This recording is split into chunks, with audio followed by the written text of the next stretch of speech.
authoritarian commandments and prohibitions of death and punishment after death, hell and all that is more terrifying than the earth itself. Through this victory, laughter clarified man's consciousness and gave him a new outlook on life. This truth was ephemeral, it was followed by the fears and oppressions of everyday life, but from these brief moments another unofficial truth emerged, truth about the world and man which prepared the new Renaissance consciousness. The acute awareness of victory over fear is an essential element of medieval laughter. This feeling is expressed in a number of characteristic medieval comic images. We always find in them the defeat of fear presented in a droll and monstrous form, the symbols of power and violence turned inside out, the comic images of death and bodies gaily rent asunder. All that was terrifying becomes grotesque. We have already mentioned that one of the indispensable accessories of carnival was the set called hell. This hell was solemnly burned at the peak of the festivities. This grotesque image cannot be understood without appreciating the defeat of fear. The people play with terror and laugh at it, the awesome becomes a comic monster. Neither can this grotesque image be understood if oversimplified and interpreted in the spirit of abstract rationalism. It is impossible to determine where the defeat of fear will end and where joyous recreation will begin. Carnival's hell represents the earth which swallows up and gives birth, it is often transformed into a cornucopia, the monster, death, becomes pregnant. Various deformities, such as protruding bellies, enormous noses, or humps, are symptoms of pregnancy or of procreative power. Victory over fear is not its abstract elimination, it is a simultaneous uncrowning and renewal, a gay transformation. Hell has burst and has poured forth abundance. We have said that medieval laughter defeated something which was more terrifying than the earth itself. All unearthly objects were transformed into earth, the mother which swallows up in order to give birth to something larger that has been improved. There can be nothing terrifying on earth, just as there can be nothing frightening in a mother's body, with the nipples that are made to suckle, with the genital organ and the warm blood. The earthly element of terror is the womb, the bodily grave, but it flowers with delight and a new life. However, medieval laughter is not a subjective, individual, and biological consciousness of the uninterrupted flow of time. It is the social consciousness of all the people. Man experiences this flow of time in the festive marketplace, in the carnival crowd, as he comes into contact with other. Mikhail Bakhtin 299. Bodies of varying age and social caste. He is aware of being a member of a continually growing and renewed people. This is why festive folk laughter presents an element of victory not only over supernatural awe, over the sacred, over death, it also means the defeat of power, of earthly kings, of the earthly upper classes, of all that oppresses and restricts. Medieval laughter, when it triumphed over the fear inspired by the mystery of the world and by power, boldly unveiled the truth about both. It resisted praise, flattery, hypocrisy. This laughing truth, expressed in curses and abusive words, degraded power. The medieval clown was also the herald of this truth. In his article devoted to Rabelais, Veselovsky characterized as follows the clown's social meaning. In the Middle Ages, the clown is the lawless herald of the objectively abstract truth. At a time when all life was built within the conventional frameworks of caste, prerogative, scholastic science, and hierarchy, truth was localized according to these frameworks, it was relatively feudal, scholastic, etc., drawing its strength from its given milieu, thus truth was a mere result of the rights it could practically exercise. Feudal truth was the right to oppress the slave, to despise his work, to go to war, to hunt in the peasants' fields. Scholastic truth was the right to possess exclusive knowledge outside of which nothing made sense, therefore knowledge had to be defended against everything that could obscure it. All general human truth, not adapted to the caste, to an established profession, i.e., to determined rights, was excluded. It was not taken into consideration, it was despised, dragged to the stake on the slightest suspicion. It was only. 3 profound thoughts concerning the functions of laughter in the history of culture were expressed by Herzen, Laughter contains something revolutionary. Voltaire's laughter was more destructive than Rousseau's weeping. And elsewhere, laughter is no matter for joking, and we shall not give up our right to it. In the antique world, the public roared with laughter on Olympus and upon earth while listening to Aristophanes and his comedies, and roared with laughter up to Lucian. Humanity ceased to laugh from the 4th century on, it did nothing but weep, and heavy chains fell on the mind amidst moans and pangs of remorse. As soon as the fever of fanaticism subsided, men began to laugh once more. It would be extremely interesting to write the history of laughter. In church, in the palace, on parade, facing the department head, the police officer, the German administrator, nobody laughs. The serfs are deprived of the right to smile in the presence of the landowners. Only equals may laugh. If inferiors are permitted to laugh in front of their superiors, and if they cannot suppress their hilarity, this would mean farewell to respect. To make men smile at the god Apis is to deprive him of his sacred rank and to transform him into a common bull. 300. The return to Marxist humanism. Tolerated in a harmless form, arousing laughter, without any pretense at any serious role. Thus was the clown's social meaning determined plus asterisk. Veslovsky gives a correct definition of feudal truth. He is also right to assert that the clown was the herald of another, non-feudal, non-official truth. But this non-official truth can hardly be determined as objectively abstract. Furthermore, Veslovsky sees the clown as isolated from all the mighty culture of medieval humor. He, therefore, considers laughter an external defensive form of this objective abstract truth, a defense of human value in general, which the clown proclaimed using this external form. If there had been no repressions, no stake, truth would have cast off the clown's attire, it could have spoken in serious tones. Such an interpretation of medieval laughter appears incorrect in our mind. No doubt laughter was in part an external defensive form of truth.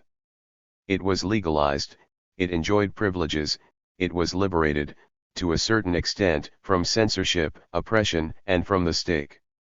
This element should not be underestimated. But it would be inadmissible to reduce the entire meaning of laughter to this aspect alone. Laughter is essentially not an external but an interior form of truth, it cannot be transformed into seriousness without destroying and distorting the very contents of the truth which it unveils.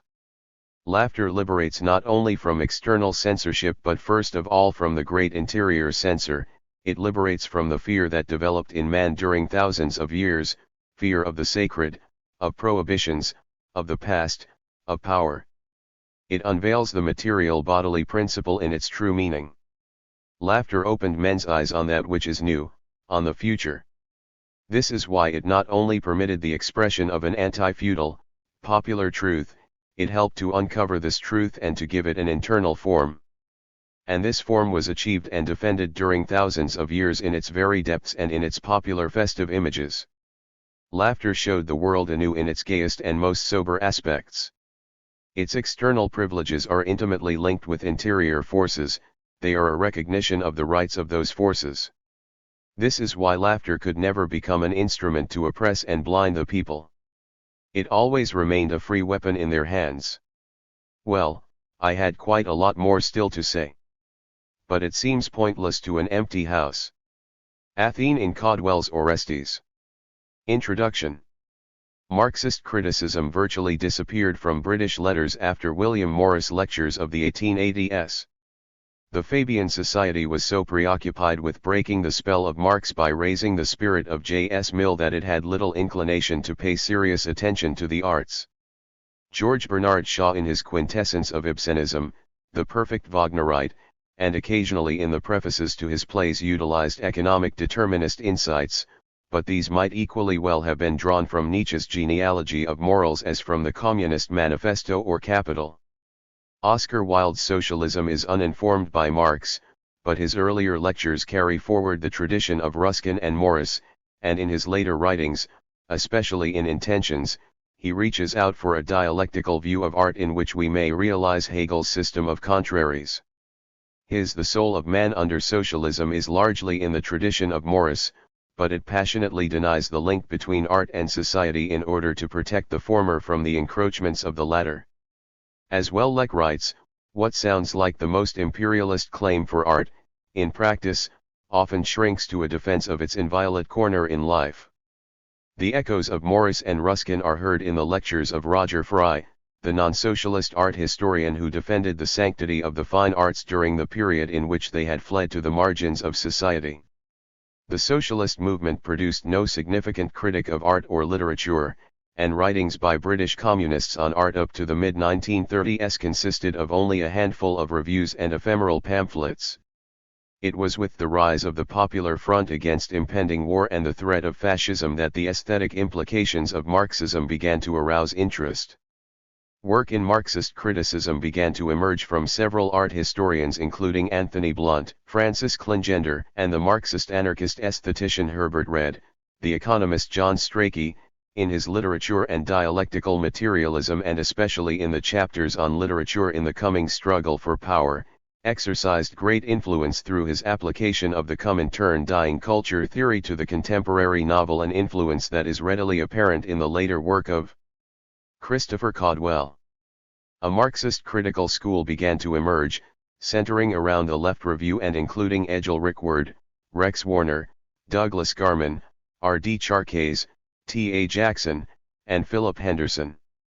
A major impetus to the project came from creative artists who, seeking a means by which the arts might advance the anti-fascist and revolutionary cause and attempting to find a Marxist foundation for their work, focused attention on the Marxist theory of art. Among these were the poets W. H. Auden, Stephen Spender, John Lehman, and C. Day Lewis. Apart from Spender's Henry James essays in The Destructive Element, none of their criticism was rigorous enough to survive. Moreover, its purpose was largely rhetorical, seeking to persuade and to convert. The work of the novelists fared better. The sections on literature of Ralph Fox's aspects of dialectical materialism and his posthumous The Novel and the People were serious efforts, making early use of the recently published letters by Engels on art, and of Marx's and Engels' scattered writings on art insofar as these had been published in the English edition of the Soviet periodical International Literature. Jack Lindsay's Anatomy of Spirit proposed a Freud-Marx synthesis which he applied in his John Bunyan, one of the first detailed studies of an author by a British Marxist up to that time. A number of British scholars and scientists, among them the anthropologist V. Gordon Childe, the classical historian Benjamin Farrington, the scientists J. D. Bernal and J. B. S. Haldane, were actively applying Marxism to their special fields with important results. It was in this atmosphere of Popular Front enthusiasm and excitement over Marxism that Christopher Caldwell began his study of the sources of poetry. To call Caldwell's works a quarry of ideas is to pay tribute to the rich tapestry of his thought, to the invigorating and stunning effect of his individual insights and passing comments on the arts in their interrelationship with society, anthropology, psychology, physics, mathematics, and linguistics. But it is also to neglect what is perhaps more important, Caldwell's theory of poetic creation. His Illusion and Reality was the first attempt at creating a whole theory of poetry in the light of Marx. The extracts from this work were selected in an attempt to present in a connected manner the essential argument of Caldwell's Poetics. Illusion and Reality opens with the arts and ritual as an original unity, mediated by magic. The primitive group festival is the matrix of poetry, generating and directing the instinctive energy of the tribe into collective actions, organizing collective emotions into a ritual in which is produced an alienation from reality, an anticipation of a yet-to-be-realized reality. The poet, in withdrawing into the world of art, enters more closely into communion with humanity. The poem projects man into a world of fantasy which is superior to his present reality. A world of more important reality not yet realized, whose realization demands the very poetry which fantastically anticipates it. With the ossification of mythology, true religion emerges, marking the emergence of economic classes in society. Religion becomes primarily an. In more recent years, the British have developed a school of literary Marxists who have produced a noteworthy body of intelligent and often brilliant applications of Marxist theory to specific areas of English literature. Among the outstanding moderns are G. M. Matthews, C. H. Hobday, Christopher Hill, Arnold Kettle, and A. L. Morton, whose works are listed in the bibliography. 306. Expression of class coercion. While art sucks into itself all the fluid, changeful, and adaptive characteristics of primitive religion, and becomes now the emotional expression of the ruling class. In the advance of civilization, the instincts are adapted by social relations, and these adaptations are the means whereby the instinctive energy of man is diverted to drive the machine of society. In this process, poetry's main function is seen as the conditioning of instinctive responses by the relations of society. Poetry is the means of focusing the emotional life of society in one giant IP which is common to all. Art, then, is a means by which man returns to the well springs of communality. Art is an economic activity, rising from the labor process, an activity of men in association, a mingling of reference and emotion, expressing the relationship between instinct and environment. Poetry is clotted social history, the emotional sweat of man's struggle with nature. It performs its social function through the use of language, the major instrument man has evolved in his associated struggle with nature. Caudwell explores how truth emerges in language, explores as well the gesture, the cry, and the word, all of which contain and express instinctive feeling, tone, and acquired perceptual value. The word enables man to enter a common perceptual world through the use of shared symbols, thereby bringing him into contact with the likeness of the egos of other men. The word symbolizes the shadow world which it has helped to create, and is therefore the symbol of a symbol. The poet, then, enters the collective through a withdrawal into the deepest layers of the self. He withdraws into illusion in order to find a desired reality which is then externalized, projected, and in the process of becoming a collective experience serves to transform social or economic life. Next, Caudwell seeks to show how poetry achieves this collective response. The emotions are only found in real life adhering to bits of reality, therefore bits of reality must always be presented to achieve the emotional attitude. Language is the collectively understood symbol of reality, and through its organization the poet is able to create a mock world in which emotional attitudes are shared, a world in which the common ego holds sway.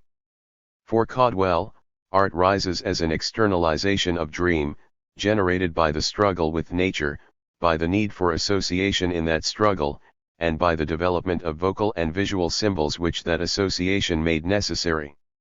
Restating his theory, Caudwell shows how the primitive builds and unbuilds the illusory world in accordance with the laws of the social ego and how this collective dream prepares the way for action. Caudwell's insight is that fantasy is the motor of changes in consciousness and history, developing as the inseparable accompaniment of action, which creates it and which it in turn anticipates and calls into being in a richer form. Dream is determined, reflecting a real movement into daylight of material phenomena at present unrecognized. Therefore we can dream with accuracy of the future. Thought is a movement which, with the help of dream, can be fully realized in practice. Here, dream passes beyond its own sphere into that of the social revolution.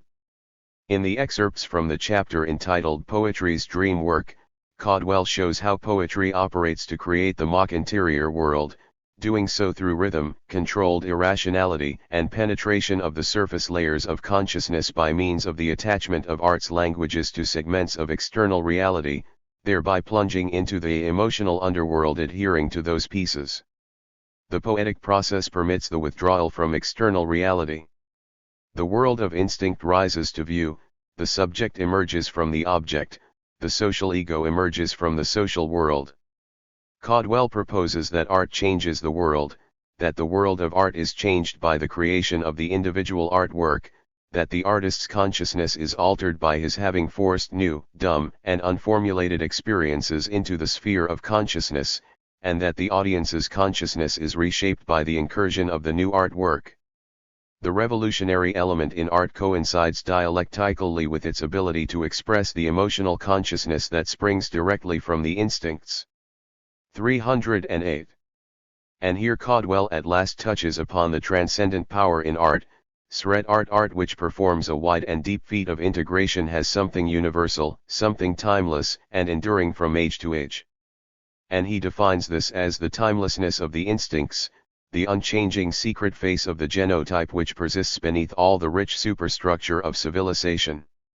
Immediately following this insight, Caudwell attempts to reconcile it with the precepts of the German ideology and the Communist Manifesto that in class society art is class art, that the artist necessarily expresses and is the voice of that class whose experience in general resembles his own class, that this class which practices art, the class at whose pole gathers the freedom and consciousness of society, in all ages the ruling class. It is a neat solution, but tautological. The artist must reflect the consciousness of the ruling class because consciousness gathers only at the pole of the ruling class. The unanswered question is to what extent the members of the ruling class belong to the genotype, to what extent they share the general consciousness of humanity and are subject to the drives and desires of all human beings of all eras.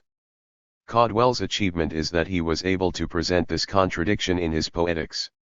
He thereby offered a provisional answer to the riddle of Marx's introduction to the critique of political economy. As with all original thinkers, one can find the traces of scores of other writers and philosophers in Caudwell's works. The diversity of his sources should not obscure the fact that there are several main lines of modern thought which intersect in Caudwell to form the foundation of his aesthetic theory. These are Marxism-Leninism, the so-called Cambridge School of British Anthropology, and Freudianism registered. Although Caudwell was familiar with only a few brief passages from Marx's The German Ideology registered, it played an important role in his Marxism. From it he absorbed the basic early formulations of the Marxist view of ideology as inverted reflection of reality.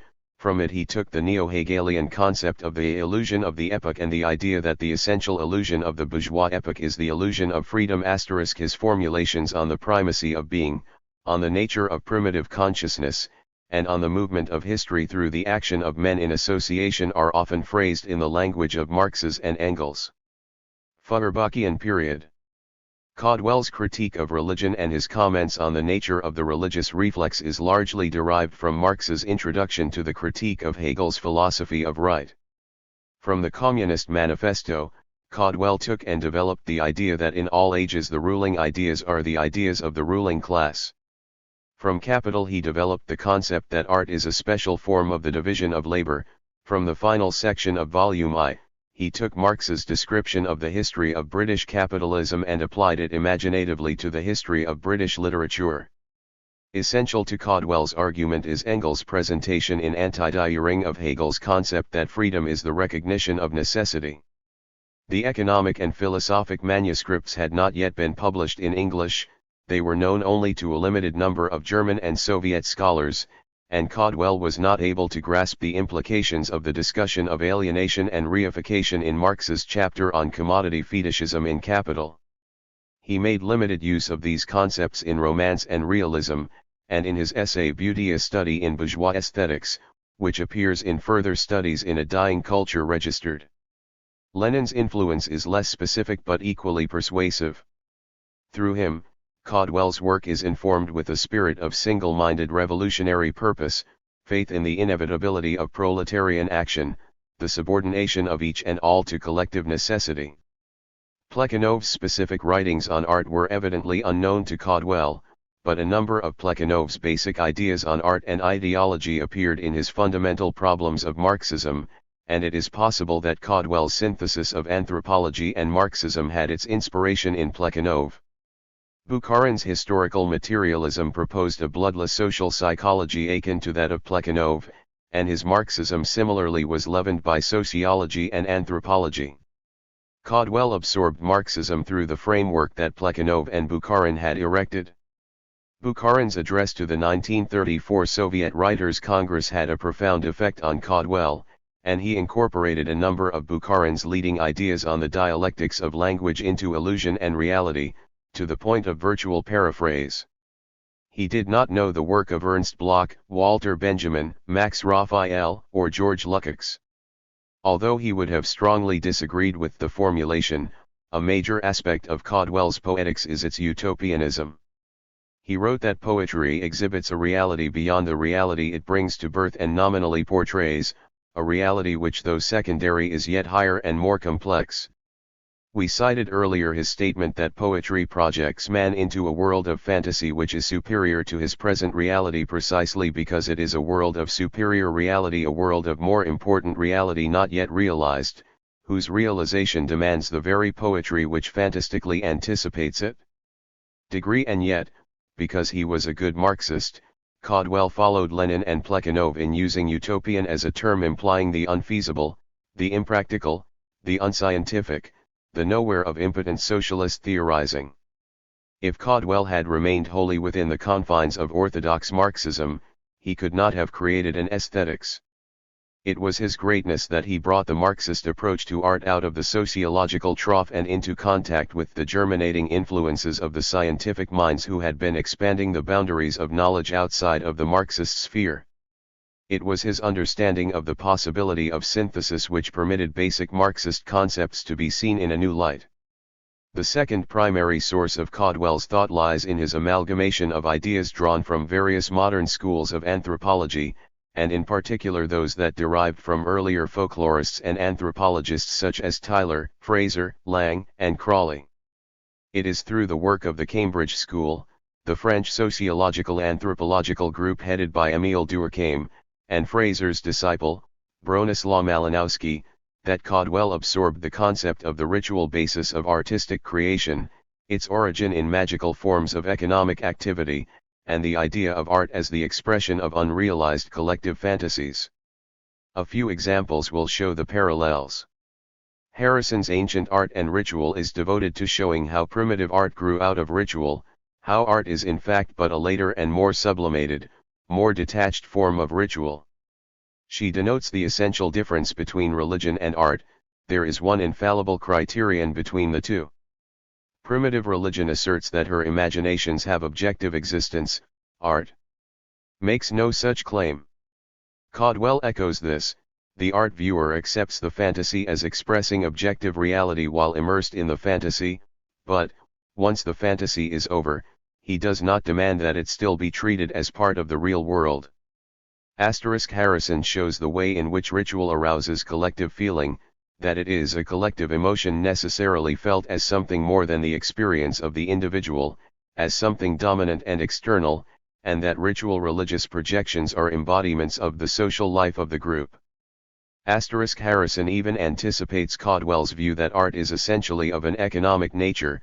She writes, "The life of imagination, cut off from practical reaction as it is, becomes in turn a motor force causing new emotions, and so pervading the general life, and thus ultimately becoming practical." Cornford writes, "The whole magical process is not to be conceived as a mock ceremonial, mimicking a real process, and designed to cause that real process to happen some time afterwards. Knowledge of causality increases his freedom." This would be a telling criticism were it not for two things.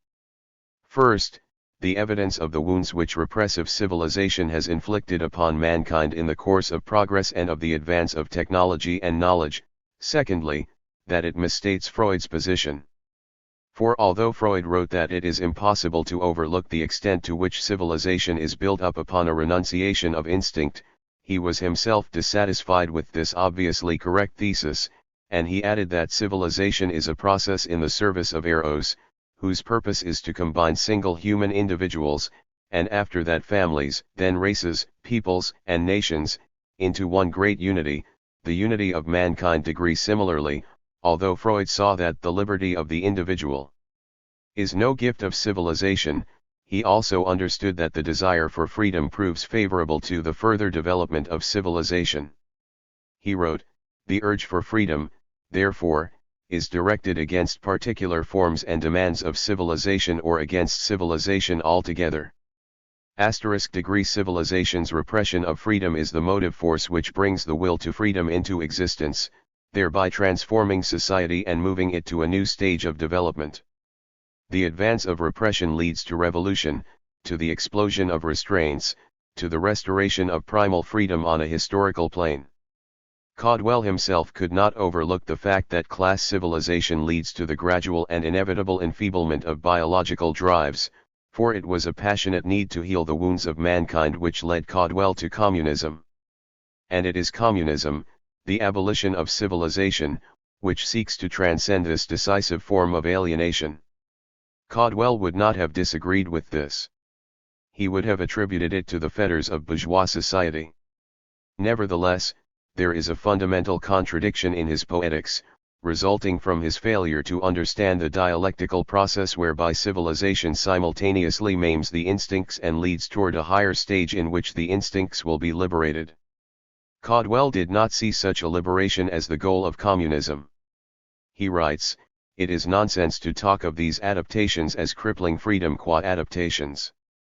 They only cripple freedom to the degree in which they grow obsolete and begin to stifle the developing freedom they have already generated. This crippling is not a sign that adaptations must be done away with, but that fresh adaptations are needed." Art for Caudwell is such an adaptation, and if it is merely a means of conditioning of instinctive responses by the relations of society it is thereby passive and capable of changing that society. Caudwell was aware of this contradiction, fully aware that art is the consciousness of the necessity of the instincts, and that the socialization of dream in art prepares the way for action. Art, for Caudwell, is therefore not merely adaptation, it is revolution, revolution against that very renunciation of instinctual gratification of which both Freud and Caudwell had written. Caudwell did not live to do more than present the unresolved contradiction. But he had introduced Freud into Marxism, moved the dialogue with depth psychology to its highest level before Marcuse, and he had found in Marx and Engels a theory of individual freedom through the merging of one's psyche with the collective, which served him as an instrument of self-analysis and personal liberation. For Caudwell, the Marxist categories served to expand the Freudian concepts. He was leaping beyond the individual treatment of Freudian therapy, finding a liberation in Marxism not possible for those who were withdrawing from the social revolutionary matrix into that very I from which Caudwell was emerging. His poetics of withdrawal and return, from reality to illusion to a higher reality, from the I to men in association, is the path of his own life's journey. His poetics is, therefore, the autobiography of an artist. Was born October 20, 1907, in Putney, England. His father was an author and journalist of traditional and essentially conservative views. His mother was a graphic artist and miniaturist. She died in 1916, when her son was 8 years old. He attended the Roman Catholic Ealing Priory School until he was just 15, abandoning his formal education to become a cub reporter and book reviewer on the Yorkshire Observer, of which his father was literary editor. In 1925 he moved to London, where he edited a trade journal, British Malaya, from 1926 to 1928.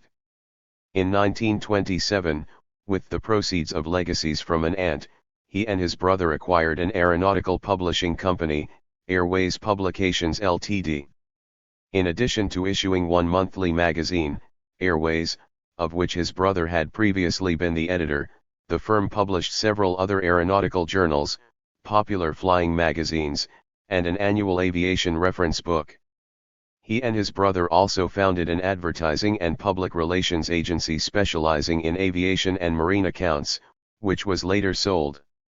Lack of capital forced the liquidation of the publishing company in 1934. Caudwell's career as a writer began prior to the termination of his commercial activities. Thereafter he supported himself completely by freelance writing, which included 5 popular books on various aspects of aviation, 7 mystery thrillers, numerous articles on aeronautical subjects, some science fiction short stories, an unpublished science fiction novel, Heaviside, and a number of stories in the style of Kafka. He edited a collection of uncanny stories, and wrote a good deal of death-haunted, erotic poetry, a selection from which was published after his death. All of his work until May 1935 was published under his real name Christopher St. John Sprigg. In that month, a naturalist novel of crime and punishment, This My Hand, appeared, with the name Christopher Caldwell on its title page. The adoption of the pseudonym, which was his mother's maiden name, marked his break with the commercial hack work that had occupied him until then. It was in late 1934 that Caldwell became deeply interested in Marxism. By mid-1935, he had drenched himself in Marx, Engels, Lenin, Stalin, Bukharin, Plekhanov, and the British Marxists. Within a few months he had completed and revised Illusion and Reality, written at the furious rate of 4,000 words a day in Cornwall, where he had retired specifically to study Marxism. In November he moved to the Dockside district of London, and within a month or two had joined the popular branch of the Communist Party of Great Britain, in which he functioned as an ordinary member, raising funds for the Spanish Loyalists, speaking at open-air rallies, selling the Daily Worker, posting placards, attending branch meetings, participating faithfully in all the day-to-day activities, eventually becoming secretary of the branch. He took part in street rallies, and was assaulted and jailed on at least one occasion. He kept the party ignorant of his theoretical researches and intellectual activities. In 1936 he took a course in Marxism and literature with Alick West and Douglas Garman. Writes West, "We knew him then as Christopher Sprigge, and he said nothing about his own writing. Degree he wrote nothing for the party press, and in July 1936 he contracted with Macmillan for the publication of J/Illusion and Reality under the pseudonym that was unknown to the party or his comrades in Poplar. Late in 1936, he was chosen by his branch to drive an ambulance to Spain. In December he enlisted in the International Brigade of the Spanish Loyalist Army, was trained as a machine gunner, and became political delegate for his group and joint editor of the Battalion Wall newspaper. He was killed February 12, 1937, in the Battle of Jerima River. Illusion and Reality was in galleys at the time. Left behind were the manuscripts which were later published as Studies in a Dying Culture, The Crisis in Physics, Poems, Further Studies in a Dying Culture, and Romance and Realism. Still to be published is an essay entitled Heredity and Development. A biography is being written, by George Marburg *, registered was reborn through Marxism, and it was only natural that he should give his life back to communism. In his gratitude for the powerful defenses which Marxism had lent him, it was perhaps inevitable that his later writings constituted a regression to an increasingly official and doctrinaire approach. Illusion and Reality was followed by the 16 essays that were later published in the books listed above. All of these were titled Studies in a Dying Culture by Caldwell, and all of them are variations of his position that every branch of bourgeois culture, art, philosophy, physics, psychology, history, sociology, and biology is undergoing a crisis rising not merely from the imperialist economic crisis but from the basic bourgeois illusion that man is naturally free, that all the organizations of society are held to limit and cripple his free instincts, and furnish restraints which he must endure and minimize as best he may.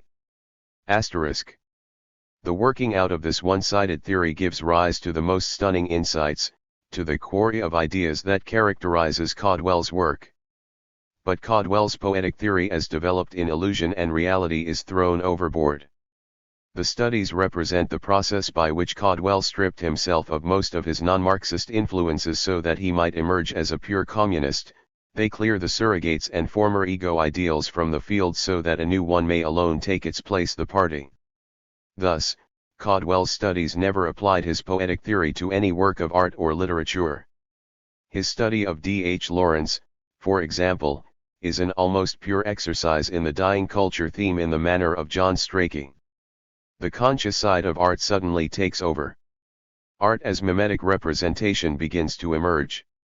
Realism, decadence, function, purpose, content, the catchwords and phrases of the 1934 Soviet Writers' Congress, of the Comintern program, begin to enter Caldwell's 1936 studies. In a few passages of Romance and Realism, Caldwell begins the descent into proto-Danovism, accepting socialist realism as the task of the novelist, reverting to economic determinism, insisting that revolutionary truth is foreclosed to fellow travelers, and accusing C. D. Lewis and Stephen Spender of an anxious solicitude about the freedom of the writer in the Soviet Union, they do not accept that whatever methods are necessary for a social transformation must be necessary in art, and that, if it is in fact essential for the progress of society, its process must be consciously known and controlled. This applies to art, as well as to hat-making. The quarry of ideas was beginning to run out. Caudwell's road was toward constriction, not toward expansion. It was Christopher Sprigg, communist, who wrote the later studies, not Christopher Caudwell.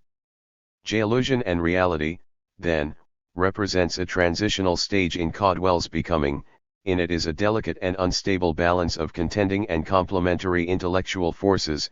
In it, Caudwell held for a moment a theory of poetic creation compounded of anthropology and psychoanalysis within the philosophical revolutionary structure of Marxism. But that moment passed.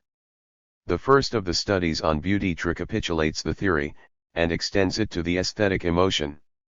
Thereafter, the conversion was completed, and Caudwell began the scorched earth process of withdrawal and consolidation. For every conversion signals a departure as well as an arrival, a repudiation as well as a culmination, a death as well as a second birth. 38. Caudwell's life was a search for order, for form.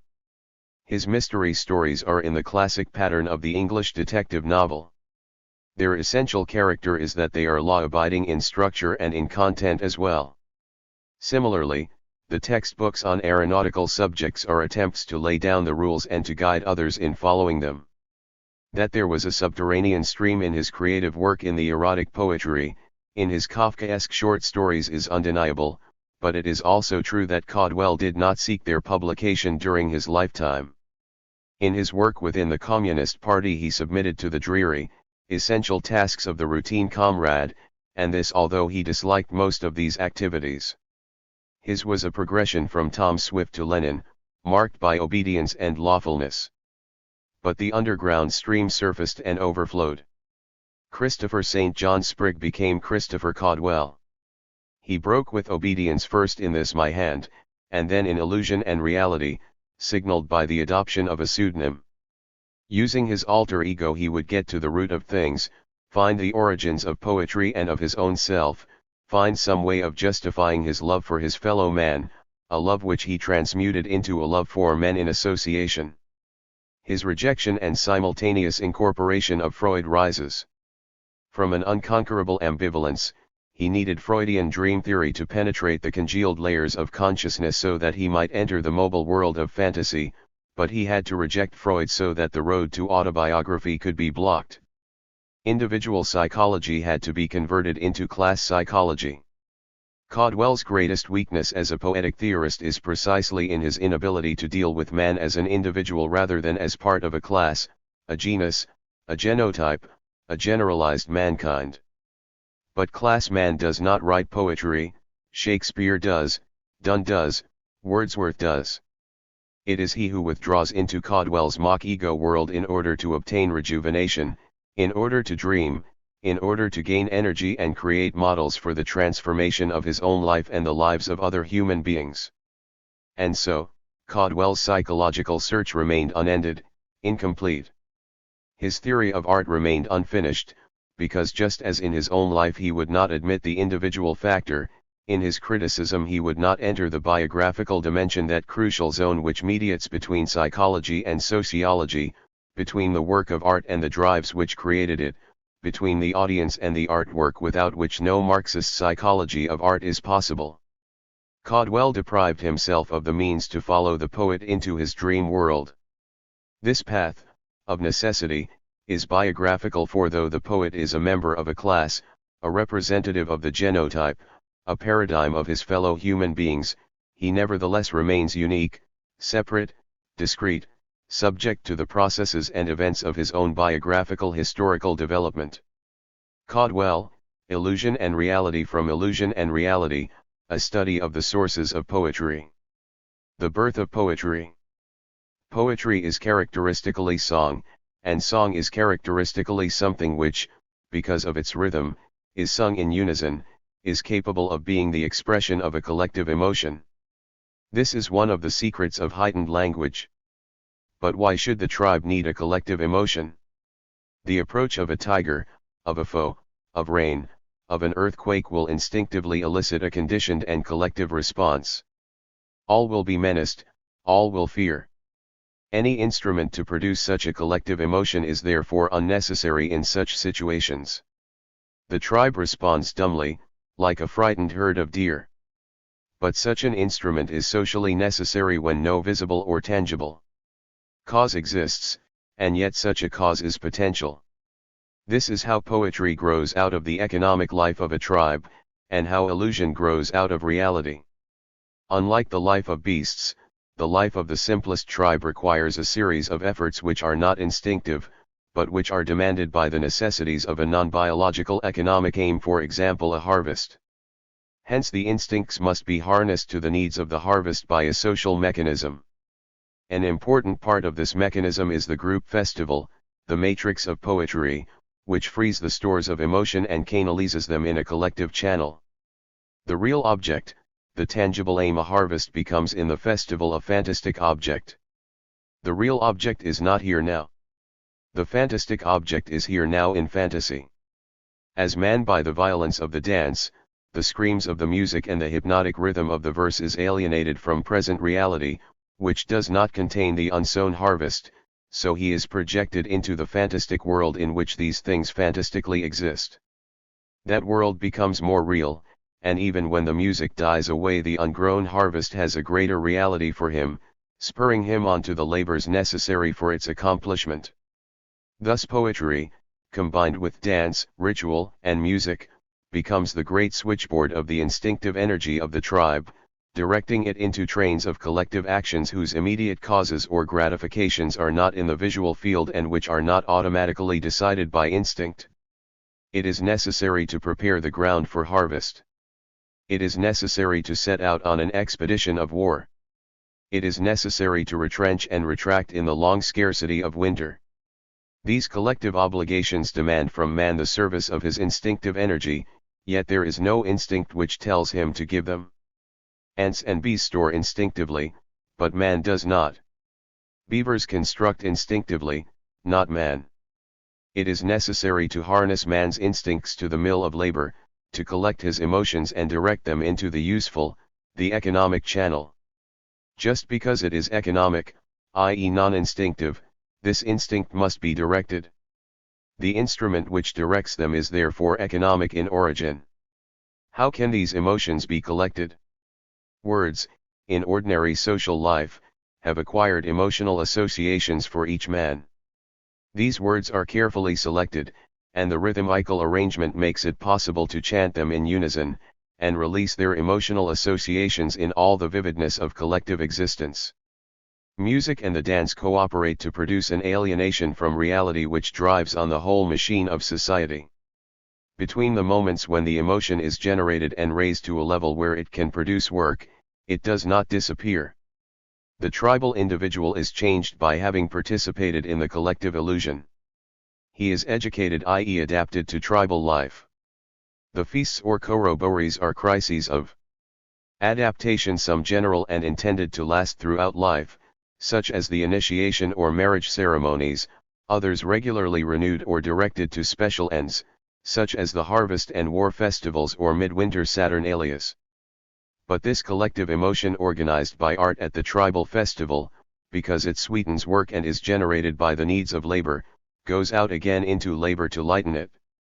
The primitive conducts such collective tasks as hoeing, paddling, plowing, reaping and hauling to a rhythmic chant which has an artistic content related to the needs of the task, and expressing the collective emotion behind the task.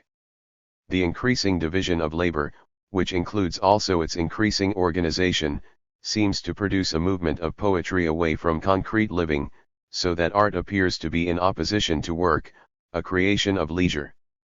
The poet is typically now the solitary individual, his expression, the lyric.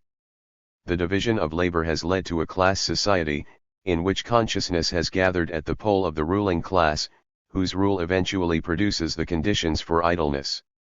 Hence art ultimately is completely separated from work, with disastrous results to both, which can only be healed by the ending of classes. But meanwhile the movement has given rise to a rich development of technique.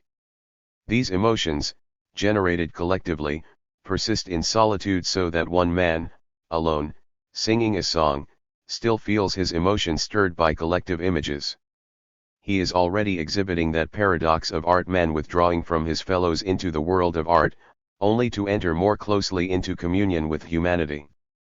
Once made fluid, this collective emotion of poetic art can pervade the most individual and private transactions.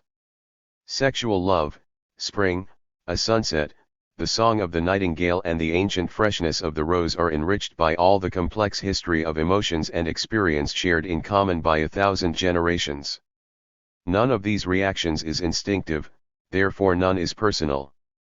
To the monkey, or the man reared like Mowgli by a wolfish foster mother, the rose would be something perhaps edible, a bright color. To the poet it is the rose of Keats, of Anacreon, of Hafiz, of Ovid, and of Jules Laforgue. For this world of art is the world of social emotion, of words and images which have gathered, as a result of the life experiences of all, emotional associations common to all, and its increasing complexity reflects the increasing elaboration of social life.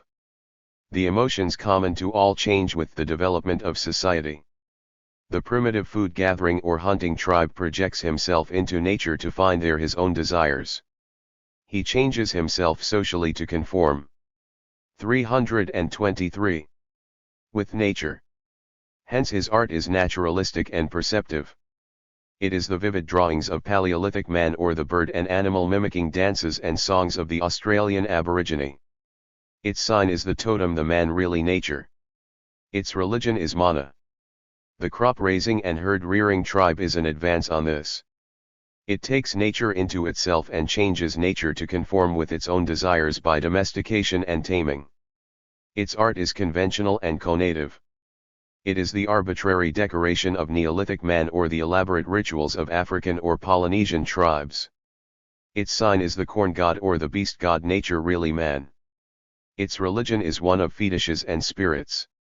The introduction of nature into the tribe leads to a division of labor and so to the formation of chiefs, priests, and ruling classes. The Karagas detaches himself from the ritual and becomes an actor, an individual. The art depicts noble persons as well as gods. The chorus becomes an epic, a collective tale about individuals, and, finally, the lyric an individual utterance. Man, already conscious, first of his difference, and then of his unity with nature, now becomes conscious of his internal differences, because for the first time conditions exist for their realization. Thus the developing complex of society, in its struggle with the environment, secretes poetry as it secretes the technique of harvest, as part of its non-biological and specifically human adaptation to existence. The tool adapts the hand to a new function, without changing the inherited shape of the hands of humanity. The poem adapts the heart to a new purpose, without changing the eternal desires of men's hearts. It does so by projecting man into a world of fantasy which is superior to his present reality, precisely because it is a world of superior reality, a world of more important reality not yet realized, whose realization demands the very poetry which fantastically anticipates it. Here is room for every error, for the poem proposes something whose very reason for poetical treatment is that we cannot touch, smell or taste it yet. But only by means of this illusion can be brought into being a reality which would not otherwise exist. Without the ceremony fantastically portraying the granaries bursting with grain, the pleasures and delights of harvest, men would not face the hard labor necessary to bring it into being. Sweetened with a harvest song, the work goes well. Just because poetry is what it is, it exhibits a reality beyond the reality it brings to birth and nominally portrays, a reality which though secondary is yet higher and more complex. For poetry describes and expresses not so much the grain in its concreteness, the harvest in its factual essence which it helps to realize and which are the conditions for its own existence, but the emotional, social, and collective complex which. 324. Is that tribe's relation to the harvest. It expresses a whole new world of truth, its emotion, its comradeship, its sweat, its long drawn-out wait and happy consummation which has been brought into being by the fact that man's relation to the harvest is not instinctive and blind but economic and conscious. Not poetry's abstract statement its content of facts but its dynamic role in society its content of collective emotion is therefore poetry's truth. Development of modern poetry. All bourgeois poetry is an expression of the movement of the bourgeois illusion, according as the contradiction rooted in bourgeois economy emerges in the course of the development of capitalism. Men are not blindly molded by economy, economy is the result of their actions, and its movement reflects the nature of men. Poetry is then an expression of the real essence of associated men and derives its truth from this. The bourgeois illusion is then seen to be a fantasy and bears the same relation to truth as the fantasy of primitive mythology. In the collective festival, where poetry is born, the fantastic world of poetry anticipates the harvest and, by so doing, makes possible the real harvest. But the illusion of this collective fantasy is not a mere drab copy of the harvest yet to be, it is a reflection of the emotional complex involved in the fact that man must stand in a certain relation to others and to the harvest, that his instincts must be adapted in a certain way to nature and other men, to make the harvest possible. The collective poetry or the festival, although it is a confused perception of the real harvest to be is an accurate picture of the instinctive adaptations involved in associated man's relation to the harvest process. It is a real picture of man's heart. In the same way bourgeois poetry reflects, in all its variety and complexity, the instinctive adaptations of men to each other and nature necessary in those social relations which will produce freedom for freedom, as we saw, is merely man's fantastic and poetic expression for the economic product of society which secures his self-realization. We include of course in this economic product not merely the commercial or saleable product of society, but the cultural and emotional products, including men's consciousnesses themselves. Hence this bourgeois illusion regarding freedom, of which bourgeois poetry is the expression, has a reality in so far as it produces, by its existence, freedom. I do not mean in any formal sense, I mean that just as primitive poetry is justified by the material harvest it produces, which is the means of the primitive's freedom, so bourgeois. 325. Poetry is justified by the material product of the society which generates it in its movement. But it is a freedom not of all society, but of the bourgeois class which appropriates the major part of society's products. For freedom is not a state, it is a specific struggle with nature. Freedom is always relative to the success of the struggle. The consciousness of the nature of freedom is not the simple contemplation of a metaphysical problem, but the very act of living and behaving like a man in a certain state of society. Each stage of consciousness is definitely one, it is only maintained as a living thing by social movement, the movement we call labor. The working out of the bourgeois illusion concerning freedom, first as a triumphant truth, next as a gradually revealed lie and finally as its passage into its opposite, freedom as the life-one consciousness of social necessity, is a colossal movement of men, materials, emotions, and ideas. It is a whole history of toiling, learning, suffering, and hoping men. Because of the scale, energy, and material complexity of the movement, bourgeois poetry is the glittering, subtle, complex, many-sided thing it is. The bourgeois illusion, which is also the condition of freedom for the bourgeoisie, is realized in their own poetry, because bourgeois poets, like the rest of the bourgeoisie, realize it in their lives, in all its triumphant emotion, its tragedy, its power of analysis and its spiritual disgust. And the consciousness of social necessity, which is the condition of freedom for the people as a whole in classless, communist society, will be realized in communist poetry because it can only be realized in its essence, not as a metaphysical formula, but by living as men in a developing communist society, which includes living as poets and readers of poetry. The bourgeois sees man's instincts, his heart, source of his desires and aims, as the source of his freedom. This is false inasmuch as the instincts unadapted are blind and unfree. But when adapted by the relations of society they give rise to emotions, and these adaptations, of which the emotions are the expression and mirror, are the means whereby the instinctive energy of man is diverted to drive the machine of society, the machine of society, revolving, enables man to face nature and struggle with her, not as individual, instinctive man but as associated, adapted men. Thus the instincts drive on the movement which secures man's freedom. This illusion and this truth about the relation of the instincts to freedom and society. 326. Work themselves out in bourgeois poetry and constitute its secret energy and constant life. Thus, knowing the essence of this bourgeois illusion to be a special belief concerning individualism or the natural man, which in turn derives from the conditions of bourgeois economy, we cannot be surprised that the bourgeois poet is the lonely man who, apparently turning away from society into himself, by so doing expresses the more strongly the essential relations of contemporary society. Bourgeois poetry is individualistic because it expresses the collective emotion of its era. We saw that all literary art originally generated by the passage of mythology into religion, so that poetry separated itself from mythology is rooted in freedom, and is the expression of the spontaneity of society, which in turn is based on the material products of society and is a kind of mold of the emotional relations these material products demand of associated man.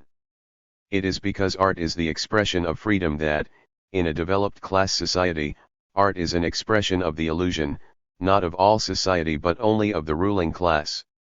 In the course of the development of the bourgeois illusion, literary art in turn separates the story from poetry. Poetry, younger, more primitive, more emotionally direct, is therefore in capitalist culture concerned with the emotions struck from the instincts like sparks from flint in the conditioning of instinctive responses by the relations of society. It expresses the part of the bourgeois illusion which sees the heart and the feelings of the individual man as the source of freedom, life, and reality, because the freedom of society as a whole rests ultimately on the drive of those instincts whose struggle with nature has created society. Because it must use the collective world of language, it focuses all the emotional life of society in one giant I, which is common to all, and gives to all men one breathless experience. The story takes the reverse of the tapestry, and expresses the instincts as they emerge in society in one adapted individual. In this case, the individualism of bourgeois society is expressed as an interest in men, not as abstracted into one common experience, but as characters, as social types living in a real world. The world and the I. Language is the most flexible instrument man has evolved in his associated struggle with nature. Alone, man cannot plow nature deeply, hence alone he cannot know her deeply. But as associated man, master of economic production, he widens his active influence on her, and therefore enlarges the truth which is the product of that action. Language is the essential tool of human association. It is for this reason that one can hardly 327. Think of truth except as a statement in language, so much is truth the product of association. How does truth emerge in language? The word is a gesture, a cry. Take, for example, a herd of beasts that give a certain cry in situations of danger. When one cries, the others, as a result of a current of primitive passive sympathy, are terrified too, and all flee together. The cry therefore has a subjective side, a feeling tone, all feel terrified at the cry. But the cry also indicates something terrifying, a foe or danger. The cry therefore has an objective side, a reference to something perceivable in reality. Evidently for purely animal existence a few brief cries suffice. Some animals are dumb. But for the animal engaged in economic production in association, the animal called man, the cry becomes the word. Its value is now no longer instinctive resulting from the relation of genotype to habitual environment, it becomes arbitrary resulting from the relation of modified genotype to artificial environment in economic production. In becoming the word as a result of association for economic production, the cry still retains its two sides, its instinctive feeling tone and its acquired perceptual value, but both are made more precise and complex. The feelings of the herd have a general similarity, because of the similarity of their instinctive makeup. Their perceptions also have a similarity, because of the likeness in their way of living. These like feelings are not known to the individual animals as like, any more than each knows the other's perceptual worlds are alike. The individual animal feels and sees alone. We, the onlookers, deduce the likeness in the emotional and perceptual worlds of the animals from the similarity of their behavior, but the animals cannot be conscious in this way of a like world. Man knows that there is a likeness in the worlds of men. This likeness is expressed, for example, in science, the world of perceptual reality. In the same way he knows there is a likeness in feelings. This likeness is expressed in art, the world of affective reality. Man only came to know this likeness in his perceptual worlds when he entered into association with other men. Why did he so enter? In order to change his perceptual world. This contradiction is simply the basic contradiction of science, that man learns about reality in changing it. That is precisely what an experiment does, and the experiment is crucial for science. This characteristic contradiction reaches its final expression in Heisenberg's principle of indeterminacy, which declares that all knowledge of reality involves a change in reality. All laws of science are laws stating. 328. What actions produce what changes in reality? Science is the sum of the changes in perceptual worlds produced by men in their history, preserved, organized, made handy, compendious and penetrating. In the same way, man learns of the likeness of the egos of other men by attempting to change them. This change is essential for living in association as men. Man's instinct is to do always such and such. Unless therefore these instincts can be modified to make him do something different, man will respond instinctively instead of in a conditioned way, and society will be impossible. Men live in a common feeling world only insofar as they are able to produce changes in each other's feelings by action. This change in feeling is crucial for art. The sum of such changes, organized and made independent of men, is what art is, not in abstraction, but emerging in concrete living. Both science and art exist nascently in the animal. The wooing of the female, the frightening of enemies, mean that the active animal must change feeling in the other. The courtship dance and the threatening preliminaries to a fight are art in embryo. But both are done instinctively. They lack freedom and are therefore unconscious. They do not belong to a socially conditioned world. Only those feelings which are changed by means not given explicitly in the nature of man or of the natural environment are the subject of art. In so far as art exposes the real necessity of the instincts by exposing all the various possible changes following from the various possible means of influencing them, art becomes conscious of the necessity of the world of feeling, and therefore free. Art is the expression of man's freedom in the world of feeling, just as science is the expression of man's freedom in the world of sensory perception, because both are conscious of the necessities of their worlds and can change them. Art the world of feeling or inner reality, science the world of phenomena or outer reality. The common flight of a herd from a terrifying object indicated by the cry of one, is science in embryo, but only becomes science when it is the consciousness of a change in the perceptual world produced, not by fleeing from danger instinctively, but by altering it economically by, for example, making weapons or a snare and killing the dangerous animal, or retreating in an organized way, covering the rear. Science and art, although expressions of the social commonness in perceptual and feeling worlds, do not reduce men to replicas of each other. On the contrary, because they deal with possible changes, and are expanded and enriched in proportion as new changes are discovered, they are the means whereby individual differences are realized. Differences which at 329. The animal level reveal themselves as a hair lip or an extra plumpness, now appear as subtle differences of emotional life or Weltanschauung, coloring and enriching the whole complex of reality. Language is the special medium whereby these changes are made social coin. Words are the money of the ideological market of mankind.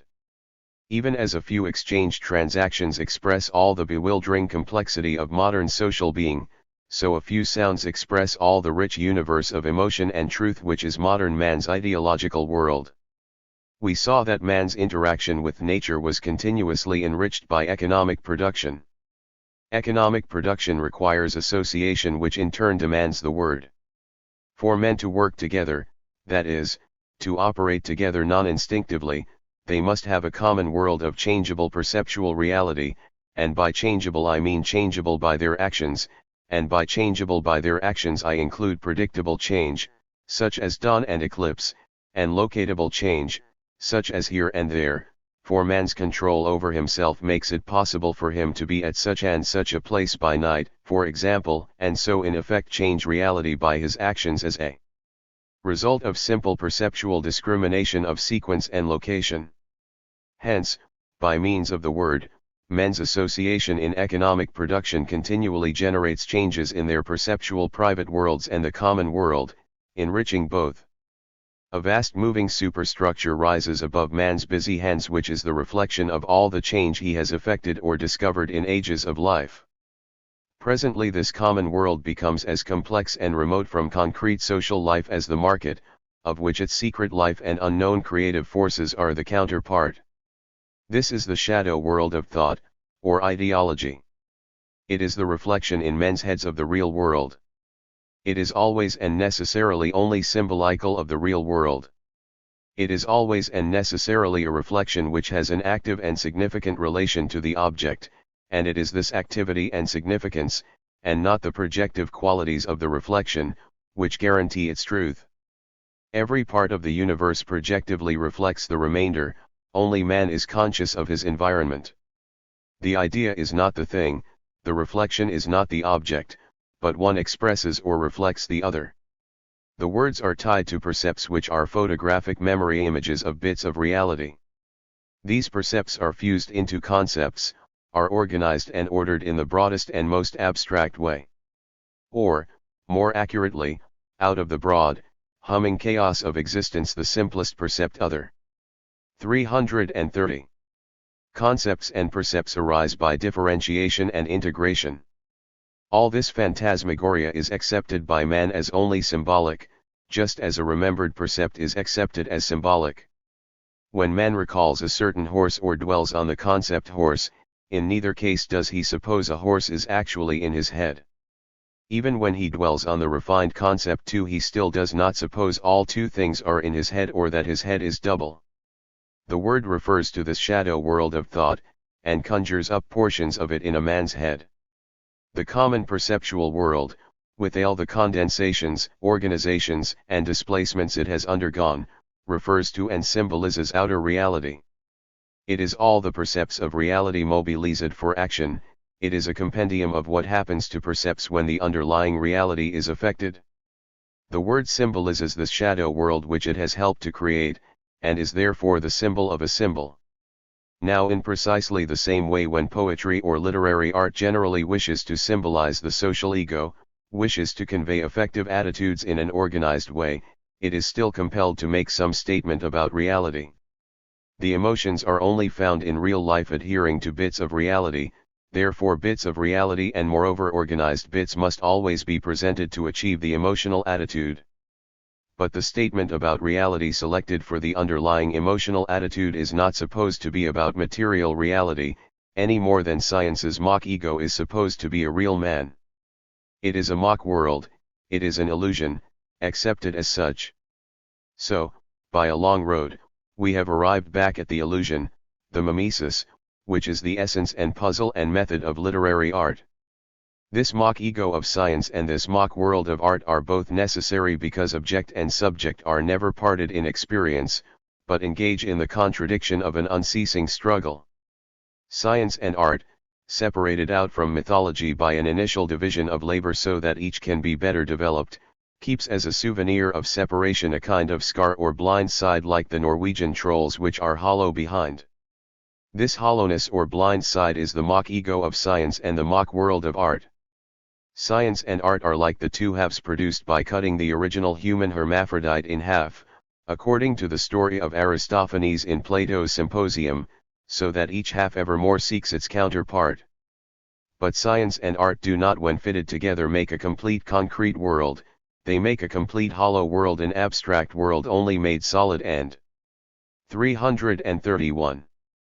Living by the inclusion of the concrete living of concrete men, from which they are generated.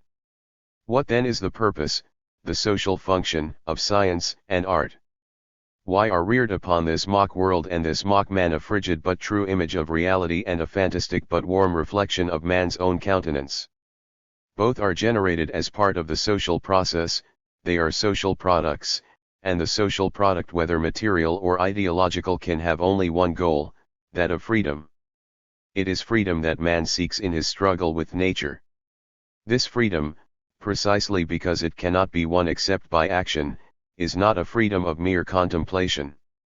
To attain it a man does not merely relapse into himself, let himself go. Just as the spontaneity of art is the result of laborious action, so freedom has as its price, not eternal vigilance but eternal labor. Science and art are guides to action. Science makes available for the individual a deeper, more complex insight into outer reality. It modifies the perceptual content of his consciousness so that he can move about a world he more clearly and widely understands, and this penetration of reality extends beyond his dead environment to human beings considered objectively, that is, as objects of his action, as the anvil to his hammer. Because this enlarged and complex world is only opened up by men in association being beyond the task of one man, it is a social reality, a world common to all men. Hence its enlargement permits the development of associated men to a higher plane at the same time as it extends the freedom of the individual. It is the consciousness of the necessity of outer reality. The other world of art, of organized emotion attached to experience, the world of the social ego that endures all and enjoys all and by its experience organizes all, makes available for the individual a whole new universe of inner feeling and desire. It exposes the endless potentiality of the instincts and the heart by revealing the various ways in which they may adapt themselves to experiences. It plays on the inner world of emotion as on a stringed instrument.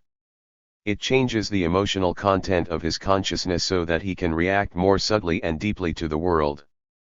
This penetration of inner reality, because it is achieved by men in association and has a complexity beyond the task of one man to achieve, also exposes the hearts of his fellow men and raises the whole communal feeling of society to a new plane of complexity. It makes possible new levels of conscious sympathy, understanding, and affection between men, matching the new levels of material organization achieved by economic production. Just as in the rhythmic introversion of the tribal dance each performer retired into his heart, into the fountain of his instincts, to share in common. 332. With his fellows not a perceptual world but a world of instinct and blood-warm rhythm, so today the instinctive ego of art is the common man into which we retire to establish contact with our fellows. Art is the consciousness of the necessity of the instincts. The psyche and fantasy. Because of its archaic and instinctive nature, the reality which makes up the conscious material of dream is crude and limited as compared with the reality of waking consciousness. This applies not merely to the external reality which figures in a dream as dream thoughts, but to internal reality, the I which experiences them. It is a mean, petty and selfish I.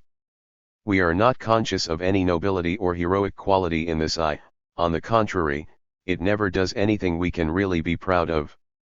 Even its achievements are gained too easily. After waking from dream we are only too glad we are not really like that.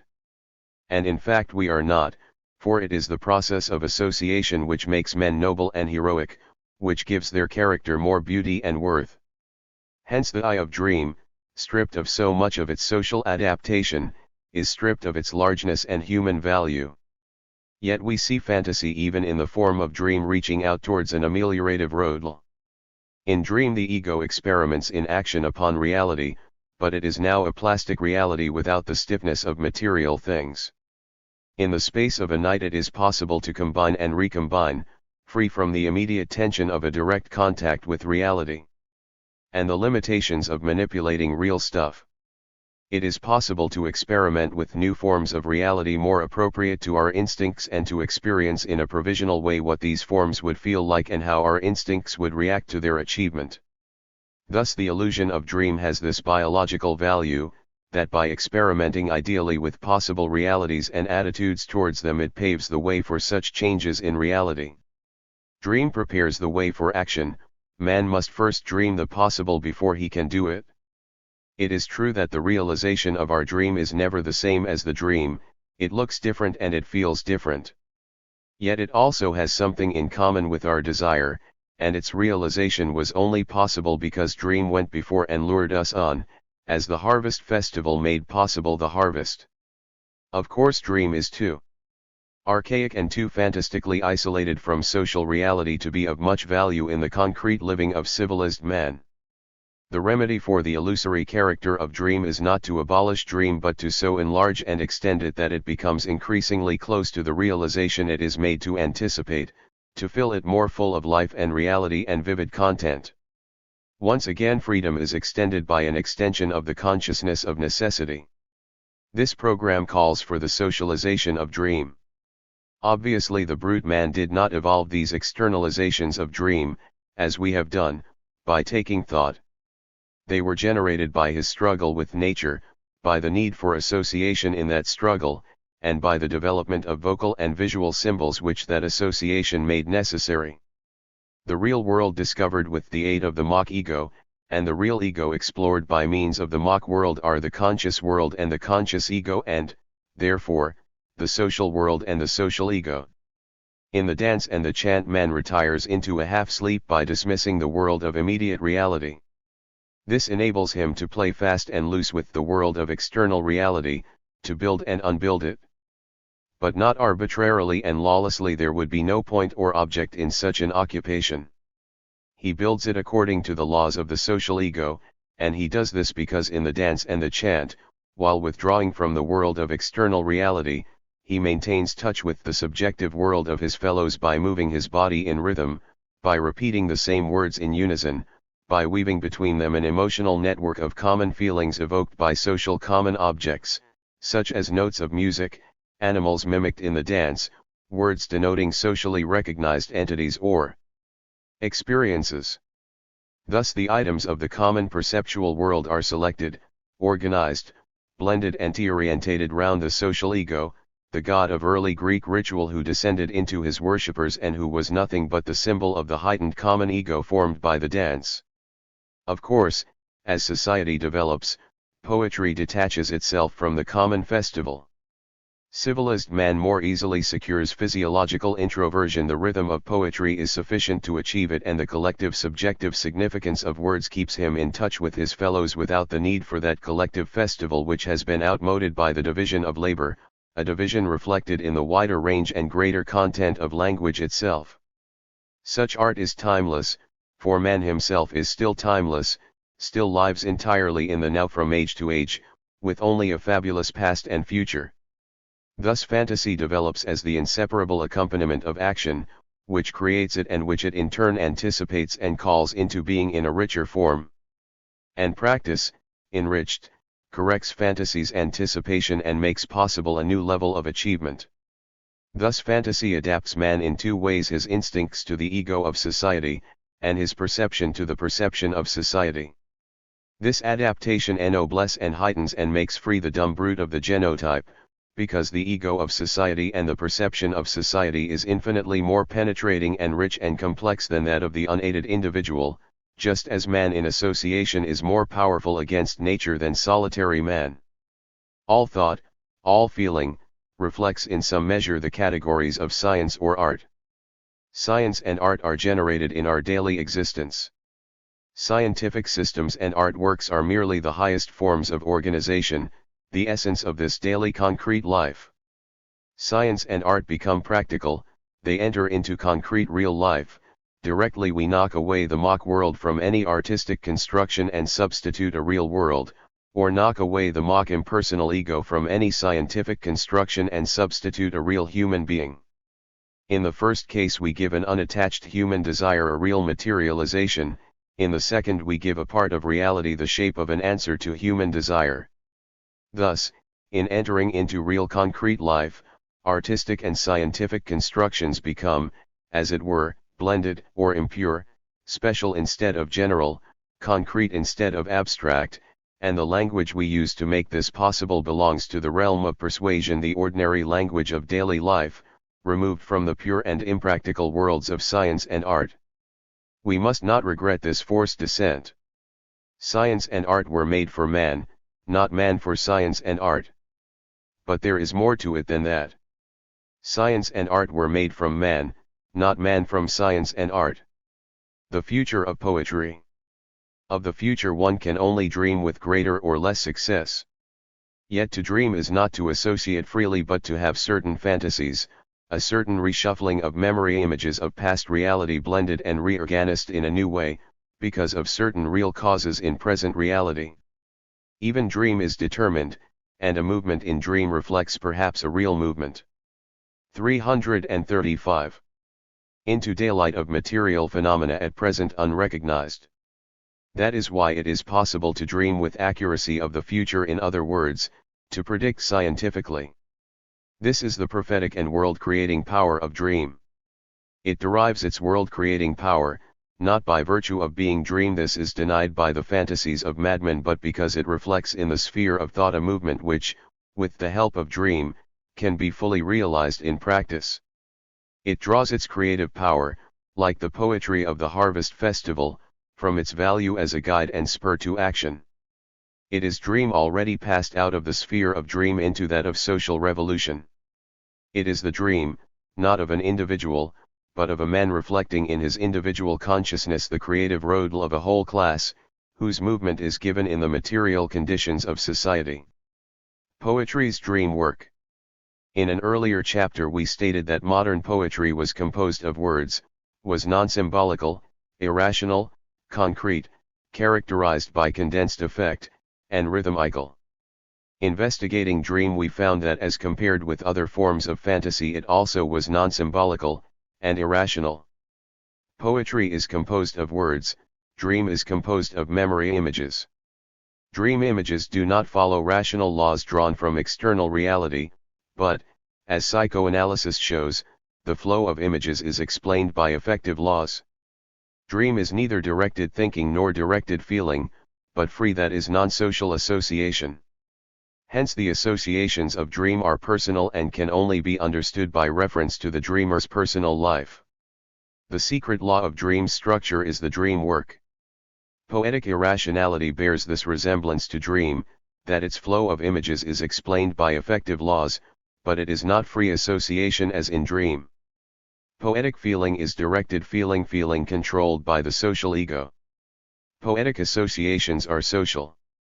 As the dreamer lives entirely in the images of his dream, without reference to another reality, so the reader of poetry lives in the words of the poetry, without reference to the external world. The poet's world is his world. As he reads the poem he feels the emotions of the poet.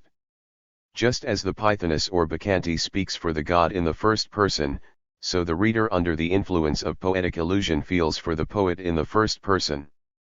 The images of dream, like the ideas of poetry, are concrete. In each dream, and in each poem, the memory image and the word play a different part, and therefore have different meanings. Dreams and poems are inconsistent among themselves. Each dream and each poem is a world of its own. Poetry is rhythmical. Rhythm secures the heightening of physiological consciousness so as to shut out sensory perception of the environment. In the rhythm of dance, music, or song we become self-conscious instead of conscious. The rhythm of heartbeat and breathing and physiological periodicity negates the physical rhythm of the environment. In this sense sleep too is rhythmical. The dreamer retires into the citadel of the body and closes the doors. Why is physiological introversion more necessary in poetry than in story, so that the poet accepts the difficulties of meter and rhyme? The answer is that introversion must be stronger in poetry. By introversion is not meant merely a turning away from immediate environment that could be secured by sitting in a quiet study, without disturbance. Such introversion is equally desirable for all kinds of thought, for scientific thinking and novel reading as well as poetry, and it is not secured by the order of the words but by an effort of concentration. Some people can concentrate on a difficult scientific book or a book of poetry in conditions where others cannot. This kind of introversion does not therefore depend upon the order of the words. No one has suggested facilitating scientific writing by making it metrical. But there is another aspect of introversion. In introversion for scientific fantasy, it is true that we turn away from immediate environment, yet nonetheless we turn towards those parts of external reality of which the words are symbols. Ordinarily we see, hovering behind language, the world of external reality it describes. But in poetry the thoughts are to be directed onto the feeling tone of the words themselves. Attention must sink below the pieces of external reality symbolized by the poetry, down into the emotional underworld adhering to those pieces.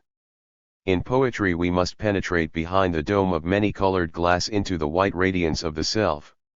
Hence the need for a physiological introversion, which is a turning away not from the immediate environment of the reader but from the environment depicted in the poem.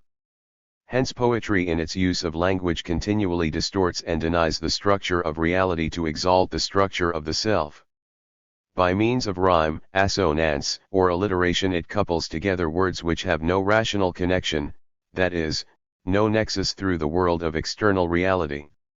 It breaks the words up into lines of arbitrary length, cutting across their logical construction. It breaks down their associations, derived from the world of external reality, by means of inversion and every variety of artificial stressing and counterpoint. 337. Thus the world of external reality recedes, and the world of instinct, the effective emotional linkage behind the words, rises to the view and becomes the world of reality. The subject emerges from the object, the social ego from the social world. Wordsworth said correctly, the tendency of meter is to divest language, in a certain degree, of its reality, and thus to throw a sort of half-consciousness of unsubstantial existence over the whole composition.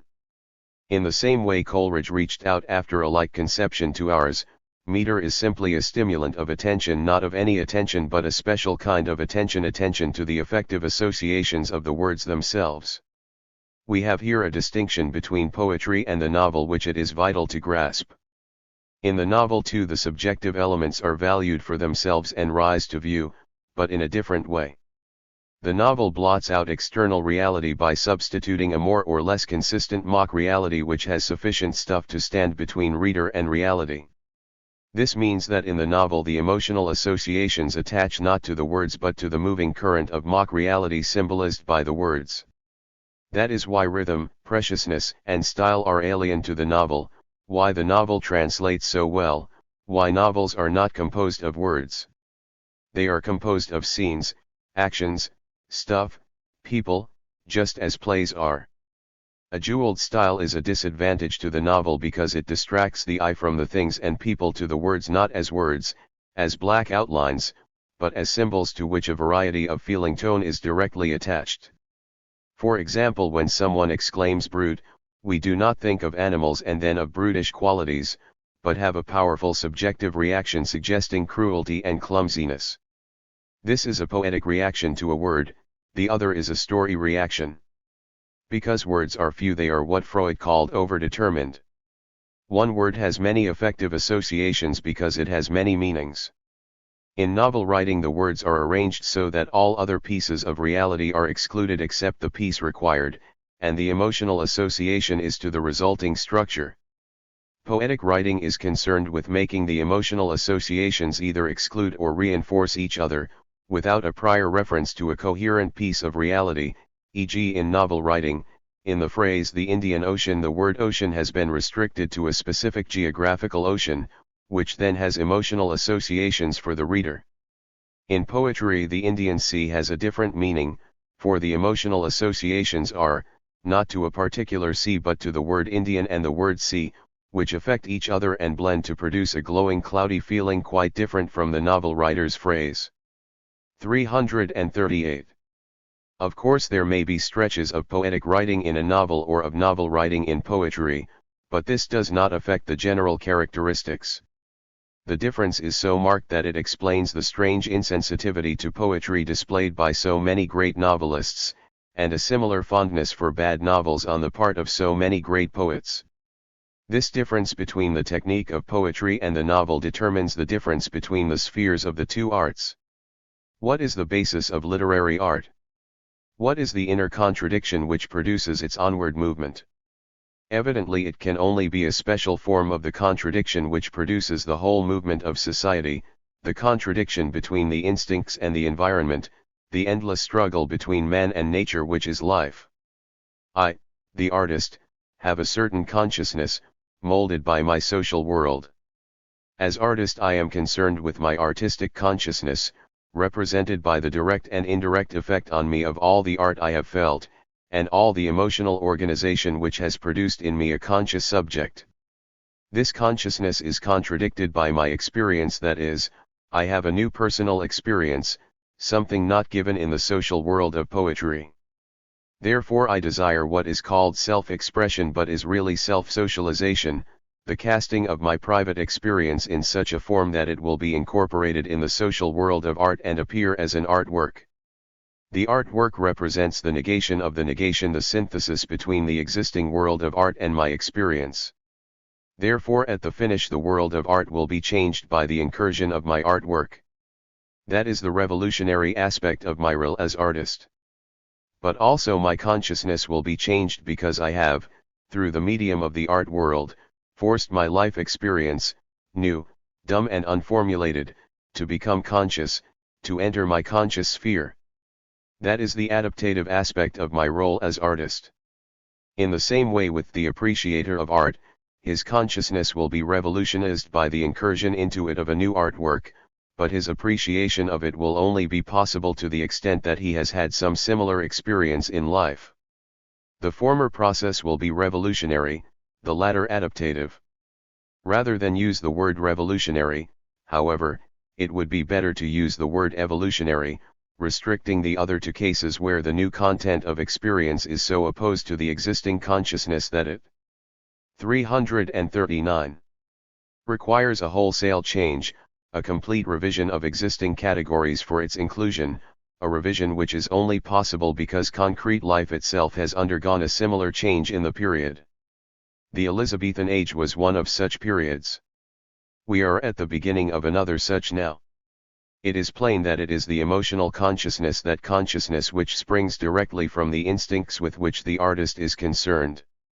Yet exactly the same relation holds between the scientist and his hypothesis and the rational consciousness, that consciousness which springs directly from the perception. Since the mediating factor in art processes is the social ego in its relation to the experience of individuals, it is plain that the integration performed by the artwork can only be achieved on condition that the item of private experience which is integrated is important, concerned with deep emotional drives, with the unchanging instincts which, because they remain the same beneath the changing adaptations of culture, act as the skeleton, the main organizing force in the social ego which ages of art have built up, is general, is not a contradictory item of experience peculiar to the artist or one or two men, but is encountered in a dumb unconscious way in the experiences of most men. Otherwise how could the artwork be meaningful to them, how could it integrate and give expression to their hitherto anarchic experience as it gave expression to the artists? Condition secures that great art which performs a wide and deep feat of integration has something universal, something timeless and enduring from age to age. This timelessness we now see to be the timelessness of the instincts, the unchanging secret face of the genotype which persists beneath all the rich superstructure of civilization. Condition explains why contemporary art has a special and striking meaning for us, why we find in even minor contemporary poets something vital and immediate not to be found in Homer, Dante, or Shakespeare. They live in the same world and meet the same bodiless forces whose power they experience. This also explains why it is correct to have a materialist approach to art, to look in the artworks of any age for a reflection of the social relations of that age. For the experience of men in general is determined in general by the social relations of that age, or to be more accurate, the social relations of that age are simply man's individual experiences averaged out, just as a species is a group of animals' physical peculiarities averaged out. Since art lives in the social world, and can only be of value in integrating experiences general to men, it is plain that the art of any age can only express the general experiences of men in that age. So far from the artist's being alone. 340. Wolf, he is the normal man of that age in so far as he is an artist. Of course, normality in consciousness is as rare as normality in vision, and, unlike the latter, it is not a fixed physical standard but one which varies from year to year. Moreover, his normality is, so to speak, the norm of abnormal experiences.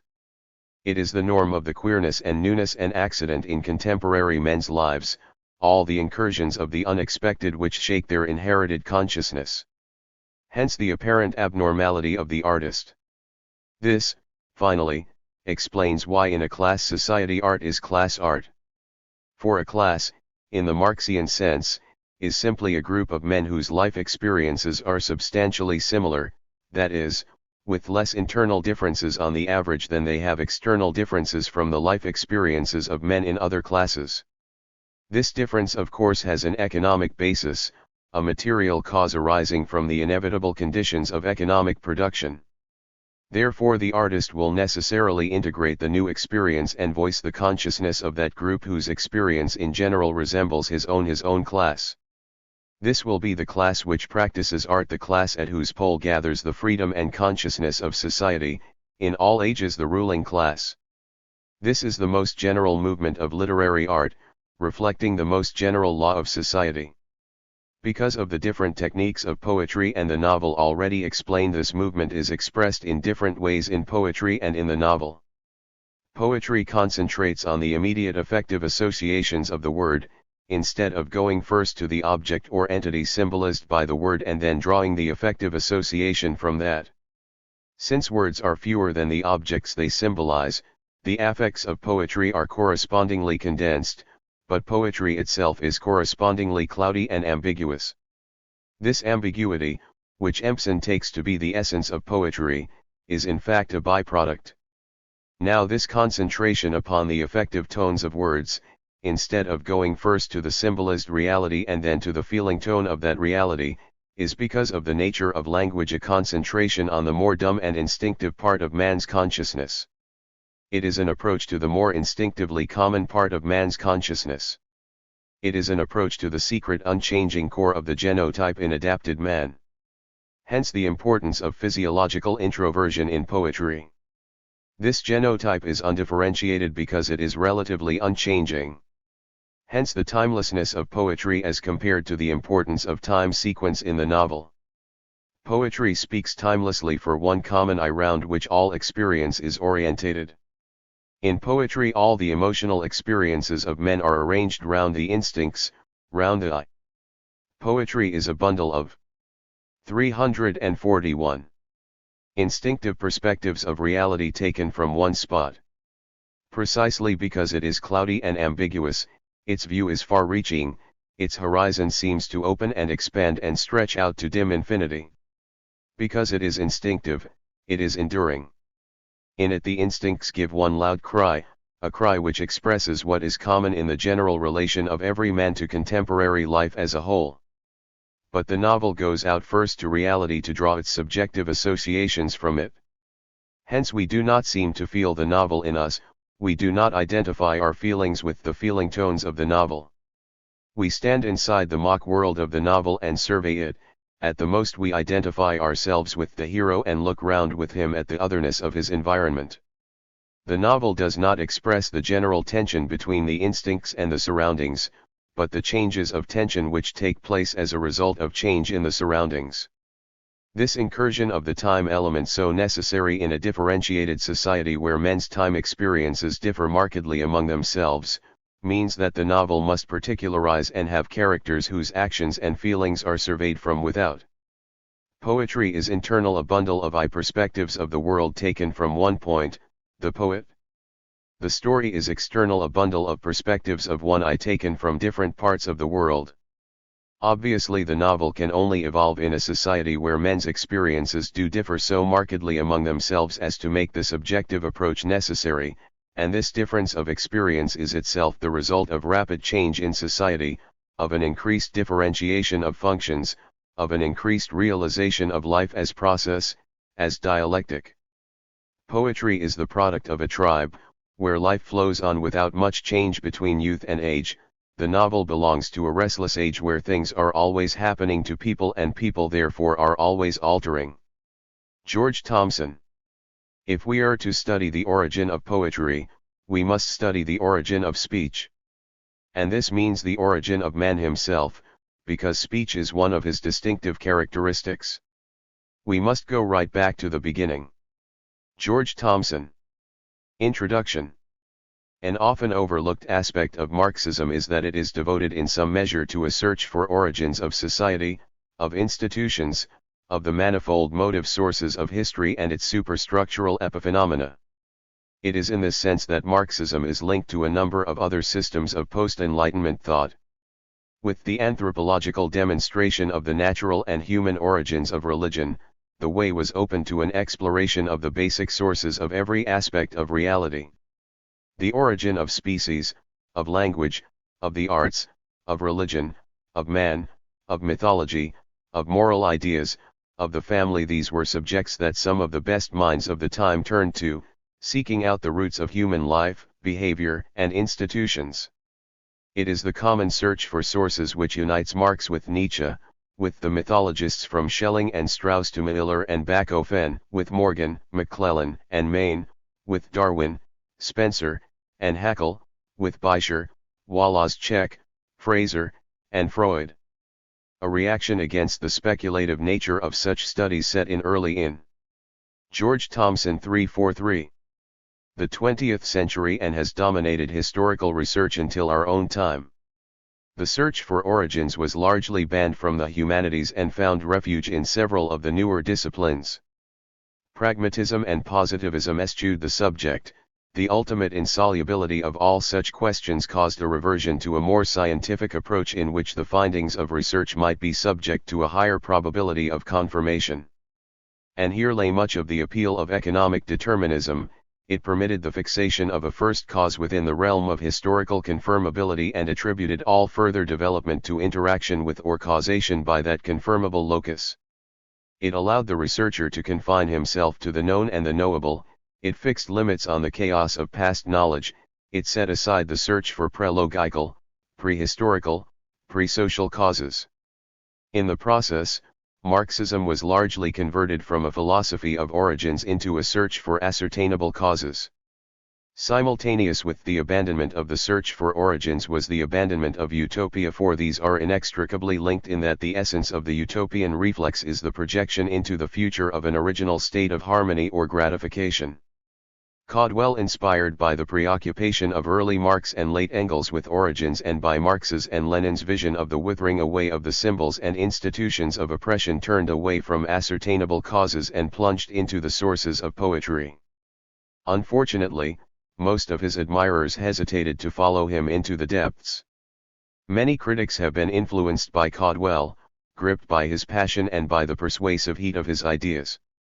His admirers are numerous: Alick West, Louis Harrap, Alan Bush, Arnold Kettle, Jack Lindsay, G. M. Matthews, Ernst Fischer, George Lukács, and others, but their approval has not extended to the application of his ideas in practice. Jacob Bronowski, in his William Blake, A Man Without a Mask, which revolutionized Blake studies, would acknowledge himself neither a Marxist nor a Caudwellian, but he came closer to utilizing Caudwell's poetics than any other critic of British literature, perhaps because he did not hesitate to enter the biographical dimension in his study of the artist. Caudwell's greatest disciple, the classical scholar George Thomson, continued Caudwell's search for origins in a series of major studies that are regarded as fundamental works in their field: Aeschylus and Athens, a study in the social origins of drama, studies in ancient Greek society, the prehistoric Aegean, and studies in ancient Greek society, the first philosophers. The latter volumes are detailed expansions and consolidations of the material covered in Aeschylus and Athens. These works cover a vast range of subjects: matriarchal organization, kinship, land tenure, Greek and Indo-European prehistory, the origins of the epic, the growth of slavery, the development of science, the beginnings of private property and the institutions of the state, the influence of commodity production and the circulation of money upon the growth of Greek philosophy, all of them interpreted in the light of Marxist theory, and climaxed by Thomson's fundamental concern, the tracing of the evolution of Greek tragedy from its sources in magic and ritual, through the fertility play and the dithyramb, to the works of Aeschylus, Sophocles, and Euripides. The first selection, from the closing pages of Aeschylus and Athens, sees the achievement of catharsis, the stimulation and relief of emotional stresses due to the contradictions generated in the course of social change as the common function of the Dionysiac orgies, of the initiations into the mysteries, and of tragedy. But Thomson, unlike Plato on one side and Brecht on the other, refuses to see the purgative effect of art as simplistically subversive or conservative of the social order. Restating the essential Caldwellian theory of the nature of poetry, Thomson concludes that the arts are conservative of the social order, in that they relieve the pressure on its members, but at the same time they are subversive, because they promote a recurrence of the stresses which they stimulate in order to relieve. This superb statement of the dialectics of the social function of art constitutes a fundamental position in the Marxist approach to art. An important and briefly influential work was Thomson's brochure Marxism and Poetry, dealing with the origin and evolution of poetry in terms of a sociological, psychological, and linguistic synthesis. In its brilliantly condensed yet popular style, it reviews the relationships between labor and consciousness, speech and magic, work and poetry, individual inspiration and collective expression. Thomson, like Caldwell and Plekhanov, leans too heavily on Beecher's theory of the origin of the arts in the rhythmical movements of collective labor. A Marxist modification of this theory is urgently required because ethnological research threatens to discredit it altogether. Thomson later revised chapters of this brochure and incorporated them into the first volume of his Studies in Ancient Greek Society. The chapter called Improvisation and Inspiration is reprinted here. It constitutes perhaps the best introduction to Caldwell's poetic theory, outlining the function of poetry in withdrawal of conscious. George Thomson 345. Ness from the perceptual world into the world of fantasy, showing the ways in which poetical speech differs from common speech, tracing the correspondences between the mimetic dance and poetry as an economic psychological function, sketching the transition from magic and prophecy to poetry and the common ego, in which is stored the suppressed energy of revolutionary transformation. George Derwent Thomson was born in 1903, and educated at Dulwich College and King's College, Cambridge. He taught Greek in the Irish language at the University of Galway in the 1930s. Since 1937 he has been Professor of Greek at the University of Birmingham. His works include translations from Aeschylus, monographs on Greek lyric meter and the Greek language, a manual of modern Greek, and translations from the Irish. His stated goal is the restoration of the Greek heritage to its former position as a message of hope for the future. He wishes to rescue it from the mandarins, for whom the humanities have become a privileged and desiccated refuge. His belief is that Marxism provides the means by which that goal can be reached. Thomson, Pity and Fear from Aeschylus and Athens. It may be concluded that, in keeping with their common origin, these three rites, the orgy of the Dionysiac Thyasis, initiation into the mysteries, and tragedy, fulfilled a common function, catharsis or purification, which renewed the vitality of the participants by relieving emotional stresses due to the contradictions generated in the course of social change. And this purpose was achieved by the expression of what had been suppressed. The different forms which this function assumed are explained by the increasing complexity of the social structure, which rendered the mode of expression progressively less violent. In the Dionysiac orgy, all the participants were subjected to an actual hysterical seizure involving automatism, paroxysms, and analgesia. When the orgy became a passion play, the active part was restricted to the performers, who may have exhibited acute symptoms themselves, like the ecstatic dancers of many modern tribes, but in the spectators they excited nothing more than feelings of terror and floods of tears. In the mysteries, the initiates still have to participate actively in many of the rites, but the chief of these is a mystical drama performed for them by others, and at the tragic festivals the role of all but a fraction of those present has become entirely passive, being confined to expressing. 346. Those emotions of pity and fear which are evoked in them by the climax of the plot. And, lastly, although the stresses have not grown less severe, the intensity of the symptoms has steadily diminished, because the growing individuation of society, resulting from the more manifold divisions of labor, has so deepened and enriched the emotional and intellectual life of the people as to render possible a proportionately higher level of sublimation. The principle of catharsis is accepted by modern psychologists. It provides relief by giving free outlet to repressed emotions through such channels as the practice of confession or participation in public festivals. The citizen who has purged himself in this way becomes thereby a more contented citizen. The emotional stresses set up by the class struggle are relieved by a spectacle in which they are sublimated as a conflict between man and God, or fate, or necessity. Plato banned tragedy because it was subversive of the established order. Aristotle replied that a closer analysis showed it to be conservative of the established order.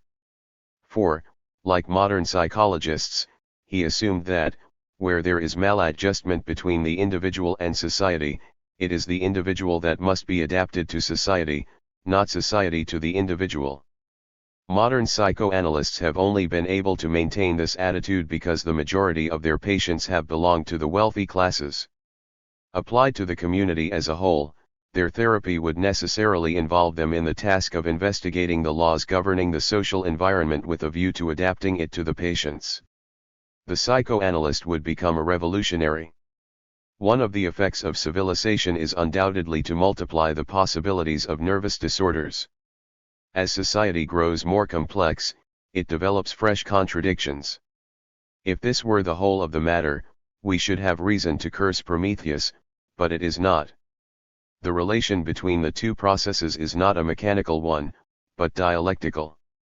These internal maladaptations resulting from social development accumulate to a point at which they precipitate a reorganization of society itself, and, after they have been thus resolved, there emerges a new set of contradictions operating on the higher level.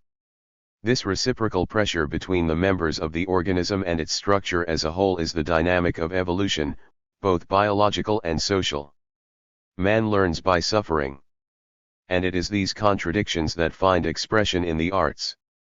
The artist may endeavor to reform the world, like Shelley, or to escape from it, like Keats, or to justify it, like Milton, or simply to describe it, like Shakespeare, but it is this discord between the individual and his environment, which, as an artist, he feels with peculiar force, that impels him to create in fantasy the harmony denied to him in a world out of joint.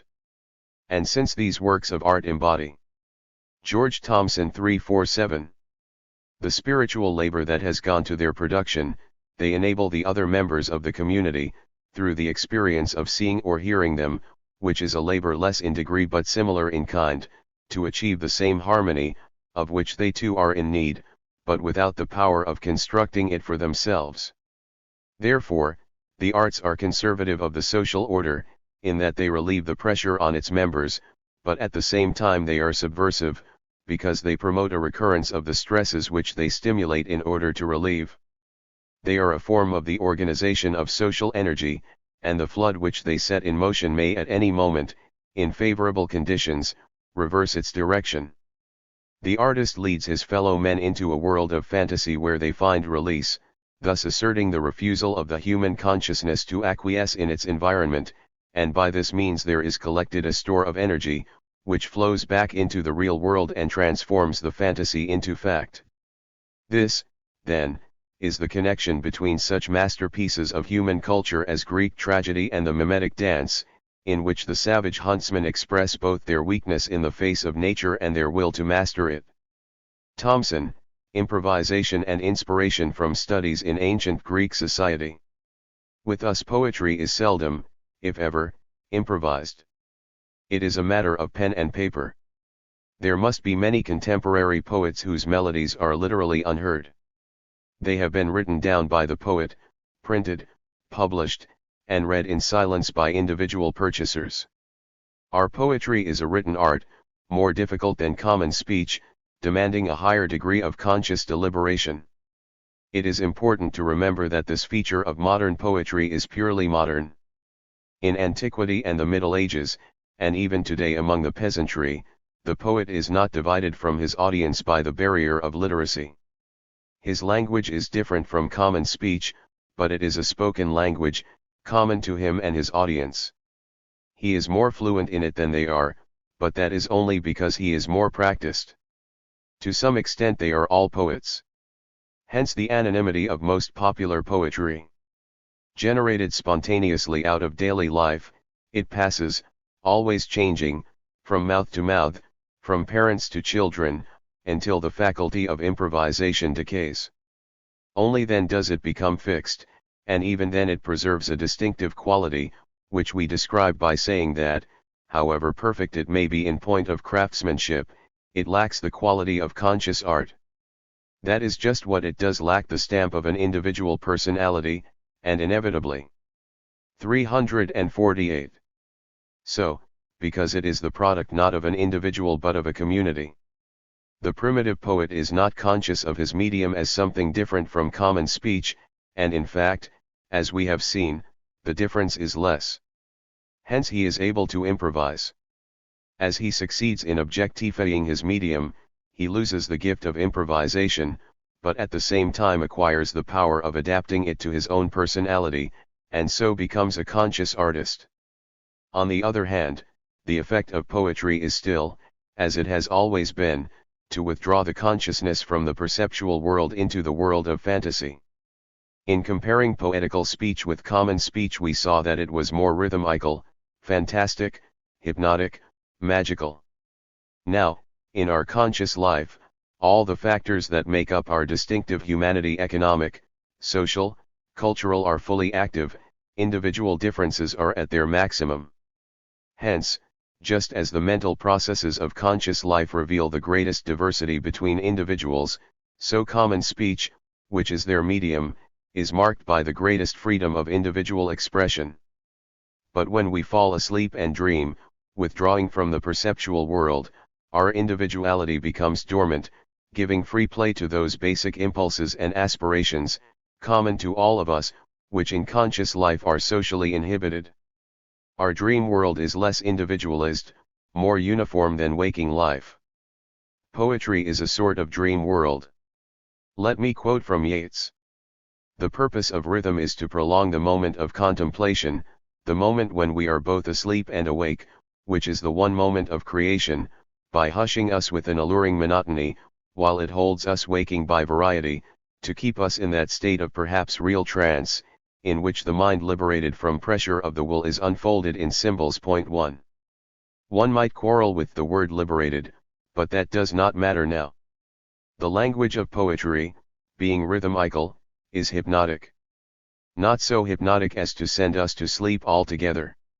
If we analyze any meter in any language, we find in it precisely that combination of monotony and variety, that interplay of like and unlike, which, as Yeats perceived, is needed to hold the mind suspended in a sort of trance, the special spell of poetry, caught between sleep and waking in the realm of fantasy. And so, when we say a poet is inspired, we mean that he is more at home than other men in the subconscious world of fantasy. He is exceptionally prone to psychical dissociation. And through this process his inner conflicts, the contradictions in his relationship to society, are discharged. I.W.B. Yeats, Essays, pages 195-96. George Thomson 349. Relieved. The discords of reality are resolved in fantasy. But, since this world into which he retires is common to him and his fellow men, the poetry in which he formulates his experience of it evokes a general response, expressing what his fellows feel but cannot express for themselves, and so draws them all into a closer communion of imaginative sympathy. Und wenn der Mensch in seiner Qual verstumt, gab mir ein Gott, zu sagen, wie ich leid. 2. His fellows are tormented by unsatisfied longings which they cannot explain, cannot express. He too is unable to explain them, but thanks to the gift of inspiration he can at least express them. And when he expresses them they recognize his longings as their own. As they listen to his poetry they go through the same experience as he did in composing it. They are transported into the same world of fantasy, where they find the same release. In the mimetic dance, directed by their leader, the savage huntsmen pre-enact the successful prosecution of the hunt, striving by an effort of will to impose illusion on reality. In fact, all they do is to express their weakness in the face of nature, but by expressing it they succeed to some extent in overcoming it. When the dance is over, they are actually better huntsmen than they were before. In poetry we see the same process at a higher level. Civilized man has succeeded to a large extent in mastering nature, but only by complicating his social relations. Primitive society was simple, classless, presenting a weak but united front against nature. Civilized society is more complex, richer, more powerful, but, as a necessary condition of all this, it has always hitherto been divided against itself. Hence the conflict between society and nature, the basis of magic, is overlaid by a conflict between the individual and society, the basis of poetry. The poet does for us what the dance leader does for his fellow savages. The primitive poet does not work alone. His audience collaborates. Without the stimulus of a listening crowd he cannot work at all. He does not write, he recites. He does not compose, he improvises. As the inspiration comes to him, it produces in his listeners an immediate response. They surrender to the illusion immediately and wholeheartedly. In these circumstances the making of poetry is a collective social act. When we read a poem, or hear one being read, we may be deeply moved, but we are seldom completely carried away. The reaction of A. 2. And when man in his agony is dumb, I have God's gift to utter what I suffer. Goethe, Tasso, 3432-33. 350. Primitive audience is less sublimated. The whole company throw themselves into the world of make-believe, they forget themselves. I have seen this many times in the west of Ireland. Or listen to this account of a Russian minstrel residing in a hut on one of the islands on Lake Onega. Utka coughed. Everybody became silent. He threw his head back and glanced round with a smile. Seeing their impatient, eager looks, he at once began to sing. Slowly the face of the old singer changed. All its cunning disappeared. It became childlike, naive. Something inspired appeared in it.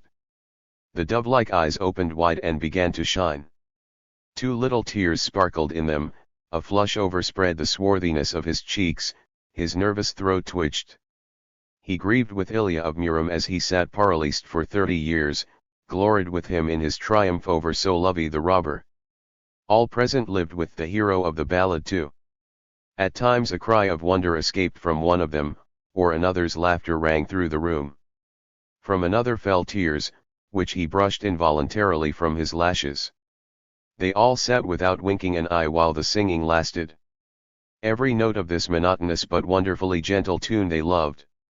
These people were illiterate, yet poetry meant something for them which it certainly does not mean for English people today. We have produced Shakespeare and Keats, it is true, and they were greater than Utka. But Utka was popular, and that is more than can be said of Shakespeare or Keats in our country today.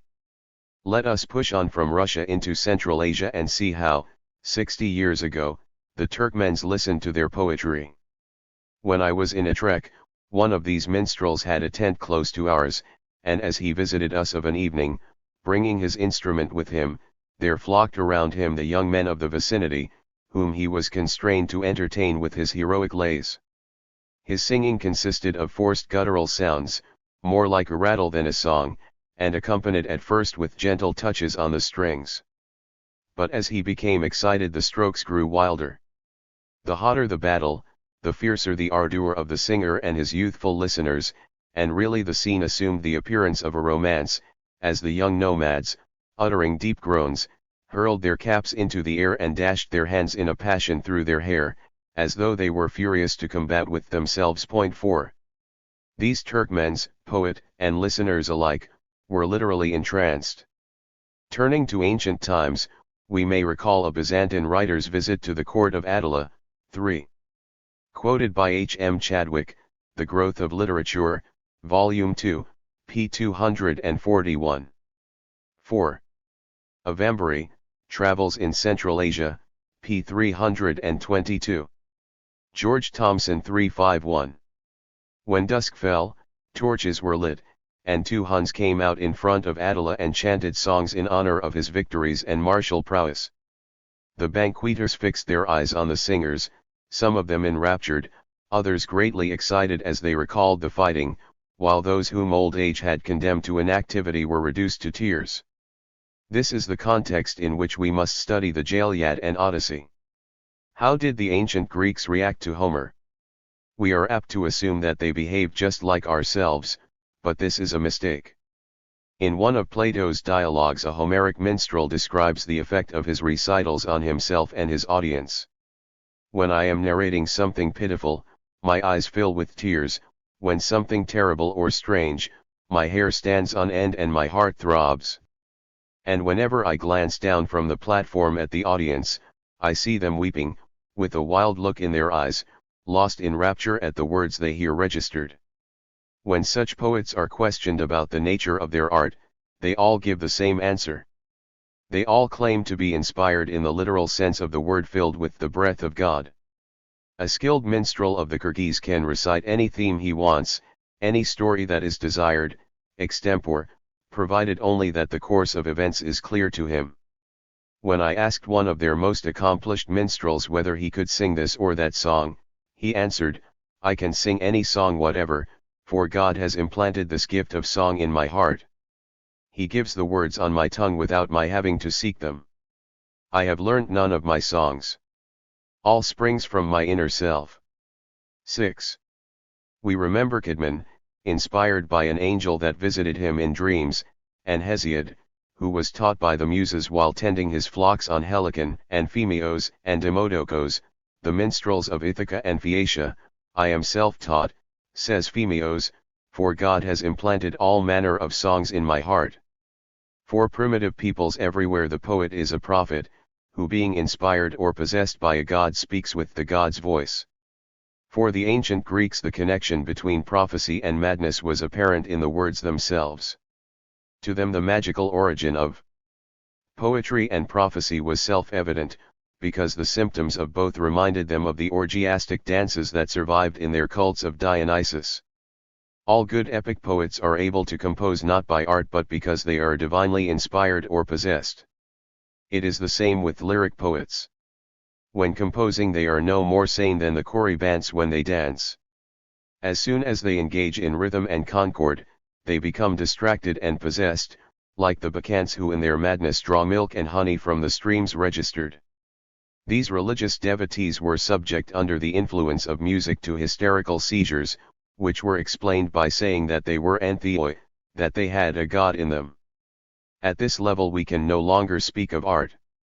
We have reached its roots in magic. Inspiration and possession are the same thing. In primitive society mental disorders involving loss of consciousness and convulsions are attributed to possession by a god or animal or ancestral spirit. This idea emanates from the ecstasy of the mimetic dance, in which the performers lose consciousness of their identity as they impersonate the totemic animal, the symbol of the heightened common ego evoked by the dance. Hysteria is a neurosis, a conflict between the individual and his environment which issues in a revolt of the subconscious. It is common among savages, not because they are more prone to such conflicts than we are, but because their consciousness is shallower, less resilient. It is treated by magic. When the first symptoms appear, a song is chanted over the patient. This facilitates the psychical dissociation, precipitates the fit. Here, then, we have poetry at a purely magical level, or rather not poetry at all but the form of therapeutic magic out of which poetry evolved. For magic too is a revolt of the subconscious, cured in the same way. The difference is that in the mimetic dance this hysterical propensity is organized collectively, it is organized mass hysteria, whereas these individual seizures are sporadic. But the treatment is essentially the same. The patient is exorcised. The possessing spirit is evoked and expelled by the magic of the song. The exorcist who administers the treatment, the shaman, medicineman or witch doctor, as he is variously called, is usually himself a hysterical subject who has undergone a special training. The relation of the exorcist to the patient is thus similar to that of the leader to his followers in the mimetic dance. Prophecy is a development of possession. One of the commonest conditions of exorcising a patient is that the possessing spirit should be forced to reveal its name, and often, after revealing its name, it demands to be propitiated in return for releasing its victim. In this way the procedure becomes a means of proclaiming the will of the gods and so of predicting the future. The hysterical seizure assumes the form of a prophetic trance, in which the patient becomes a medium, in the modern spiritualistic sense a vehicle for the voice of a god or spirit. In this condition he expresses fears, hopes, anticipations of the future, of which in his conscious life he is unaware. We still say that coming events cast their shadows before. They impinge on our subconscious, causing an indefinable unrest, and in the prophet, whose subconscious, being abnormally active, is constantly liable to erupt, they rise to the surface. And finally the prophet becomes a poet. In primitive thought there is no clear line between prophecy and poetry. The minstrels described in the Homeric poems are credited with second sight, and their persons are sacrosanct. The poet is the prophet at a higher level of sublimation. The physical intensity of the trance has been mitigated, but it is a trance all the same. His psyche is precipitated into fantasy, in which his subconscious struggles and aspirations find an outlet. And just as the prophet's predictions command general acceptance, so the poet's utterance stirs all hearts. In this way we are able, with Caudwell, to define the essential nature of art. Art changes the emotional content of man's consciousness so that he can act more subtly and deeply to the world. This penetration of inner reality, because it is achieved by men in association and has a complexity beyond the power of one man to achieve, also exposes the hearts of his fellow men and raises the whole communal feeling of society to a new plane of complexity. It makes possible new levels of conscious sympathy, understanding, and affection between men, matching the new levels of material organization achieved by economic production. Just as in the rhythmic introversion of the tribal dance each performer retired into his own heart, into the fountain of his instincts, to share with his fellows not a perceptual world but a world of instinct and blood-warm rhythm, so today the instinctive ego of art is the common man into which we retire to establish contact with our fellows. 1 degree. There is one other aspect of inspiration that may be mentioned here. Just as magic was for a long time the special province of women, so we find all over the world that inspiration in prophecy and poetry belongs especially to them. The evidence is all the more striking because their part in primitive life is not nearly so well documented as the men's. I am not going to enlarge on this subject now. The reader may study it in the pages of Beecher, Briffault, and Chadwick. It was more than a poet's fancy that prompted Homer and Hesiod to invoke the aid of female deities. The woman's part in the origin of music is commemorated in the word itself. Bertolt Brecht. The point is not to leave the spectator purged by a cathartic but to leave him a changed man, or rather, to sow within him the seeds of changes which must be completed outside the theater. Brecht to Tretiakov. The philosophers have only interpreted the world in various ways, the point is to change it. Marx, 11th Thesis on Feuerbach. It is not the function of the poet to relate what has happened, but what may happen, what is possible according to the law of probability or necessity. Aristotle, Poetics 9, 1. Introduction. Eugen Bertold Friedrich Brecht was born in Augsburg in 1898. He took up the study of medicine and science at Munich University, serving as an orderly at the front in 1918, the year in which he wrote the first of those plays which have marked him as an outstanding playwright of the 20th century. He became a poet and dramatist in a German milieu that reflected many of the leading post-war international avant-garde trends, including Expressionism, Dada, Futurism, Surrealism, and the indigenous reflections of Soviet experiments in proletarian dramaturgy.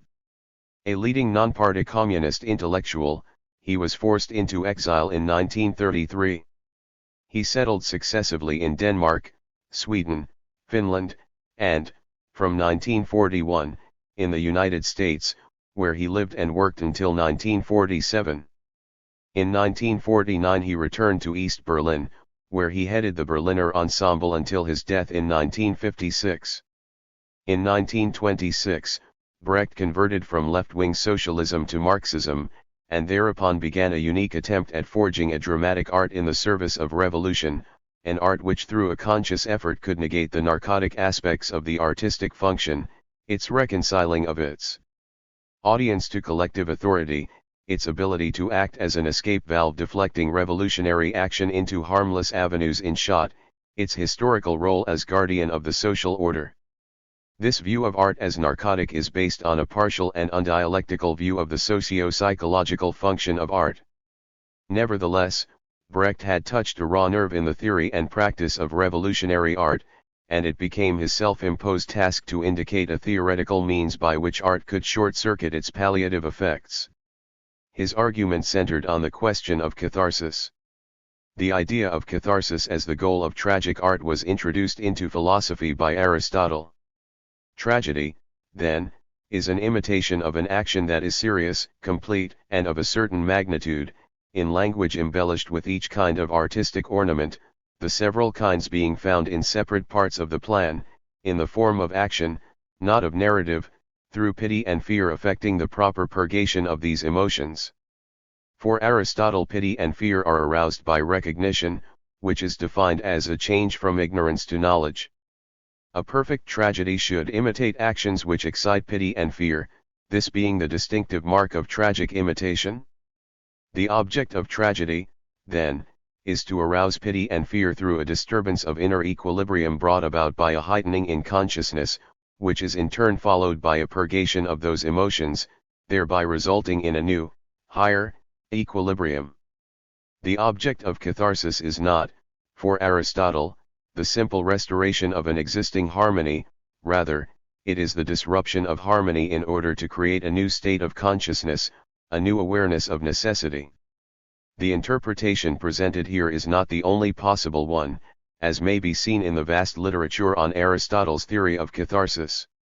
And it is true that in the closing pages of the Politics Aristotle restates the theory in such a way as to indicate that catharsis may be regarded as aiming at a pleasant feeling of relief which may afford harmless delight to the audience, and describes the process as being similar to a form.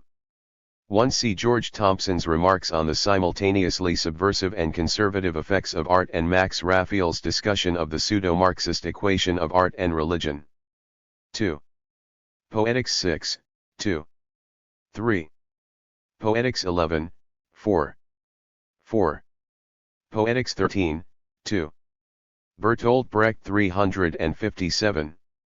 Of homeopathic medicine or treatment for a condition already pre-existent in the spectator. Nevertheless, it is clear that Aristotle's catharsis is not the simple, lulling narcotic that Plato saw as a primary purpose of art when he compared the effect of music to the singing and rocking motion of women nursing their infants. If there is not a radical core in Aristotle's ambivalent poetic theory, there is a radical aspect that is wholly ignored by the Brechtian interpretation. The selections here from Brecht's writings on theatre concentrate on his central dispute with Aristotelian catharsis registered, indicating the points of difference between traditional theatre and the new epic theatre that Brecht proposed as a means of circumventing the narcotic role of art. The sources of Brecht's theory cannot be explored in this brief space, but it may be indicated that Brecht's theatre is in part an outgrowth of Erwin Piscator's mixed media, agitprop, activist theatre of the early 1920s, which in turn was heavily influenced by Kurgensev's proletkult theater in young Soviet Russia. The Brechtian estrangement affects those double alienations by which he intends to negate catharsis in practice were foreshadowed in their essential details by the Soviet formalist, Viktor Shklovsky. The deliberate alienation of traditional artistic form occurs, of course, in many of the modes of modern art of the early 20th century, and Brecht's epic theatre must be placed within the milieu of Joyce, Doblin, Pirandello, Claudel, the Japanese no-play, Frank Wedekind, Eisenstein, Pudovkin, Bartók, Picasso, Stravinsky, and Ernst. Brecht's theories arise at the junction of international modernist currents, the revolutionary didacticism of the post-October period, and the tumultuous German cultural movement of the Weimar years. Brecht's thesis that catharsis restores the audience to a state of reconciliation with evil is based upon a mechanistic dialectics, which we met earlier in Bukharin and Bogdanov.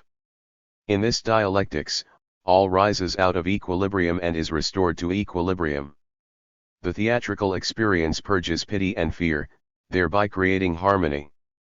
Terror and pity, those emotions which properly directed lead to revolutionary action, are neutralized in the theatrical experience. But even on its own terms, this new equilibrium contains the consciousness of the artwork that gave rise to it. It therefore is an equilibrium already disrupted by a new consciousness, tending toward a new negation. What Brecht strives for is the didactic heightening of the consciousness of oppression within the theater, without a cathartic resolution. Brecht's estrangement effects aim to create the possibility of catharsis interruptus, with the purgation taking place outside the theater, in the social arena, in the realm of revolutionary action. The whole point of Brecht's theory is to turn art into a Marxist-Leninist weapon in the class struggle. I wanted to take the principle that it was not just a matter of interpreting the world but of changing it, and apply that to the theater, he wrote in his notes on Stritt Matters play Katzgraben. What we must achieve is the creation of militancy in the audience. Registered the 11th of Marx's theses on Feuerbach is the root of Brecht's epic theater. Brecht's question is, how can the unfree, ignorant man of our century, with his thirst for freedom and his hunger for knowledge, how can the tortured and heroic man of this ghastly century obtain his own theater which will help him to master the world and himself? Brecht's is an attempt to construct such a theater. What Brecht fails to recognize is that one of the crucial functions of artistic catharsis is to purge the violent and anti-human drives of man, to bring him closer to his brothers and sisters, to neutralize man's drive to rape, castrate, and mutilate, to permit unity with the collective in the service of mankind. Brecht's theory presupposes that the aggression which can be aroused within the theater will inevitably be channeled toward humanistic goals, but such aggression can also be turned to war and fascism or inward against the individual himself. The avoidance of catharsis in art can serve to frustrate energy rather than to direct it toward positive goals. Non-cathartic art may block action by refusing to permit symbolic victory. Symbolic solutions within the theater serve as models of a release that the audience will seek in reality if the social historical factors are favorable. For no catharsis is ever completed within the theater.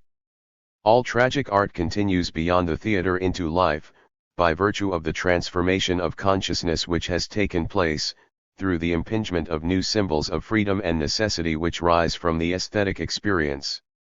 Schlochauer writes that Kafka's novels avoid catharsis, and because of this the feeling of dread and anxiety is rarely lifted, and at the close the reader is still in the grip of the modern furies. It is not, he continues, a question of avoiding unhappy endings.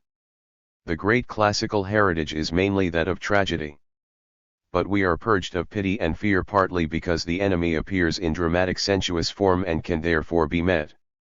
Registered thus, the interruption of catharsis may inhibit rather than encourage revolutionary action. Catharsis is a necessary precondition for revolutionary rebirth. The old life must be completed before the new life can be launched. The terrors and fears which accompany the move to maturity, into manhood, must be allayed, negated, transcended. Catharsis is initiation, the strengthening of the ego through knowledge of necessity so that the youth may cast his skin, separate himself from the symbols of childhood, and take his place among the elders. In a sense, then, catharsis is repression, but repression in the service of progress. And there can be no progress without purgation of pity and fear? Degree 9g. Mythopoesis, p. 299. 10. The American Marxist Leon Sampson wrote of Aristotle's catharsis that it was a means of purging man of those emotions pity and fear which render a man impotent in battle. He concludes from this that one of the chief functions of art is to prepare man for war which the regime of property makes imperative between nation and nation, class and class, man and man brought to light. Brecht's observation that traditional art may serve as a substitute for social action is not a fantasy, and his argument is in a long philosophical tradition. The solution of the problem lies in history. One must ask, under what historical and psychological conditions is it possible for the revolutionary potential of art to be immobilized? And, under what conditions does the cathartic effect of tragic or critical realist art nullify rather than activate revolutionary energy? The unraveling of these questions by an examination of specific artworks and art forms in specific class societies at particular moments in time may reveal that the paralytic aspect of catharsis rises in epochs which are in a pre-revolutionary turmoil but which are not yet committed to a revolutionary solution. Art, in such periods, serves an audience as a substitute for action, very much as philosophy served to create the German dream history alluded to by Marx. Some recent examples are the Weimar Republic period between World War I and 1933, the United States in the post-McCarthy period, Mexico in the post-revolutionary years. But such periods are conditional, temporary, in flux, unstable by their very nature, and eventually lead to their own negation, and therefore to the negation of this temporary paralysis of art's revolutionary function. Brecht, Epic Theatre from Brecht on Theatre. The modern theatre is the epic theatre. The following table shows certain changes of emphasis as between the dramatic and the epic theatre. Dramatic theatre plot implicates the spectator in a stage situation, wears down his capacity for action, provides him with sensations experience. The spectator is involved in something, suggestion, instinctive feelings are preserved. The spectator is in the thick of it, shares the experience. The human being is taken for granted, he is unalterable. Eyes on the finish. One scene makes another. Growth linear. Development evolutionary determinism. Man as a fixed point. Thought determines being. Feeling. 2. Bertolt Brecht 361. Epic theatre narrative turns the spectator into an observer, but arouses his capacity for action, forces him to take decisions. Picture of the world he is made to face something. Argument brought to the point of recognition. The spectator stands outside. Studies the human being, is the object of the inquiry. He is alterable and able to alter. Eyes on the course, each scene for itself. Montage in curves. Jumps. Man as a process, social being, determines thought, reason. Many people imagine that the term epic theatre is self-contradictory, as the epic and dramatic ways of narrating a story are held, following Aristotle, to be basically distinct. The difference between the two forms was never thought simply to lie in the fact that the one is performed by living beings while the other operates via the written word. Epic works such as those of Homer and the medieval singers were at the same time theatrical performances, while dramas like Goethe's Faust and Byron's Manfred are agreed to have been more effective as books. Thus, even by Aristotle's definition, the difference between the dramatic and epic forms was attributed to their different methods of construction, whose laws were dealt with by two different branches of aesthetics. The method of construction. 362. Depended on the different way of presenting the work to the public, sometimes via the stage, sometimes through a book, and independently of that there was the dramatic element in epic works and the epic element in dramatic. The bourgeois novel in the last century developed much that was dramatic, by which was meant the strong centralization of the story, a momentum that drew the separate parts into a common relationship. A particular passion of utterance, a certain emphasis on the clash of forces are hallmarks of the dramatic. The epic writer Dublin provided an excellent criterion when he said that with an epic work, as opposed to a dramatic, one can as it were take a pair of scissors and cut it into individual pieces, which remain fully capable of life. This is no place to explain how the opposition of epic and dramatic lost its rigidity after having long been held to be irreconcilable. Let us just point out that the technical advances alone were enough to permit the stage to incorporate an element of narrative in its dramatic productions. The possibility of projections, the greater adaptability of the stage due to mechanization, the film, all completed the theater's equipment, and did so at a point where the most important transactions between people could no longer be shown simply by personifying the motive forces or subjecting the characters to invisible metaphysical powers. To make these transactions intelligible, the environment in which the people lived had to be brought to bear in a big and significant way. This environment had of course been shown in the existing drama, but only as seen from the central figure's point of view, and not as an independent element. It was defined by the hero's reactions to it. It was seen as a storm can be seen when one sees the ships on a sheet of water unfolding their sails, and the sails filling out. In the epic theater it was to appear standing on its own. The stage began to tell a story. The narrator was no longer missing, along with the fourth wall. Not only did the background adopt an attitude to the events on the stage by big screens recalling other simultaneous events elsewhere, by projecting documents which confirmed or contradicted what the characters said, by concrete and intelligible figures to accompany abstract conversations, by figures and sentences to support mimed transactions whose sense was unclear, but the actors too refrained from going over wholly into their role, remaining detached from the character they were playing and clearly inviting criticism of him. The spectator was no longer in any way allowed to submit to an experience uncritically by means of simple empathy with the characters in a play. The production took the subject matter and the incidents shown and put them through a process of alienation. Bertolt Brecht 363. The alienation that is necessary to all understanding. When something seems the most obvious thing in the world, it means that any attempt to understand the world has been given up. What is natural must have the force of what is startling. This is the only way to expose the laws of cause and effect. People's activity must simultaneously be so and be capable of being different. It was all a great change. The dramatic theater's spectator says, "Yes, I have felt like that too, just like me. It's only natural, it'll never change. The sufferings of this man appall me, because they are inescapable. That's great art. It all seems the most obvious thing in the world. I weep when they weep, I laugh when they laugh."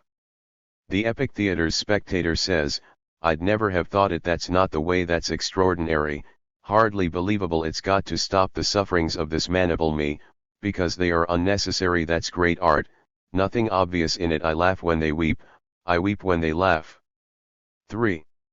The epic theater is chiefly interested in the attitudes which people adopt towards one another, wherever they are socio-historically significant. It works out scenes where people adopt attitudes of such a sort that the social laws under which they are acting spring into sight.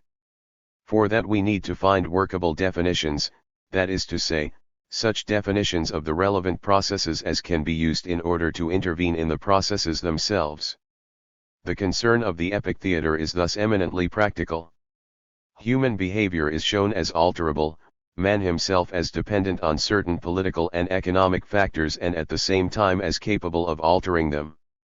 To give an example, a scene where three men are hired by a fourth for a specific illegal purpose has to be shown by the epic theater in such a way that it becomes possible to imagine the attitude of the four men other than as it is expressed there, i.e. so that one imagines either a different set of political and economic conditions under which these men would be speaking differently, or else a different approach on their part to their actual conditions, which would likewise lead them to say different things.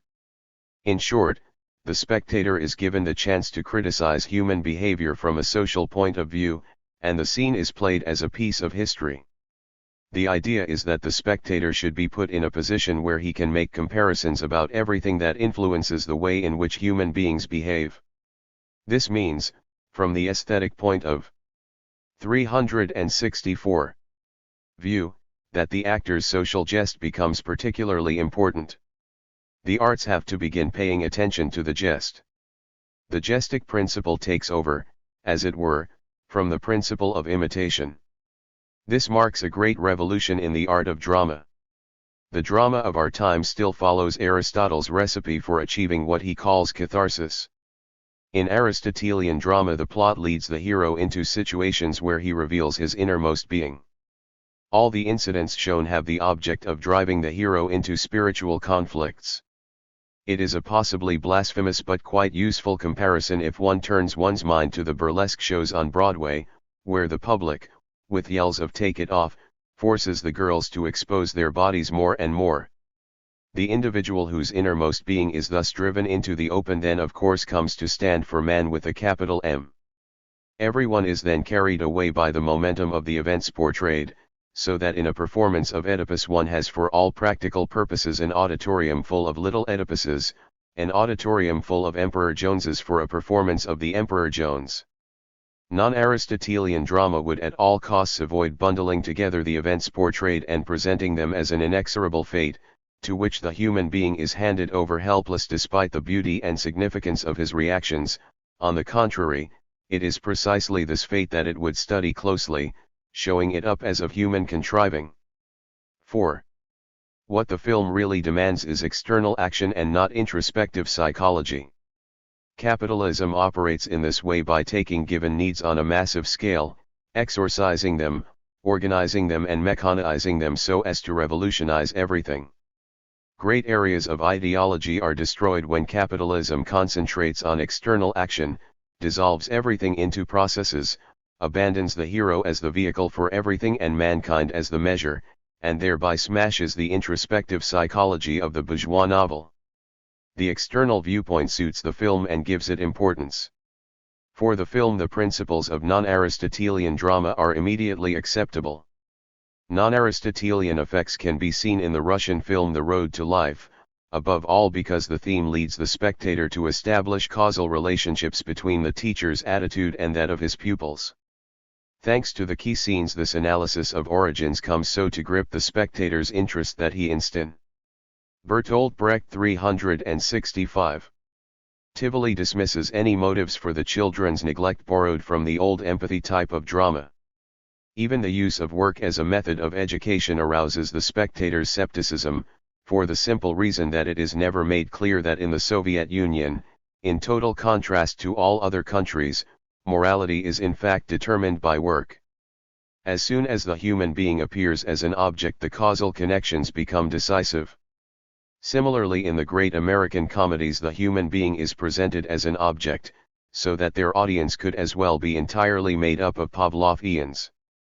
Behaviorism is a school of psychology that is based on the industrial producer's need to acquire means of influencing the customer, an active psychology therefore, progressive and revolutionary. Its limits are those proper to its function under capitalism. Here again the road leads over capitalism's dead body, but here again this road is a good one. 5. So is this new style of production the new style? Is it a complete and comprehensible technique, the final result of every experiment? Answer: no. It is a way, the one that we have followed. The effort must be continued. The problem holds for all art, and it is a vast one. The solution here aimed at is only one of the conceivable solutions to the problem, which can be expressed so: how can the theater be both instructive and entertaining? How can it be divorced from spiritual dope traffic and turned from a home of illusions to a home of experiences? How can the unfree, ignorant man of our century, with his thirst for freedom and his hunger for knowledge, how can the tortured and heroic, abused and ingenious, changeable and world-changing man of this great and ghastly century obtain his own theater which will help him to master the world and himself? 6. It must never be forgotten that non-Aristotelian theater is only one form of theater. It furthers specific social aims and has no claims to monopoly as far as the theater in general is concerned. I myself can use both Aristotelian and non-Aristotelian theater in certain productions. 366. 7. The rejection of empathy is not the result of a rejection of the emotions, nor does it lead to such. The crude aesthetic thesis that emotions can only be stimulated by means of empathy is wrong. Nonetheless, a non-Aristotelian dramaturgy has to apply a cautious criticism to the emotions which it aims at and incorporates. Certain artistic tendencies like the provocative behavior of futurists and Dadaists and the icing up of music point to a crisis of the emotions. Already in the closing years of the Weimar Republic, the post-war German drama took a decisively rationalistic turn. Fascism's grotesque emphasizing of the emotions, together perhaps with the no less important threat to the rational element in Marxist aesthetics, led us to lay particular stress on the rational. Nevertheless, there are many contemporary works of art where one can speak of a decline in emotional effectiveness due to their isolation from reason, or its revival thanks to a stronger rationalist message. This will surprise no one who has not got a completely conventional idea of the emotions. The emotions always have a quite definite class basis. The form they take at any time is historical, restricted and limited in specific ways. The emotions are in no sense universally human and timeless. The linking of particular emotions with particular interests is not unduly difficult so long as one simply looks for the interests corresponding to the emotional effects of works of art. Anyone can see the colonial adventures of the Second Empire looming behind Delacroix's paintings and Rimbaud's Bateau Ivera. If one compares the Bateau Ivera, say, with Kipling's Ballad of East and West, one can see the difference between French mid-19th century colonialism and British colonialism at the beginning of the 20th. It is less easy to explain the effect that such poems have on ourselves, as Marx already noticed. Apparently emotions accompanying social progress will long survive in the human mind as emotions linked with interests, and in the case of works of art will do so more strongly than might have been expected, given that in the meantime contrary interests will have made themselves felt. Every step forward means the end of the previous step forward, because that is where it starts and goes on from. At the same time it makes use of this previous step, which in a sense survives in men's consciousness as a step forward, just as it survives in its effects in real life.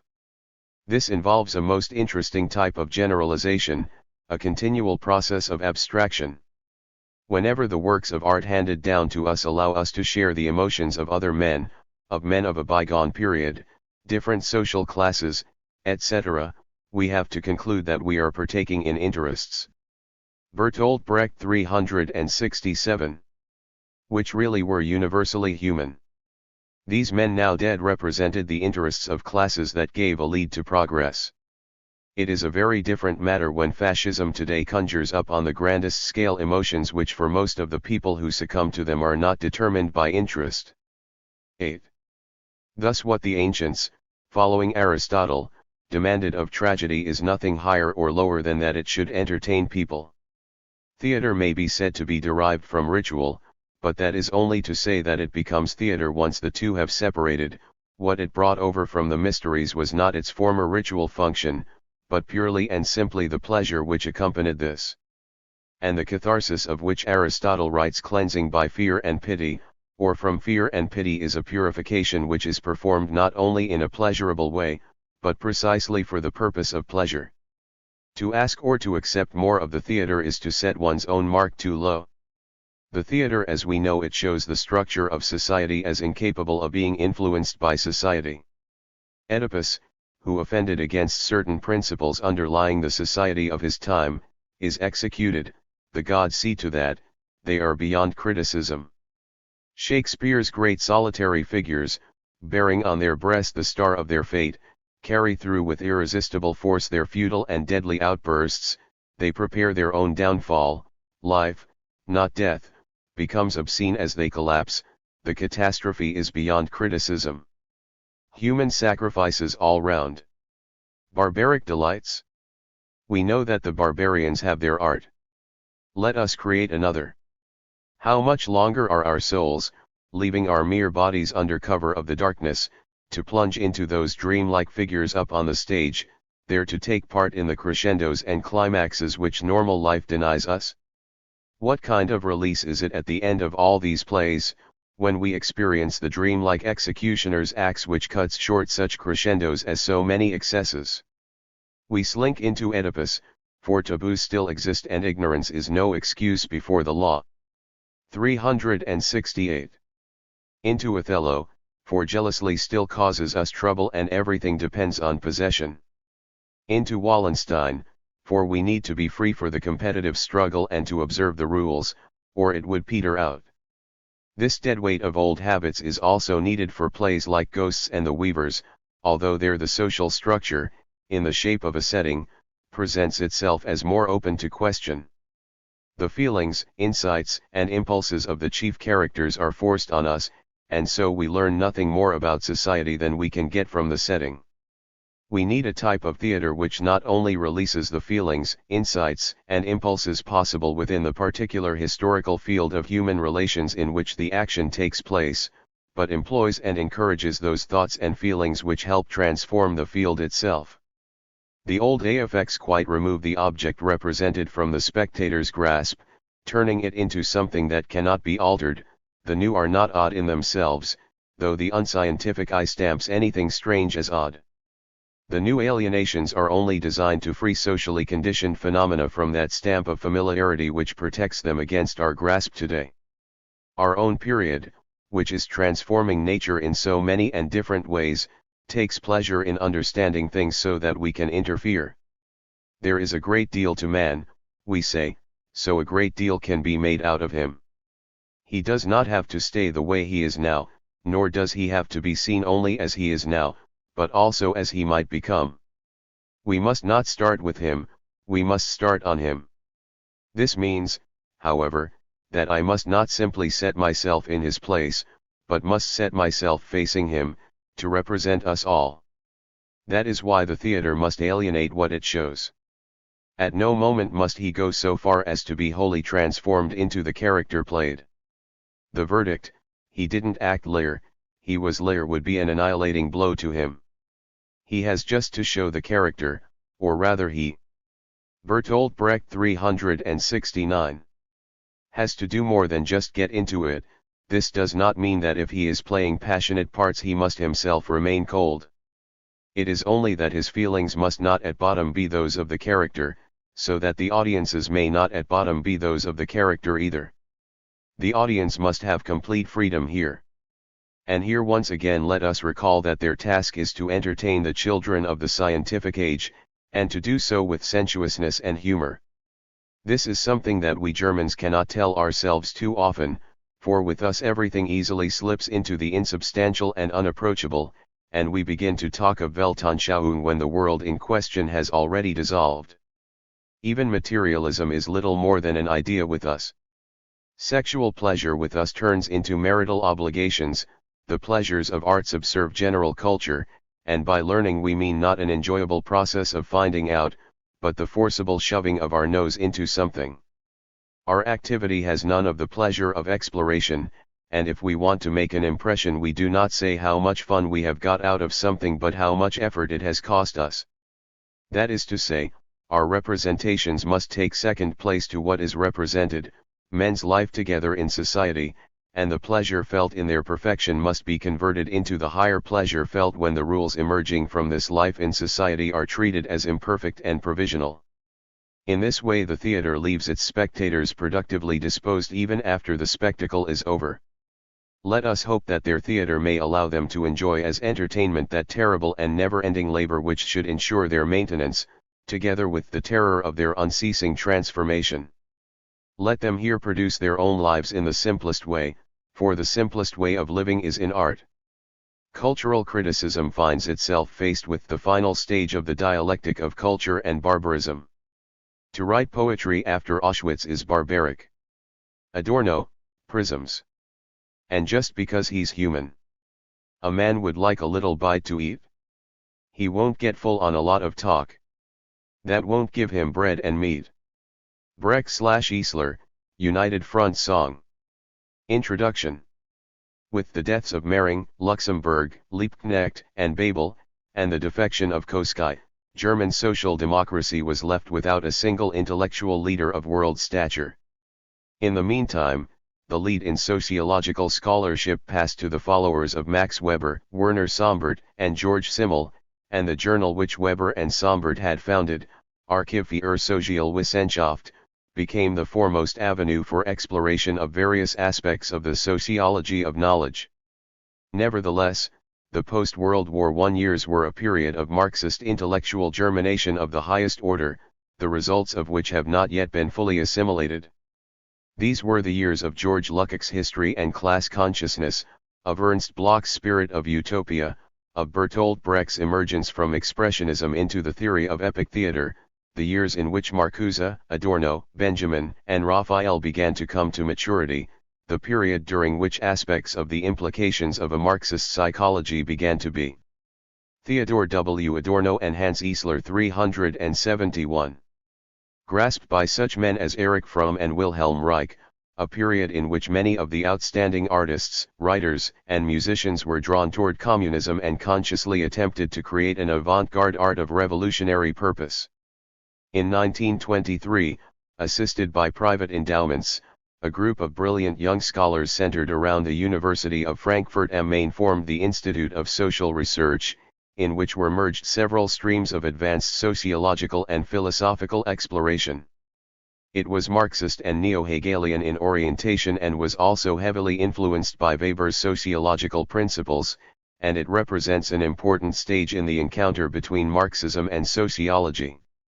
Though individual members of the group of contributors and organizers of the institute may have been linked in various ways to political organizations on the left, and all were strongly anti-fascist, the overall impression was one of conscious disaffiliation from contemporary politics. It may, in fact, have been the distance from politics and the freedom from involvement in party affairs and conflicts which permitted the Frankfurt School to achieve a level of scholarship and a daring in the application of Marxism to the various disciplines of knowledge of an extraordinarily high order. The earliest emphasis of the Frankfurt School was on political economy, but when the editorship of its publication passed from Karl Gryenberg to Max Horkheimer in 1931, its focus shifted to major questions of philosophy, psychology, literature, music, aesthetics, and mass culture. The volumes of the Zeitschrift für Sozialforschung contain a remarkable series of essays and reviews on these subjects by Herbert Marcuse, Theodor W. Adorno, Horkheimer, Fromm, Robert Briffault, and Walter Benjamin, all clearly Marxist or heavily influenced by dialectical materialism, as well as a large number of more strictly sociological pieces by Leo Lowenthal, Raymond Aron, Franz Borkenau, Wittfogel, Charles Beard, and Ferdinand Tönnies. In addition, several of the pro-Marxist psychoanalysts Reich, Fromm, Otto Fenichel were contributors, paving the way for the synthesis which Marcuse, Schlochauer, Norman O. Brown, and others were to attempt in later years. Other contributors included the philosopher-theologians Karl Lowit and Paul Tillich. With the advent of Hitlerism, the Frankfurt School was forced to leave Germany, but, under the guidance of Horkheimer, it flourished for a while in exile. Horkheimer, Adorno, Frederick Pollock, Lowenthal, and Marcuse found refuge in the United States. The Zeitschrift continued to appear until 1941, but it was 372. A hopeless dream that it could long survive transplantation. Its roots were in the soil of the Weimar Republic, and though it gave the appearance of being beyond politics, its survival was deeply enmeshed with the fortunes of the German anti-fascist left, whose eradication led inevitably to the demise of its intellectual media.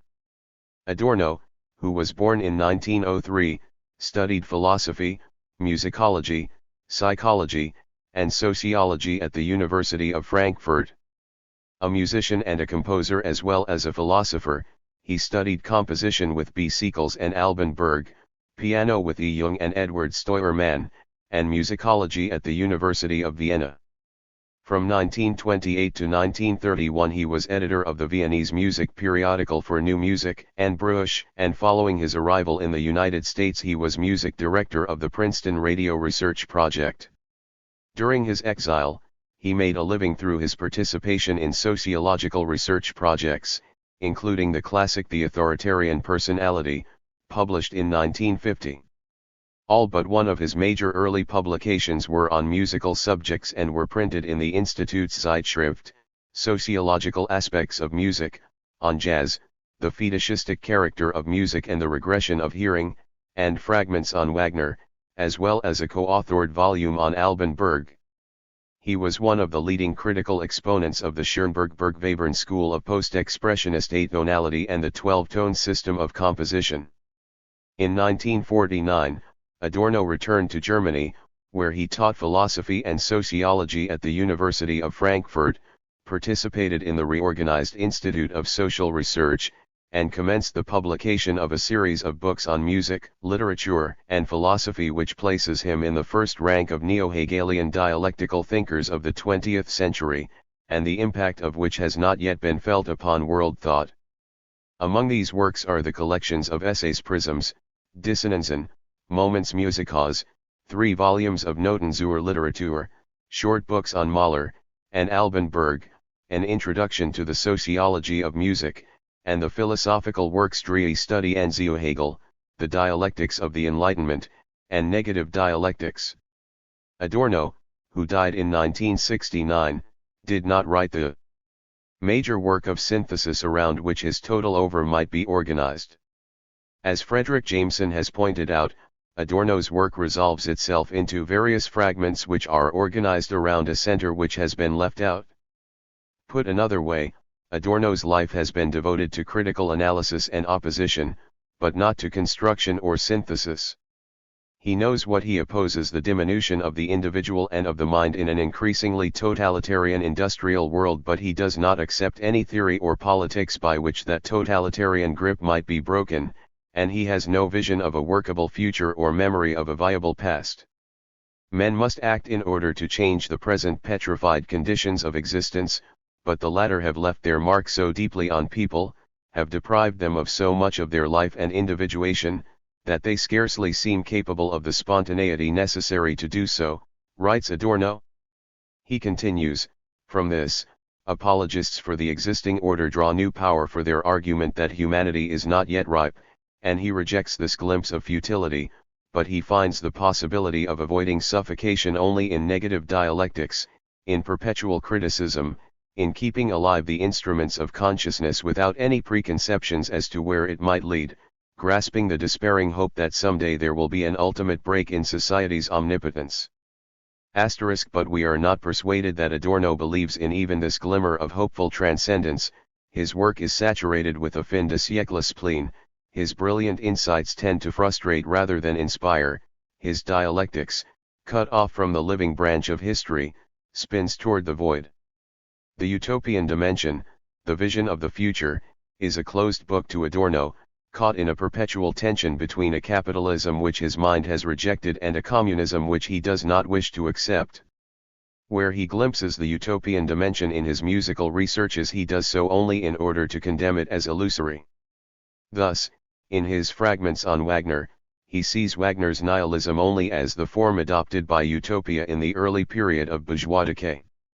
Registered, and although in his book on Mahler he points to Mahler's utopia as residing in the memory traces of childhood, he insists on the impossibility of utopian transcendence. Registered still, Adorno remains the most interesting dialectician and sociologist of music in our time, the first to trace the dialectical interplay between music.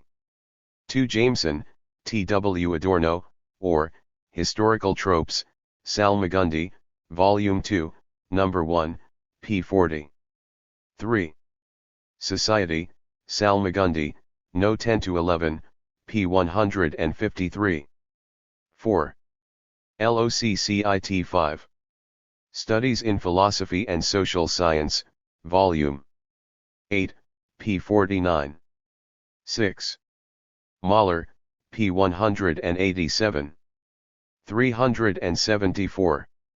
Calform and the social order that it rises from and parallels. It will be an important task to separate his method and his flashes of insight from his pessimism. It was doubtless on the common ground of their mutual interest in the 12-tone system that Adorno collaborated with Hans Eisler. On Composing for the Films, a book sponsored by the Film Music Project of the New School for Social Research, financed by the Rockefeller Foundation, and published in 1947. The 3 excerpts from Composing for the Films included here will briefly illustrate both the brilliance and the maddening eccentricity of Adorno's insights. The first of these fixes the sociological position of the performer as rising from his sale of his person, seeing this as a historical carryover from pre-capitalist forms of patronage. The performer is regarded as a passive object of the controlling patronage, the victim of self-humiliation and conformism. Wholly overlooked is the musical experience itself, in which the performer symbolically conquers the audience and establishes his discrete individuality. Also overlooked is the long historical process whereby performers and composers became emulatory models and culture heroes for large segments of society, including members of the ruling classes. The second selection illustrates one of Adorno's central concerns: the nature of musical perception. Here, as in his extended essay The Fetishistic Character of Music and the Regression of Hearing, Registered, Adorno stresses the archaic character of acoustical perception, its ability to preserve traits of long bygone, pre-individualistic collectivities more effectively than optical perception, and the regressive process by which industrial civilization has debased the sense of hearing through commercialized music, mechanical mass reproducibility, and the use of music in advertising.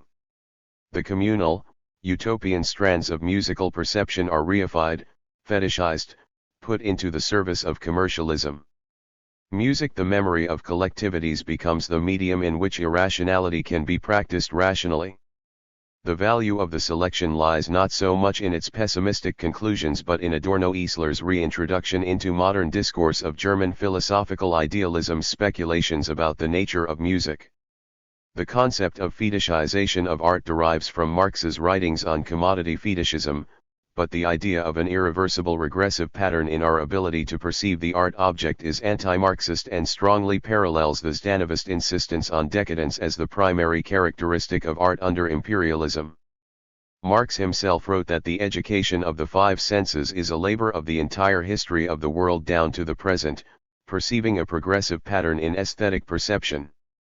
The third selection conveys the intriguing theory that film music possesses a crypto-magical function, serving as a kind of antidote against the picture, that it corresponds to the whistling or singing child in the dark, that its purpose is the exorcism of fear aroused by the very nature of the motion picture itself.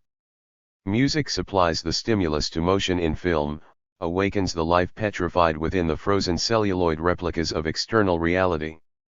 The relationship between music and film is antithetic at the very moment when the deepest unity is achieved. For the sake of argument, one may set against this Schopenhauer's comment, suitable music played to any scene, action, event, or surrounding seems to disclose to us its most secret meaning, and appears as the most accurate and distinct commentary upon it. 1 degree whether Adorno's specific judgments are accepted, whether he is regarded as Marxist or neo-Hegelian, he compels Marxism to investigate the dialectics of the art object, the nature of artistic perception, the complex and baffling problems of base and superstructure, the degree to which a work of art is inextricably linked to the social structure. The questions he raises are the proper province of Marxist criticism. Adorno and Eisler, the sociology of the musician from composing for the films. In order to understand the personnel problem of cinema music, some more general reflections on the sociology of the musician may be appropriate. The whole realm of musical performance has always had the social stigma of a service for those who can pay. The practice of music is historically linked with the idea of selling one's talent, and even oneself, directly, without intermediaries, rather than selling one's labor in its congealed form, as a commodity, and through the ages the musician, like the actor, has been regarded as closely akin to the lackey, the jester, or the prostitute. Although musical performance presupposes the most exacting labor, the fact that the artist appears in person, and the coincidence between his existence and his achievement, together create the illusion that he does it for fun, that he earns his living without honest labor, and this very illusion is readily exploited. Before the Jazz Age, most people used to look with contempt at a musician who led a dance orchestra.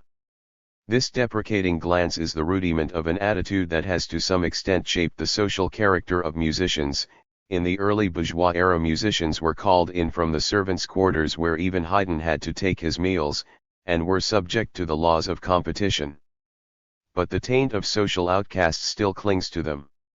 Even the austere chamber music player sometimes assumes the posture of an obsequious and resentful headwaiter who hopes for a tip. Even he still takes note of the ladies and gentlemen of the audience, and ingratiates himself by the sweetness of his playing and the smoothness of his manners. His turned-up coat collar, the violin under his arm, and the studied carelessness of his appearance remind his audience of his colleagues of the café, from whose ranks he has often come. Some of the best qualities of musical reproduction, its spontaneity, its sensuousness, its aspect of vagrancy opposed to settled orderliness, in short, everything that is good in the much abused notion of the itinerant. One Flaubert described this type as early as the middle of the 19th century. The singer Lagarde had a beautiful voice, more temperament than intelligence, more pathos than feeling. He was both a genius and a charlatan, and in his nature there was as much of a barber as of a toreador. Theodore W. Adorno and Hans Eisler 377. musician is reflected in the popular picture of the gypsy. If this picture were eradicated, musical performance, too, would probably come to an end, just as, if complete technical rationalization were achieved and if music could really be drawn rather than written down in symbols, the function of the interpreter, the intermediary, would merge with that of the composer who produces music. At the same time, the habit of rendering service in Germany, orchestra players speak of Abenddienst, evening service, has left ominous marks on musicians. Among these is the mania to please, even at the price of self-humiliation, manifested in 1,000 ways that range from over-elegant dress to zealous pandering to what the audience wants. This conformism of professional musicians shackles modern composition even more than the passivity of the concertgoers. There remains also a very special and anachronistic kind of envy and malice, and a fondness for intrigue, the disreputable heritage of a profession only superficially adjusted to competitive conditions. It is such archaic features that fit paradoxically into the trend of musical mass culture, which does away with competition, while still needing the old-fashioned gypsy-like traits as an added attraction. A servility both coquettish and impudent is useful for ensnaring the customer. Intrigue and the irresistible urge to deceive one's colleagues, often combined with insincere comradeship, harmonize with the more pragmatic role of business. The musicians in control have a spontaneous understanding of the aims and practices of the amusement industry. In fact, the latecomer industry of motion pictures has not rid itself of the pre-capitalist elements of musicianship, the social type of the Steigager. Despite its apparent contradiction to industrial production and the artistic incompetence of its outspoken representatives. On the contrary, this irrational type itself has been given a monopolistic position in the streamlined setup. The industry, out of deepest kinship, has attracted him, preferred him to all musicians with objective tendencies, and made him a permanent institution. He has been regimented like other sham elements of a former spontaneity. The cinema exploits the barber aspect of his personality as a Don Juan, and his head waiter functions as a troubadour de luxe, and occasionally even gives him the role of a bouncer to keep undesirable elements out. Its musical idea is schmaltz in a chrome metal pot. But since the regimentation of the gypsy musician deprives him of the last vestiges of spontaneity which the inexorable technical and organizational machinery has already undermined, objectively nothing is left of the itinerant musician except a few bad mannerisms of performance. Adorno and Eisler. Ear, and the function of music from composing for the films. The function of music in the cinema is one aspect in an extreme version of the general function of music under conditions of industrially controlled cultural consumption. Music is supposed to bring out the spontaneous, essentially human element in its listeners and in virtually all human relations. As the abstract art par excellence, and as the art farthest removed from the world of practical things, it is predestined to perform this function. The human ear has not adapted itself to the bourgeois rational and, ultimately, highly industrialized order as readily as the eye, which has become accustomed to conceiving reality as made up of separate things, commodities, objects that can be modified by practical activity. Ordinary listening, as compared to seeing, is archaic. It has not kept pace with technological progress. One might say that to react with the ear, which is fundamentally a passive organ in contrast to the swift, actively selective eye, is in a sense not in keeping with the present advanced industrial age and its cultural anthropology.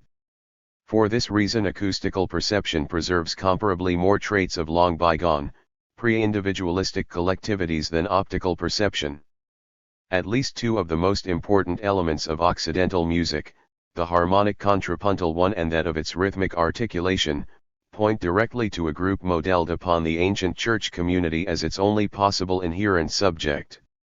This direct relationship to a collectivity, intrinsic in the phenomenon itself, is probably connected with the sensations of spatial depth, inclusiveness, and absorption of individuality, which are common to all music. But this very ingredient of collectivity, because of its essentially amorphous nature, leads itself to deliberate misuse for ideological purposes. Since music is antithetical to the definiteness of material things, it is also in opposition to the unambiguous distinctness of the concept. Thus it may easily serve as a means to create retrogression and confusion, all the more so because, despite its non-conceptual character, it is in other respects rationalized, extensively technified, and just as modern as it is archaic. This refers not only to the present methods of mechanical reproduction, but to the whole development of post-medieval music. Max Weber even terms the process of rationalization the historical principle according to which music developed. All middle-class music has an ambivalent character. On the one hand, it is in a certain sense pre-capitalistic, direct, a vague evocation of togetherness. On the other hand, because it has shared in the progress of civilization, it has become reified, indirect, and ultimately a means among many others. This ambivalence determines its function under advanced capitalism. It is par excellence the medium in which irrationality can be practiced rationally. It has always been said that music releases or gratifies the emotions, but these emotions themselves have always been difficult to define. Their actual content seems to be only abstract opposition to prosaic existence. The greater the drabness of this existence, the sweeter the melody.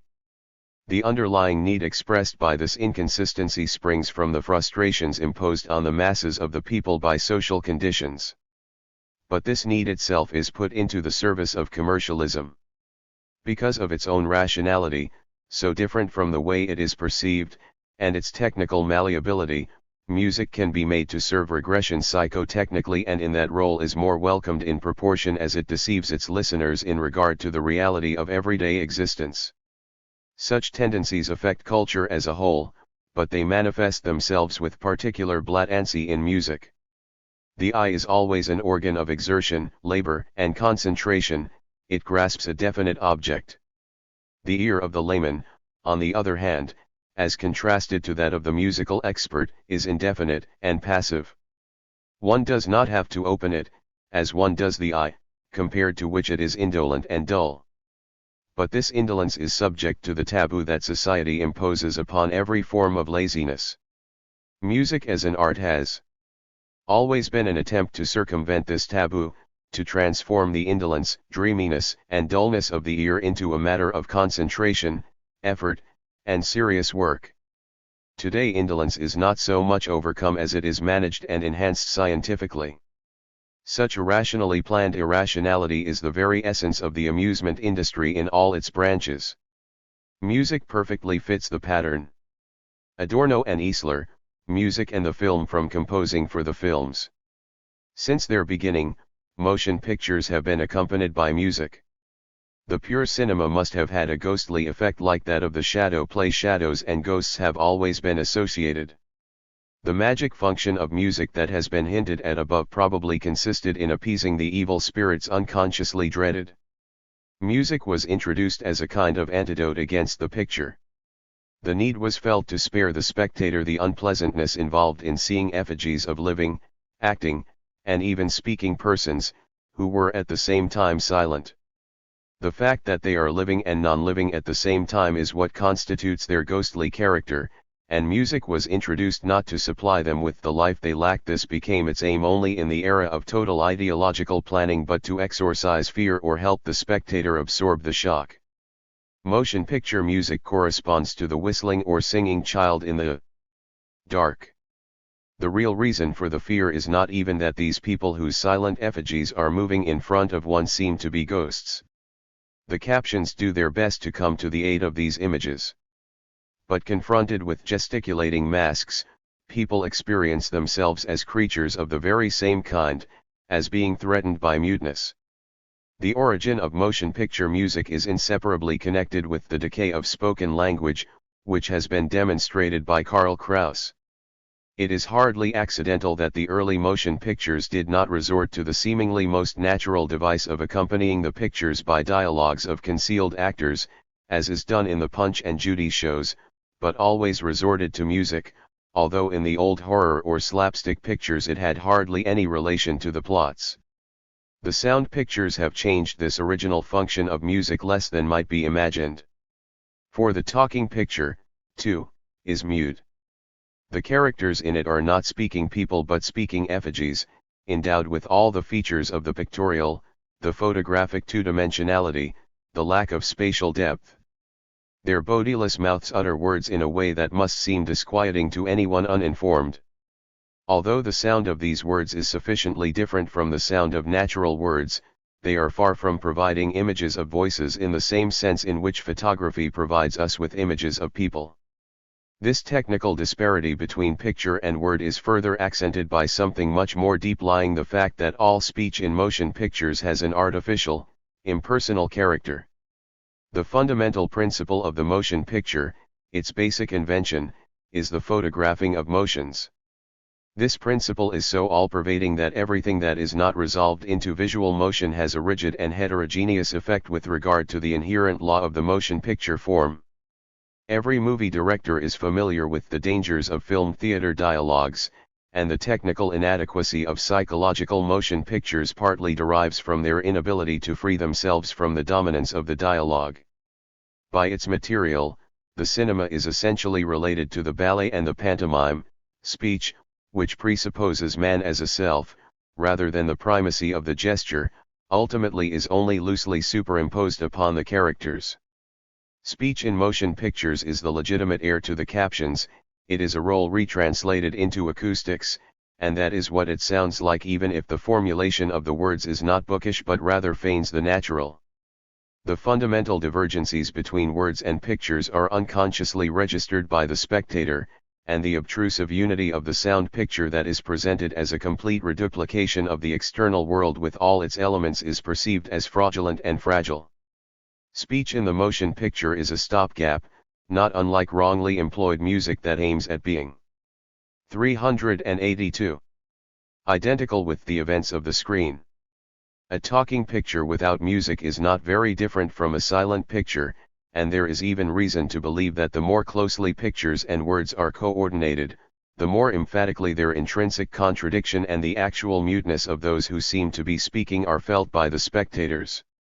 This may explain, although the requirements of the market supply a more obvious reason why the sound pictures still need music, while they seem to have all the opportunities of the stage and much greater mobility at their disposal. Eisenstein's theory regarding movement can be appraised in the light of the foregoing discussion. The concrete factor of unity of music and pictures consists in the gestural element. This does not refer to the movement or rhythm of the motion picture as such, but to the photographed motions and their function in the picture as a whole.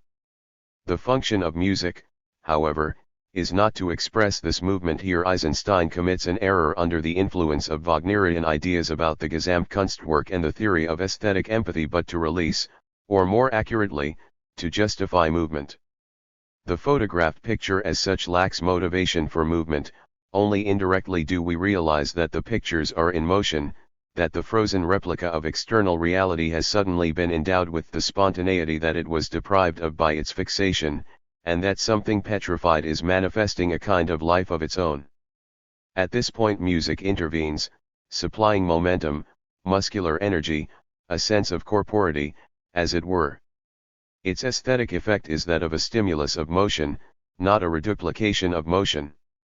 In the same way, good ballet music, for instance Stravinsky's, does not express the feelings of the dancers and does not aim at any identity with them, but only summons them to dance.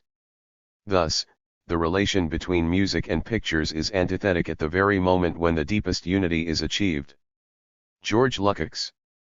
I asked Lukács whether his father was reconciled to the new order. He said, "Well, not quite. He doesn't say anything to me, of course, but I think he has some secret plans. I think perhaps he is plotting to overthrow us. And the funny thing about it is that the day he gets back his fortune is the day I get hanged." Crystal Eastman. Introduction. George Zsiggy von Lukács was born April 13, 1885, in Budapest, into an aristocratic Jewish family. He took his doctorate in sociology under George Simmel in Berlin in 1906, and for the next decade was one of the leading figures in a philosophical milieu which included Simmel, Dilthey, Jaspers, Bloch, and Heidegger.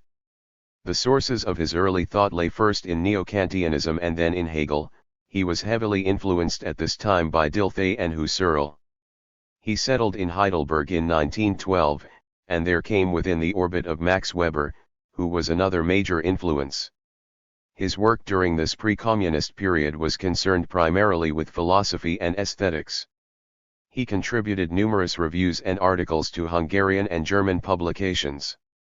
Among his early books, the most significant are The Development of Modern Drama, The Soul and Its Forms, 384, and Theory of the Novel. In 1918, he joined the Communist Party of Hungary. Following the pattern so common among Marxist intellectuals turned revolutionists, Lukács abandoned aesthetics and the arts as such when he joined the party, giving his attention to politics and to subjects of revolutionary tactics and strategy. On these he brought to bear his rigorous training in philosophy and sociology. In the years up to 1930 he wrote numerous theoretical papers: The Question of Parliamentarianism, Opportunism and Putschism, Legality and Illegality, The Crisis of Syndicalism in Italy, Organizational Questions of Revolutionary Initiative, The Spontaneity of the Masses, On the Question of the Party and the Youth, and many others along similar lines. In brief, he grappled with precisely those subjects that preoccupied most revolutionary theoreticians: Lenin, Koskai, Belakhon, Bukharin, Trotsky, Adler, Turati of the period. Lukács returned to Hungary, and emerged as Commissar of Education in the short-lived communist government of Belakhon in 1919. Whether he consciously aspired to become a Hungarian Lenin or Trotsky is speculative, but a contemporary report by Crystal Eastman gives this impression. Describing the slender, fair-haired, studious Jew with blue eyes and spectacles who, she said, acted as political commissar for one of the Red Guard companies at the front, she wrote, Lukács is interested in his educational reforms.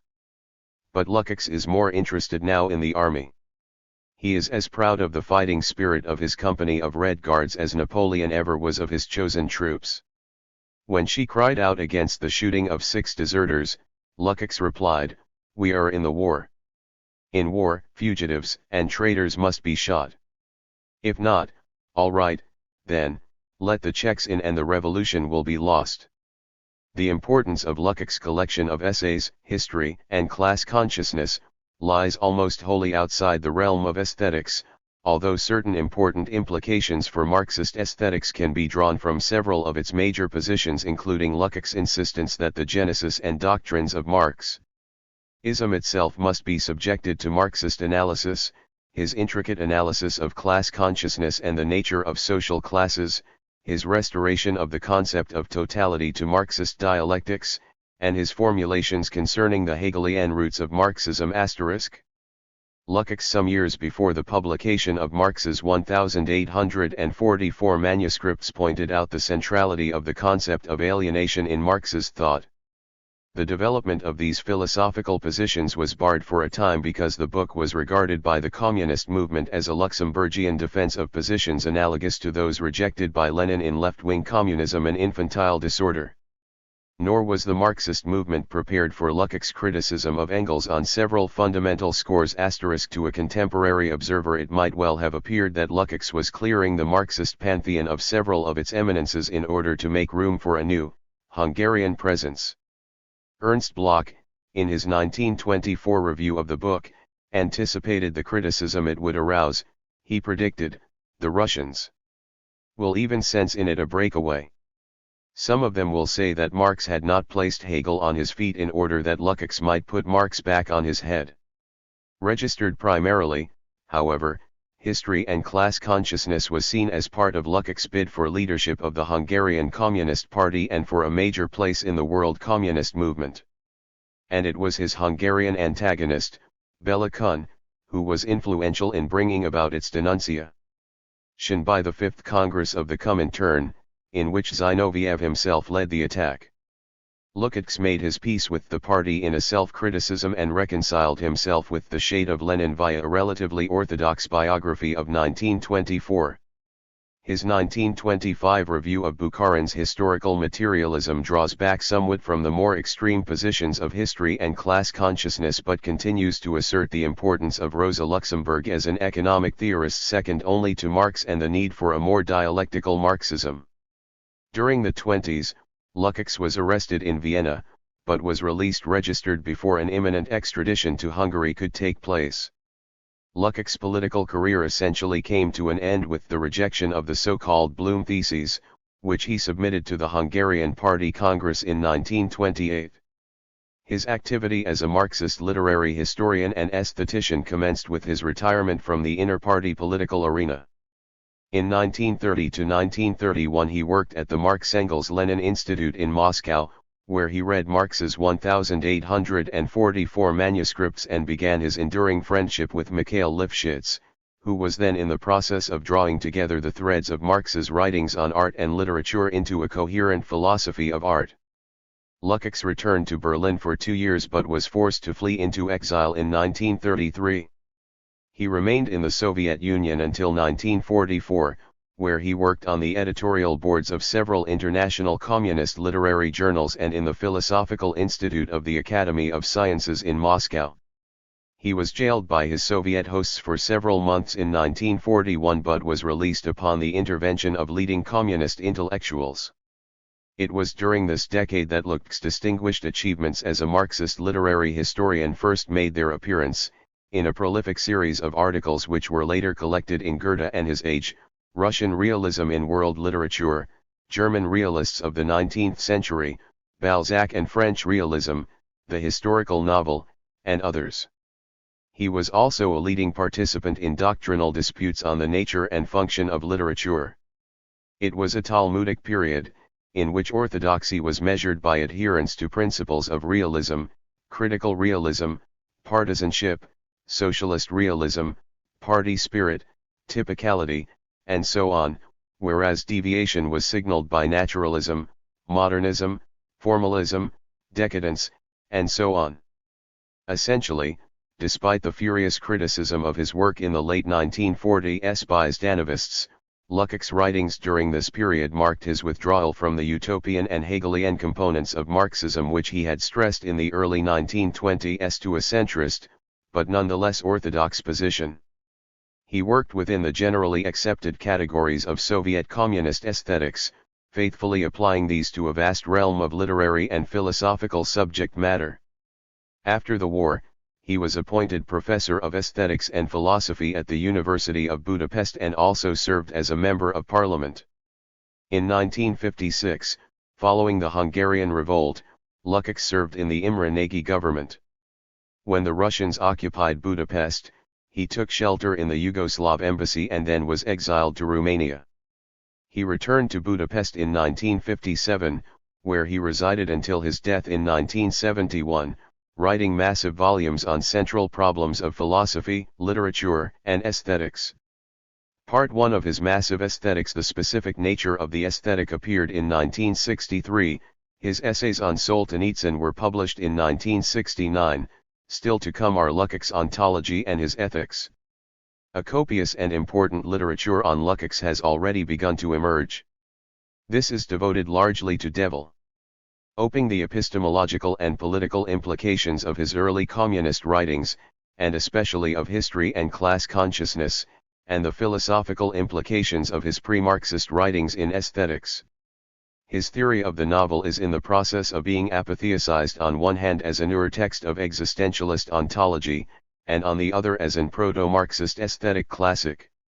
The reverberations of Lukács' early thought are vast, and the major thinkers whose insights and concerns have been shaped by his work include Karl Mannheim, Sartre, Merleau-Ponty, Benjamin, Adorno, Bloch, Schlochauer, Marcuse, Korsch, and Balázs. These influences do not run wholly in one direction. Balázs and Bloch, for example, may be counted among the sources of Lukács' early messianic tendencies. Korsch was attempting to outline the Hegelian threads in the Marxist fabric simultaneous with Lukács. Our selections are all from Lukács' post-1930 writings, which have aroused less attention, although it is in these writings that his conscious application of Marxist categories to literature and aesthetics may be found.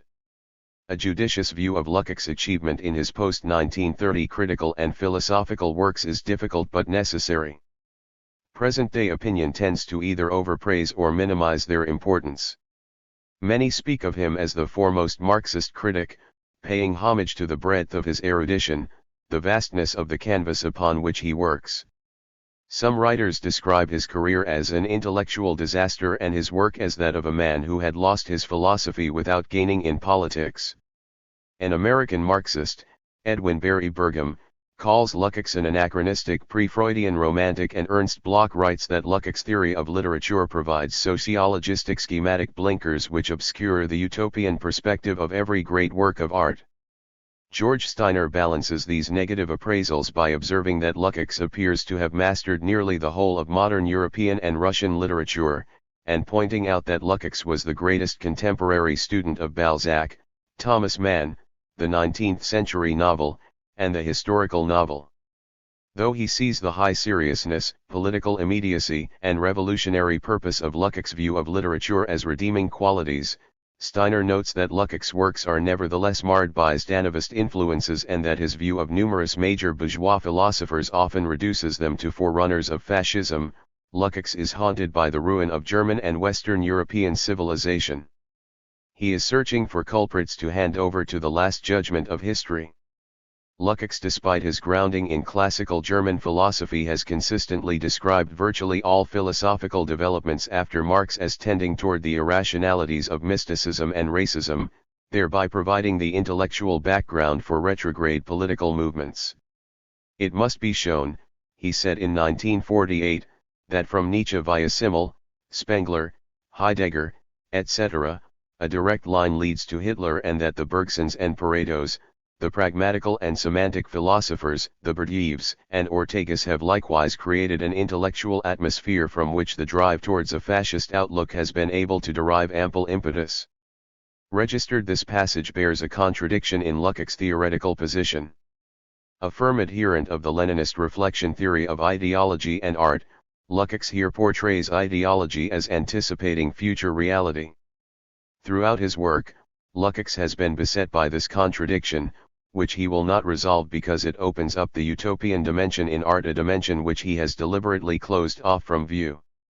In the historical novel, he wrote, "What Marx said of legal institutions applies in wide measure to literary forms.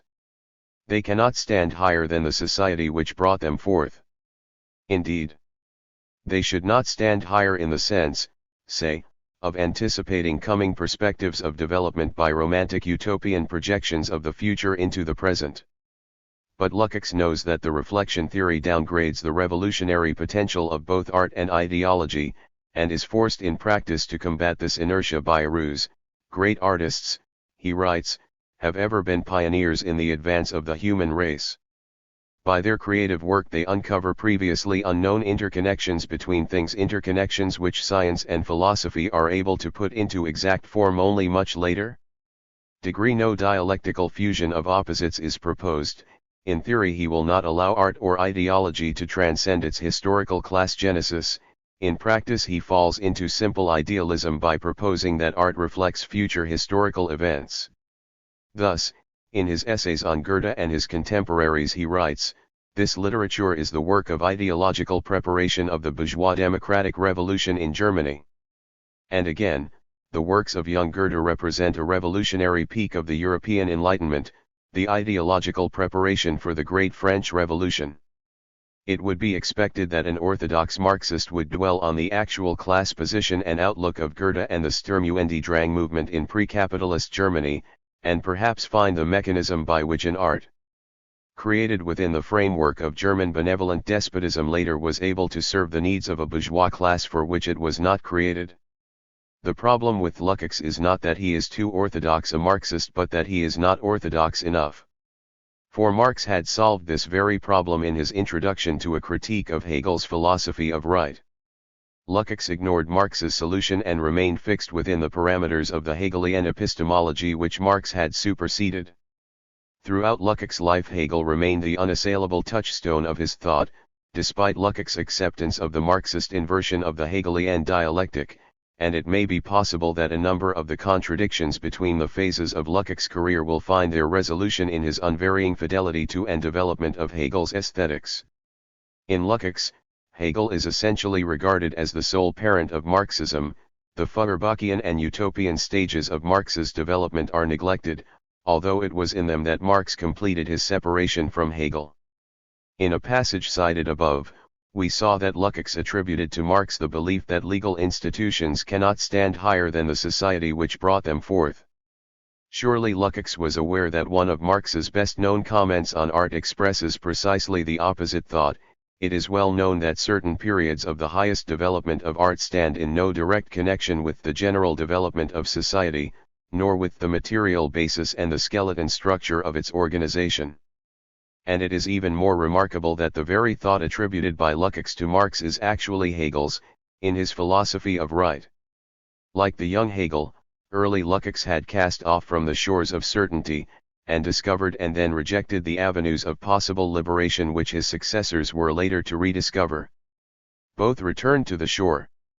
Marcuse writes, Hegel's enlightened optimism and his tragic praise of a lost paradise were replaced by an emphasis on historical necessity. Lukács in his pre-Marxist writings had glimpsed the unity of the rational and the irrational. In 1908, he wrote of the mythic underpinnings of poetry and understood that both myth and poetry are simultaneously distant and near to life, embodying the real and irreal, the naive and all-signifying, the spontaneous and symbolic, adornment and simple pathos. Registered as a Marxist, Lukács succeeded in ironing out the rich complexities of this subject. Myth, like any other ideology, can have no existence detached from the material process of production. For he had found his way out of what must have appeared to him as a dialectical chaos. Those who have arrived at such knowledge know, in spite of all temporary darkness, both whence they have come and where we are going. And those who know this find the world changed in their eyes. They see purposeful development where formerly only a blind, senseless confusion surrounded them. Registered the dissonances of Lukács' thought dissolved into the tonic chords of realism, optimism, affirmation of life, glorification of human greatness.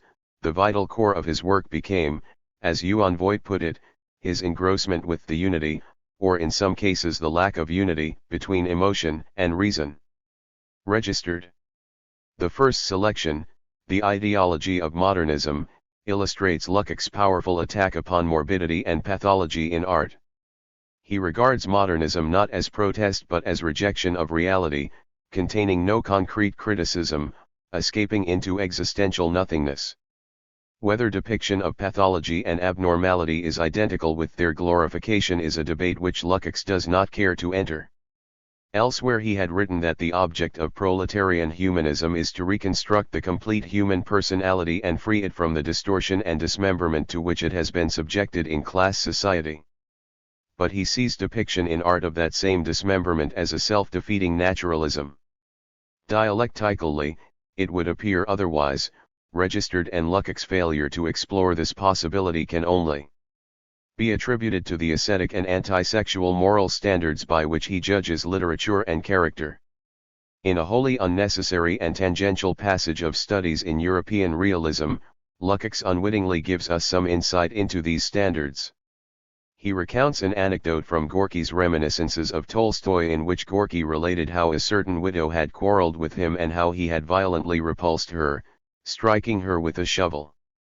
From this, Lukács concludes that Gorky never allows himself to be dragged down, even for an instant, into her atmosphere of beastliness and filth. For all the coarseness of the whole anecdote, it yet expresses Gorky's manliness, inner purity and delicacy no less distinctly than all his other manifestations and all his writings. Universalizing the anecdote, Lukács writes that the modern author faces the constantly increasing bestiality of life without being able to do anything about it. He either surrenders to this bestiality and depicts it in its naked, senseless, animal grossness, or else he escapes from it into a sphere in which his withdrawal from life and all its brutality can be made superficially credible. Two things are wrong with Lukács' retelling of Gorky's anecdote. First, he flatly describes the widow as a former prostitute, whereas Gorky had merely said possibly. More important, Lukács omits the central point, Tolstoy's reaction to the story. "You understood that she wanted you?" asks Tolstoy. "I don't remember," Gorky replies. "I hardly think that I can have understood." "Well now. But it's obvious. Of course she wanted you." Registered the point, then, of Tolstoy's wisdom, was that Gorky had failed to understand the widow's humanity, failed to grasp the fact of her love for him. Objectively, it was Gorky who displayed inhumanity here in rejecting an offer of love with a blow of his spade. That Lukács could reverse the ethical and human implications of the episode reveals his own psychological preoccupations, advising a cautious reading of his literary criticism. The second selection, Shakespeare and Historicism, is meant to give some indication of the ease and profundity with which Lukács can briefly scan a major literary area, and the flexibility with which he handles class and historical determinants. Primarily, however, we choose it to illustrate Lukács' handling of the dialectical concept of totality.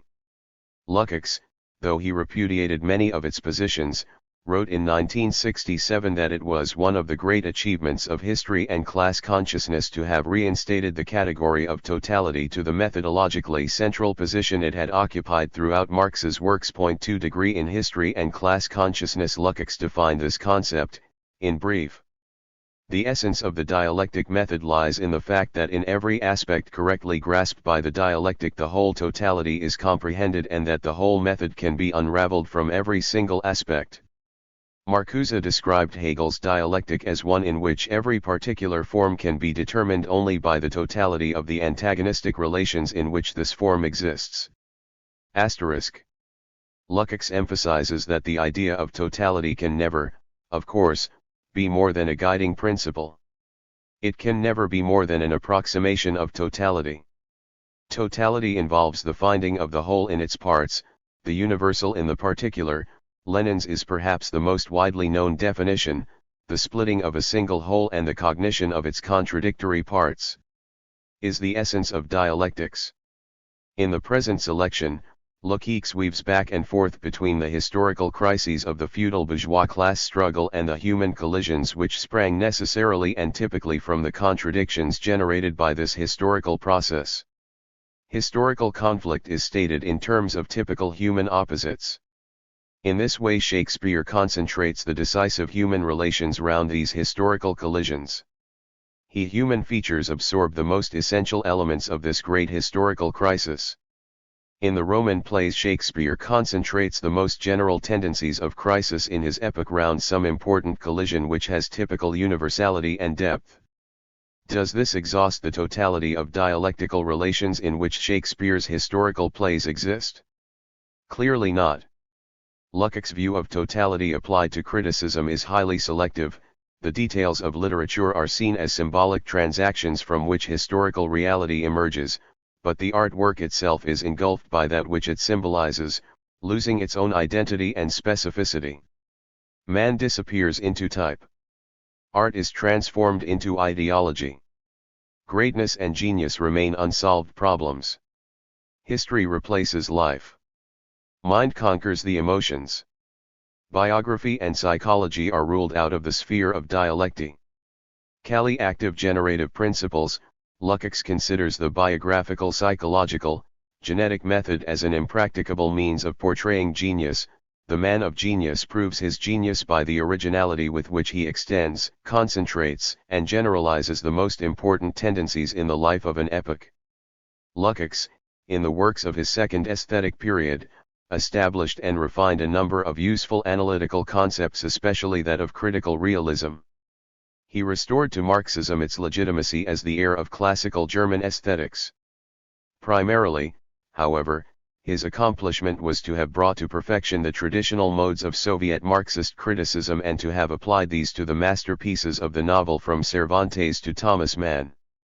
Yet his work of this period is rendered somewhat defective both by its rigid adherence to those restrictive categories which he played so important a role in defining, as well as by his refusal to grant significance to the dialectics of personality in the creative process. Lukács entered a final phase of his work in the mid-50s. Freed from political constraints, and from his own political ambitions as well, it was to be anticipated that his subsequent writings would mark both an end and a new beginning. In them, Lukács begins to come to terms with those critiques of Soviet Marxism which were undermining the philosophical and political assumptions which underlay his middle-period critical practice.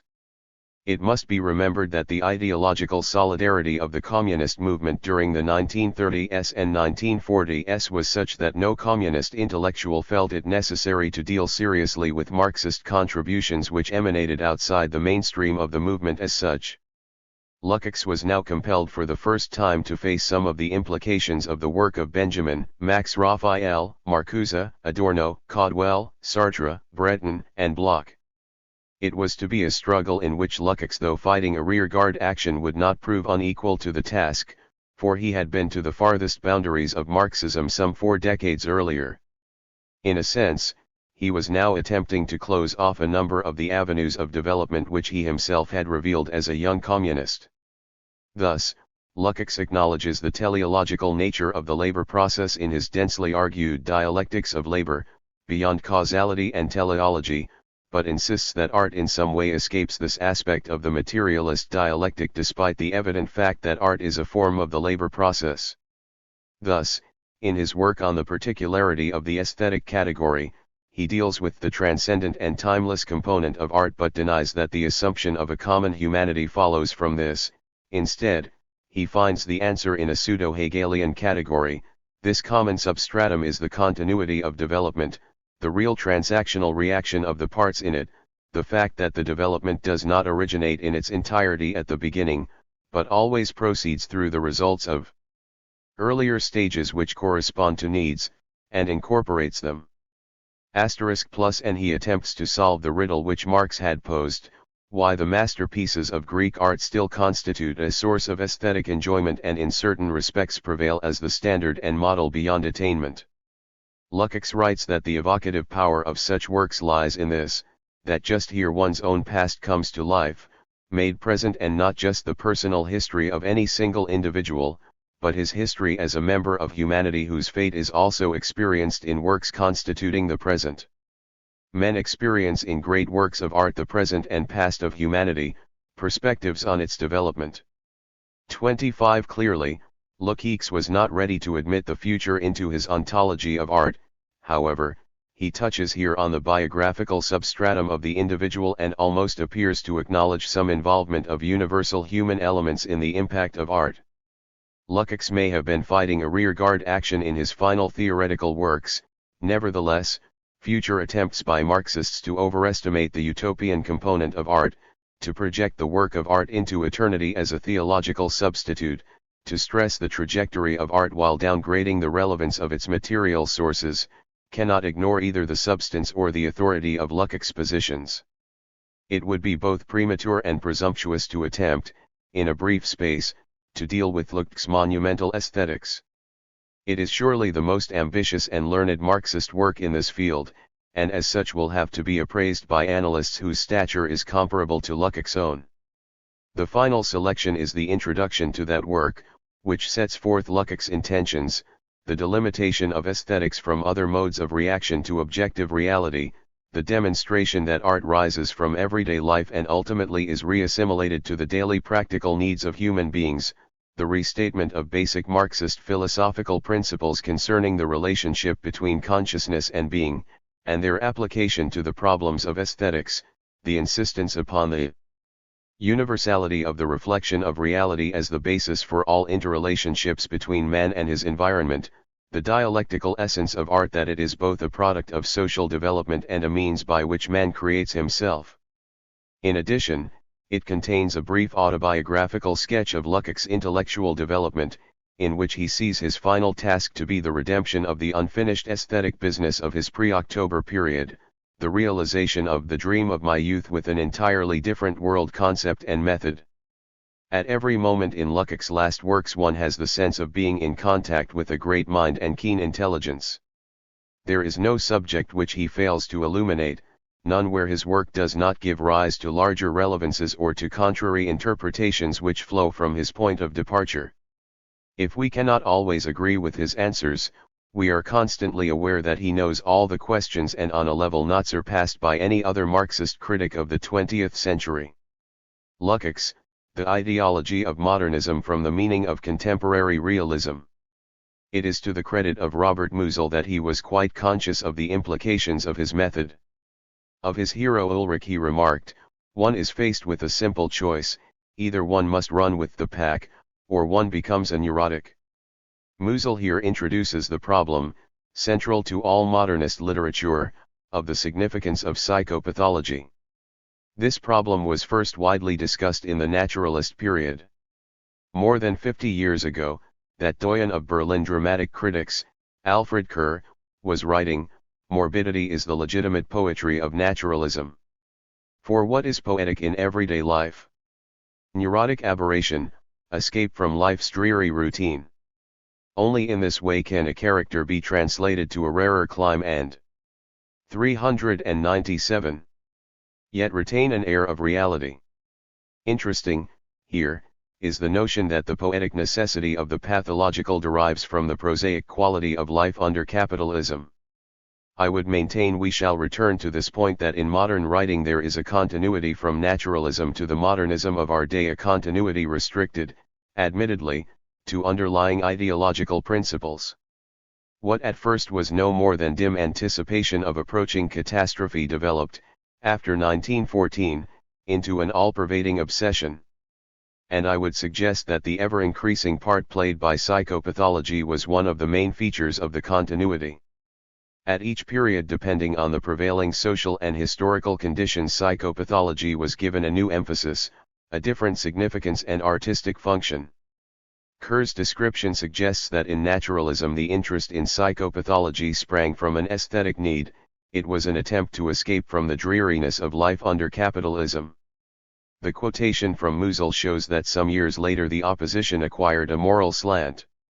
The obsession with morbidity had ceased to have a merely decorative function, bringing color into the grayness of reality, and become a moral protest against capitalism. With Musil and with many other modernist writers, psychopathology became the goal, the terminus ad quem, of their artistic intention. But there is a double difficulty inherent in their intention, which follows from its underlying ideology. There is, first, a lack of definition.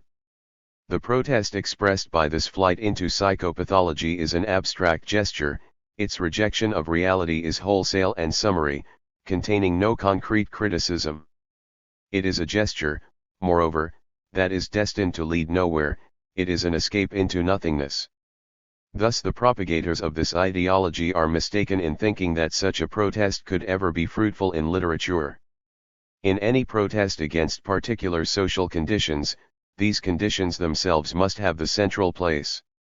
The bourgeois protest against feudal society, the proletarian against bourgeois society, made their point of departure a criticism of the old order. In both cases the protest reaching out beyond the point of departure was based on a concrete terminus ad quem, the establishment of a new order.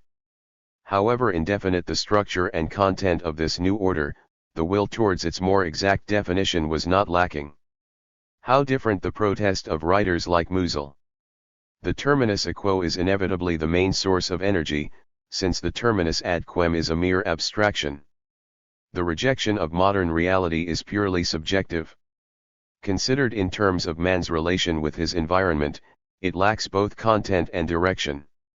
And this lack is exaggerated still further by the character of the terminus ad quem. For the protest is an empty gesture, expressing nausea. 398. Or discomfort, or longing. Its content, or rather lack of content, derives from the fact that such a view of life cannot impart a sense of direction. These writers are not wholly wrong in believing that psychopathology is their surest refuge, it is the ideological complement of their historical position. This obsession with the pathological is not only to be found in literature. Freudian psychoanalysis is its most obvious expression. The treatment of the subject is only superficially different from that in modern literature. As everybody knows, Freud's starting point was everyday life. In order to explain slips and daydreams, however, he had to have recourse to psychopathology. In his lectures, speaking of resistance and repression, he says, "Our interest in the general psychology of symptom formation increases as we understand to what extent the study of pathological conditions can shed light on the workings of the normal mind." Freud believed he had found the key to the understanding of the normal personality in the psychology of the abnormal. This belief is still more evident in the typology of Kretschmer, which also assumes that psychological abnormalities can explain normal psychology. It is only when we compare Freud's psychology with that of Pavlov, who takes the Hippocratic view that mental abnormality is a deviation from a norm, that we see it in its true light. Clearly, this is not strictly a scientific or literary critical problem. It is an ideological problem, deriving from the ontological dogma of the solitariness of man. The literature of realism, based on the Aristotelian concept of man as zoon polit eikon, is entitled to develop a new typology for each new phase in the evolution of a society. It displays the contradictions within society and within the individual in the context of a dialectical unity. Here, individuals embodying violent and extraordinary passions are still within the range of a socially normal typology. For, in this literature, the average man is simply a dimmer reflection of the contradictions always existing in man and society. Eccentricity is a socially conditioned distortion. Obviously, the passions of the great heroes must not be confused with eccentricity in the colloquial sense. Christian Buddenbrook is an eccentric, Adrian Leverkin is not. The ontology of Dwarfenheit makes a true typology impossible. It is replaced by an abstract polarity of the eccentric and the socially average. We have seen why this polarity, which in traditional realism serves to increase our understanding of social normality, leads in modernism to a fascination with morbid eccentricity. Eccentricity becomes the necessary complement of the average, and this polarity is held to exhaust human potentiality. The implications of this ideology are shown in another remark of Musil's: "If humanity dreamt collectively, it would dream Moosbrugger." 399. Moosbrugger, you will remember, was a mentally retarded sexual pervert with homicidal tendencies. What served, with Musil, as the ideological basis of a new typology escape into neurosis as a protest against the evils of society becomes with other modernist writers an immutable condition humane. Musil's statement loses its conditional if and becomes a simple description of reality. Lack of objectivity in the description of the outer world finds its complement in the reduction of reality to a nightmare. Beckett's Malloy is perhaps the ne plus ultra of this development, although Joyce's vision of reality as an incoherent stream of consciousness had already assumed in Faulkner a nightmare quality. In Beckett's novel we have the same vision twice over. He presents us with an image of the utmost human degradation, an idiot's vegetative existence. Then, as help is imminent from a mysterious unspecified source, the rescuer himself sinks into idiocy. The story is told through the parallel streams of consciousness of the idiot and of his rescuer. Along with the adoption of perversity and idiocy as types of the condition humane, we find what amounts to frank glorification. Take Motherland Specifi, where sexual perversity, the heroine's infatuation with a bull, is presented as a triumphant return to nature, as the liberation of impulse from the slavery of convention. The chorus, i.e. the author, puts the following question: si absence de pensée et l'absence de morale ne contribuent pas beaucoup à la dignité de bêtes, de plantes et d'eaux. Motherland expresses as plainly as Musil, though with different moral and emotional emphasis, the hidden, one might say repressed social character of the protest underlying this obsession with psychopathology, its perverted Rousseauism, its anarchism. There are many illustrations of this in modernist writing. A poem of Ben's will serve to make the point. Oh, that we were our primal ancestors! Small jumps of plasma in hot, sultry swamps. Life, death, conception, parturition. Emerging from those juices soundlessly. A frond of seaweed or a dune of sand.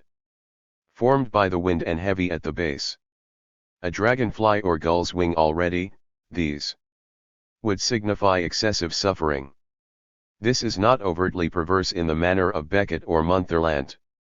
Yet, in his primitivism, Ben is at one with them. The opposition of man as 400. Animal to man as social being leads straight to a glorification of the abnormal and to an undisguised anti-humanism. A typology limited in this way to the homoyen sensual and the idiot also opens the door to experimental stylistic distortion. Distortion becomes as inseparable a part of the portrayal of reality as the recourse to the pathological. But literature must have a concept of the normal if it is to place distortion correctly, that is to say, to see it as distortion. With such a typology this placing is impossible, since the normal is no longer a proper object of literary interest. Life under capitalism is, often rightly, presented as a distortion of the human substance. But to present psychopathology as a way of escape from this distortion is itself a distortion. We are invited to measure one type of distortion against another and arrive, necessarily, at universal distortion. There is no principle to set against the general pattern, no standard by which the petty bourgeois and the pathological can be seen in their social context. And these tendencies, far from being relativized with time, become ever more absolute. Distortion becomes the normal condition of human existence, the proper study, the formative principle of art and literature. Lukács, Shakespeare and historicism from the historical novel. Now we are able to see clearly and provide an answer to the historical question posed at the beginning of this chapter: how was it that when historical consciousness had barely developed or hardly existed at all, that when the historical novel was no more than caricature both of the novel and of history, it was yet possible to have great historical dramas? We are referring here primarily, of course, to Shakespeare and a number of his contemporaries. But not only to them, for some of the tragedies of Corneille or Racine, of Calderon or Lope de Vega are undoubtedly historical tragedies which have a tremendous import and effect. Today it is a well-known fact already that this wave of great drama, and historical drama along with it, arose out of the crises and break-up of the feudal system. It is also well known and immediately verifiable for anyone who reads Shakespeare's chronicle plays attentively that the most notable writers of the period had deep insights into the important collisions of this great transitional age. In Shakespeare, especially, a whole set of the Intercontracte dic. 401. Tions of feudalism, pointing inevitably to its dissolution, emerge with the greatest clarity. However, what interested these writers and Shakespeare above all was not so much the complex, actual historical causality responsible for the decline of feudalism, as the human collisions which sprang necessarily and typically from the contradictions of this decline, as the forceful, interesting historical types among the older, declining human stock of feudalism and the new type of hero, the humanist noble or ruler. Shakespeare's cycle of historical plays, in particular, is full of collisions of this kind. With brilliant clarity and discernment he views the welter of contradiction which had filled the uneven but fatal path of feudal crisis over centuries. Shakespeare never simplifies this process down to a mechanical contrast between the old and the new. He sees the triumphant humanist character of the rising new world, but also sees it causing the breakdown of a patriarchal society humanly and morally better in many respects and more closely bound to the interests of the people. Shakespeare sees the triumph of humanism, but also foresees the rule of money in this advancing new world, the oppression and exploitation of masses, a world of rampant egoism and ruthless greed. In particular, the types representing the social human moral decay of feudalism are portrayed in his historical plays with incomparable power and realism and sharply opposed to the old, inwardly still unproblematic and uncorrupted, nobility. His clear eye for the social moral features which emerge from this violent historical crisis allows Shakespeare to create historical dramas of great historical authenticity and fidelity, even though he has not yet experienced history as history in the sense of the 19th century, in the sense of the conception which we have analyzed in the work of Scott. This, of course, has nothing to do with the innumerable, small factual anachronisms in Shakespeare. Historical authenticity, in the sense of costume, objects etc., is always treated by Shakespeare with the sovereign license of a great dramatist, who knows instinctively how immaterial such small features are as long as the big collision is right. Therefore, Shakespeare states every conflict, even those of English history with which he is most familiar, in terms of typical human opposites, and these are historical only insofar as Shakespeare fully and directly assimilates into each individual type the most characteristic and central features of a social crisis. Characterizations as of Richard II or Richard III, contrasts in character as between Henry V and Percy Hotspur always have.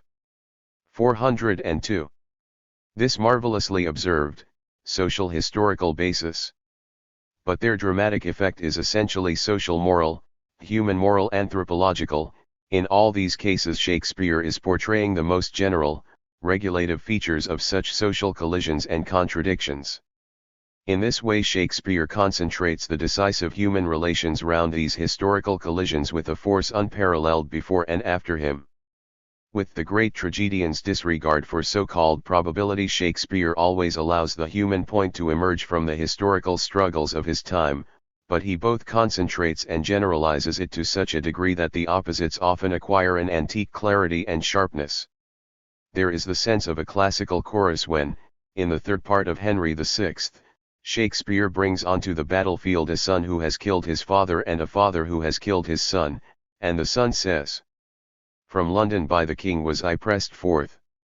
My father, being the Earl of Warwick's man, came on the part of York, pressed by his master, and I, who at his hands received my life, have by my hands of life bereaved him." Then, later in the scene, "Son. Was ever son so rued a father's death? Father. Was ever father so bemoaned his son? King Henry. Much is your sorrow, mine 10 times so much. Was ever king so grieved for subjects' woe?" Similar features can be pointed out at all the great moments of these plays. Shakespeare always looks for these magnificent human confrontations in history and finds them in the real historical struggle of the War of the Roses. He is historically faithful and authentic because the human features absorb the most essential elements of this great historical crisis. Let us point to just one example, Richard III's wooing of Anne. The immediate content of the scene is a human moral one, no more than the measuring of two human wills. But this very character of the scene bears tremendous historical witness to the magnificent energy and thoroughly amoral cynicism of the most significant figure produced by this period of dissolution, namely the last tragic protagonist of the Civil War of the Nobles. 403. It was not by chance that Shakespeare, at the height of his powers, should have abandoned historical subjects in the narrow sense. Yet he remained true to history in the sense in which he experienced it, and produced even more magnificent canvases of this historical transition than in his chronicle plays. For in the great tragedies of his maturity he used the legendary anecdotal material of the old chronicles in order to concentrate certain social moral problems of this transition crisis even more powerfully than was possible when tied to the events of English history.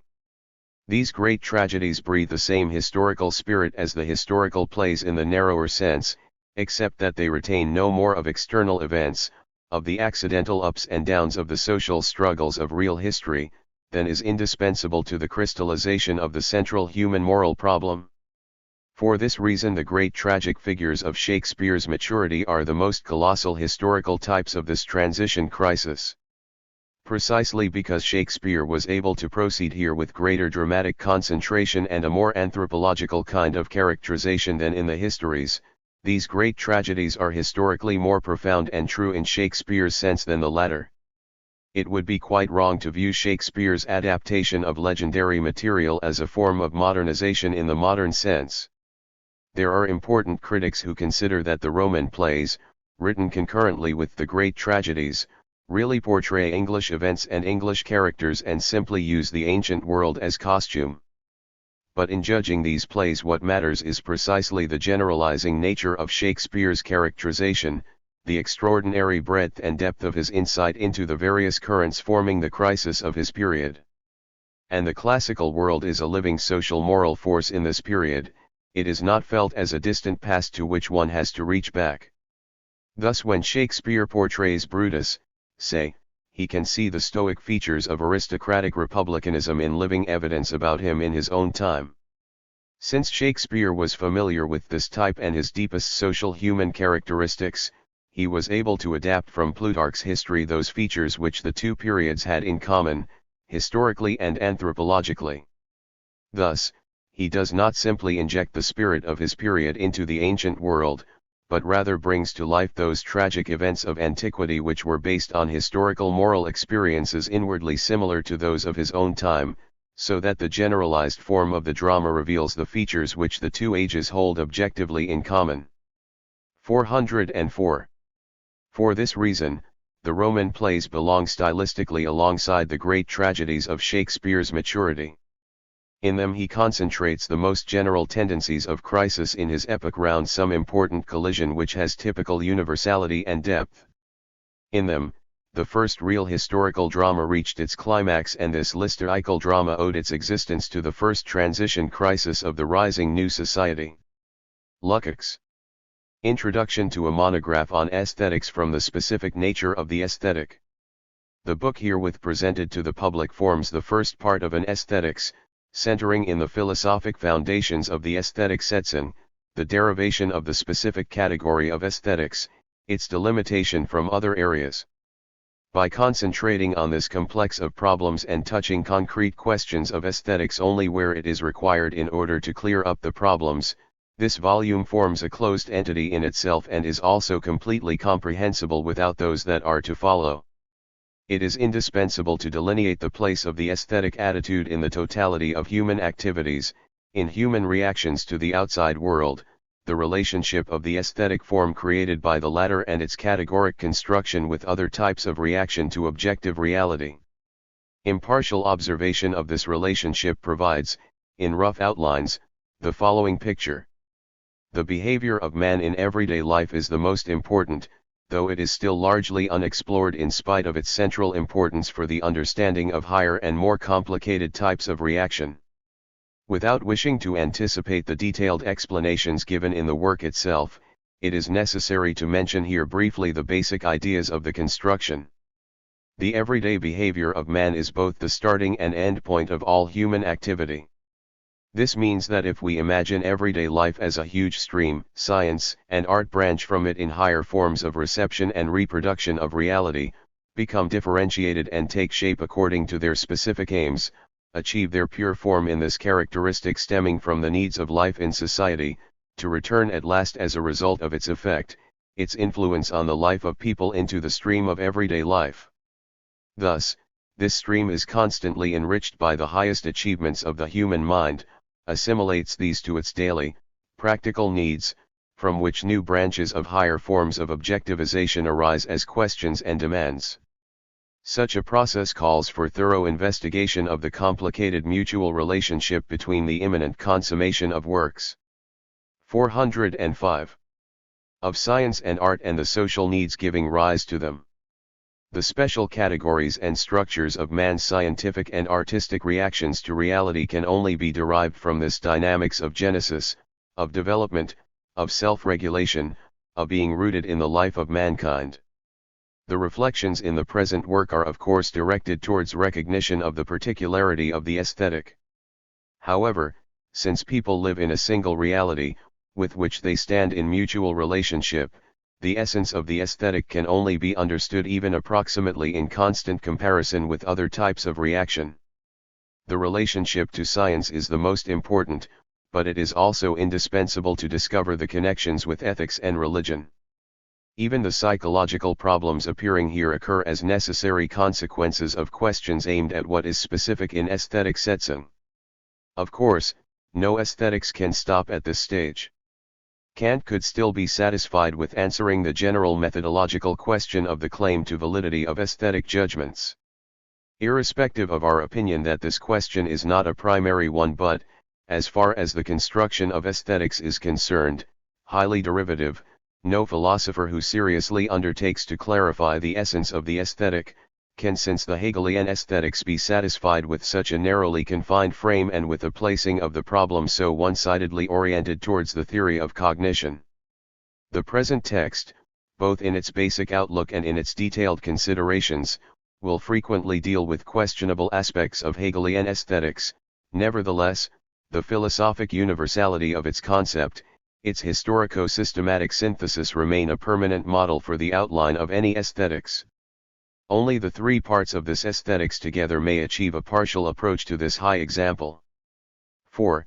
Quite apart from the knowledge and talent of anyone undertaking such an experiment today, the standards of universality set up in Hegelian aesthetics are objectively much more difficult to transform into practice at present than in Hegel's time. The historico-systematic theory of the arts, discussed in detail by Hegel, thus remains outside the area circumscribed by the plan of this whole work. Part 2, bearing the provisional title, Works of Art and Aesthetic Attitude, will, in the main, deal concretely with the specific structure of the work of art, which in Part 1 is derived and outlined only in general form. The general categories arrived at in Part 1 can only then obtain their real and defined physiognomy. The problems of content and form, Weltanschauung, and selection of form, technique and form, etc., can emerge in Part 1 only in general, as questions on the horizon. Their concrete nature can be illuminated philosophically only during the detailed analysis of the structure of art works. The same applies to the problems of creative and receptive attitudes. Part 1 can advance only to their general outline, rendering the 406 methodological place according to the possibility of determination. Also, the real relationship between everyday life on the one hand and scientific, ethical, etc., attitudes and aesthetic production and reproduction on the other, the categoric essence of their proportions, interrelations, effects, etc., demand most concrete analyses, which could not be included in Part 1 in principle, directed as it is towards the philosophic foundations. The situation is similar as regards Part 3. Yet Part 1 unavoidably already contains not only some historical excursions but constantly refers to the original historic nature of each aesthetic phenomenon. The historico-systematic character of art was first formulated, as mentioned before, in Hegel's aesthetics. The rigidity of the Hegelian systematization deriving from its objective idealism has been corrected by Marxism. The complicated mutual relationship between dialectical and historical materialism is in itself a significant indication that Marxism does not seek to deduce historical stages of development from the internal development of the idea, but on the contrary strives at grasping the real process in its complicated historico-systematic determination. The unity of theoretic and historical determination is realized in its final consequence in an extremely contradictory manner and can therefore be penetrated, both in principle and in single concrete cases, only through an uninterrupted cooperation between dialectical and historical materialism. Aspects of dialectical materialism dominate in parts 1 and 2 of this work, as it aims at giving conceptual expression to the essence of the aesthetic. There is, however, hardly any problem that can be solved without at least an indicative clarification of the historical aspects inseparably united with aesthetic theory. Part 3 is dominated by the method of historical materialism, because the historical determinants and characteristics of the genesis of the arts, their development, their crises, their leading or subordinate role, etc., are in the foreground of its interest. Its task is to investigate first of all the problem of uneven evolution in the genesis, in the Senuendi Werden and in the effect of the arts. At the same time this means a breach with all sociological vulgarization of the origin and effect of the arts.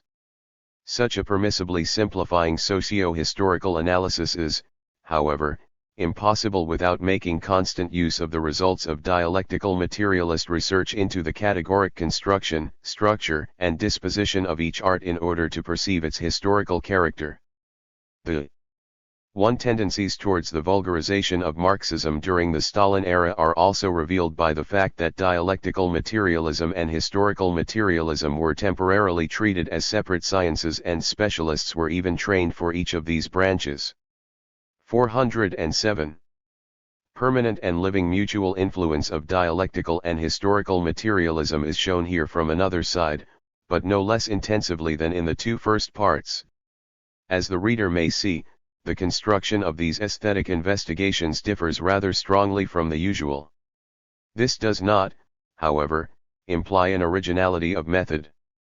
On the contrary, the investigations involve no more than as correct as possible an application of Marxism to the problems of aesthetics.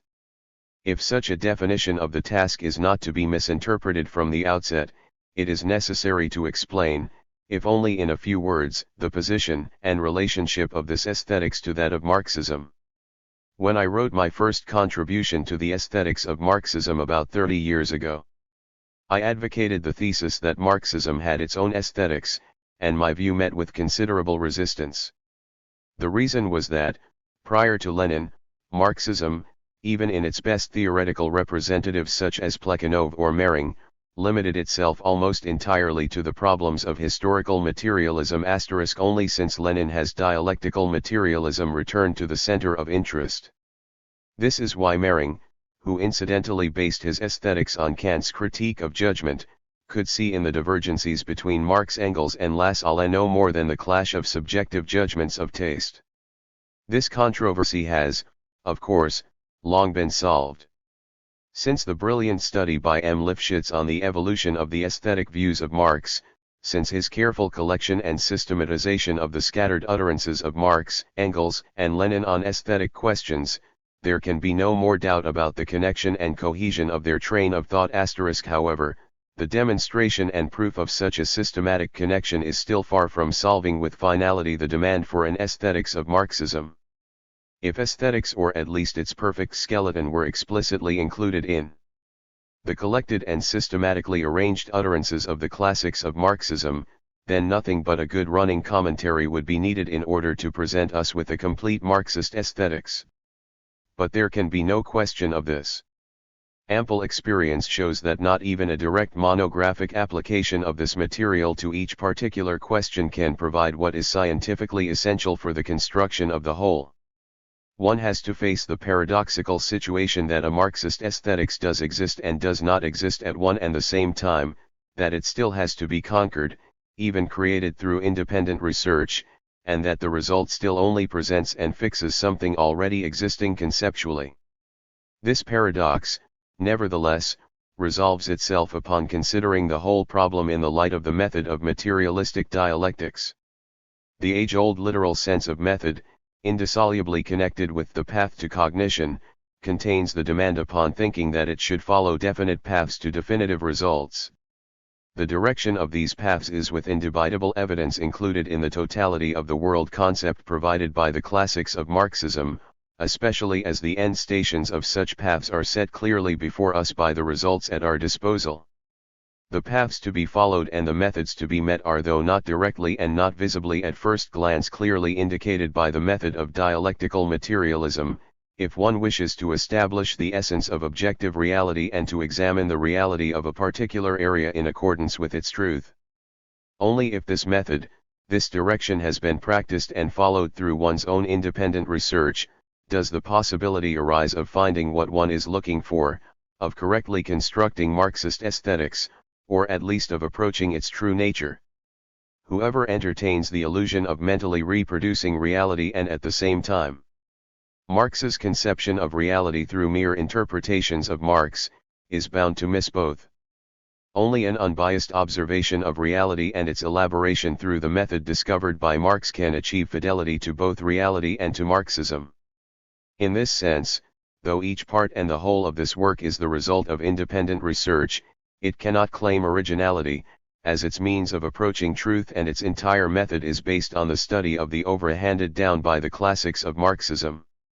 Fidelity to Marxism, however, means at the same time attachment to the great traditions of the mental mastering of reality to date. In the Stalin era, especially on the part of Zdanov, those features were exclusively emphasized that separate Marxism from the great traditions of human thought. If this had resulted only in stressing what was qualitatively new in Marxism, viz., the leap that separated its dialectics from its most developed predecessors, say from Aristotle or Hegel, it could have been relatively justified. Such a viewpoint could even have been considered necessary and useful. 409. Had it not in a deeply undialectical way one-sidedly isolated and therefore metaphysically emphasized the radically new in Marxism, and had it not neglected the aspect of continuity in the evolution of human thought. But reality, and therefore its mental reflection and reproduction, as well, is a dialectical unity of continuity and discontinuity, of tradition and revolution, of gradual transition and leaps. Scientific socialism itself is something completely new in history, yet at the same time it fulfills a human longing that has existed for thousands of years, something the best minds of humanity deeply strove for. The situation is the same with the conceptual recognition of the world through the classics of Marxism. The deep influence of Marxism, which cannot be shaken by any attacks or by silence, rests not least on the fact that with its aid the basic facts of reality, of human life, are revealed and become the content of human consciousness. This gives a double meaning to the new phenomenon. Not only does human life receive a new content, a new significance through the previously non-existent reality of socialism, but at the same time the present and past that were considered as known, all of human existence, are newly illuminated through the defetishization achieved by the Marxist method and research and its results. All past efforts to seize it in its truth thus become comprehensible in an entirely new sense. Perspectives of the future, recognition of the present, insight into the tendencies that have brought it forth in thought and practice, thus form an indissoluble mutual relationship. One-sided emphasis on what separates and is new, conjures up the danger of confining everything concrete and rich in determinations in the genuinely new in an abstract otherness, and thereby impoverishing them. Confrontation of the characterization of dialectics in Lenin and in Stalin shows the consequences of such a methodological difference quite clearly, and the frequent unreasonable attitudes towards the inheritance of Hegelian philosophy led to an often frightening poverty of content in the logical investigations of the Stalin era. In the classics themselves there is no trace of such metaphysical confrontation of old and new. Their relationship is manifested rather in the proportions produced by socio-historical evolution itself through letting the truth make its appearance. Insistence on this only correct method is, if possible, even more important in aesthetics than in other areas. For here an exact analysis of the facts will show with special clarity that conceptual consciousness of the practical achievements in the domain of aesthetics always lags behind such achievements. This is why those few thinkers who relatively early attained clarity regarding the real problems of aesthetics have become extraordinarily significant. On the other hand, as our analysis will show, often apparently distant trains of thought, example philosophy. 410. Cal or ethical, are very important for the understanding of aesthetic phenomena.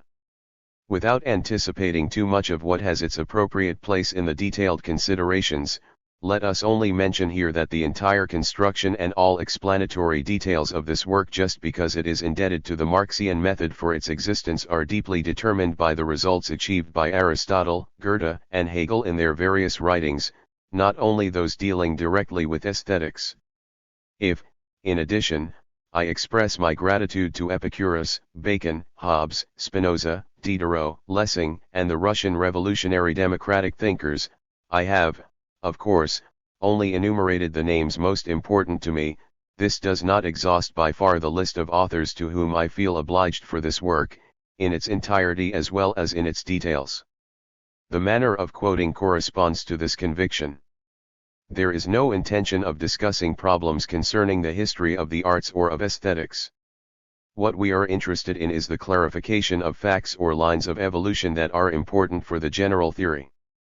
Therefore, in harmony with the particular theoretical constellation, those authors or works will be quoted who either express something correct or significantly false for the first time, or whose opinion appears especially characteristic of a certain stage of development. It would not correspond to the intentions of this work to strive for completeness in citing literary evidence. It follows from what has been said so far that the polemic edge of the entire work is directed against philosophical idealism. The fight against its theory of cognition would naturally exceed the framework of this work. We are concerned with the specific questions in which philosophic idealism has proved to be an obstacle to the adequate comprehension of specifically aesthetic facts. We shall speak of the confusions that arise when aesthetic interest centers on beauty mainly in the second part. Here this group of questions will only be touched on casually. It is the more important, in our opinion, to refer to the necessarily hierarchical character of any idealistic aesthetics.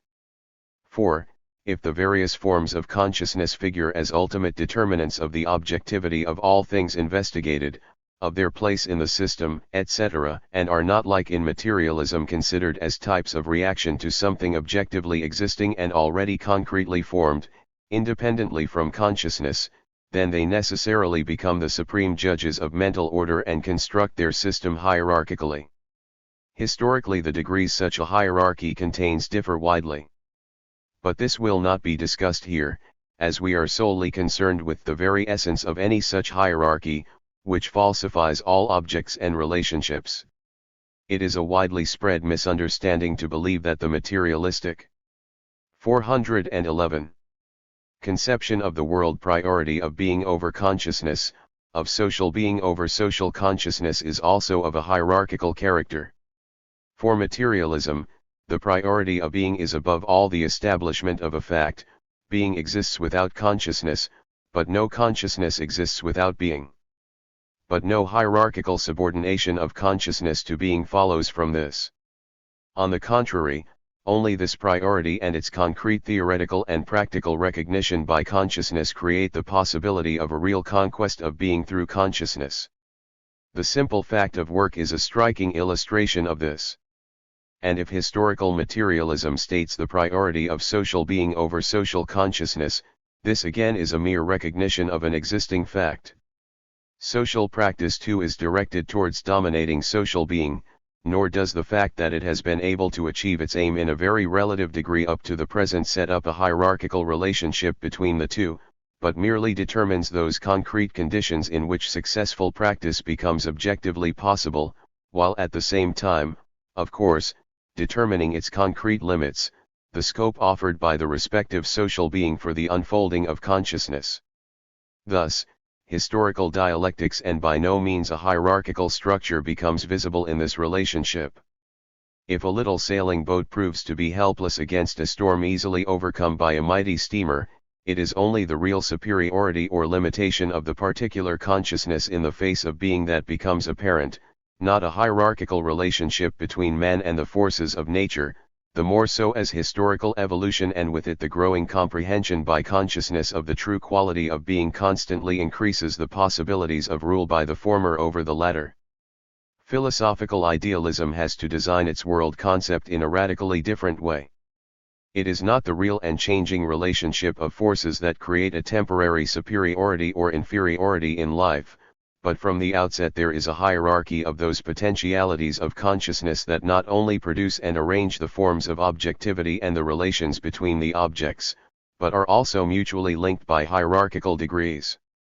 To elucidate the situation in the light of our problem, when Hegel classifies art under apprehension, religion under perception, philosophy under concept, and considers them as ruled by these forms of consciousness, then an exact, eternal, irrefutable hierarchy has been created, which as everybody familiar with Hegel knows determines also the historical fate of art. It is obvious that an entire knot of pseudo-problems is thereby created, which has caused methodological confusion in every aesthetics since Plato. Regardless of whether idealistic philosophy, from a particular aspect, 412. Establishes a superiority or inferiority of art with respect to other forms of consciousness, thought is diverted from the investigation of the specific characteristics of objects, and the latter will often quite inadmissibly be brought to a common denominator to make possible their comparison within a hierarchical order and their insertion at the desired hierarchical level. Whether we are concerned with problems of the relationship of art to nature, to religion, or to science, etc., the pseudo-problems must everywhere cause distortions in the forms of objectivity, in the categories.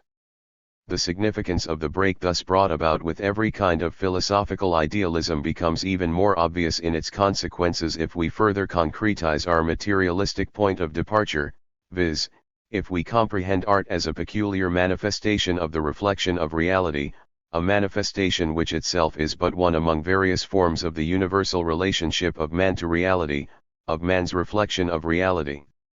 One of the most decisive basic ideas of this work is that all types of reflection we analyze, primarily those of everyday life, of science, and of art, always picture the same objective reality. This starting point, however obvious and even trivial it may appear, has far-reaching consequences. Since materialistic philosophy does not consider all forms of Gegenständlichkeit, all categories belonging to objects and their relations, as products of a creative consciousness, as idealism does, but rather sees in them an objective reality existing independently of consciousness, all divergencies and even contradictions can arise within this materially and formally united reality. To be able to understand the complicated dialectics of this unity of unity and diversity, one has to break first with the widely held idea of a mechanical, photographic reflection. If this were the basis from which the differences grow, then all specific forms would have to be subjective disfigurements of this only authentic reproduction of reality, or the differentiation would have to possess a purely ulterior, completely unspontaneous, only consciously mental character. However, the extensive and intensive infiniteness of the objective world compels all living creatures, above all man, to adaptation, to unconscious selection in reflection. The latter, despite its fundamentally objective character, thus also possesses inescapable subjective components, which at the animal level are purely physiologically conditioned, while with man they are, in addition, socially conditioned. Differentiation, especially in the areas of science and art, is a product of social being, of the needs growing from its soil, of man's adaptation to his environment, of the increase in his capabilities correlated to the necessity of becoming equal to entirely novel tasks. True, physiologically and psychologically these reciprocal effects, these 413 adaptations to the new must be achieved directly within the individual, but they acquire from the outset a social universality, because the new tasks, the new circumstances that have a modifying influence, are endowed with a universal quality and permit of individual subjective variance only within this social scope. The elaboration of the specific traits of the aesthetic reflection of reality takes up a qualitatively and quantitatively decisive part of the present work. These investigations are, in accordance with its basic aim, of a philosophic character, i.e., they are centered on the question of what are the specific forms, relations, proportions, etc., acquired by the world of categories in the aesthetic sets in common to every reflection. Of course, psychological problems are unavoidably broached as well, and a special chapter is devoted to them. It has to be emphasized, furthermore, that the basic philosophic aim necessarily dictates primarily the elaboration, in all the arts, of the common aesthetic traits of reflection, though in harmony with the pluralistic structure of the aesthetic sphere the peculiarities of the individual arts will as far as possible be considered in the treatment of the category problems. The very particular phenomenal form of the reflection of reality in such arts as music or architecture make it inevitable to devote a separate chapter to these special cases, with a view to clarifying these specific differences in such a way as to preserve in them at the same time the validity of general aesthetic principles. This universality of the reflection of reality as the basis for all interrelationships between man and his environment has, in the final analysis, very far-reaching ideological consequences with regard to the concept of the aesthetic. For every consistent idealism, any form of consciousness of significance in human existence, in our case the aesthetic, must be of a timeless, eternal nature, as its genesis is explained hierarchically in connection with the world of ideas. Insofar as it can be treated historically, this is done within a meta-historical framework of timeless being or validity. However, this apparently formal methodological position must necessarily become converted into content, into Weltanschauung. For it necessarily follows that the aesthetic belongs to the essence of man both productively and receptively, whether it be determined from the standpoint of the world of ideas or the world spirit, anthropologically or ontologically. Our materialistic outlook must produce an entirely opposite picture. Objective reality, which appears in the various types of reflection, is not only subject to permanent change, but the latter bears evidence of well-determined directions, lines of evolution. Reality itself, in accordance with its objective nature, is historical, the historical determinants of content and 414. Form appearing in the various reflections are correspondingly only more or less correct approximations to this aspect of objective reality. A definite historicity can, however, never consist in a mere change of content of unchanging forms, with unalterable categories. This change of content must have a modifying influence on the forms, must lead first to certain functional shifts within the categorical system, and at a certain stage even to explicit transformations, the creation of new and the disappearance of old categories. A certain historicity of the doctrine of categories follows from that of objective reality. Of course, one has to be most careful as to the degree and extent to which such changes are of an objective or of a subjective quality. Although we hold the view that in the last analysis nature too has to be considered historically, the single steps of this evolution with its objective changes have hardly any importance for science. All the more important is the subjective history of the discovery of objectivities, relationships, categorical connections. Only in biology might it be possible to ascertain a turning point and hence an objective genesis in the formation of the objective category of life, at least in the part of the universe known to us. The situation is different qualitatively where man and human society are concerned. Here we are undoubtedly faced with the genesis of single categories and of categorical connections that cannot be derived from the mere continuity of evolution. So far, this genesis sets special claims to cognition. It would, however, lead to a distortion of the true facts if we wanted to separate methodologically the historical exploration of the genesis from the philosophical analysis of the phenomenon brought forth by it. The true categorical structure of each such phenomenon is most intimately connected with its genesis. The demonstration of a categorical structure is possible completely and in its right proportions only when the objective dissection is organically connected with clarification of the genesis. The derivation of value at the beginning of Marx's Capital is the best example of this historico-systematic method. Such an amalgamation will be attempted in the concrete explanations of the present work concerning the basic phenomenon of the aesthetic and its sundry branches. This methodology becomes a matter of Weltanschauung insofar as it involves a radical break with all those views that perceive in art, in the artistic attitude, some extra-historical, idea-like phenomenon or at least something belonging ontologically or anthropologically to the idea of man. Like work, science, and all social activities of man, art too is a product of social development, of man becoming man through his work. Even beyond this, however, the objective historicity of being and its peculiarly emphatic appearance in human society have important cons. 415. Consequences for grasping in principle the specific quality of the aesthetic. It will be the task of our detailed explanations to demonstrate that the scientific reflection of reality seeks to free itself from all anthropological, sensual, and mental determinations, and that it endeavors to portray all objects and their relations as they are in themselves, independent of consciousness. Aesthetic reflection, on the other hand, sets out from the world of man and is directed towards it. As will be explained in due course, this does not mean a simple subjectivism.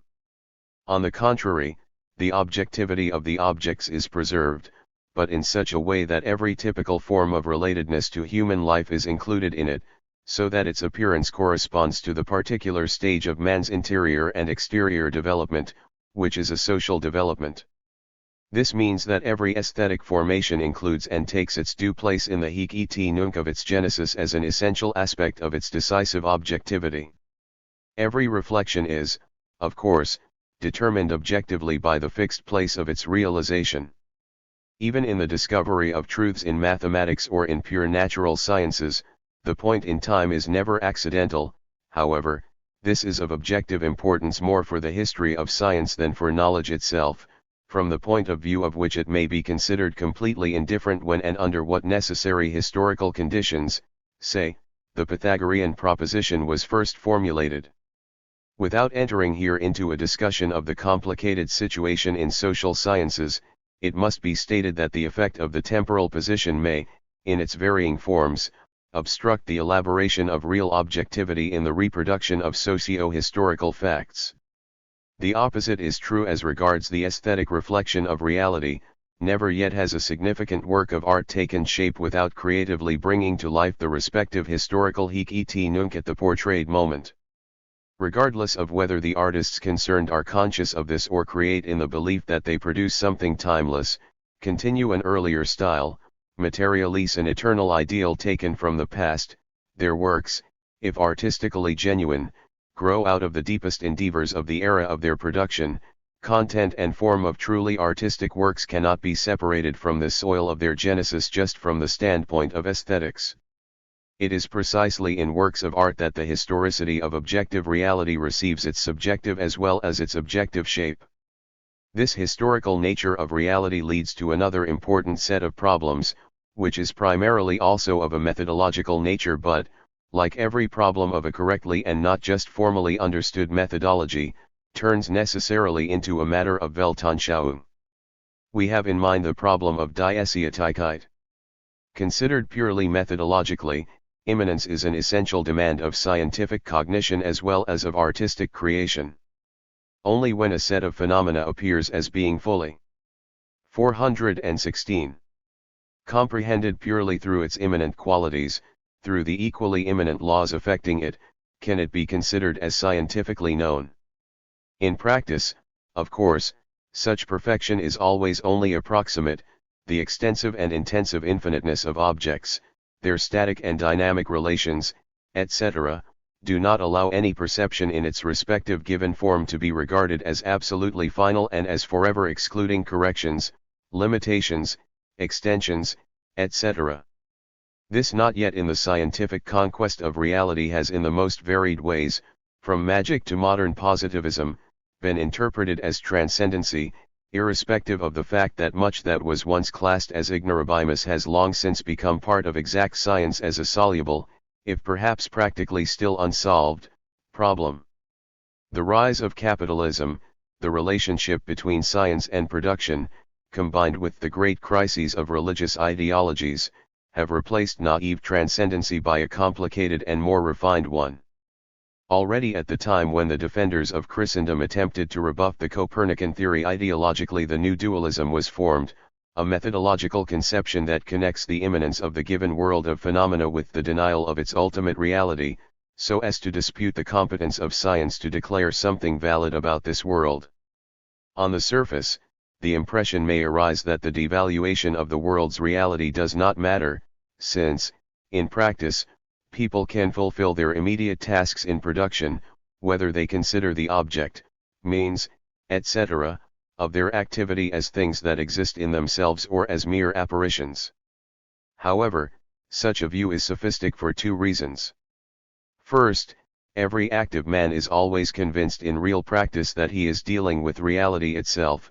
Even the positivist physicist is convinced of this when, example, carrying out an experiment. Second, such a view, if it is for social reasons deeply rooted and widely held, disintegrates the more mediate spiritual moral relations of man to reality. Existentialist philosophy, in which man, thrown into the world, faces the nothing, is from a socio-historical viewpoint the necessary complementary antipole of the philosophic development leading from Berkeley to Mach or Carnap. The real battlefield between Die Ästhetikkeit and Jensetigkeit is, beyond question, ethics. For this reason, the decisive determinations of this controversy can only be touched on but not fully explained in the present work. The author hopes before long to be able to present his views in systematic form on these questions too. Let us only note here briefly that the old materialism from Democritus to Feuerbach was able to explain the immanence of the structure of the world only in a mechanical way, and therefore, on the one hand, the world could still be conceived as a clockwork needing transcendental influence to set it in motion. In such a world concept, on the other hand, man could only appear as the necessary prod. 417. An object of immanent worldly laws, leaving his subjectivity, his practice unexplained.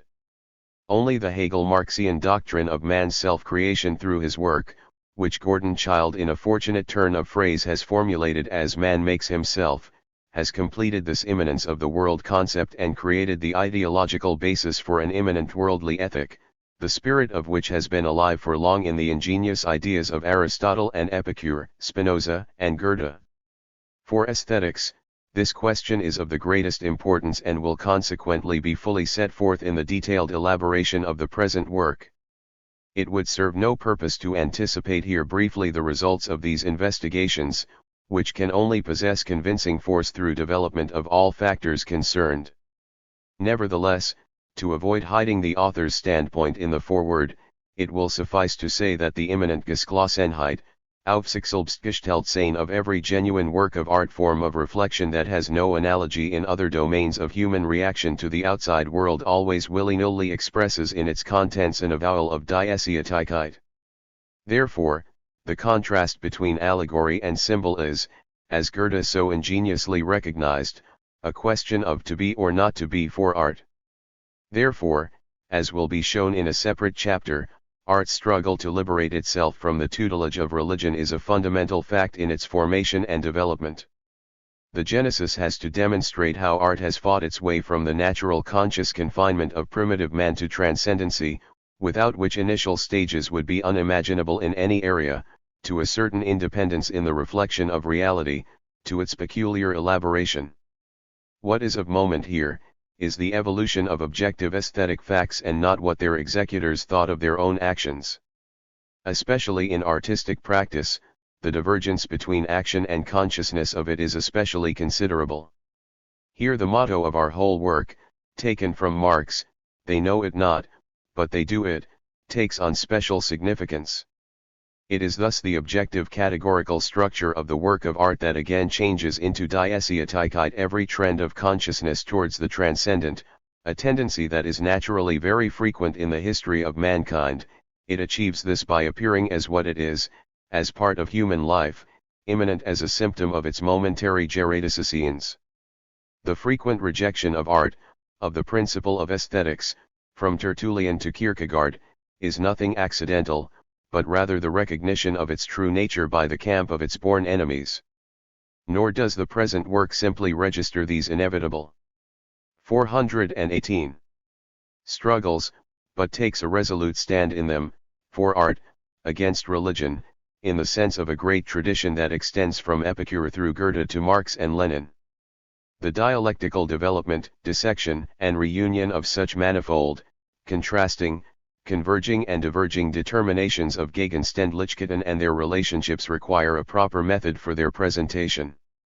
In briefly explaining here its fundamental principles, the author in no way wishes to use the foreword as a means of justifying the method of presentation. Nobody can see its limits and faults clearer than the author himself. He only wishes to stand up here for his intentions. He is not entitled to pass judgment as to where he has duly realized them and where he has failed. Thus, in what follows only the principles will be dealt with. These are rooted in materialistic dialectics, the consistent carrying out of which, in such an extensive area comprising so many remote subjects, calls above all for a break with the formalistic means of presentation that rest on definitions and mechanical delimitations and on neat compartmentation in subdivisions. If, in order, at a single stroke, to reach the center, we set out from the method of determinations, as opposed to that of definitions, then we return to the dialectical foundations of reality, the extensive and intensive infiniteness of objects and their interrelations. Every attempt to grasp this infiniteness mentally is bound to have imperfections. Definition, however, fixes its own partiality as something final and must therefore violate the fundamental character of the phenomena. Determination is considered from the outset as something provisional, needing completion, something whose very nature requires it to be carried on, developed, specified. This means that whenever, in the present work, an object, a relationship of Gegenständlichkeiten, a category is moved into the light of conceptuality and concreteness through its determinations, it always involves a dual meaning and intention, to denote the respective object in such manner that it is recognized as something unmistakable, without however claiming that recognition at this stage should comprise totality and that one should therefore stop there. The object can be approached only gradually, step by step, by examining one and the same object in various contexts, in various relationships to various other objects, whereby the initial determination is not cancelled in the process, otherwise it would have been false, but on the contrary is constantly enriched and, as it were, steals ever closer upon the infiniteness of the object towards which it is directed.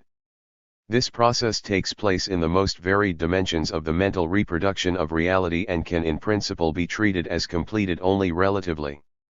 If, however, this dialectic is applied correctly, there is a constantly increasing advance in clarity and richness of 419. The determination concerned and of its systematic coherence. It is therefore necessary to distinguish the reappearance of the same determination in various constellations and dimensions from simple repetition.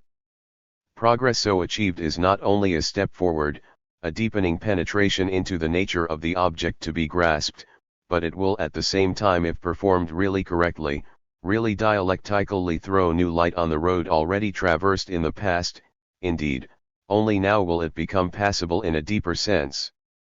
In the days when my first, very inadequate attempts in this direction appeared, Max Weber wrote me that they had a similar effect to Ibsen's dramas, the beginning of which only became comprehensible from their ending. I saw in this a clear understanding of my intentions, even though the work in question did not merit such praise.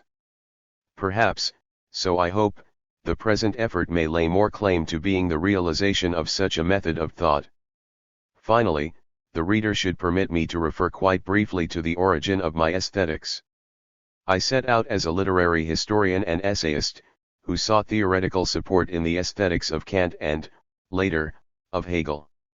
In the winter of 1911/12, in Florence, the first plan for an independent, systematic aesthetics arose, on which I worked in Heidelberg between 1912 and 1914. I am still grateful for the sympathetically critical interest that Ernst Bloch, Emil Lask, and above all Max Weber displayed towards my attempt. It failed completely. And if I here passionately oppose philosophical idealism, this criticism is directed against the tendencies of my youth as well. Seen superficially, the war interrupted that undertaking. The theory of the novel registered written in the first year of the war, was directed more towards problems of the philosophy of history, for which aesthetic problems served only as symptoms. My interests centered on ethics, history, and economics. I became a Marxist, and the decade of my political activity coincided with my coming to grips with Marxism, of making my own way. When I returned to an intensive occupation with artistic problems, about 1930, systematic aesthetics was merely a distant perspective. Only 2 decades later could I think of realizing the dream of my youth with an entirely different world concept and method, and of carrying it out with an entirely different content and radically contrary method. 5. George Luck and C.S., Die Theorie des Romans. Ein Geschichtsphilosophischer Versuch über die Formen der großen Epoche. English translation, London, 1971. /AX Raphael. Paradoxically, the work of art closest to perfection is both most profoundly determined by its time and goes furthest beyond it into timelessness. Max Raphael. Introduction.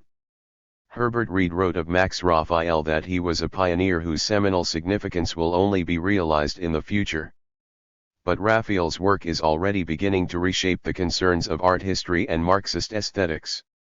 He was a profound scholar and a dialectical thinker of the first rank, whose fields of specialized knowledge ranged from prehistoric and Neolithic art to Cézanne and Picasso, from Greek dialectics to modern sociology, from medieval architecture to Le Corbusier. He wrote a classic study of the Doric Temple, and an equally classic monograph on the Marxist theory of knowledge. With a sensibility and intelligence informed by such diverse influences as Aristotle, Aquinas, Meister Eckhart, and the German idealist philosophers, and within a methodological framework wholly Marxist, he explored the ways in which art mediates between imagination and matter, the ways in which art crystallizes and stores in itself that. I read, Introduction to the Demands of Art, PXX. 421. Revolutionary force which, when released by the action of consciousness and activated by the processes of politics and history, can transform the world in accordance with the model which art has provided. The long selection from prehistoric cave paintings illustrates the full range of Raphael's method and may serve as an ideal model of Marxist criticism. In it, Raphael interweaves a concrete analysis of the specific artworks with the economic foundation and superstructural ideology of Paleolithic society. He shuttles back and forth between theory and practice, illuminating larger questions of philosophy and aesthetics in passing, now plunging into formal analysis and now returning from the artwork to the polar quadrastinates of mind and society which are its matrix, carrying with him a sense of larger relevances, always guided by the principle that the art of the past serves to remind us that our present subjection to forces other than nature is purely transitory, convinced that Paleolithic art, properly understood, is a symbol of our future freedom. For Raphael, superstructural categories arise from the primal conflict between man and nature, the lesser man's physical domination of the world, the greater his need for imaginary spiritual domination of it, and the interaction between these two kinds of domination creates the differentiations and integrations, that is to say, the increasing complexities of every civilization. Magic and action were united in Paleolithic man, theory and practice were one. Through magic, Paleolithic man compensated for his actual helplessness. Art is determined by societal substructure and superstructural ideology, and these are mediated by the artist's sensibility. The individual creates art, the work of art attests the unity of the ego in its own creation. The artist creates art, but not out of whole cloth. Art rises under the compulsion of the economic and social conditions and second, of the ideologies that allege to dominate the undominated sector of the world by fantastic means, thus incidentally helping to create new instruments for extending human power over nature, society, and consciousness. Art simultaneously serves and subverts the ruling class. The artist not only uncovers the unconscious ideas underlying the ruling interests. He can go beyond this and see the universally human values in the historically determined conditions of his time and express the former in the latter in such a manner that his work, although a product of his time, transcends all temporal limits and acquires eternal charm, that is to say, validity for all times and imperishable value. But if the artist, by his creative effort, rises above his time, his will nevertheless remains the social slave of the compulsions of his time, of the ideas of its ruling class. The ruling ideas include utopian strivings. Paleolithic art shows us a 422 maximum of spiritually creative power placed in the service of the ruling ideas and classes, and they represent these ideas and classes not as they were, but as they were reflected in social wishful thinking. The second selection, Notes on the Nature of Art, consisting of a group of brief extracts from the same monograph, is included to highlight the theoretical insights which flash aphoristically through Raphael's work. The selection from Raphael's essay on Rembrandt's drawing Joseph Interprets Pharaoh's Dreams illustrates the power of his iconographic and formal analyses. Here the work of art is withdrawn from its genetic contexts and viewed in terms of its specificity. In this book, Raphael wrote, we deal with one part of the task only, that of grasping the work of art as a work of art. We follow Raphael's eye as it moves into the drawing, seeking internal antimonies and formal patterns, retreating for a moment to contemplate the metaphysical implications of Rembrandt's treatment of the legend, returning to summarize the pictorial space in all its dimensions and balanced movements, closing in on the chief protagonists to elucidate their psychic reality by means of the analysis of line, shading and gesture, withdrawing once more into philosophical speculation on definition by negation, on the ways in which Rembrandt's characters partake of non-being, on how they are aware of the reality of their existence. Turning for a moment to the biblical literary model of the drawing. Raphael comments on how Rembrandt's drawing is a preservation of a transitory moment in an act of continuous procreation in which the viewer is aware of the events that led up to the preserved moment and simultaneously aware that the meaning of Pharaoh's dreams will be unraveled and of the consequences of that interpretation. Then, in a suggestive and speculative passage, Raphael groups the major and subsidiary characters in terms of gradations of consciousness from passivity to self-awareness, and he comments on the means by which they are simultaneously given particularity and totality by Rembrandt. The relation between unmistakable particularity and human universality varies according to each figure's significance. He then moves within the characters to explore their psychic state, showing how the sense of touch and of hearing can be distinguished in each figure. Finally, the critic reforms the individual figures into the organic social unit and group context that Rembrandt had conceived and, having achieved this moment of reconstruction, steps back, looks at it from the outside, analyzing the line of vision which Rembrandt has forced upon the observer so that some part of us, some immaterial part, may be drawn into the work and merged with it, subjecting our consciousness to a new view of possible reality. But even this instant of comprehension, this moment which brings all opposites into unity within the work of art, is insufficient for Max Raphael. Every work of art is a storehouse of creative energies. The task for the viewer is how to transform his life or that of his community in the light of this new source of energy. The final selection illustrates the manner in which Max Raphael deals with formal problems of Marxist aesthetics.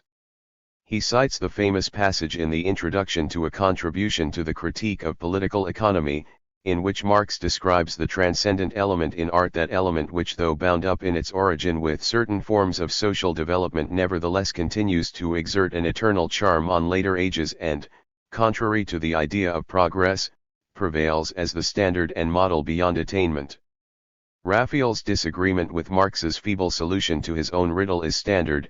Others have pointed out that the view of classical Greece as the childhood of humanity is a commonplace of German idealism, occurring in Winckelmann, Herder, Goethe, and Hegel before Marx appropriated it. Point 4. Marx was grappling with his own roots in German philosophy.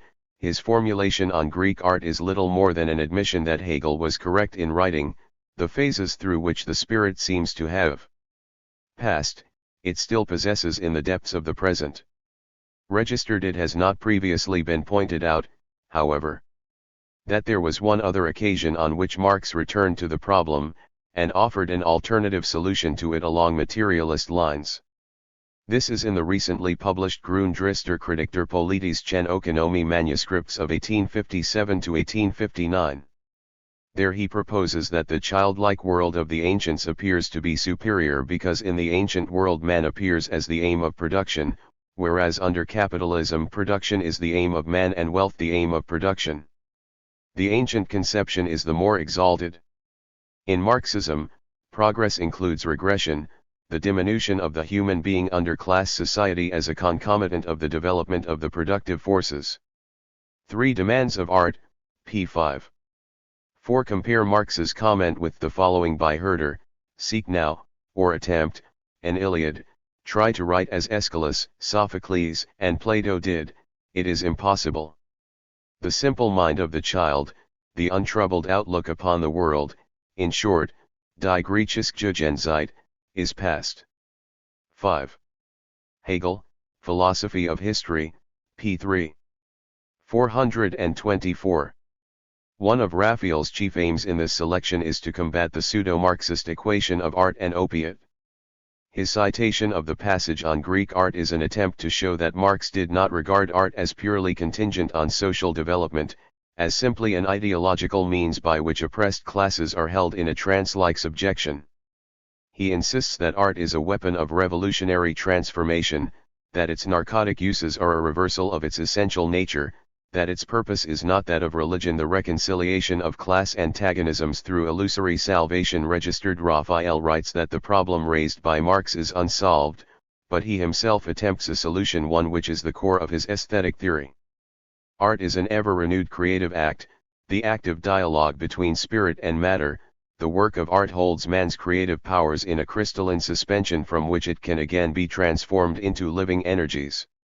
The art of the ancient Greeks, in this reading, might be seen as an as yet unresolved stage in the liberation of humanity, stemming from a specific organization of social relations, awaiting release by renewed contact with the revolutionary audience. I believe that this theory, which Raphael shares directly with Benjamin, Breton, and Malraux, and which is consistent with the aesthetic philosophic outlook of Bukharin, Caldwell, West, Gorky, Bloch, Schlochauer, and Rosa Luxemburg, constitutes an irreducibly central position within Marxist aesthetics. Was born in Skenlank, Germany in 1889. He studied art history with Heinrich Wolf Flinn, philosophy with George Simmel, and political economy with Gustav von Schmaler at the University of Berlin. At Munich University he continued his study of political economy with Lucio Brentano. In Paris, he attended lectures by Henry Bergson and met Rodin. And Picasso. His first book, Von Monet's Picasso, opens with what he called the riddle of the Sphinx, to which his life was to be devoted. Is it possible to arrive at an objective determination of the nature of creativity?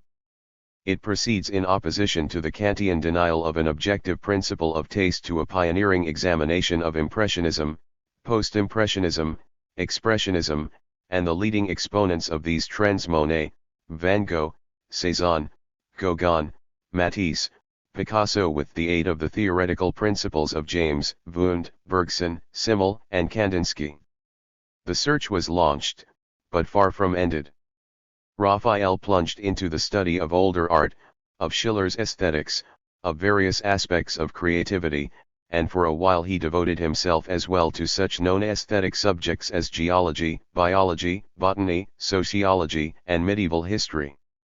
He turned also to literature, writing a study of Shakespeare and composing a series of dramas, which he subsequently destroyed. After serving briefly in the German army during World War I, Raphael returned to the philosophy of creativity in his Idee und die Gestalt. The 20s passed without another major work. From 1920 to 1932 Raphael lived in Berlin, where he taught at the Volkshochschule, giving seminars in such diverse subjects as Aristotle, Meister Eckhart, Aquinas, the dialectics of Hegel, Marx, and Lenin, the philosophy of Husserl and Schiller, and the history of ancient Greek dialectical thought. He wrote of this period that for him, reality was registered as on a blank tablet. Everything was accepted before a personal point of view had been taken up. It was to be the confrontation of art with Marxism which ended Raphael's period of germination, providing him with the answer to the Sphinx riddle. The study of Die Dorisk Temple paved the way for Max Raphael's Marxist period, which was to be marked by such works as Proudhon, Marx, Picasso, 3 essays in the sociology of art, towards a concrete dialectic theory of knowledge, and the art history works of his last years. From 1932 to 1940, Max Raphael lived in France. After a brief detention in concentration camps, he managed to emigrate to the United States, where he lived until his sudden death in 1952. His work was known and admired by students of art history and philosophy during his lifetime, as well as by a handful of Marxists in various countries, few of whom had any conception of the importance of his work as a whole. Nor could they have had. Like so many victims of the modern diaspora, Max Raphael spent his most creative years as a refugee. His manuscripts in his suitcase, isolated from the public battleground of ideas, unable to gather around him a group of disciples and students to disseminate his ideas, barely able to make a living or to achieve publication of the works that poured from his pen during the last years, wholly out of touch with the communist movement which was his natural forum, perhaps fearful that the communist aesthetics which he was creating in the post-war United States might bring a renewal of that persecution from which he had fled. He published nothing during the McCarthy period, although the demands of art had been completed and translated before his death. In his last years he had written 3 books on the art of the Stone Age, as well as a book on classical man in Greek art, a study entitled Worker, Art, and Artist, Contributions to a Marxist Science of Art, and a revision of his earlier book on dialectics to be re-entitled The Marxist Foundation of a Theory of Spiritual Creation. These, with the exception of the Demands of Art, remain unpublished, together with major unfinished manuscripts on Flaubert, Racine, Homer, Shakespeare, and Spinoza. The appreciation of his achievements spurred by such aesthetic eons as Suzanne Langer and Herbert Read, as well as by the efforts of Robert S. Cohen, is now commencing. Raphael, The Elements of the Paleolithic World from Prehistoric Cave Paintings. The present study deals with the oldest known paintings, it does not deal with primitive art, even less with the beginnings of art. Disregarding paleontological or geological standards, archaeology, on the basis of 8. It is a startling fact that virtually every classic contribution to Marxism from Marx and Engels to Kosky, Plekhanov, Lenin, Luxemburg, Lukács, Trotsky, Bloch, Brecht, Balázs, Raphael, Marcuse and Benjamin was written in a state of exile from the author's homeland. Marxism begins with Marx's banishment from Germany to Paris and Engels' removal to England in 1843, and the pattern has remained relatively unbroken down to the present. The significant exceptions Bakhtin, Gramsci, Bukharin may be ascribed to situations of internal exile. Curiously, even Stalin proves no exception, for his lone major work was written in Vienna. Without wishing to enter here upon the speculative reasons for this interesting pattern, one can reasonably assert that creative Marxism flourishes in a set of specific conditions of personal alienation, and may rise from the attempt to restore or achieve a state of individual harmony. 427. Known Paleoliths, teaches us that the Paleolithic era comprised at least two great phases. The first and earlier phase was common to Europe, North Africa, and Asia Minor because several land bridges across the Mediterranean enabled the inhabitants of these continents to be in constant communication. In Europe, southwest and northwest of the Pyrenees, the interruption of this contact produced a development different from that which took place in regions that probably saw the beginnings of human civilization. And the examples of Paleolithic art we possess come exclusively from this second phase of the Old Stone Age. But there is no reason to assume that art developed only then. The weapons represented in the cave paintings in Dordogne and Cantabria, as well as the logical and elaborate system of magic signs on the Neolithic Egyptian pottery, indicate that wood painting and carving must have existed during the early Paleolithic era, but because of the perishable nature of the material used, this art was lost forever. Only because the nature of history and the forms of art were theoretically misunderstood could these facts have been overlooked heretofore. Thus the dogma that Paleolithic paintings belong to so-called primitive art gained favor. It has been said that Paleolithic artists were incapable of dominating surfaces or reproducing space, that they could produce only individual animals, not groups, and certainly not compositions. The exact opposite of all this is true. We find not only groups, but compositions that occupy the length of an entire cave wall or the surface of 428. A ceiling, we find representation of space, historical paintings, and even the golden section. But we find no primitive art. Although the cave paintings appear modern to all who come in contact with them, in reality, there is no art more distant and alien to us who center our spiritual creation either on man or on man's relation to the gods he has created. Paleolithic art is centered around the animal, there is no place in it for the middle axis, for symmetry and balance inspired by the structure of the human body. Rather, everything is asymmetric and shifted. The objects are not represented as they appear when seen from a distance, as we are accustomed to seeing them in paintings from the times of classical antiquity, but as near at hand, for the Paleolithic hunter struggled with the animal at close quarters, body against body. Only the invention of the bow, which in the Paleolithic age meant a revolution comparable to the invention of the boat and the plough in the Neolithic age and of the steam engine in the Christian era, made the distant view possible. Finally, the object of Paleolithic art is not to picture the individual existence of animals and men, but to depict their group existence, the herd and the horde. If, despite all that, the cave paintings strike us as being modern in conception, and therefore familiar, the reason is that they were produced in a unique historical situation and are a great spiritual symbol, for they date from a period when man had just emerged from a purely zoological existence, when instead of being dominated by animals, he began to dominate them. This emancipation from the animal state found an artistic expression as great and universally human as was later found by the Greeks to express their emancipation from agriculture, when they broke with an existence bound exclusively to the soil and took up navigation and maritime trade and began to live the social political life of the polis.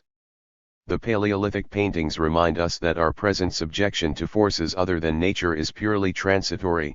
These works are a symbol of our future freedom. Today, mankind, amidst enormous sacrifices and suffering is, with imperfect awareness, striving for a future in the eyes of which all our history will sink to the level of prehistory. Paleolithic man was carrying on a comparable struggle. Thus the art most distant from us becomes the nearest, the art most alien to us becomes the closest. But to study cave painting exclusively from the point of view of its distance from us, or its proximity, can only result in adding theoretical errors to recognized objective difficulties. One such theoretical error is to conceive history as progress along a straight line, to imagine that what exists today has been created gradually out of nothing, as though the process of history followed the pattern laid down in the biblical story of creation. Actually, no one has ever been able to discover an absolute 429 origin, for the very reason that the idea of an absolute origin is only a metaphysical hypothesis. A number of categories are present in all real existence and thinking, and in the relations between existence and thinking, these categories remain fundamentally constant, only their concrete realizations vary historically, change and evolve. The conception of history as progress along a straight line paradoxically results in making it impossible to explain what we desire to explain. This does not mean that there is no historical evolution, but rather, that the social forces which create history are antagonistic and, like the forces of the physical universe, express the interaction of sluggish and living energies.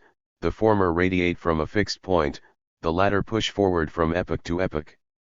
This antagonism transforms dynamic forces into static conditions, and disintegrates static conditions into negatively operating forces. The transverse section of historical existence is thus distinguished from the longitudinal section of historical development, although the transverse section only unfolds the qualities contained in the longitudinal section, while the longitudinal section is a necessary product of the static conditions that are born and pass away in the transverse section. All the actions and events of human societies rest upon limited material prerequisites, nature on the one hand, and working tools and weapons by which man makes nature accessible, on the other. The lesser man's physical domination of the world, the greater his need for imaginary spiritual domination of it, and the interaction between these two kinds of domination creates the differentiations and integrations, that is to say, the increasing complexities of every civilization. By this development within a limited arena, man gradually secures the relative domination of the world he knows, but at the same time he destroys its limits when they become materially too small and spiritually too narrow. The unfolding of the transverse section, which rests upon the economic reproductive process and the struggle of economy, society, and politics against religion, morality, art and science, drives toward the development of a longitudinal section, the creation of a new and wider basis of existence out of the old one, then alongside it and following it. Seen from this new longitudinal phase, the preceding phase always seems to be less complex. The world of Egyptian agriculture is simpler than the world of Phoenician maritime trade, the world of the nomad hunter simpler than the world of the Mesopotamian peasant. But this simplicity is entirely relative.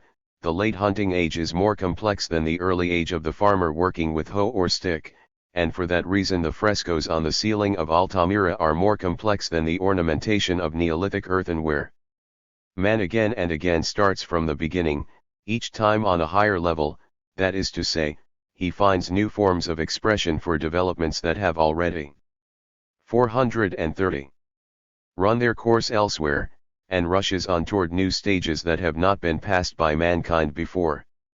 But all the fundamental categories are present even at the lowest stage, and both at the lowest and the highest spirals of development they unfold their activity in antagonistic dimensions and diverse domains that form a totality from which the forward-moving stream issues. In this sense, Paleolithic painting is a very complex developmental stage within an early epoch of mankind. The Paleolithic peoples, as shown by the transformation of their stone implements and of their artistic styles, were history-making peoples par excellence. they were in the throes of a continuous process of transformation because they squarely confronted the obstacles and dangers of their environment and tried to master them. For that reason, they are in fundamental opposition to the so-called primitive peoples of today. The existence of these modern primitives is stagnant because they avoid all those changing difficulties of material life that cannot be mastered by the means of production they have adopted once and for all. In compensation, they develop the methods of fantastic ideological domination of the world more extensively, superstitiously, and rigidly. But the Paleolithic peoples did not know of this great discrepancy between an absolutely restricted material basis and an unrestrained and elaborate ideology, or if they did know of it, they did not tolerate it for very long. Because of this fundamental difference between the primitive peoples of today and the Paleolithic peoples, prehistory cannot be reconstructed with the aid of ethnography.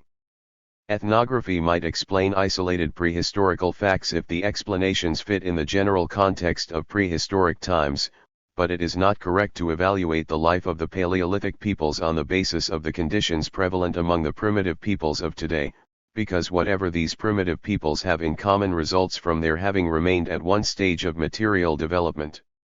If totemism existed in the Paleolithic age, it need not necessarily have the qualities and functions it displays today even among the most primitive hunting tribes. Thus, Paleolithic art cannot be understood by drawing an analogy with the sculpture of the primitive peoples, with which it has absolutely nothing in common, because these primitive peoples either use the bow and arrow, or live in surroundings chosen in accordance with their primitive means of production and weapons, while the Paleolithics constantly struggled against a dangerous environment. For that reason we must attempt to understand the cave paintings as a spiritual expression sui generis. Here we are confronted with another paradox which is the stumbling block of modern historians of art. On the basis of their theories, they cannot interpret art and translate the language of artistic forms into uniform 31. Versal philosophical concepts. In particular, Paleolithic archaeology, disdaining, so to speak, its own magnificent discoveries, has regarded its own material as a collection of unrelated fragments and thus completely missed the forms and even the subject matter expressed by the forms. The first condition for the understanding of Paleolithic art is to recognize the existing material for what it is, and very often we have to deal not with single animals, but with groups. The second condition is to interpret the parts in relation to the whole, and not to isolate them on the basis of unproved hypothetical constructions.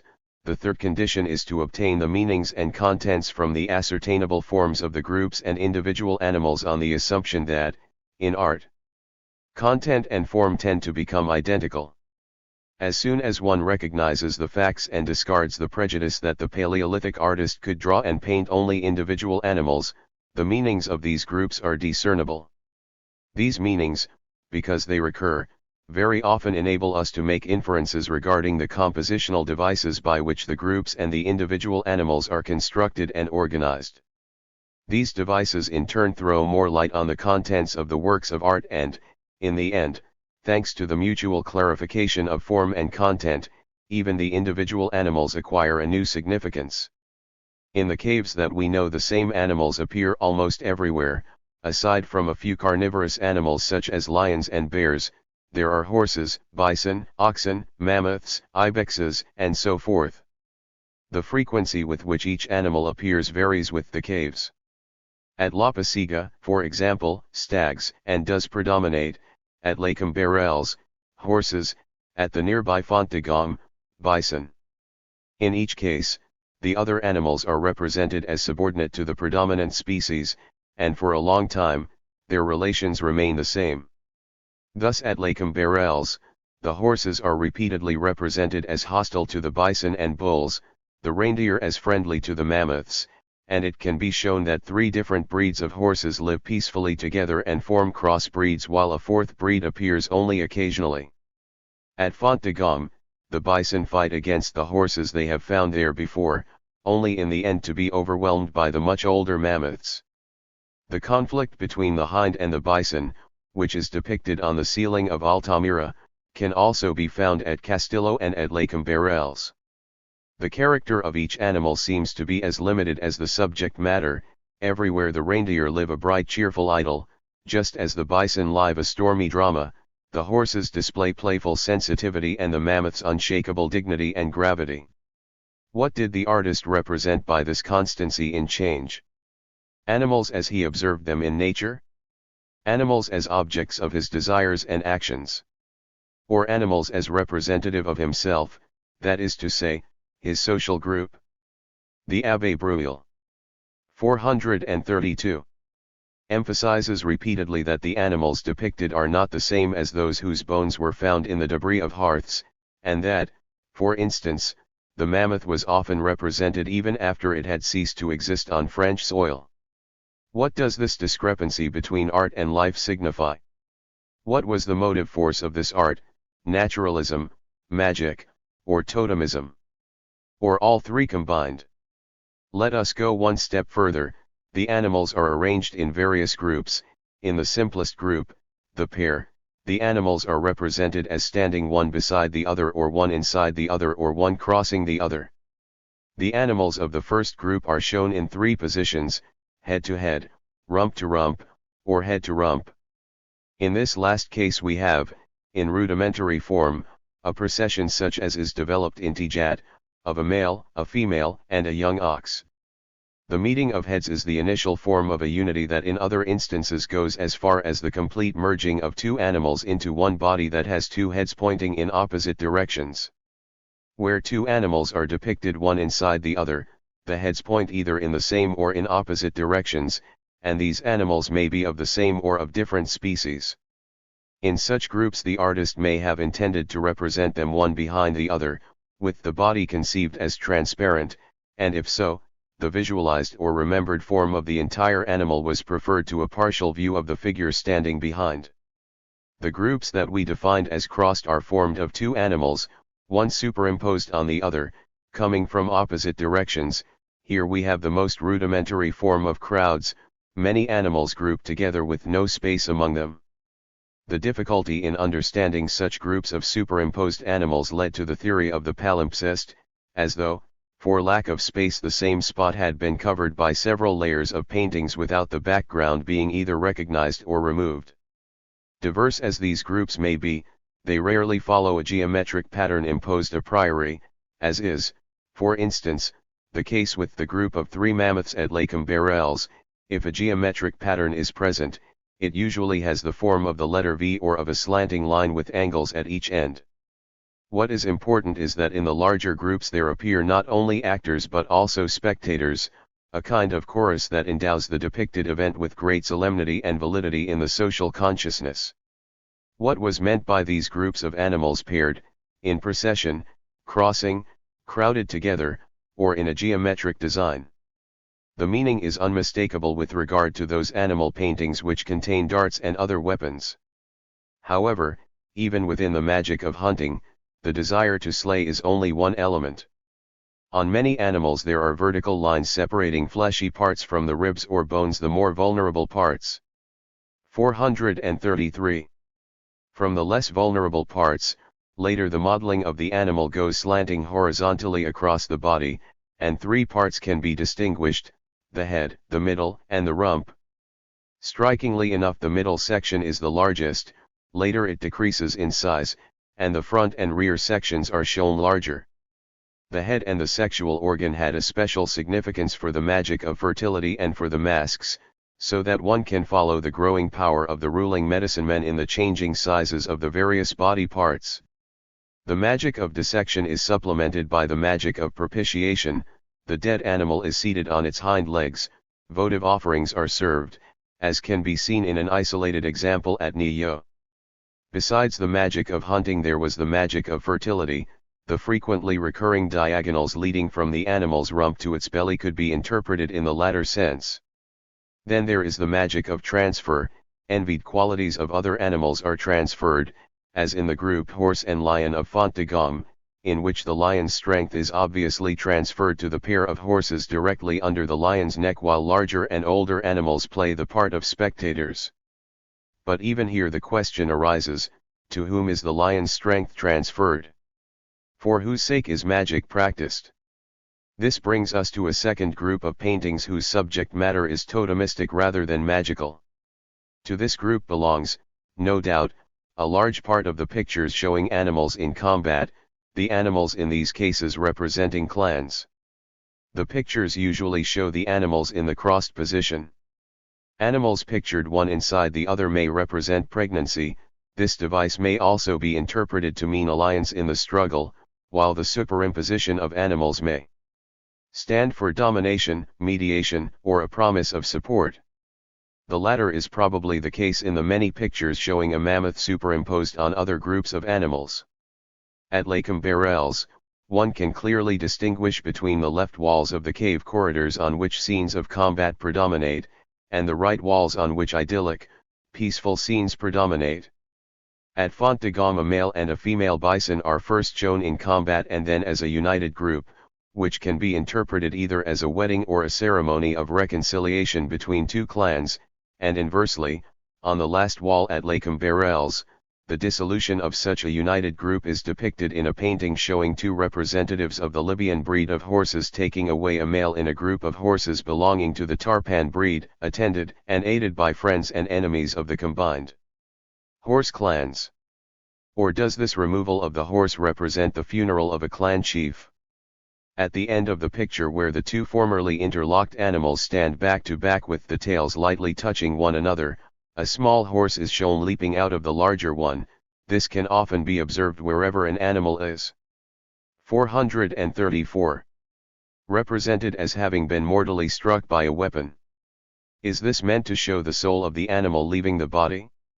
Do we have here a connecting link for our knowledge of the interment of the dead and the feasts that were offered them?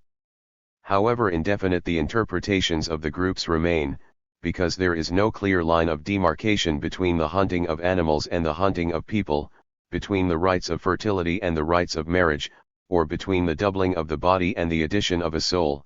The fact that totemism and magic coexisted in the worldview of the Paleolithics in a specific manner is indisputable, although the two are different in nature and originate from different sources. At that time, magic signified two ideas simultaneously: the mental concentration of the sorcerer on his own intended action in all its details and the attraction and participation of the animals in this imagined action, and the externalization of this intellectual and emotional concentration, the real action against the animal. Paleolithic man knew no magic without action, nor could he imagine action without magic. To him, theory and practice were one. This unity dissolved only when the social development from hunting to agriculture compelled the sorcerer to actions that no longer could be carried out by a human group. Then magic became a superstition and was replaced by religion. Previously, it had been neither superstition nor faith, but a science. It contained the totality of all the existing social knowledge and took into account all the tools, weapons, and actions by which society was to be transformed. Without question, the basis of magic, as of all other sciences, was a material need, to feed, clothe, shelter and defend against all attacks a society of a given size with given means of production in given natural surroundings. This magic was founded on the belief that if an image of an object was hit, the original object was hit, too, and for that reason the image had to be made as similar to the original as possible, and on the belief that an animal, once it had fallen under the spell, could no longer resist the power of man. In other words, through magic Paleolithic man compensated for his actual helplessness with regard to certain superior physical qualities of the animals by the power contained in his knowledge of the animal, by his ability to trap it, to surprise it at certain moments particularly favorable for slaying. The slaying was done with the aid of his hands, or more accurately, of many hands, those of the entire hunting group. The hand was the instrument of magic, and the earliest awareness of this fact is directly attested by the hands that are represented singly or in groups in many places, for example at Gargas and Castillo. The hands were pictured naturalistically or as geometric patterns. Thus we see that magic is the root of the so-called naturalism of Paleolithic art, and that the 435 formal means for artistically transcending the natural form is the hand. But could a mere material need, which at the very moment of its satisfaction renewed itself and made man the slave of his hunger, be the source of the monumental character of Paleolithic painting. This is unlikely. Finger paintings in sand have been made for many centuries and are still being made by certain hunting tribes. They also exist in the clayey soil of certain caves. The fact that such drawings are found in the most inaccessible places points to an entirely different explanation. Then, as today man was both part of nature and opposed to nature, he also lived with and fought against his fellow man. Only in groups was he a match for powerful animals, only in well-organized hordes was he a match for roaming herds. Man could fight against animals in both a real and a magical sense only when he was organized in society. It was only with the help of his fellow men that he could assert himself in the struggle of all against all. We know nothing about this organization except what a correct understanding of the works of art that we still possess can reveal to us. And these tell us first of all that man represented his social unity as a group by animals. Furthermore, they tell us that there were few such groups, because there are relatively few animals that we can with certainty identify as clan animals. The recurrence of the same animals at various places can be explained by the migration of a population grown too large, which formed new settlements similar to the colonies formed by Greek cities. These groups had their shrines in caves, thus they were only partly nomadic, but we are unable to ascertain who wandered with the animals and who remained at home. Some enlightenment on this point can be found in the evolution of the forms at Altamira. The earlier paintings were asexual, later sex is represented with such intensity that sexual desire becomes the expression of the disintegrating force, while its counterpart in the same pictures, the female magician, becomes the embodiment of harmonious wisdom. The works of art reveal that the forms of social consciousness and organization must have been diverse indeed, because only the representations of the mammoths follow a prearranged geometrical pattern, only the reindeer appear exclusively in pairs, only the horses admit different breeds into their groups, that is to say, combinations of various clans. Further, only with regard to the bison does the mammoth play a special role, and it seems that in the clan of bison there was a far-reaching differentiation among the spheres of power of the warrior, the judge, and the medicine man, and that this clan was familiar with all the conflicting claims to power of these three groups. The family was not unknown, as we may judge from groups showing three animals, a male, a female, and a young one. In these groups sometimes the male and some 436 times the female is shown in the center. But whatever the social organization may have been in each case, however tenaciously each group clung to its own as the best, all these groups express and embody the consciousness of their unity in the shape of an animal, not a human being. This is the fundamental character of totemism. Just as the Jews were forbidden to make an image of God, so it seems that the artistically gifted Paleolithics were forbidden to represent humans in their monumental mural art, a prohibition obviously social in origin, for their carvings did represent humans. This explains why not only men were put in masks, but the animal character of the masks was made unrecognizable, not because of inadequate ability, but because of social will and compulsion.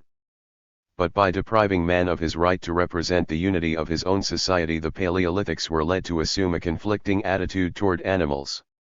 As representing the group unity, animals had to be conceived as superior to man, and this superiority had to increase as the relationships within the groups grew more and more complex, as differences in power and struggles for power increased.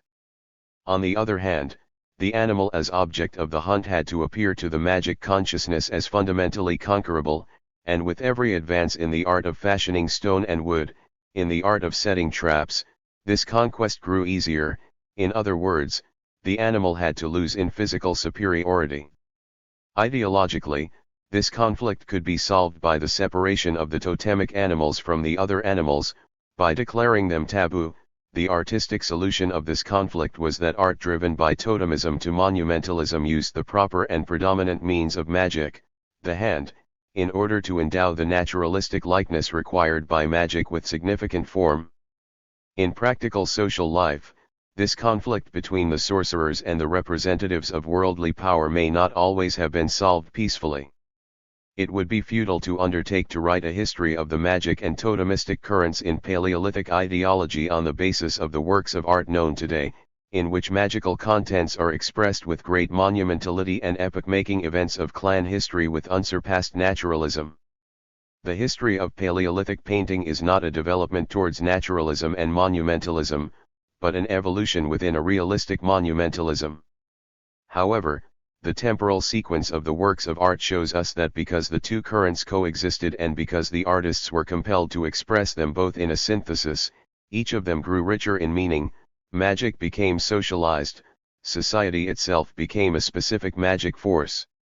Because magic became socialized, the Paleolithic's conception of it rose above the mere idea of casting spells to kill an animal. They began 437. To develop an understanding of cause and effect. Sex was placed more and more in the foreground as the dominant need, and the close association of love and death was one of the fundamental experiences of Paleolithic man. It was easier to slaughter the animals when they were in heat or to surprise them in the act of copulation. Moreover, strength spent on women was wasted, for not enough strength remained for the hunting of animals.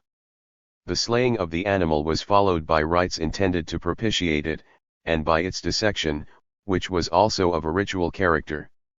Here, in the Paleolithic age, we have not only the first conception of the Liebestod, but the first idea of catharsis, and the germ of the chorus.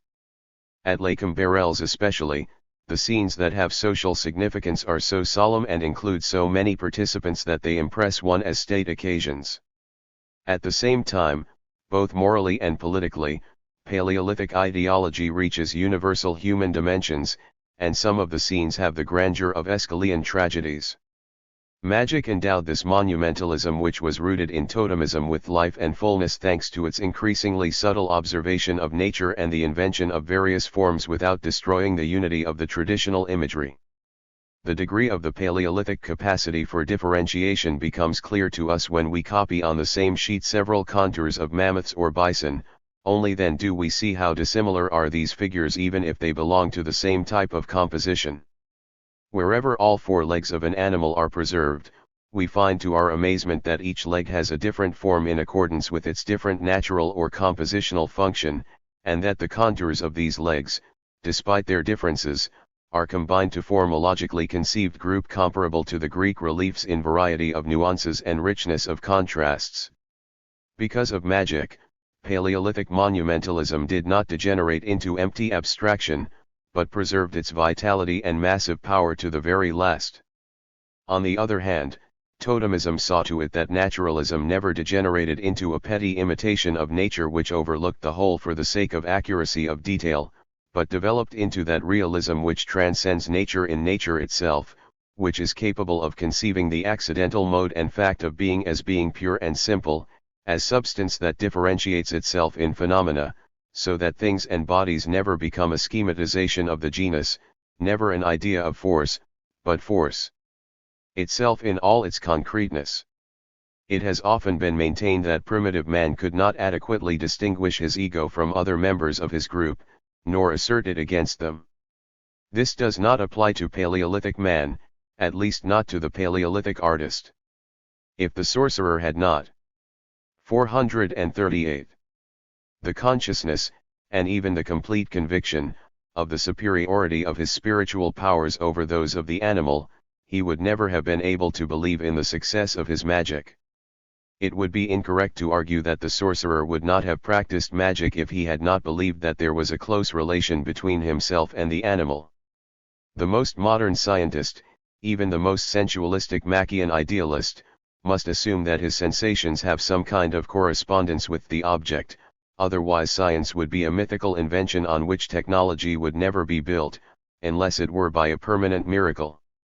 Nor is the totemic animal any proof against the existence of the ego consciousness, for the totem is neither the animal nor the social unity, the former only represents the latter in the totem. But representation implies difference, in this case the difference between the individual and his community. Thus one might say that consciousness of his own ego and being aware of its difference from other human egos prevented man from representing society as a whole. But if magic and totemism attest that the ego was distinguished from nature and society, the work of art goes further, for it attests the unity of the ego in its own creation. Even going back to the earliest Aurignacian epoch, we find either one line element that is varied or two different, but related elements that are playfully contrasted in all possible ways. We find a few proportions or geometrical relations that combine these elements to form one structure. We can discern their beginning, middle, and end. In short, we have a qualitatively and quantitatively unified whole despite spatio-temporal diversity. And because the creation has unity, we are forced to assume the existence of an underlying, unified conception. Even the senseless assumption that this unity was produced by an unconscious process would only prove that the unity had become so natural that it could sink into the subconscious. It is a completely different question whether this ego consciousness is internally unified or divided. And it seems that at this point a change did occur in the course of the development of the Paleolithic age. The bison at Altamira are obviously in contradiction with themselves and can only represent human beings who have become conscious of their internal antagonisms. But the composition of the ceiling at Altamira also proves that these men had the strength to master such antagonisms, at least in the synthesis of the artistic process.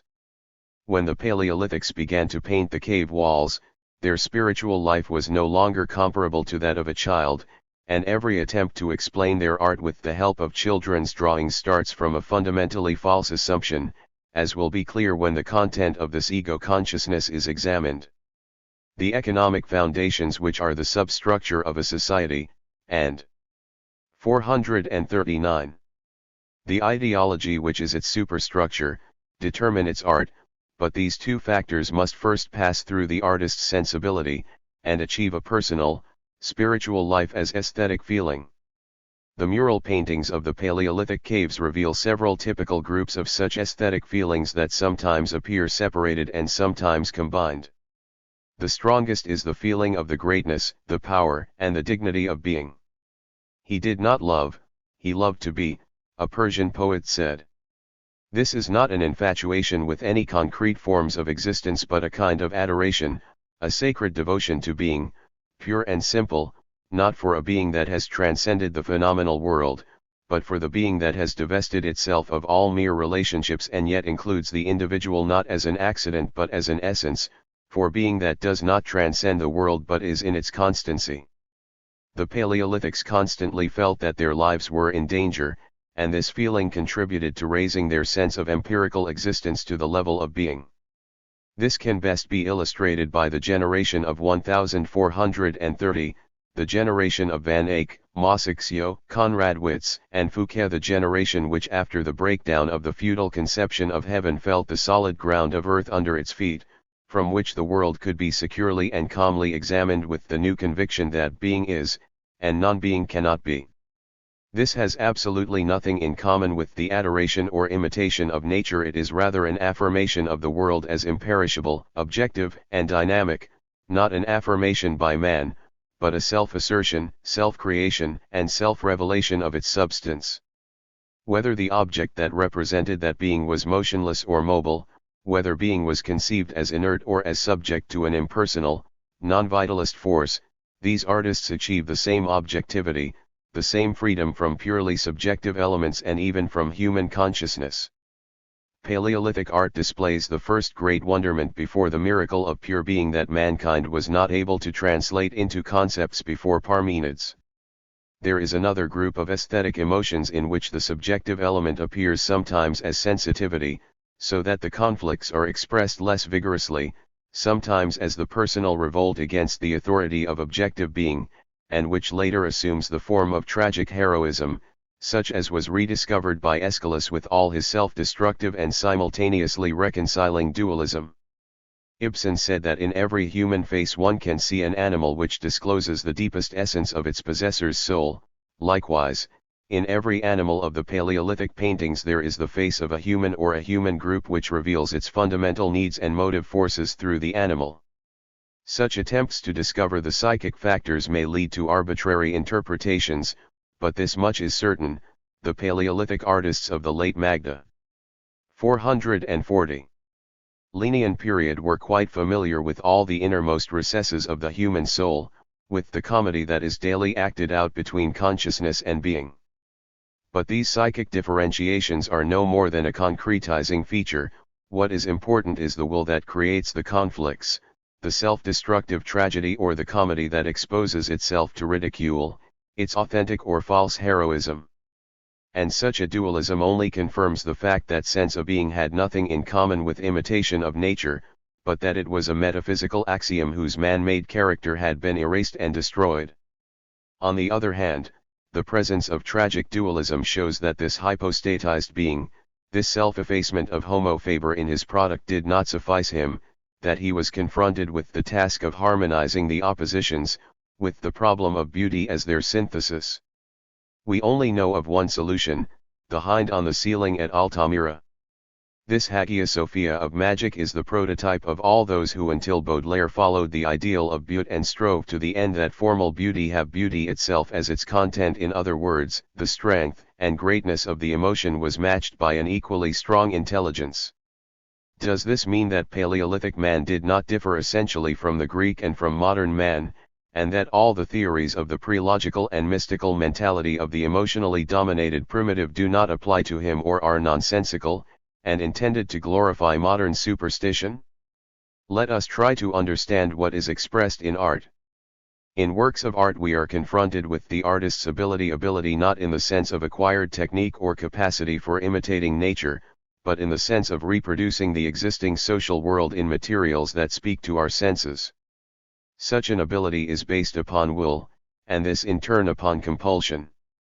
The compulsion acting upon the artist is first the compulsion of the economic and social conditions, that is to say, the means of production, organizations, and other devices by which society dominates the world and satisfies its needs, and, second, of the ideologies that allege to dominate the undominated sector of the world by fantastic means, thus incidentally helping to create new instruments for extending human power over nature, society, and consciousness. In the artist, this compulsion becomes will, he takes a position toward it, he accepts or rejects it, yet the freedom of this will is limited. Even the thinker can conceive a non-existing world only as a utopia.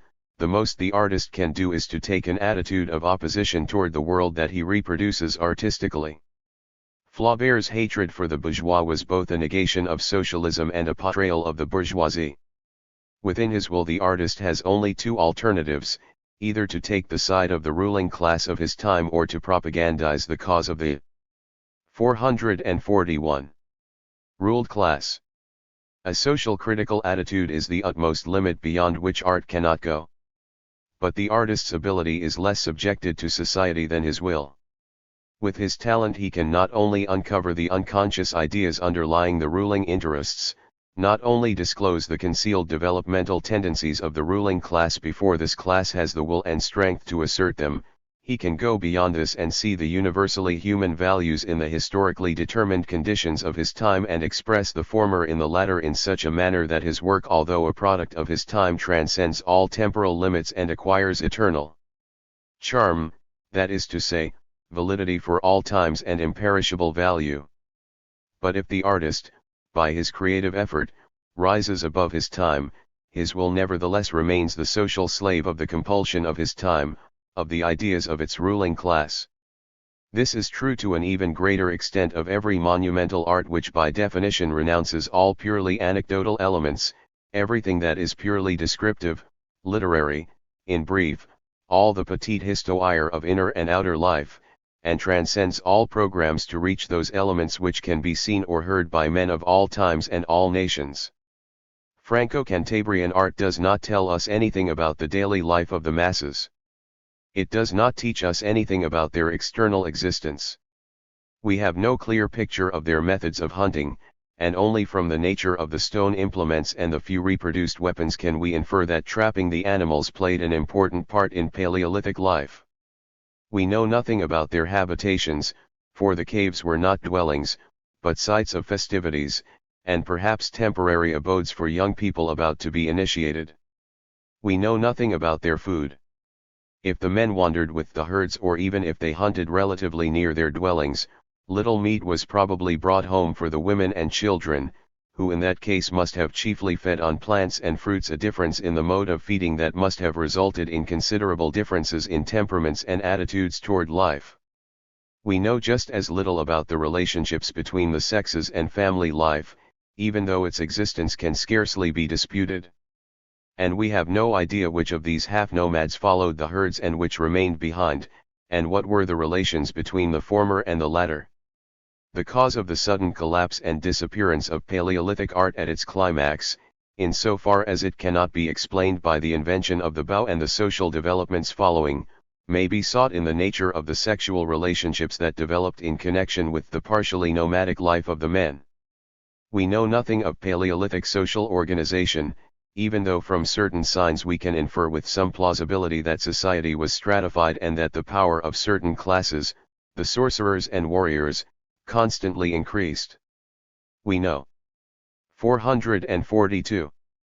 Nothing about the relations between the various totemic clans, even though the paintings point to the existence of peaceful agreements and unions between clans as well as to constantly recurring struggles against the same enemies.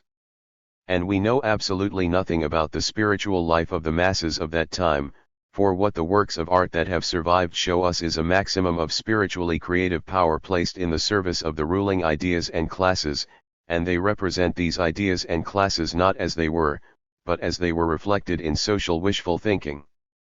In every known society, art has had the function of creating a synthesis of real actions and theoretical ideological ideas. This synthesis of compulsions and wishes in the Paleolithic age displays a striking power of emotion and thought. But it does not tell us anything about the distance between these artists and their communities, their public, unless one may infer from the authenticity and perfection of the monumental character of this art during its entire lifespan, from the Aurignacian to the Magdalenian epochs, that genius and profanum vulgus were not separated by an unbridgeable gulf, and that the people were not merged into one community, in which the priest, that is, the sorcerer, offered his faithful a kingdom of heaven, but that there was a social interaction rich in contrasts which built a general culture on the basis of great artistic values. In this respect, Paleolithic France may have been little different from the Gothic or the Classical age. But here we are in the domain of conjecture, and we are handicapped by the fact that prehistory has no literary documents, although it is true that it has no misleading, ambiguous or falsified documents either. This fact makes it impossible for us to trace the process through which the materially and socially limited domination of the world was transformed into social feelings and social knowledge, and finally into magical and totemistic ideologies, and in which manner art became the synthesis of all of them. It also limits the concreteness of our statements when we try to go from art to reality. Our knowledge of Paleolithic civilization will always remain fragmentary. Raphael, Notes on the Nature of Art from Prehistoric Cave Paintings. Art is the creative act which gives the material and ideological life contents of a concrete society adequate visible forms. These forms are not completely determined by their antecedents, nor do they arise mechanically under the pressure of external influence, nor are they the product of both. The truth is that they have no history of their own. More precisely, art has 443 historical roots that lie outside it, and it has historical consequences that again lie outside it. Art as such is not a historical act but an act of creating values. Art belongs to two spheres: its roots are in the sphere of history, and its life is in the sphere of objective categories and values. Only the degree of its approximation to perfection can be studied from a historical point of view. Paradoxically, the work of art closest to perfection is both most profoundly determined by its time and goes furthest beyond it into timelessness, while the imperfect work of art remains caught in the spatial and temporal conditions precisely because it has been touched by them most superficially. Only the great artist can grasp and master the whole historical reality. Lesser artists cling to the fragments of this reality that float on the surface. The main task of a history of art is to show that these determined forms and not contents, must necessarily arise from definite economic, social, political, moral, religious, etc., roots, that these forms express them, represent them, manifest them, vice versa, that they react on these roots and play a part in their transformation. Every attempt to go beyond this task and to constitute an immanent history of the development of forms necessarily leads to reducing the creative process to a mechanical act. The result is a catalogue or a sequence of styles, but not a history of art or even of styles.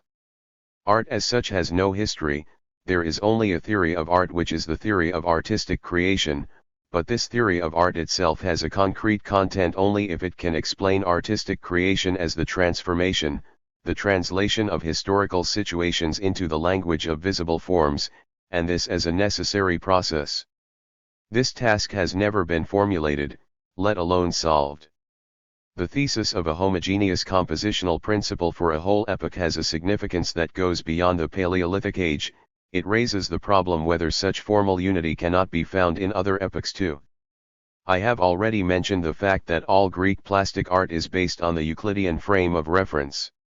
The history of Greek plastic art could be written as the history of a theme with variations according to whether this frame of reference was used to express a higher power or human will, and whether this human will referred to a movement within the human figure or to the relation of man to space. During the Renaissance, all the dominant artistic forms were derived from man's anatomic structure, his system of muscles, his circulation of blood.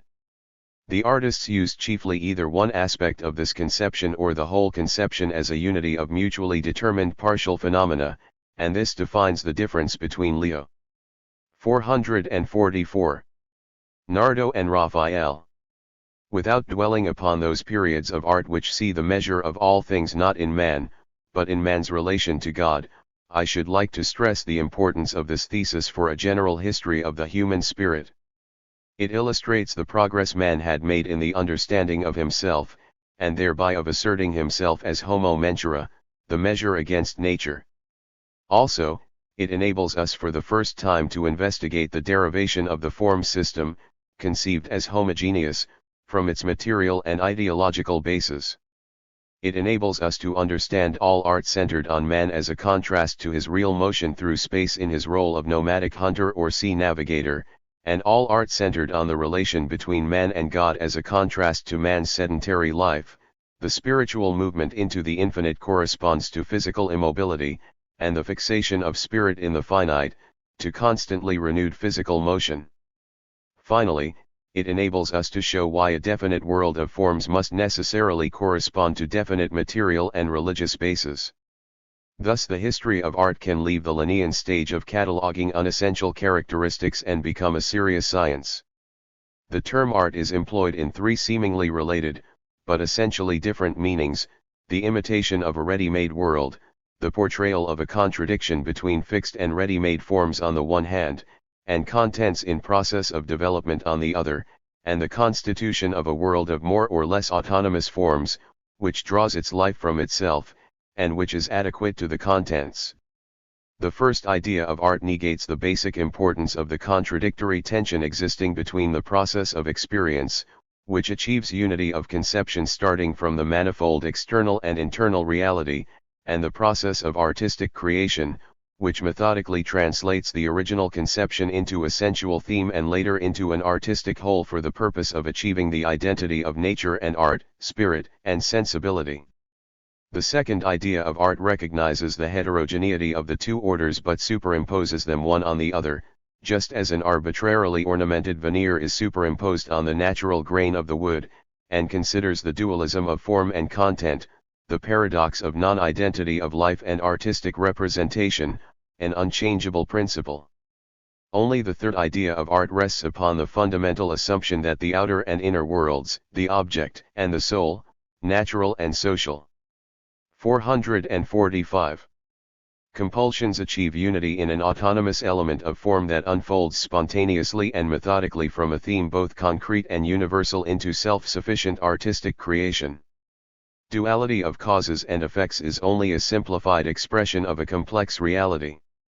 Even if this reality is grasped, the profound artistic content is not exhausted. The act of artistic creation has produced a content that comprises more than was supplied by reality and by social consciousness.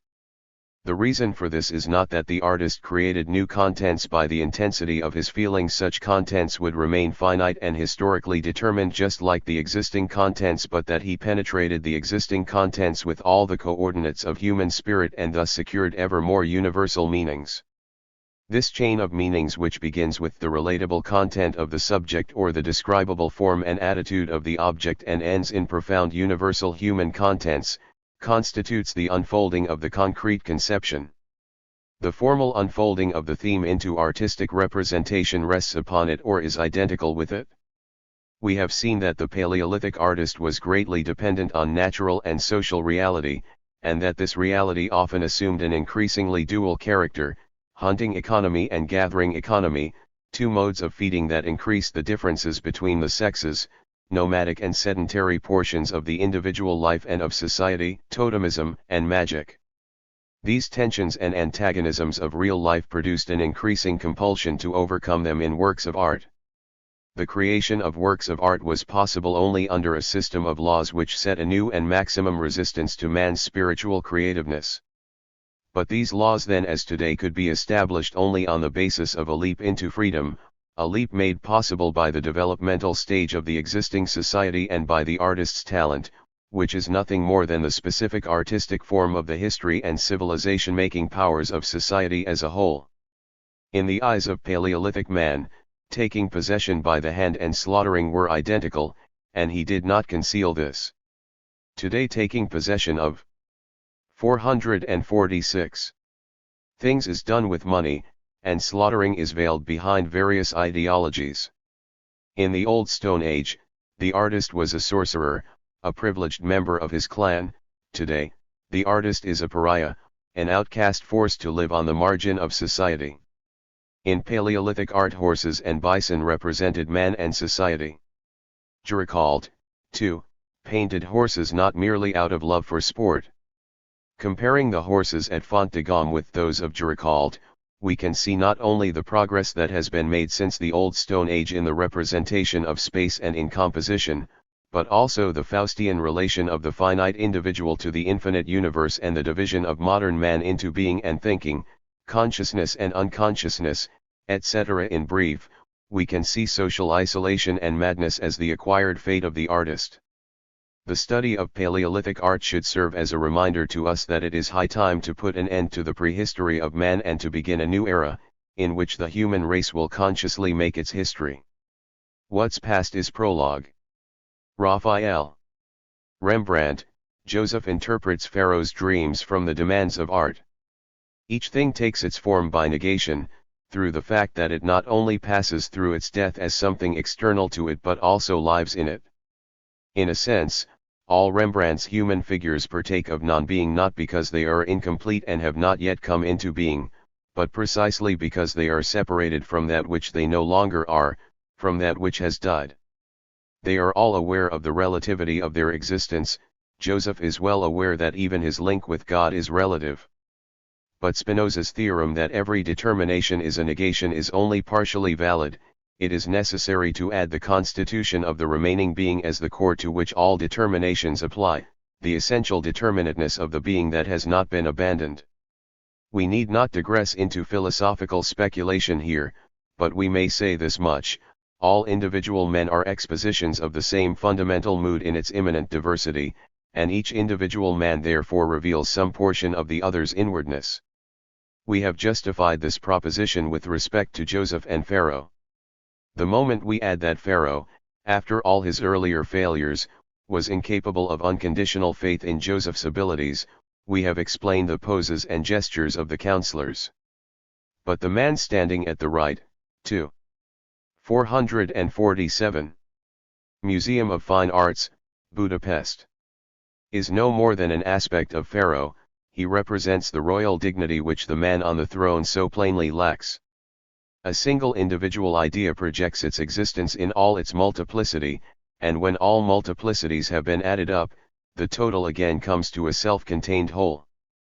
We have already shown how each figure is wrested from the surface as though from the primal ground, how it comes into being and is constructed before our eyes. This process leads to a particular being. But the lives of the men in this drawing are not fixed forever in the conventions of habit, they carry their pasts with them, as pure intensity, into a future far from this present yet very close to their primordial past, their common origin. Existence is only a transitory moment in an act of continuous procreation that extends beyond all present particularities to the totality of personality and its conditions. And still further beyond, to the primordial oneness of substance. The latter manifests itself in the viewer's certainty that the dream will be interpreted and that the interpretation will have consequences. We can imagine that Pharaoh's dependence on Joseph or Joseph's need of Pharaoh is momentarily interrupted or changed in intensity, but we cannot imagine that this relationship will ever come to an end. Despite the relativity of being between becoming and ceasing to be, it has a fullness that far surpasses one-sidedness and uniformity. The relation between being and consciousness lights up existence. It 448 expresses the process by which being attains self-awareness.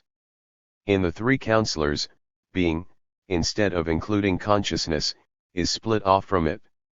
It is consciousness that watches being, and this is why each individual's consciousness varies and resembles no other.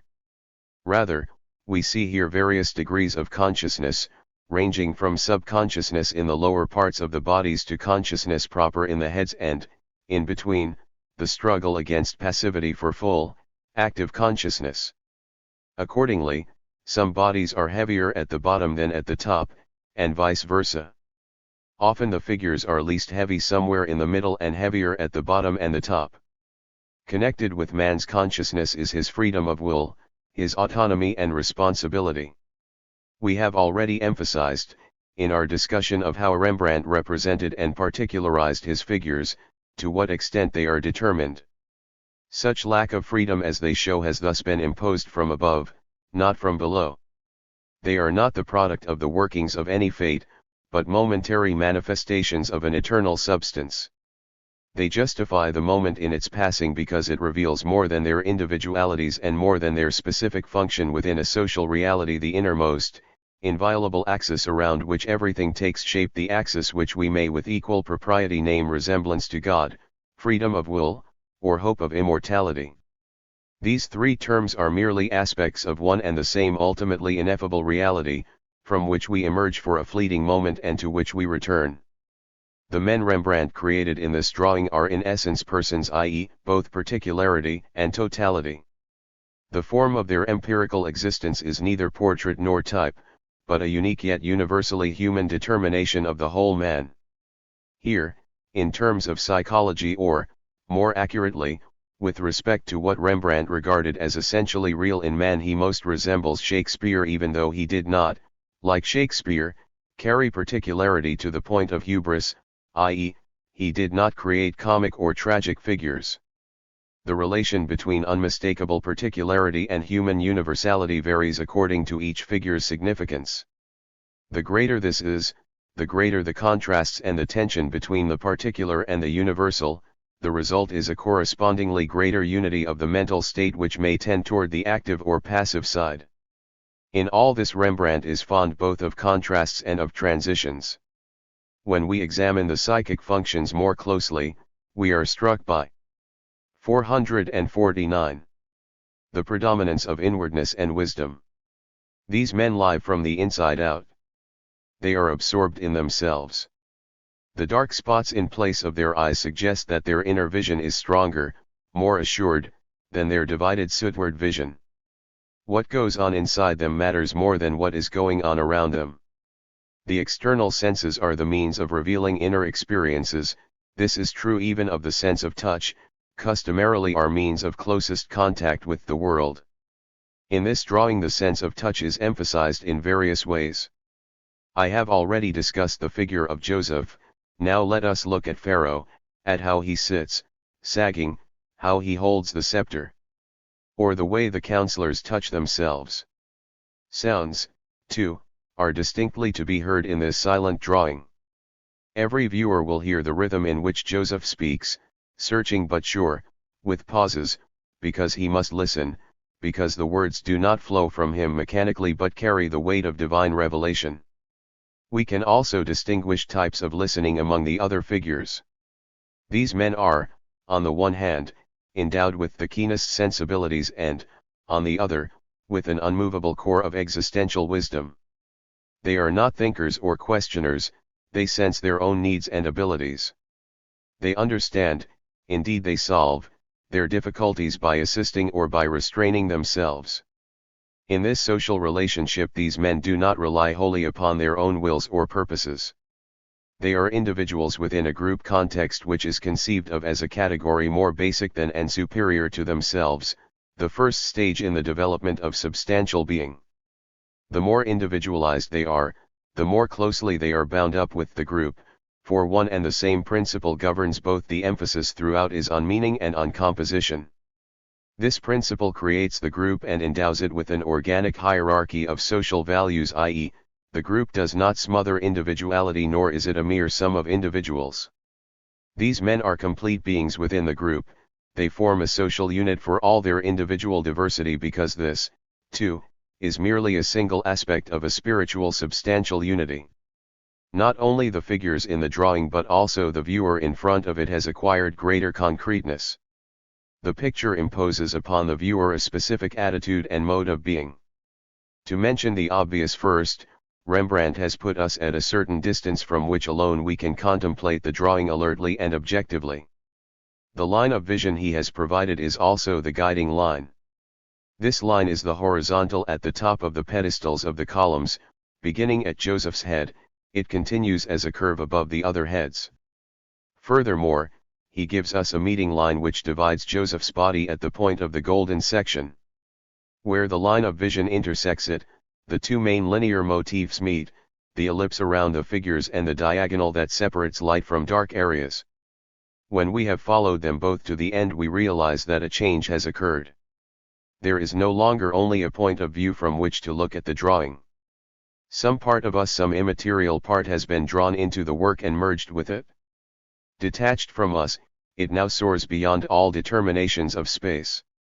Now we are freed from the subject matter, now we are confronted with the specific content, and all that remains to us is consciousness of a creative power which has made the invisible visible, and not only this, but mystery and miracle as well, and subjected them all to a new order.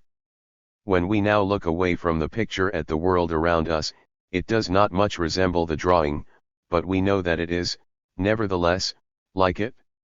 We are convinced that its essential order, its purity, its holiness, and the inner beauty of its soul are merely veiled by chaotic accidents. When we see how spiritual breadth in a barely outlined body may be transformed into spiritual narrowness within a fully realized body, how currents of energy are metamorphosed into heavy masses, how a relative finitude may be made to approach the infinite and the absolute, when we have seen all this, we realize at last how Rembrandt, starting from an intuitive idea, following a method of continuously concrete deduction, has brought all opposites into unity within the work of art. For a moment the source and substance eternally one shines forth.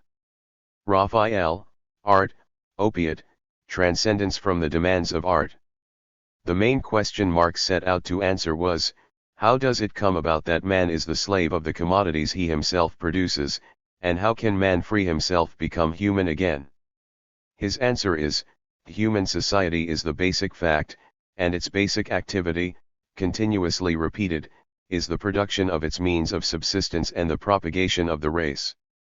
There is only one science, and that is history, and the first object of this science is to formulate the laws governing the process of production and its development over the generations. The ideologies of law, government, art, morality, and religion are superstructures which grow upon this real objective activity. Marx was far from denying the importance of these superstructures in the historical process. Once they have come into existence, the state, and law, morality, etc., react on the 451. Productive process. They are instruments of power in the hands of the exploiting class, and to the exploited they serve as opiates. On the basis of this insight Marx made the notorious statement, religion is the opium of the people. A statement which vulgar Marxists are trying to extend to art. This is not the place to analyze Karl Marx's theory of art. I should like, however, to refer to a passage at the end of a contribution to the Critique of Political Economy in which he brilliantly formulated the main, but still unsolved, problem of his own and every theory of art. He says, "But the difficulty is not in grasping the idea that Greek art and epos are bound up with certain forms of social development. It rather lies in understanding why they still constitute with us a source of aesthetic enjoyment and in certain respects prevail as the standard and model beyond attainment. A man cannot become a child again. But does he not enjoy the artless ways of the child, and must he not strive to reproduce its truth on a higher plane? Is not the character of every epoch revived perfectly true to nature in child nature? Why should the social childhood of mankind, where it had obtained its most beautiful development, not exert an eternal charm as an age that will never return? There are ill-bred children and precocious children. Many of the ancient nations belong to the latter class. The Greeks were normal children. The charm their art has for us does not conflict with the primitive character of the social order from which it had sprung. It is rather the product of the latter, and is rather due to the fact that the unripe social conditions under which the art arose and under which alone it could appear can never return registered. It is perhaps no accident that Marx's manuscript breaks off at this point, for he had come to a problem which he could not solve. How can art, that is, an ideological superstructure in a specific type of economy, continue to be effective after this type of economy has ceased to exist? How can the ideological superstructure be timeless if the foundation has a finite history? Marx's answer has nothing whatever to do either with historical materialism or with communism as a guide for changing the world. It sounds petty bourgeois, almost indistinguishable from Burckhardt's answer in his History of Greek Culture, save that the latter used the term adolescence rather than childhood. If such a thing as eternal charm exists despite determination by historical, economic, and social conditions, then there must also be eternal sources that correspond. And if so, history cannot be the only science and the economy its primary object. The only alternative would be to provide an accurate analysis of the spiritual process that links up historical conditions with these eternal charms more accurately, with the values created by men, transcending the limits of a given epoch but not the limits of historical time in general. The phrase eternal charm, which is doubly untenable, both as eternal and as charm, shows how far Marx was from having solved the problem he raised so astutely. We repeat, the problem remains unsolved. And there are good reasons for this. If we apply to the thesis that art is an ideological superstructure, its own presupposition, i.e., that of historical materialism, we find that historical materialism itself is only an ideological superstructure of a specific economic order, the capitalistic order in which all productive forces are concentrated in the economic sector. A transitional epoch always implies uncertainty. Marx's struggle to understand his own epoch testifies to this. In such a period, two attitudes are possible. One is to take advantage of the emergent forces of the new order with a view to undermining it, to affirm it in order to drive it beyond itself.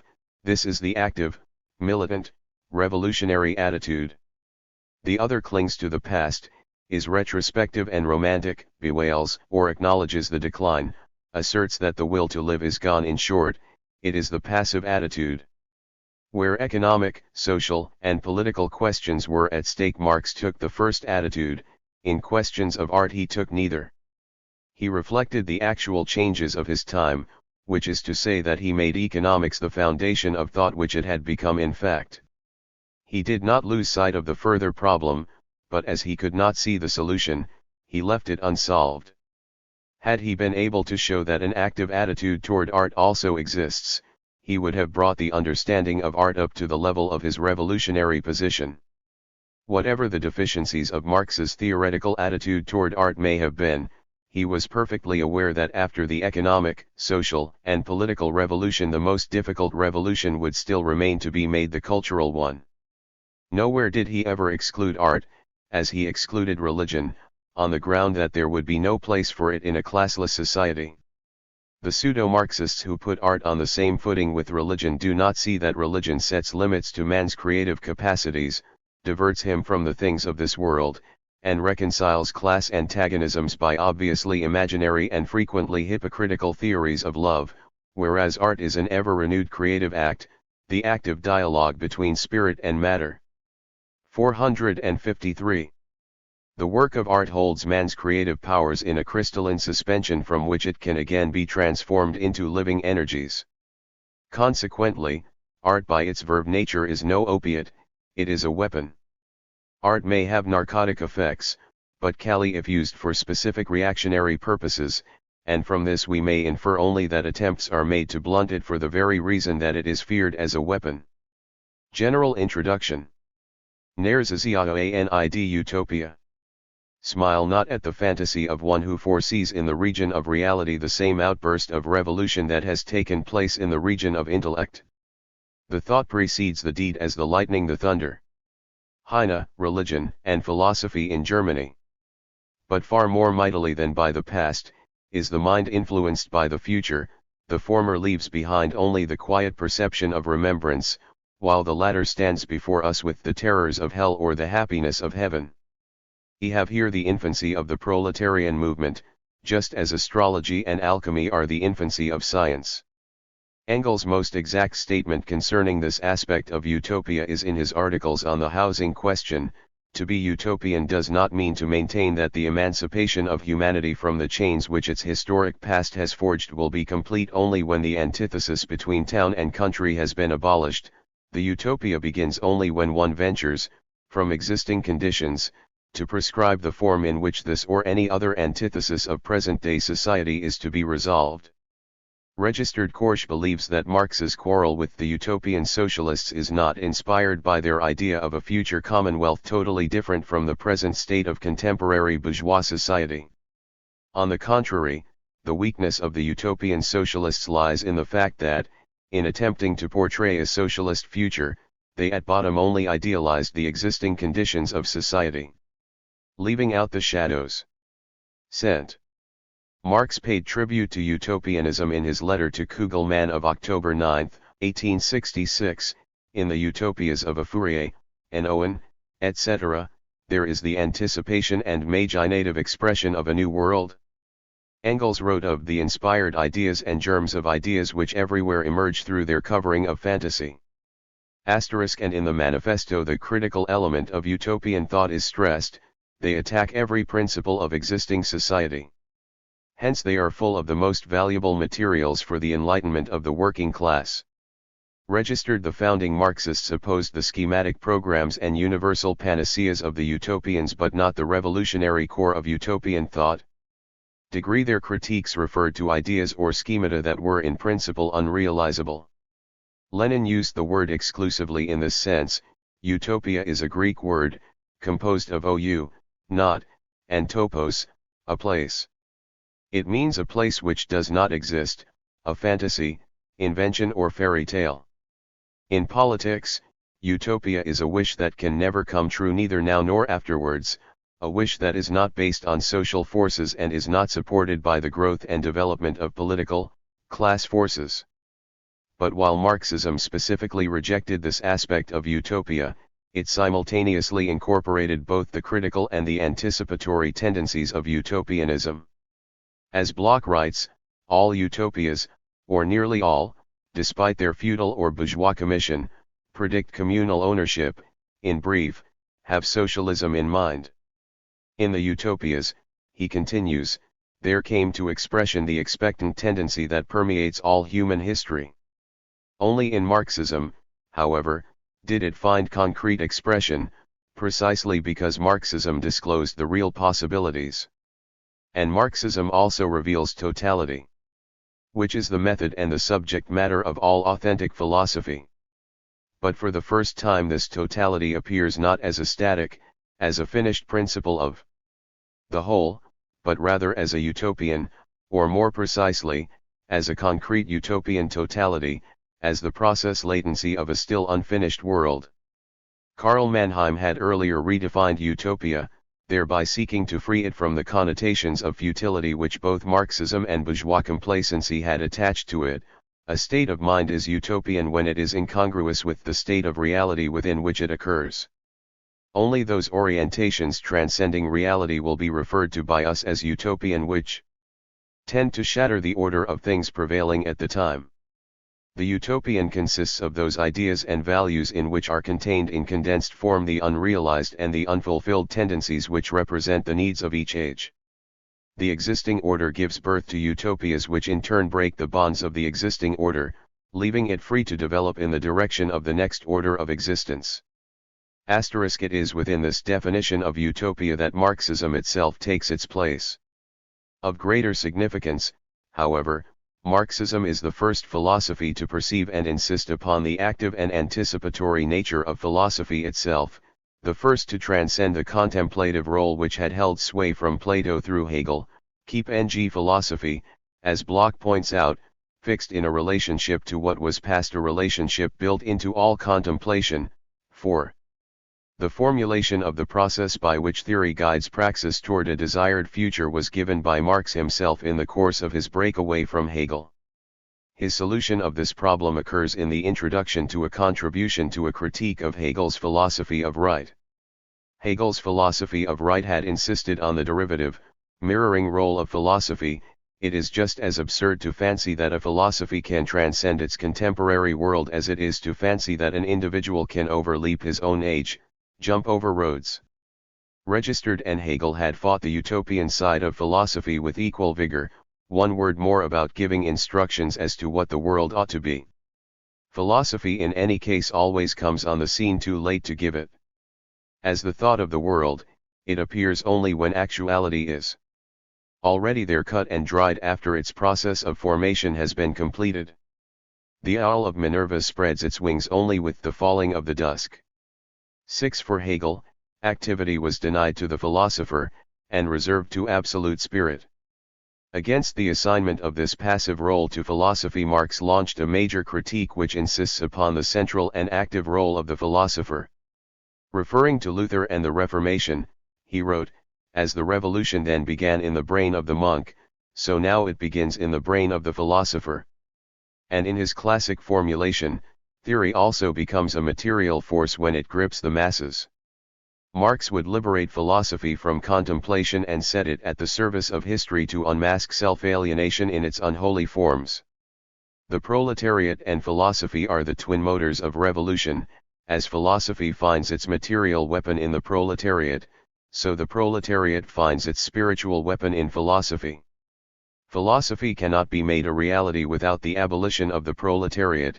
The proletariat cannot be abolished without philosophy being made a reality. Marx had discovered and maintained a delicate dialectical balance. Philosophy, by itself, is incapable of revolution.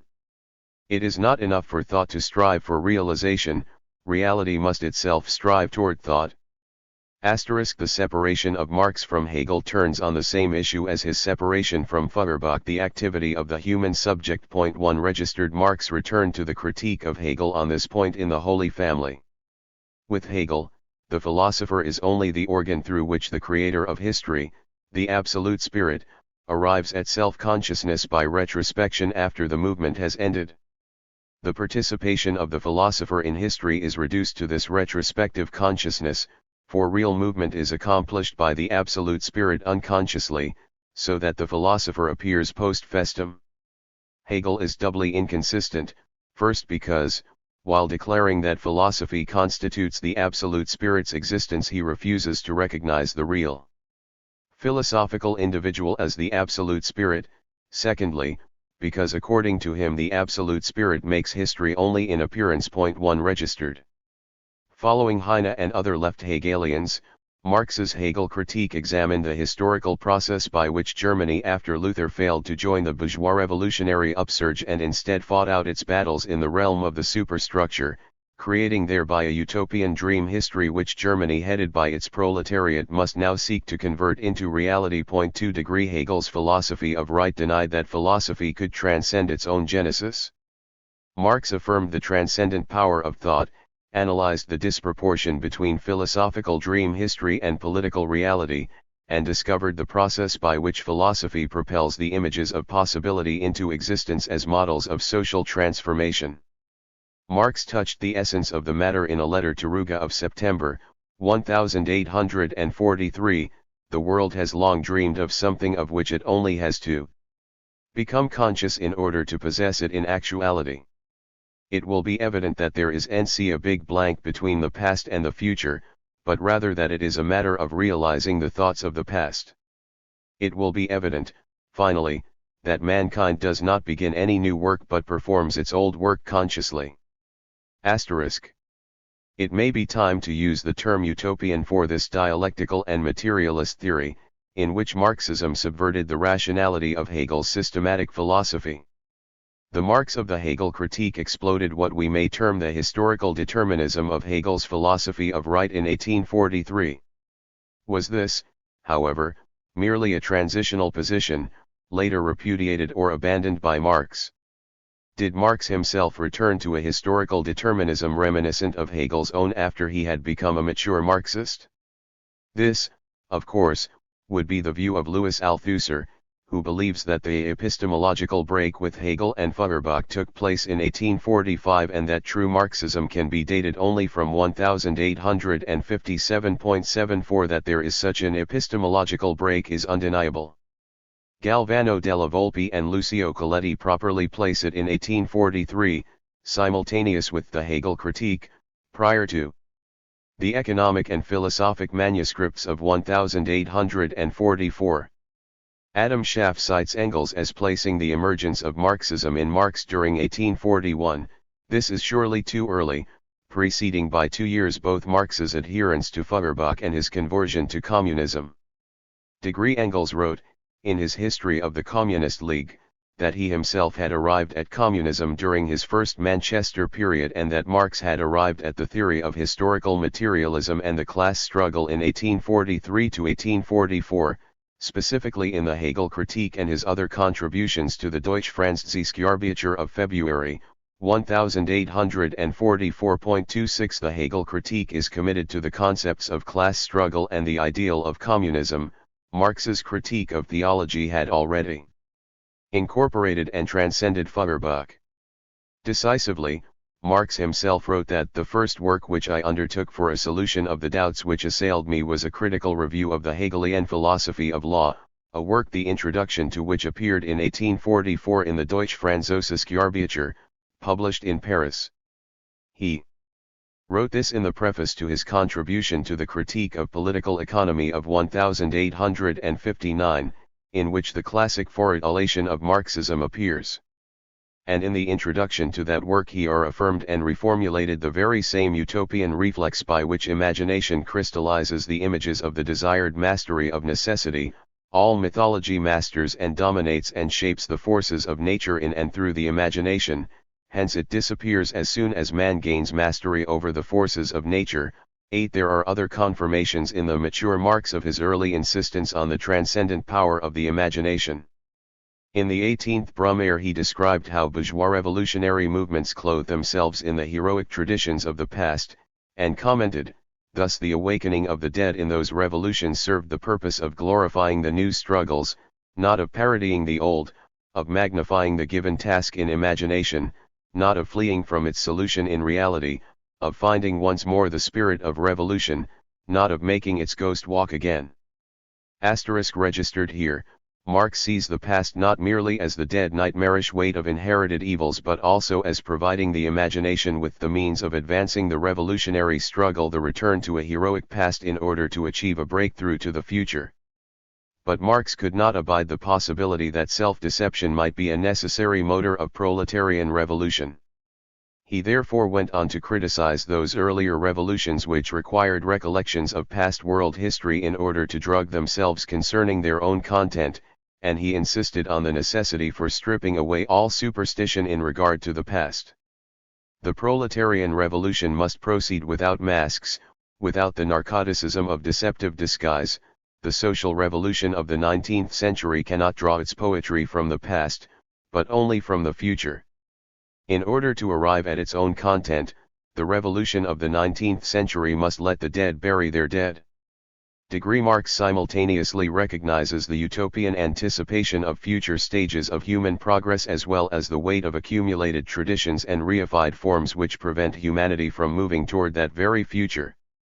It is in his observations upon the labor process, however, that Marx fixed the power of the imagination as the irreducible factor which separates man from the lower orders of living things. His interest in this had been aroused as early as 1837, when he read Samuel Reimarus on the artistic impulses of the animals.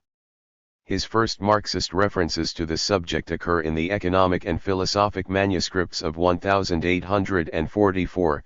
Man makes his life activity itself the object of his will and of his consciousness. Conscious life activity directly distinguishes man from animal life activity. It is just because of this that he is a species being. An animal produces only under the dominion of immediate physical need, whilst man produces even when he is free from physical need and only truly produces in freedom therefrom. Man therefore also forms things in accordance with the laws of beauty*. The classic statement is in capital: what distinguishes the worst architect from the best of bees is this, that the architect raises his structure in imagination before he erects it in reality. At the end of every labor process, we get a result that already existed in the imagination of the laborer at its commencement.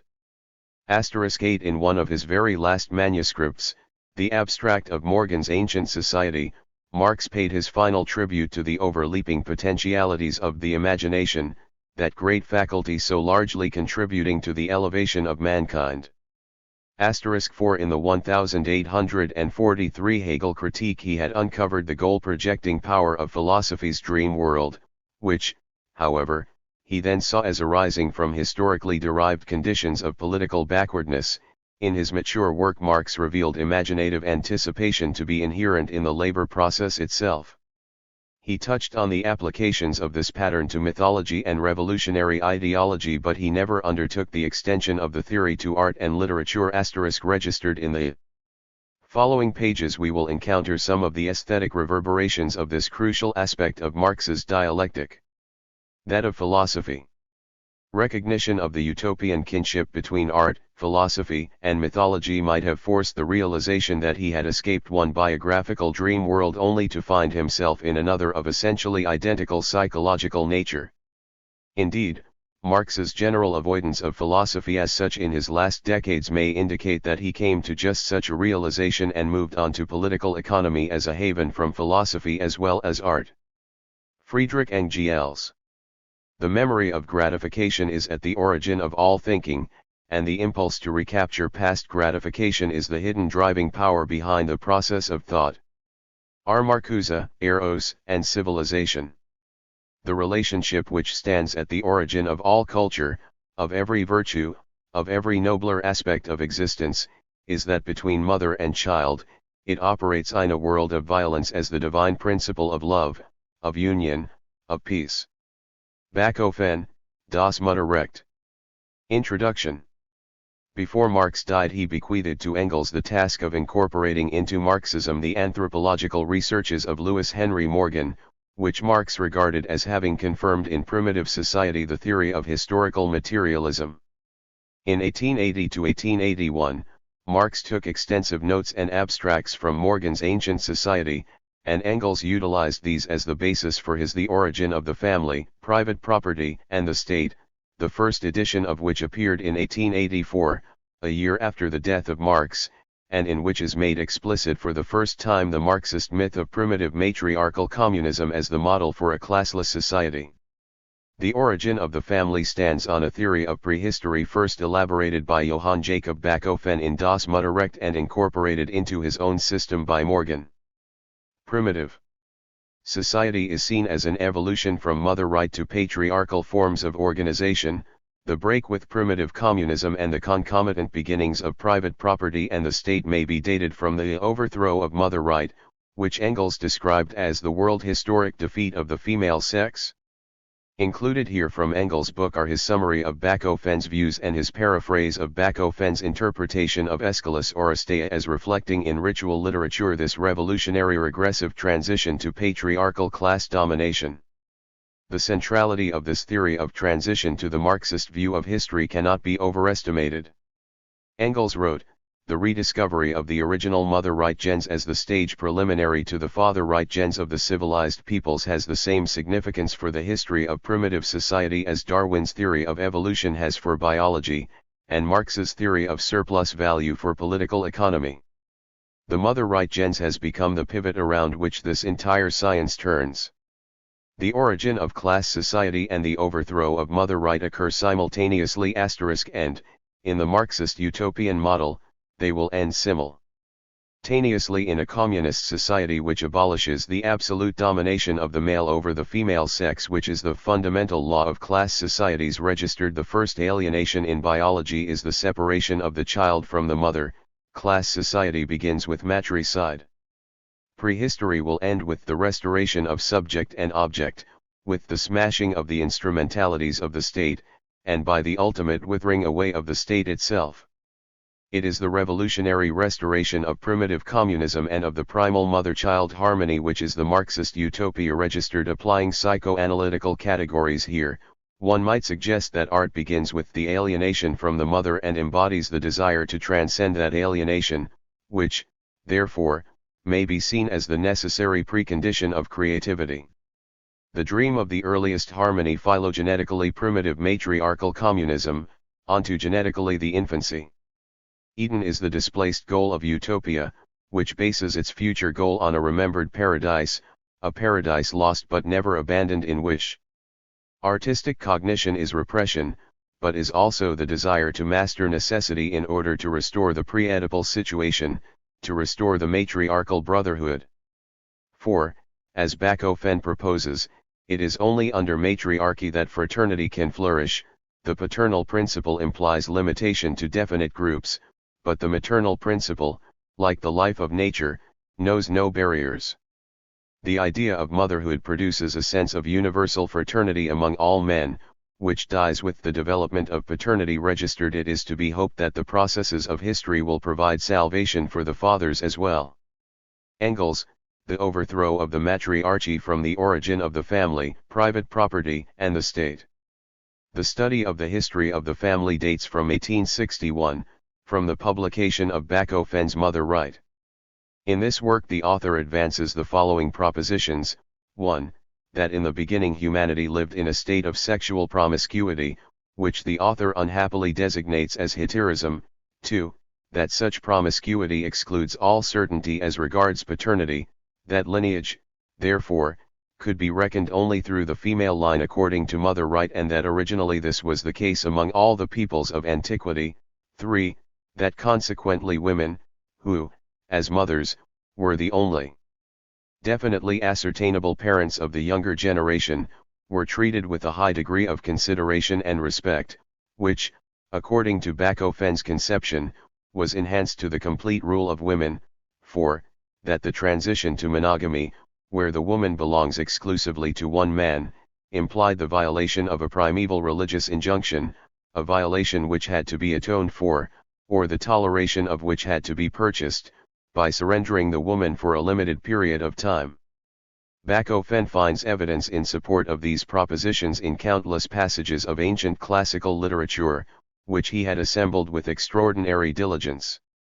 According to him, the evolution from heterism to monogamy, and from mother right to father right, takes place, particularly among the Greeks, as a consequence of the evolution of religious ideas, the intrusion of new deities, representatives of the new outlook, into the old traditional pantheon representing the old outlook, so that the latter is more and more driven into the background by the former. Thus, according to Bachofen, it is not the development of the actual conditions under which men live, but the religious reflection of these conditions of life in the minds of men that brought about the historical changes in the mutual social position of man and woman.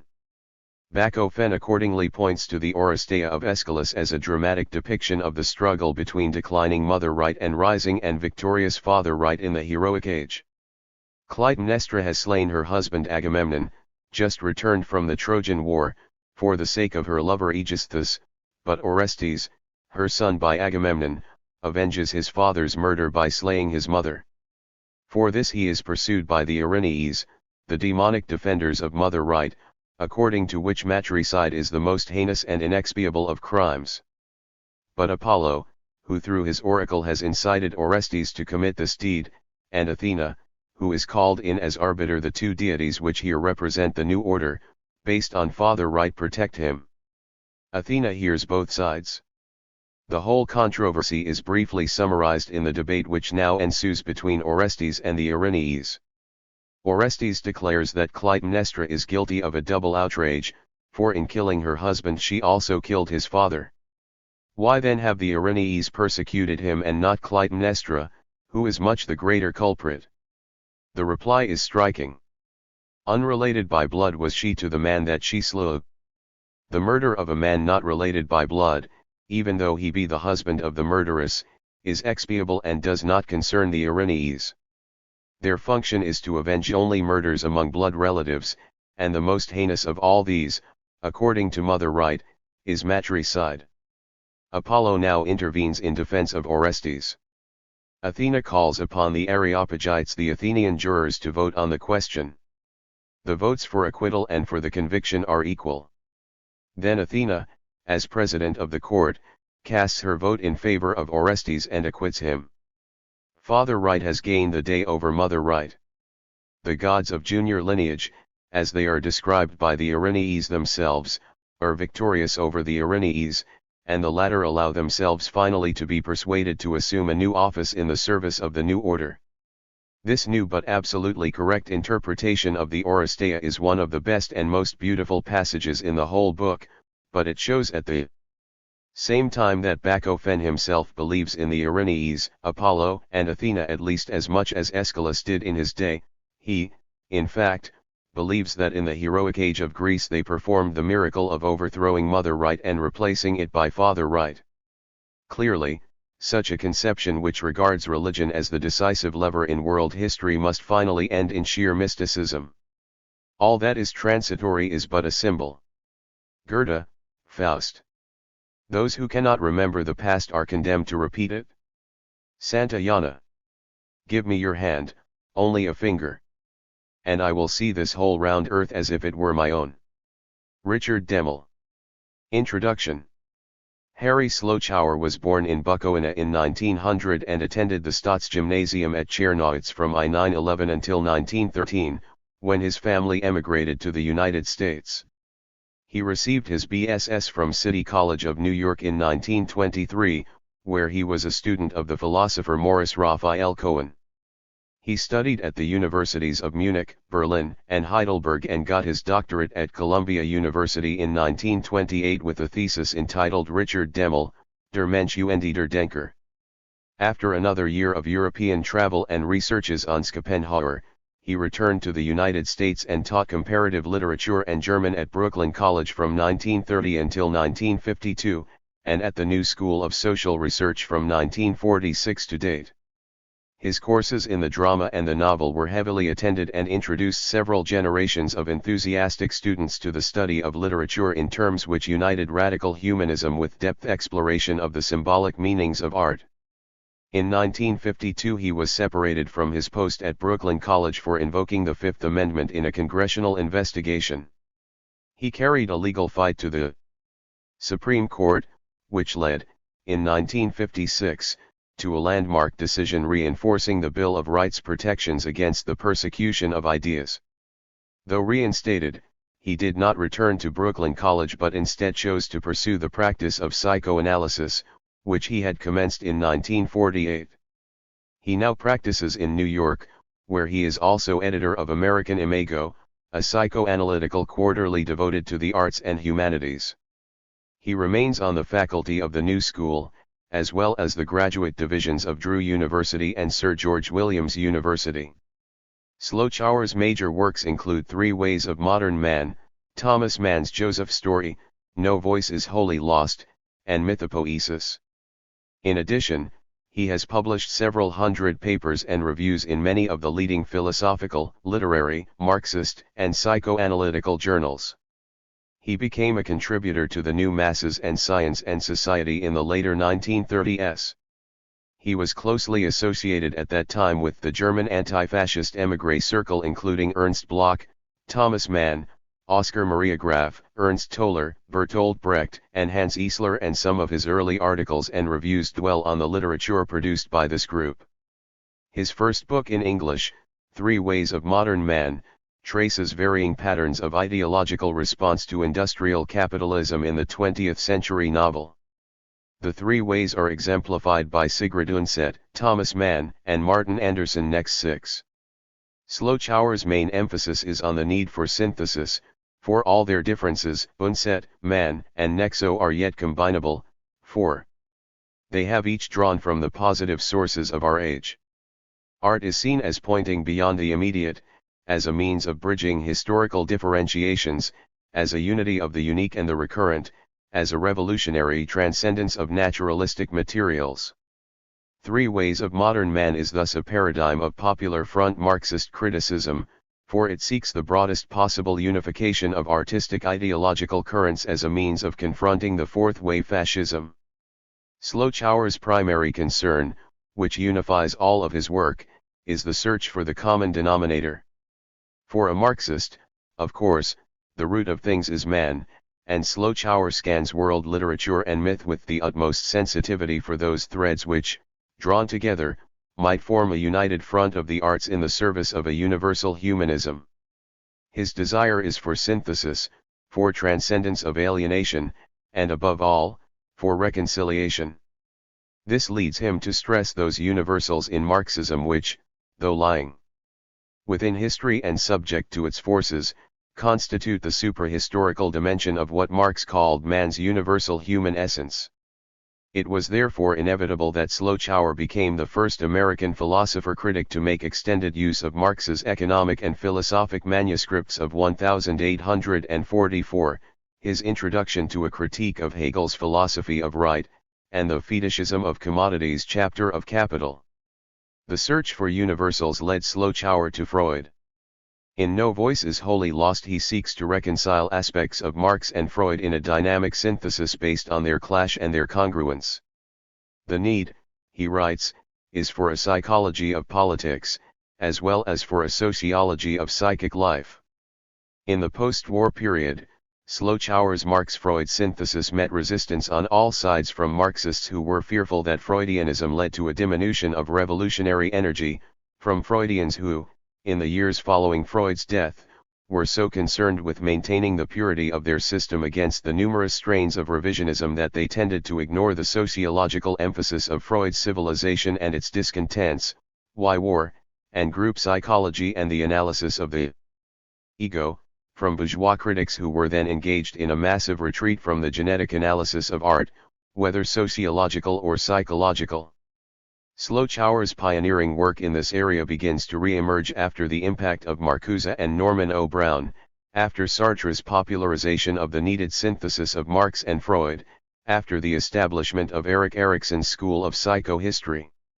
His recent work has utilized psychoanalysis more explicitly in an attempt to explore the nature of the creative process.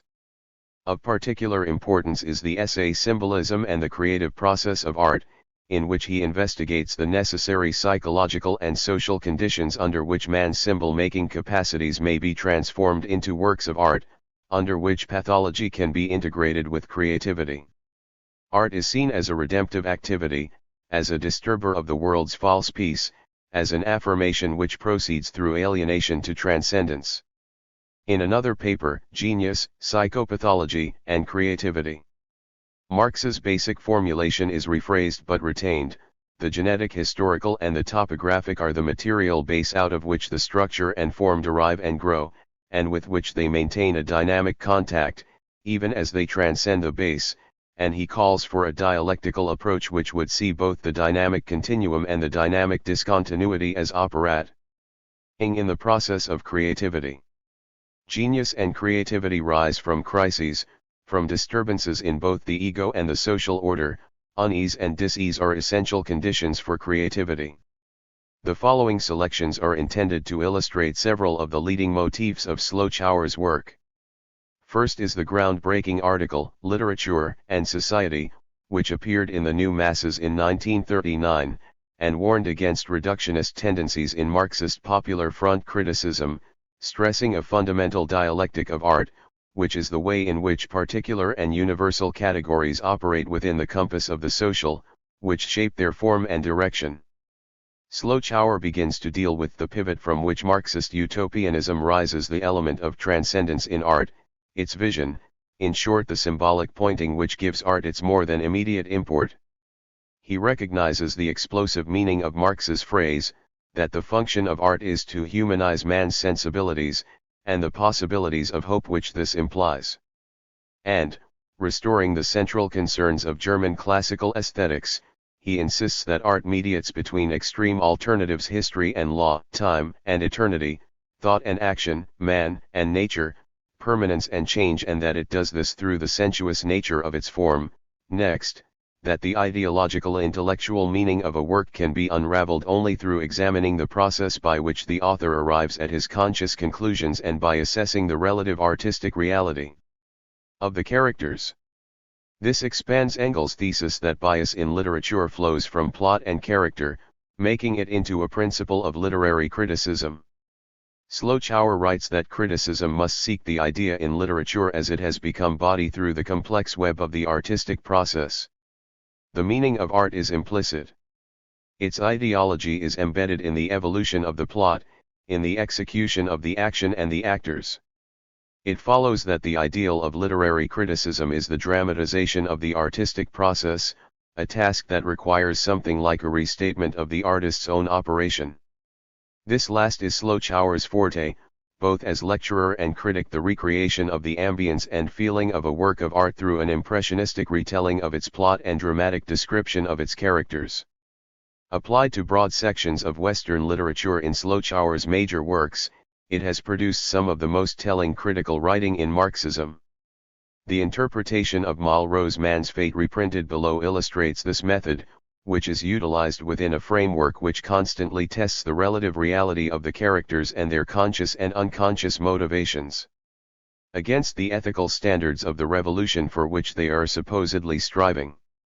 This selection also illustrates the subtlety of Schlochauer's Marx-Freud synthesis, in which his own ideological coordinates are deeply embedded within the critical process, where they work most effectively at illuminating the convergence and divergence of libidinal drives and revolutionary action.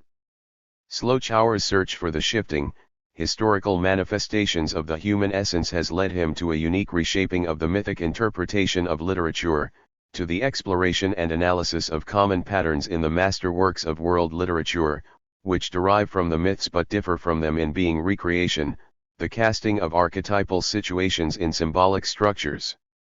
This concern first surfaced in his important study Thomas Mann's Joseph Story, where he writes of myth as providing not merely exemplary models but coordinates that give man's past meaning and reason. It was not until the mid-1940s, however, that he began a systematic attempt to rescue the myth from its usual association with obscurantism and mysticism. Mythopoesis marks the culmination of this effort. Mythopoesis is seen as a means by which the central values of each historical epoch are organized. Unlike the myth itself, it does not attempt to restore the dead past but to redeem its living heritage. It recreates the ancient stories during periods of crisis and transition. It is at this juncture that our great prophets and artists would redeem the values of the past and present in their symbolic form, transposing their historic transitoriness into permanent promises. Its main tradition is of a rebellious quest, pitted against a paralyzing tradition. The basic form of Schlochauer's literary mythic pattern is a dialectical triad, followed by an epilogue. It begins in Eden, is followed by the crime, expulsion, and quest of the hero, and then by reconciliation, homecoming, and rebirth. The homecoming is followed by an epilogue, in which the revolutionary quest begins all over again. The hero simultaneously recognizes the symbolic values which are present in the very tradition he has violated and becomes the remolder of that same tradition through society's assimilation of the content of his quest. The function of mythopoeic art is not adaptive but revolutionary. The quest of the tragic hero constitutes the critique of the existing social norms and points to a futuristic order which is envisaged as grading the valuable residues of the superseded order. The hero has challenged the rottenness of the state. He is redeemed only because he has rebelled. In Schlochauer's reading of world literature, the reconciliation of the hero with the social order, his homecoming, is prologue to a new expedition toward freedom. Mythic transcendence does not allow for a paradisiac ending.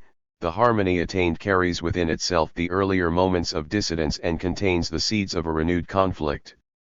In Mythopoesis, Schlochauer applies this utopian theory to selected works from a wide range of world literature, from the Book of Job and the Greek tragedies to Dante, Cervantes, Hamlet, Faust, Moby Dick, the brothers Karamazov, Pell the Conqueror, Gide, Kafka, Sartre, and Thomas Mann, stressing always that the specific symbolic representation of the mythic pattern receives its vitality from history, from the mark of time, place, and atmosphere.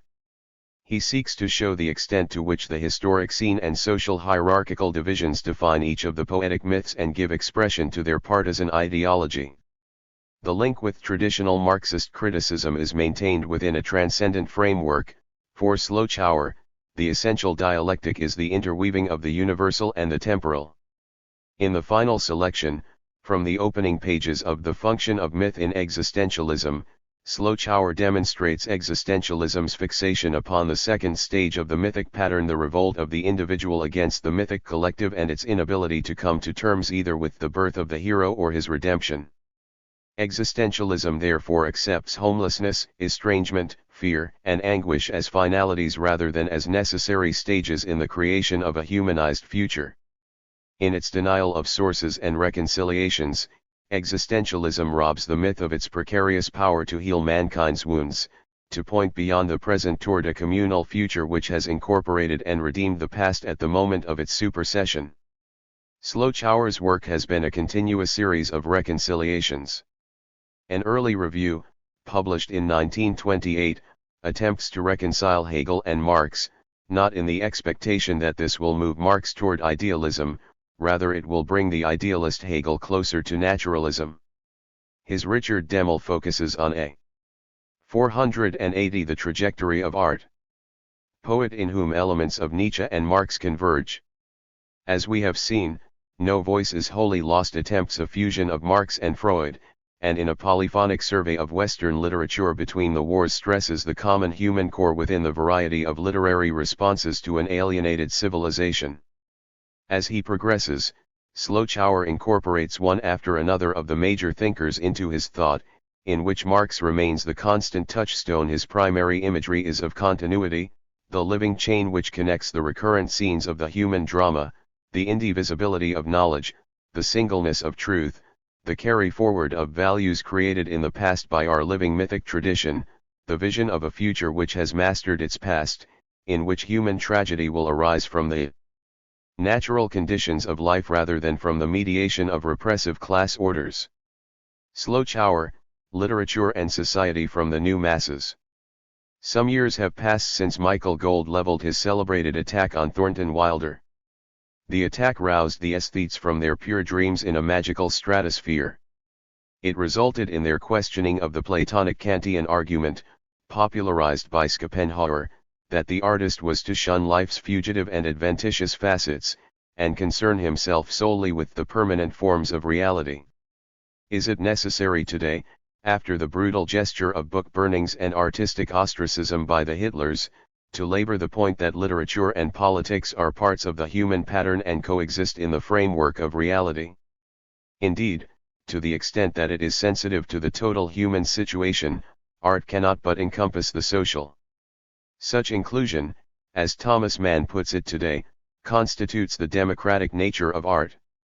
It is simply mechanical to hold, as Joseph Wood Crutch did, as late as 1933, that man qua artist and man qua reformer are antithetical things. The writer may not want to concern himself with society, but society concerns himself with him.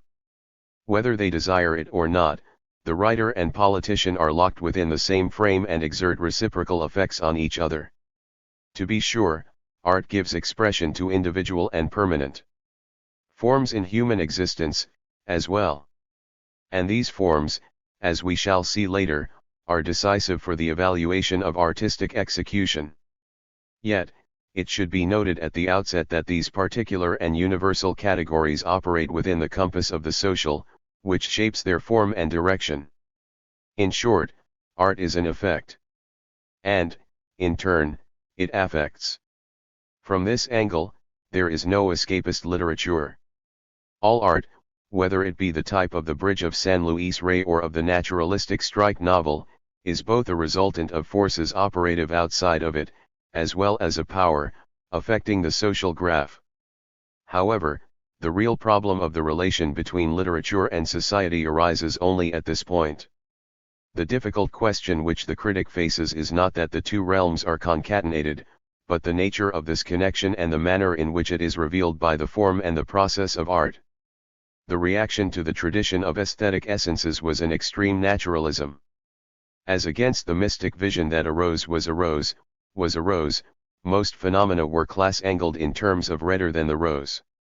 The pendulum swung with storm and stress vehemence toward a position that, at times, overstated and oversimplified the social context of literature. A one-to-one correspondence replaced the former all-to-none correspondence. Critics demanded reality, a demand met by the documentary novel and drama, presenting a literal translation of the immediate historic present. Despite its vigor, spontaneity, and daring, it must be set down that, in its initial impatience, this movement tended to throw out the baby with the bath. It omitted what the opposition had overstressed, namely the element of transcendence in art, its vision, in short the symbolic pointing which gives art its more than immediate import. Even Dos Passos, perhaps the subtlest representative of this direction, often produced either flat, indistinguishable types that suggested the obvious or unique individualities that were incomprehensible. The depiction of atomic entities was baffling, since the reader was unacquainted with their antecedent biography. Such resultants appeared like homeless waifs, windowless monads in a pre-established disharmony. James Joyce and his imitators represented a similar phenomenon from within. Their subjective detailing was at one with the atomism of the naturalists in that both presented reality as broken, chopped multiplicity. What this literature omitted was the unifying dialectic, the relations that give meaning to things and which alone produce the element of overlap in art. It is this overlap which explains the phenomenon Karl Marx recognized when he wrote that certain periods of highest development of art stand in no direct connection with the general development of society, nor with the material basis and the skeleton structure of its organization. Still, as noted, this art was historically a wholesome antidote to that pale literature which, fearing to contaminate its eternal haven by treatment of specific human beings, produced an emasculated, anemic universal man.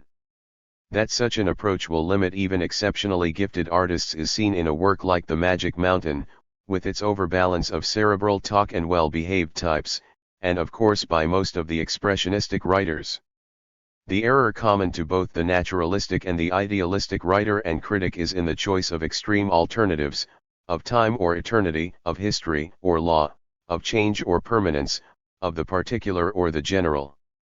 In both, the universe is deterministically closed, monistically encircled. In this way they do violence to the intrinsic nature of the artistic object. For the quality unique to art is that of mediating between these extremes. Art presents coordinates applicable to man and his world generally. In this respect, however, it performs the service also rendered by science and philosophy. Wherein art differs from the latter is that its form is of a sensuous nature. That is, its universals appear through the medium of particular, concrete situations and characters. In short, art strives toward uniting the idealistic universality of the aesthetic emphasis with the naturalistic concreteness of the so-called materialistic aesthetics. Hence, as George Lukács has pointed out, the critic's question becomes, to what extent has the artist solved the riddle of elevating individuality to the typical without destroying the individual relief? The greatest problem of a writer consists in such interweaving of the multifarious lines that crisscross and make up the nature of the individual, lines that issue from his group, class, epoch, and constitute, at the same time, the recurrent patterns of human existence as a whole. This consideration helps the writer to steer between giving the literal and accidental and offering mere philosophic abstraction. Where an art does not transmute the idea by sensuous means, where its tendency does not arise from the situation, there the critic will discover that the idea is weak. In this sense, poor art spells poor propaganda. The greatness of art depends on the fusion between the sensuous and the abstract. From these considerations follow a number of pertinent implications for the literary critic in his attempt to do justice to the meaning of art. The writer tells a story. In its course, he may introduce abstract ideologies, formulated by his characters, or else stated independently of them. How determine the intellectual import of the work? Some critics select the philosophy of a character whom they choose as the voice of the author. Others take some comment made in the course of the plot. Still others regard the concluding portion as the idea of the work as a whole, as the writer's preferred solution of his problem. Such methods must be regarded as highly misleading. To begin with, a writer creates all his characters. Every one of them must have something of the author in them, and hence, in some sense, he affirms everything expressed in his work. Nor may the conclusion be taken as the writer's complete point. For this ignores two vital factors, the process by which the end is reached and the relative artistic reality of the characters. The process contains the hurdles, the temptations, the enemy. And the enemy in art must be considered as part of the writer's meaning, conviction, and ideology, which sometimes profoundly modifies the conclusion voiced at the end. Likewise with characters. When a writer ostensibly names character A as his ideal, but succeeds in infusing character B with greater life, that fact has something to do with determining the ideology of a writer. Indeed, in times of violent transitions, when a writer is torn by various currents, the critic may expect to find such ironic reservations revealed in the discrepancy between what an author states his forensic meaning to be, and his actual artistic creation. The phenomena of Sigrid Undset, Thomas Mann, and Martin Anderson Nexo illustrate the point. We might briefly note two other examples.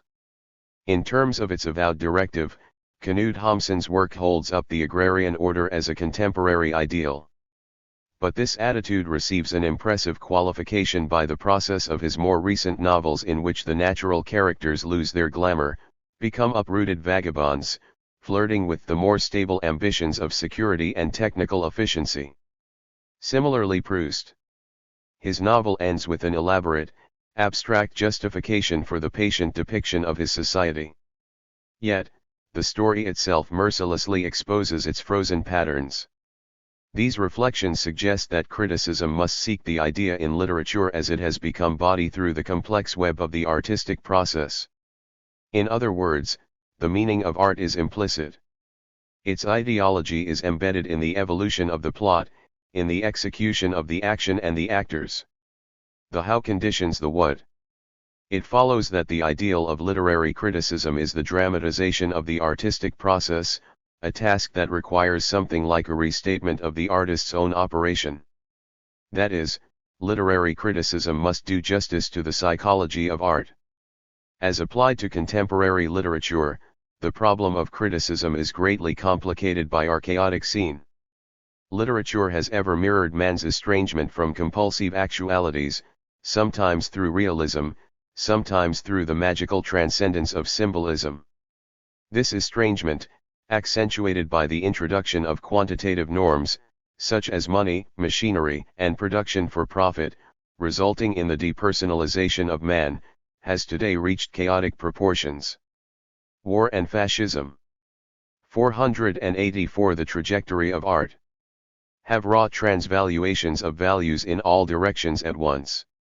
It is therefore not surprising that literature has become uncertain of its material, that its symbolism is involved, becoming tortured and masochistic, nostalgic and hypertrophied. So contradictory have our mores become that literature is often an inorganic aggregate of social, psychological, anthropological, and various other motifs. Consider the confusion and jumble of the art produced as a result of the fascist steamroller. There are the works of the exiles, torn from their homes, which they both love and despise, hailing their new homes in which they must needs feel somewhat homeless. Or consider the many inner questionings of writers who remained in Hitlerland, who have outwardly accepted Nazi regimentation but whose enthusiasm cannot very well be regimented. An art growing on a base of this kind will naturally evolve anomalies in form and process. Such art cannot be free.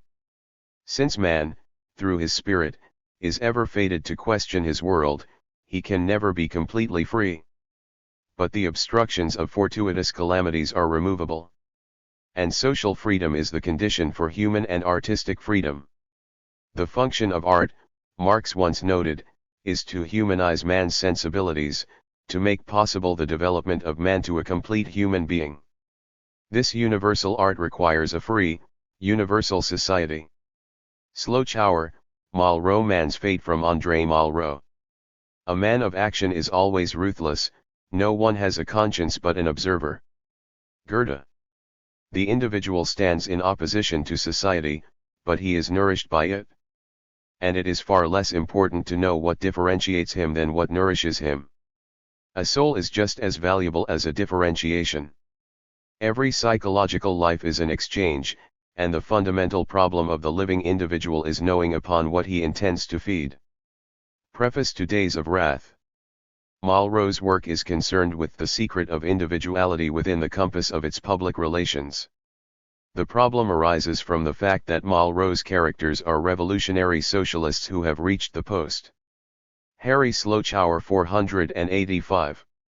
Intellectual stage where they have to make a decision. As socialists, they recognize the necessity of communal solidarity and action. But, as revolutionaries, they cannot completely identify themselves with the collective interest. This is so, because in Malraux the revolutionary is an individual of heroic stature and vision. As such, he can never be completely at one with the law, and can never altogether accept a party line. In this conception, Malraux comes close to the problem as seen by Gide and Silone. But, where they treat individual apartness as a final necessity, Malraux sees the problem as only beginning at this point. Because his people are exceptional, they are lonely. But, because they are lonely, they feel the need for communication all the more. Their exceptionalism at once separates them from and brings them closer to the group. Malraux's basic problem is the differential between organized control and unique expression. Malraux begins with individualistic characters, and ends with integrated personalities. But his central problem is focused on those in whom both forces operate simultaneously. Malraux's three major novels, Man's Fate, Days of Wrath, and Man's Hope, treat historic events. In all of them, social forces condition the action and passion of the characters and give point to the dramatic situation. Yet, in each novel, Malraux introduces characters who tower over their situation. They present a three-cornered war. One is waged by revolutionaries against the fascist international. Another is carried on by the revolutionaries against coordination in any kind of collectivity. Man's Fate is weighted on the individual formula, with the opening scene setting the tone of Malraux's preoccupation. CHN has been sent out by his party to seize papers from a man who must first be rendered defenseless. From the angle of the political task, the papers, the man, and the act to be performed are general elements. But CHN has experienced terrorism in his own family. His great need is for personal revenge. He must feel the act to be his act, and he must come to sensuous grip with the living body. But the man he is to kill is sleeping. As CHN stands in front of him, he hesitates, hoping that the man will wake up and fight. He considers lifting the mosquito netting which covers the identity of the sleeping body. So involved is CHN in his emotional conflict that he forgets the political objective altogether, that of procuring the document. But his personal anguish is irrelevant to the organizational objective. And when he appears before his comrades, he simply reports, "It's done." 486. The trajectory of art. This opening scene sounds Malraux's larger theme, the tragedy of crime and guilt. In CHN, the guilt sense is a compound of his Christian upbringing and his social alignment. CHN is the extreme limit of the revolutionary as terrorist. His anarchistic self-obsession is the psychosocial facet of his homosexualism.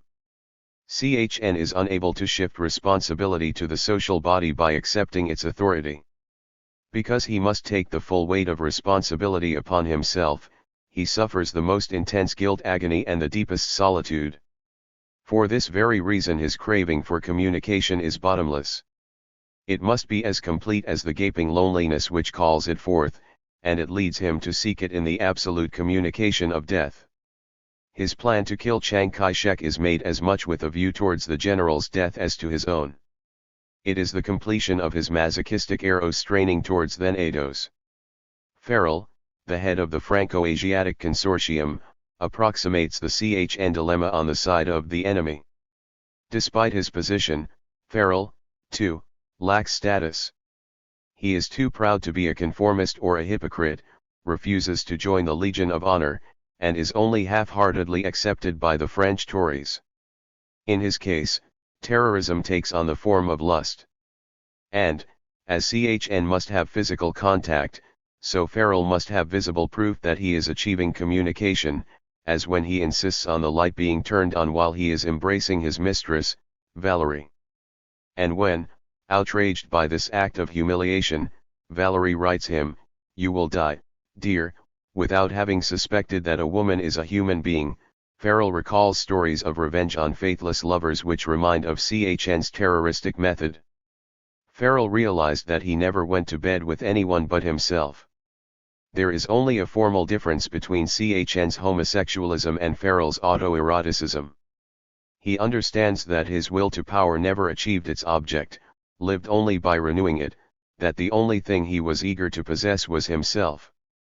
At the opposite pole stands the Russian Kadyrov, one of the organizers of the revolt. Kadyrov has also experienced suffering in his personal and political life. But Kadyrov has absolutely succeeded in submerging himself in the social task. Where CHN and Farrell are preoccupied with the problems of their self, Kadyrov appears as the most self-effacing revolutionary in the story, a self-effacement which, at the same time, provides him with greatest self-assurance. The high point of his self-assurance is reached in the scene where Kadyrov gives up the cyanide he had reserved for himself. This act is one of supreme self-sacrifice, for Kadyrov knows that now he will be burned alive. The full complexity of Malraux's problem is embodied in the character Harry Slochower 487 of Kyo. His split origin makes at once for his alienation and the need for integration. When his wife May tells him that she has gone to bed with another man, Kyo shrugs his shoulders. As an enlightened communist, Kyo theoretically grants such rights to his wife. But actually, he suffers the searing torment of the wound dealt to his person.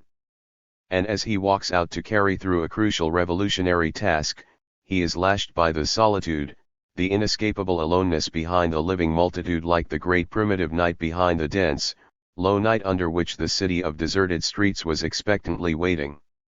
The great primitive night in Kyo's socialism is the secret of his individuality. Kyo is not an organizer who simply carries out orders, like Vologin. The revolution to him is not a matter of names and items on index cards. It is a living thing for him, sunk into his skin with its weak points like wounds. In Kyo's revolutionary doctrine, will and individuality operate as free factors within his frame of social determinism. Going beyond the Spinozistic Hegelian notion of freedom as the cognizance of necessity, Malraux urges that, through consciousness and knowledge, man can also choose and, hence, also determine. This constitutes man's dignity. The driving force behind Kyo's revolutionary fervor is to give to each of these men whom famine, at this very moment, was killing like a slow plague, the sense of his own dignity.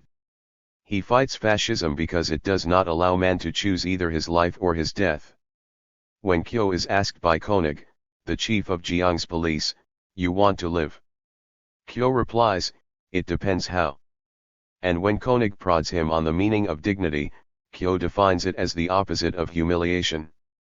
But a moment before he thought of it in positive terms, as my life. Kyo retains his dignity in death because he can choose death. Precisely because it is his alternative to serving as a stool pigeon, it becomes the highest expression of his life. What would have been the value of a life for which he would not have been willing to die?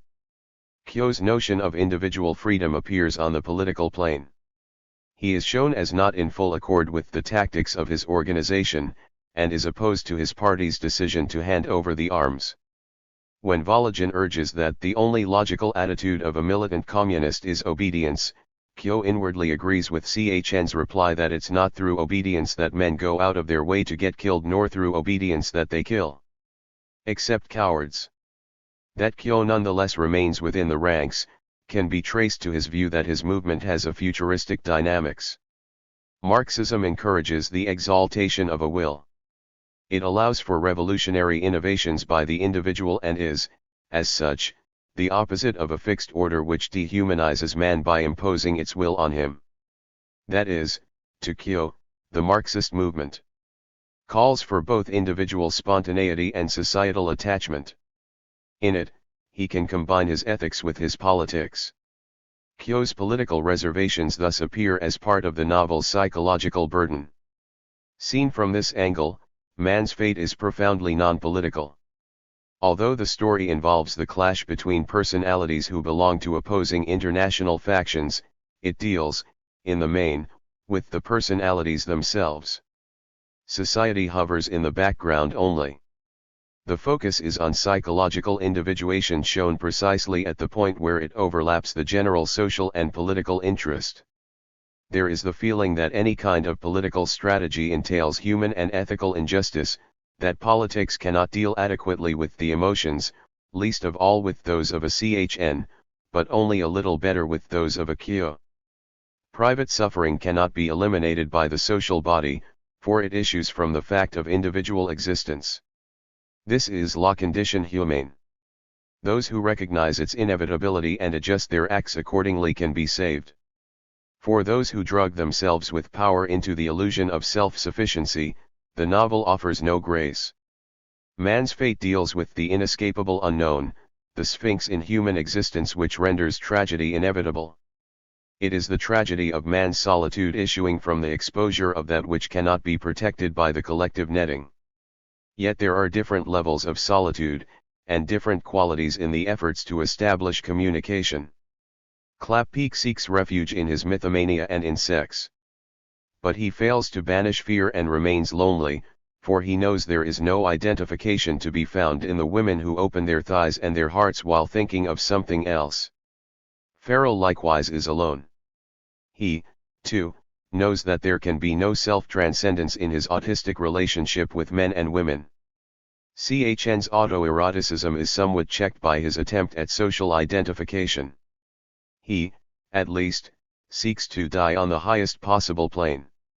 His absolute of death in action meets with the absolute of passivity achieved by geysers through his opium. In all, there is denial of life and a forgetting, a dissolving of the self, rather than its organization. Lacking all social faith, they are left helpless when faced by individual frustration. Thus, when Farrell is confronted by Valerie's rejection, he is completely emptied. The only urge left in him is towards violence and humiliation. On the other hand, even as Kyo is tormented by May's act, he can be consoled by the fact that she is not simply a woman to him, but also a comrade. The embrace by which love holds beings together against solitude did not bring its relief to man, it brought relief only to the madman, to the incomparable monster, dear above all things, that every being is to himself and that he cherishes in his heart. My kind are those who love me and do not look at me, who love me in spite of everything, degradation, baseness, treason me and not what I have done or shall do, who would love me as long as I would love myself even to suicide. Slochower, Existentialism and Myth. From the function of myth in existentialism. Some approaches to existentialism have viewed it as an expression of the dilemmas presented by our war years, particularly those confronting man in the aftermath of the Second World War. Existentialism would counter the historical perspective by grounding itself in absolute categories. Yet the specific historical situation of France and Germany, it has been argued, provides the catalyst for its vogue. but only the catalyst, and only the mood and accent of the movement. For existentialism is geared to principles which have a renowned philosophical ancestry and relationship, the doubt and critique of Descartes, Pascal, and Montaigne, the either-or choice of Kierkegaard, Nietzsche's voluntarism, Husserl's phenomenology, Heidegger's anxiety and anguish, and Jaspers's neo-Cartesian radical doubt and irresolvable antinomies. The suprahistorical concern of existentialism appears more directly in its reference to the myth. Sartre has treated the Orestes myth in The Flies, and Camus has been preoccupied with the myth of Sisyphus. The existentialist approach to the myth might well suggest their basic burden as well as their own historic involvement. To state our thesis forthwith, existentialism has seized on one aspect of mythopoesis and raised it to an absolute. It centers on the second stage of the myth, that which is concerned with the revolt of the individual against the mythic collective. It is the stage in which Job challenges the Lord to justify the afflictions heaped upon him, Prometheus defies Zeus, Oedipus demands to know how in nature he was evil, Orestes trespasses the law of the Erinyes. It is Dante identifying himself with Paolo and Francesca, Don Quixote countering the traditional chivalric myth and the secular authorities of his historic present. It is Hamlet in his mother's room, Faust abandoning his Gothic chamber, Siegfried defying Wotan, Ahab leaving wife and home, Joseph wandering to Egypt. In these literary myths, the individual challenges his authoritative communality and exercises freedom in making his personal choice. In this process of loosening, the mythic hero experiences alienation, fear, and guilt. Yet, he continues on his journey away from home, accepting the responsibility of his free action or his crime. However, this is but the midway stage of mythopoesis. It is preceded by the initial stage out of which the ego is born, and it is followed by the third stage where the ego finds reconciliation with and rehabilitation in his collective. Job is reconciled with the Lord of the Whirlwind, Prometheus with Zeus, Oedipus with Theseus, his father substitute, Orestes with his replaced authorities, Apollo and Athena, and so on. This reconciliation becomes possible because the individual grows to awareness of the hybris in his revolt, of the dangers in an unqualified repudiation of the old. This leads to his limiting and restraining his own demon. His choice can thereby become critical and self-critical, and his responsibility ethical. Moreover, the last stage is possible only because there has been recognition of the first stage. The hero can be redeemed only because he can return home. To be sure, reconciliation retains, as a dialectical moment, the element of revolt through which the mythical hero has passed.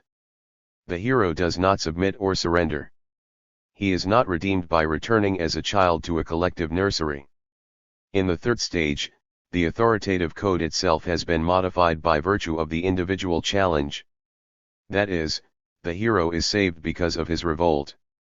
Thus, basic to the graph of the traditional literary myth is the notion that there is a common ground to human experience, that man lives in the same universe of matter and motion, and that he functions in typical and recurrent emotional and psychologic patterns.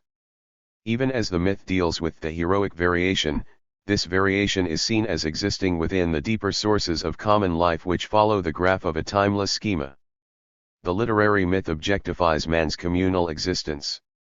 It voices our collective beginnings and our collective goals. It rests on belief in the people. The hero forever revolts against his commune, but he revolts only against its static forms, its systematized stage, against what Eliot calls mass culture. But in his very revolt he gets to know the excesses of his own demon, and by recognizing learns to control and tame it. Thereby he becomes ready for realignment. He is no longer in fear of the demonic powers although still subject to them, for these powers are now known to him. But, to repeat, the hero can be redeemed in a new home because he once came from an old home. The myth is the celebration of the high recognition moment of man's collective status. The myth of existentialism lives exclusively in the second stage, i.e., negation of the old collective, and accepts the resulting homelessness, estrangement, fear, and anguish as a final resting point. It does not subject its negation to critical self-analysis. It does not explore the question of the sources and bases out of which it has arisen. The individual is not born, he is thrown into existence. And as he has no parents, he produces no offspring. For this reason, existentialism cannot and does not ask the question of rehabilitation. Its hero does not attempt to mitigate, humanize, or socialize his guilt. Existentialism does refer to temporality and the future. It even speaks of the past and of tradition. But this past is freely created, not discovered as an objective existence. Its impious recreation of our heritage produces a futurism without a future, to use Mann's characterization of Nazism as Futurismus ohne Zukunft. Where the classic myth relates the ego's rebellion to the common ground of things, existentialism would relate it to the groundlessness of things, to nothing. It begins with nothing, and its goal, at least with some, is the nothingness of death. A liquist. To arrive at a solution even in the political problem, the road of aesthetics must be pursued, because it is through beauty that we arrive at freedom. Schiller. Introduction. Alick West was born in 1895, into a middle-class English family. His mother died when he was 5, and he was brought up by a father who upheld the traditional virtues of duty, patriotism, and success, while he himself failed in various professions. West attended Highgate School until 1913, and after a 4-year internment in Germany, he went to Trinity College, Dublin, graduating in 1922. Abandoning the pursuit of a doctorate at the University of Berlin, he became a lecturer at Basilea University from 1926 to 1934, where he lectured on Pater, Oscar Wilde, Defoe, and Fielding, among other subjects drawn from English life and letters. Among his early intellectual influences were Nietzsche and Freud. In this connection, a paper of 1922 is entitled Need for a New Myth. In Dublin he acted as a medium for a spiritualist and experimented with automatic writing, and a decade later we still find him asking dead Virgil whether he should marry. He is impressed by the pseudoscientific ideas of Frederick Soddy about such life forces as chlorophyll and the sun's energy, and for the first time begins to speak of what will become his central idea, the frustration of social energy by the very existence of property in the form of money. In 1929 he read Marx, Engels, and Owen. His first impulse was to apply historical materialism to Marxism itself and, with the aid of Freud and Jung, to seek out the possible unconscious motives of socialism. In 1935, following several personal tragedies, he returned to England and joined the Communist Party, of which he remained a critical and probing member until his death in 1972. In his autobiography, One Man in His Time, he continues his search for the unconscious sources of revolution. With excruciating honesty he sets forth his own father fixation, his several attempts at suicide, his fears and indecisions, his more than occasional despair, his attraction to mysticism, and his troubled thoughts about fascism. West proposes that radical movements must come to terms with the complex psychological motivations of their members. He holds out the hope and the possibility that the recognition of such motivations by revolutionary parties, the making conscious of what had been repressed and censored, would prevent the eruption of those irrationalities and disillusionments which periodically decimate the revolution from within its own ranks. Alick West's main theme is energy. The purpose of language and art is regarded as a means of coordinating social activity, as a means of crystallizing man's creative power as it struggles against the innate forces of biological, natural, and social disintegration. In the selection printed below, West writes that the value of literature always consists in its organizing social energy in a particular activity, and his startling interpretation of a Shakespeare sonnet reveals how Shakespeare stimulates this energy by depicting the fall toward annihilation which inheres in the season of the yellow leaves and the twilight of the fading sunset.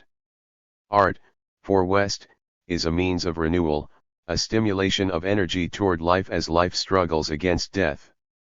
The consistency with which West applies this theory throughout his career is in itself remarkable.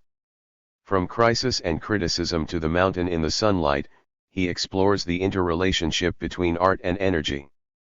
In the latter book, which includes stimulating essays on Bunyan, Defoe, Pater, and Wilde, he writes of the energy that carries out. One man in his time, p. 119. 1 man, p. 127. 494 The trajectory of art. Revolutions that express the needs, not only of a class, but of humanity. He shows that in Defoe the expenditure of human energy is channeled into the pursuit of profit, money, and trade, thereby being deflected from its true course, which is seen as the release of energy to shatter the existing repressive structure of society.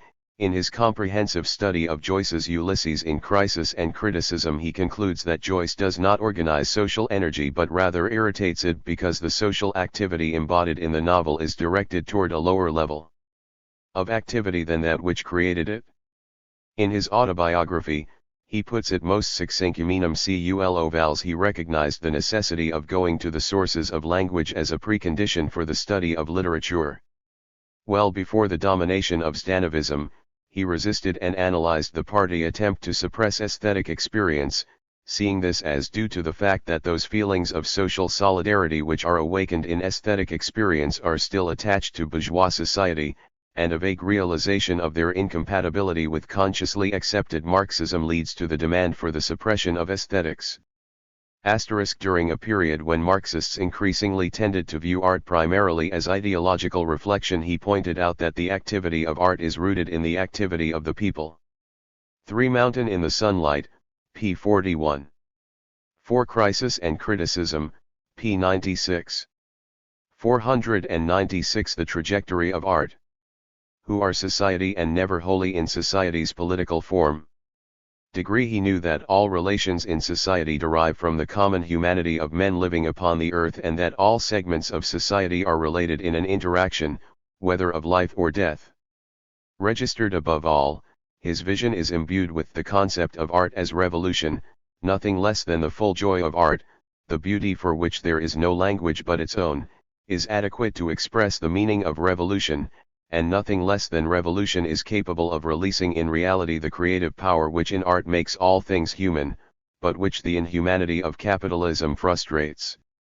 When Alec West seriously proposed in the 1950s that the Cultural Committee of the British Communist Party should have equal standing with the political committee in the leadership of the party, there was no comment, and the convention at which he spoke passed on to other business. The aesthetic dimension would have to await better days. Meanwhile, Alec West continued to write of that imaginary mountain of which Bunyan had dreamed, where the poor refresh themselves in the pleasant beams of the sun and the poet looks on from afar, hoping that one day he too might find comfort on the mountain in the sunlight. West, form from Crisis and Criticism. Whatever the degree of idiomatic expression, the value of literature always consists in its organizing social energy in a particular activity.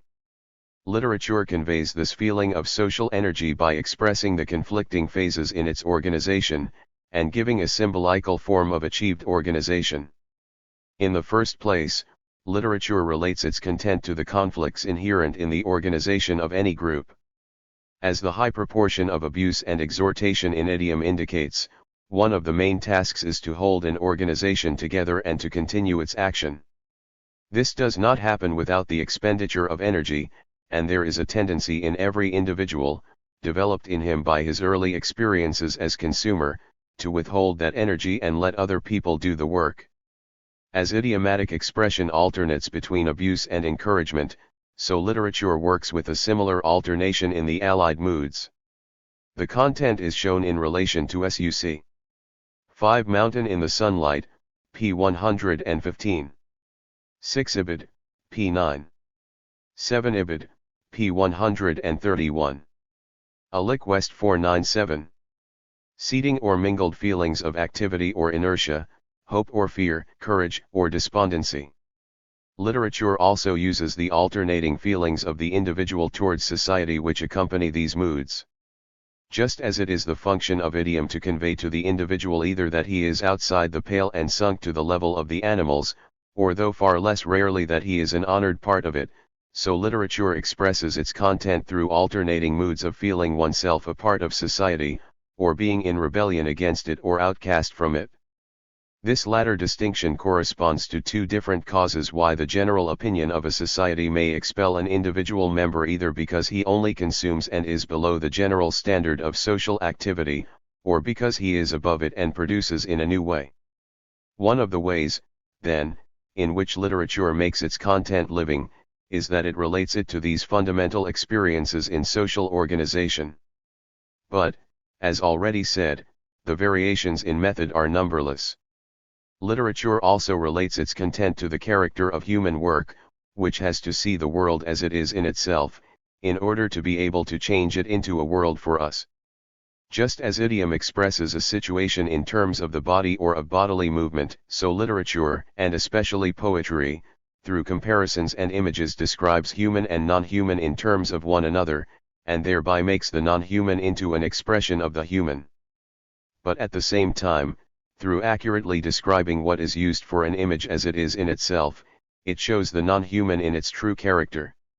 Literature shows both the natural and social world in terms of the actual and desired relation to them and of their objective reality. In the case of the social world, the process is especially complex. In a novel, for example, the characters are made to behave in such a way that the general action shall symbolize the actual and desired relation to the social world, but they must also act according to objective standards of psychological truth. In either case, the presentation of the world as our world and as itself awakens the feeling of social energy, because it is a repetition of our own activity in making the world human through work. Literature does not only show its content in terms of the conflicts inherent in organizing a group and its particular activity. It also conveys the sense of power to achieve organization and to use its energy. The very fact that a new content is integrated into the forms of language and literary expression created in the past, has an effect, because it suggests that the instruments of language and expression through which we have got thus far, will also enable us to meet this situation. But that is common in some degree both to literature and other printed matter. The effect of form in literature is partly due to the fact that it is contradictions and conflicts that it unites. The form is felt as form by contrast with what would break it. It is also partly due to the fact that words in literature have echoes of their other senses than the plain one of the obvious context. They have more of their social body, as it were, and this, together with the rich suggestion arising out of their greater significance, conveys a bodily feeling of the social weft of our lives. Finally, the coherence of the mutually modifying parts into one whole appeals to our experience of social existence, and gives the sensation of a more harmonized organism than the social organism actually is. The earlier statement, that literature lives language, thus means that as language organizes a group and its particular activity, so literature expresses its content in terms of the conflicts inherent in this organization and of their reconciliation in the completed work. This interpretation of literature in terms of our actual social experience only takes account of the general conditions of that experience. It neglects the movement described by Marx in the passage quoted earlier from one form of social organization to the next, and this movement is the essential character of the changing social organism. Nevertheless, it may be well to illustrate by an example what has been said up to the present. I take a well-known sonnet by Shakespeare. That time of year thou mayst in me behold, when yellow leaves, or none, or few do hang upon those boughs which shake against the cold, bare ruined choirs, where late the sweet birds sang. In me thou seest the twilight of such day, as after sunset fadeth in the west, which by and by black night doth take away death's second self, that seals up all in rest. In me thou seest the glowing of such fire, that on the ashes of his youth doth lie as the deathbed whereon it must expire, consumed with that which it was nourished by. This thou perceivest, which makes thy love more strong, to love that well which thou must leave ere long. Since we have not yet considered the movement of society, the significance of the content of the sonnet cannot be discussed. What will be attempted is not an interpretation of the sonnet but to show how the above analysis helps us to appreciate how this particular form makes the realization of the content a moving experience. Applying the general idea that literature makes its particular content living for us by conveying a bodily feeling of the social energy without which that content could either not exist at all, or could not be spoken about, we note in the first place, that the sense of transience throughout the sonnet is indirectly a stimulation of the energy that strives against the universal wasting by time. It awakens the fundamental experience that continual energy is required in the endless war against the forces of disintegration. Every form of life that our social organization has created, falls into nothing unless it is continually renewed. That sense is strong here, because the poem shows not only nature in itself, autumn, twilight, and the fire moving towards its annihilation, nature's decay is also that of man. It is the ceasing to exist of nature and man that indirectly, by contrast, arouses the energy which shall maintain the world. This general feeling is conveyed in a manner similar to that noted by Mr. Pearsall Smith in his remarks on the kinesthetic perception through phrasal verbs. In the first 4 lines, the few yellow leaves, so clearly seen and so near falling after the preceding none, evoke a physical sensation of the stillness of an autumn day, when the yellow leaves, that a breath would remove, are hanging on the boughs, and there is a muscular feeling of how a single touch would make them fall.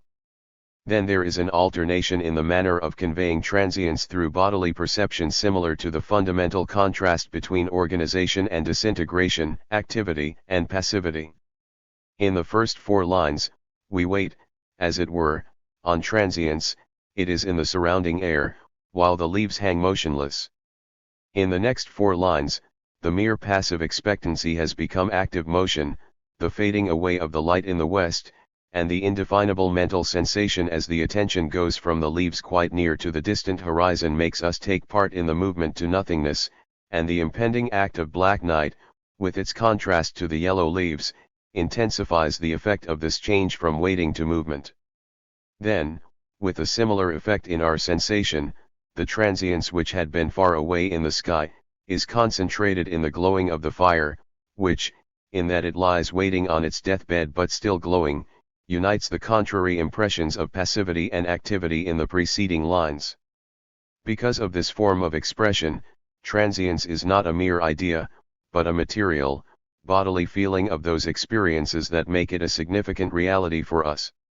Another tone in this is the alternation of feeling in the individual towards society according as he participates or not in its activity, the alternation between feeling himself a part of society and being isolated. 500 The trajectory of art. From it, which the precariousness of our individual and social existence makes a continual fear. The effect of this sonnet is not only due to its evoking the energy that fights against disintegration of organized life, but also the energy of the desire to remain a part of that life, not to follow the light into nothingness, not to be removed from living society. At the same time, this alternation between energy and decay, between being a part of society and thrown into outer darkness, also expresses the alternation between the world as it is and the world as we make it, the world as the object of that organized energy which the first alternation awakens.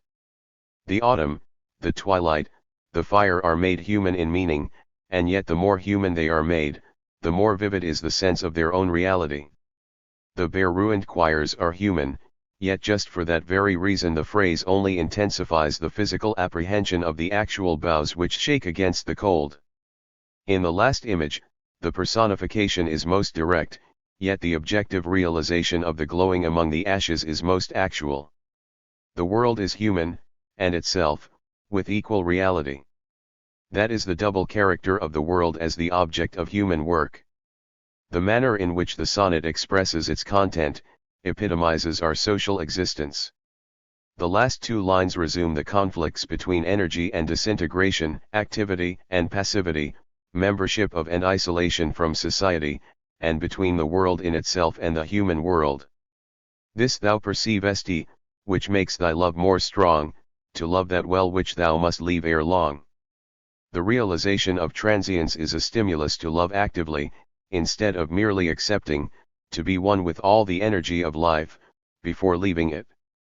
And, taking up and reversing the line, consumed with that which it was nourished by, these last 2 lines transform the transience, which has been shown as a power that man cannot resist, into the source of human energy, which is now nourished by what consumes it. Further, the ability to impose significant order on these conflicts stimulates still further the social energy which the expression of them has aroused, by making it feel its creative power. We feel the content of the poem with sadness and delight, because its form awakens the life of our most fundamental experience, our existence as members of a society organizing itself to make a human world. For the moment we perceive as active social beings, not accepting life as given, but knowing that its continuance depends on us. For the poem does not merely take and use the existing words. This thou perceivest is itself perception. By its expression through the fundamental conflicts inherent in it, the poem continues that social organization which has made us able to perceive autumn and twilight, and able to love. The form conveys the content in such a way that we have a bodily feeling of the social life which alone has made the content real for us. Wit. André Brecy. The imaginary is that which tends to become real. Breton, Preface to Le Revolver à Cheveux Blancs.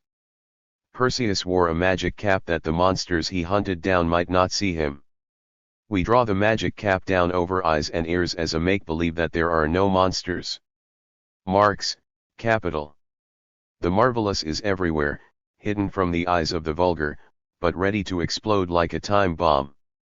Parrot, Anthologie de Myths. Introduction.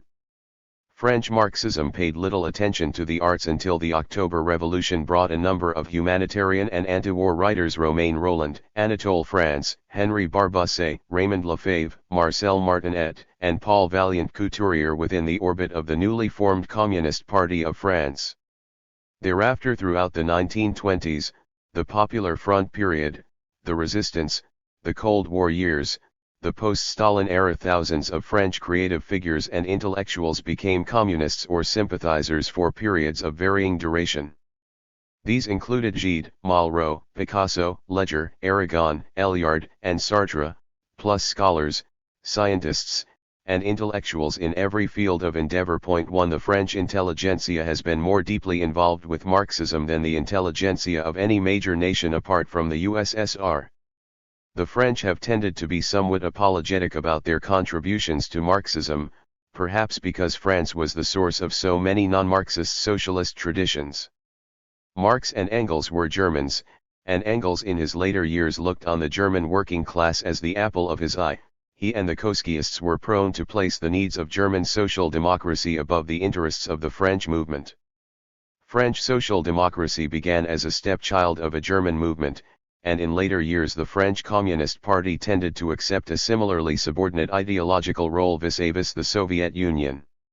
Nevertheless, the only way in which one can write of a theoretical impoverishment in French socialist culture is to ignore the many streams of utopian, egalitarian, and anarchist socialism which arose in France from the Revolution onward, beginning with such major figures as François Noël Babeuf, Henri de Saint-Simon, Étienne Cabet, and François-Marie Charles Fourier. Later in the 19th century, the Babeuvist tradition of revolutionary dictatorship found its continuers in Philippe Bonarroti and Louis Auguste Blanqui, while anarchism found its father in Pierre-Joseph Proudhon, and Louis Blanc proclaimed himself a defender of a democratic socialism.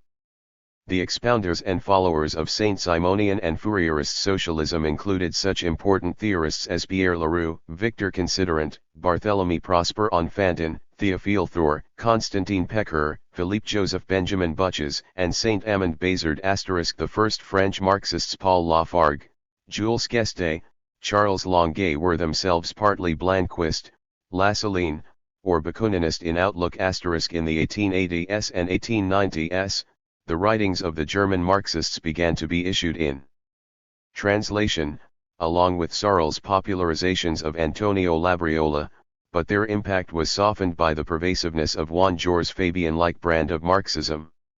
Unfortunately, Émile Durkheim's attempt at a critical synthesis of the Comtean, Saint-Simonian, and Marxist sociological traditions was never carried to completion. The start of serious work in Marxist philosophy in France dates from the mid-1920s, with the Philosophers Group, which included Henry Lefebvre, Georges Politzer, Norbert Guterman, Georges Friedman, Pierre Morhang, and Pierre Nodier.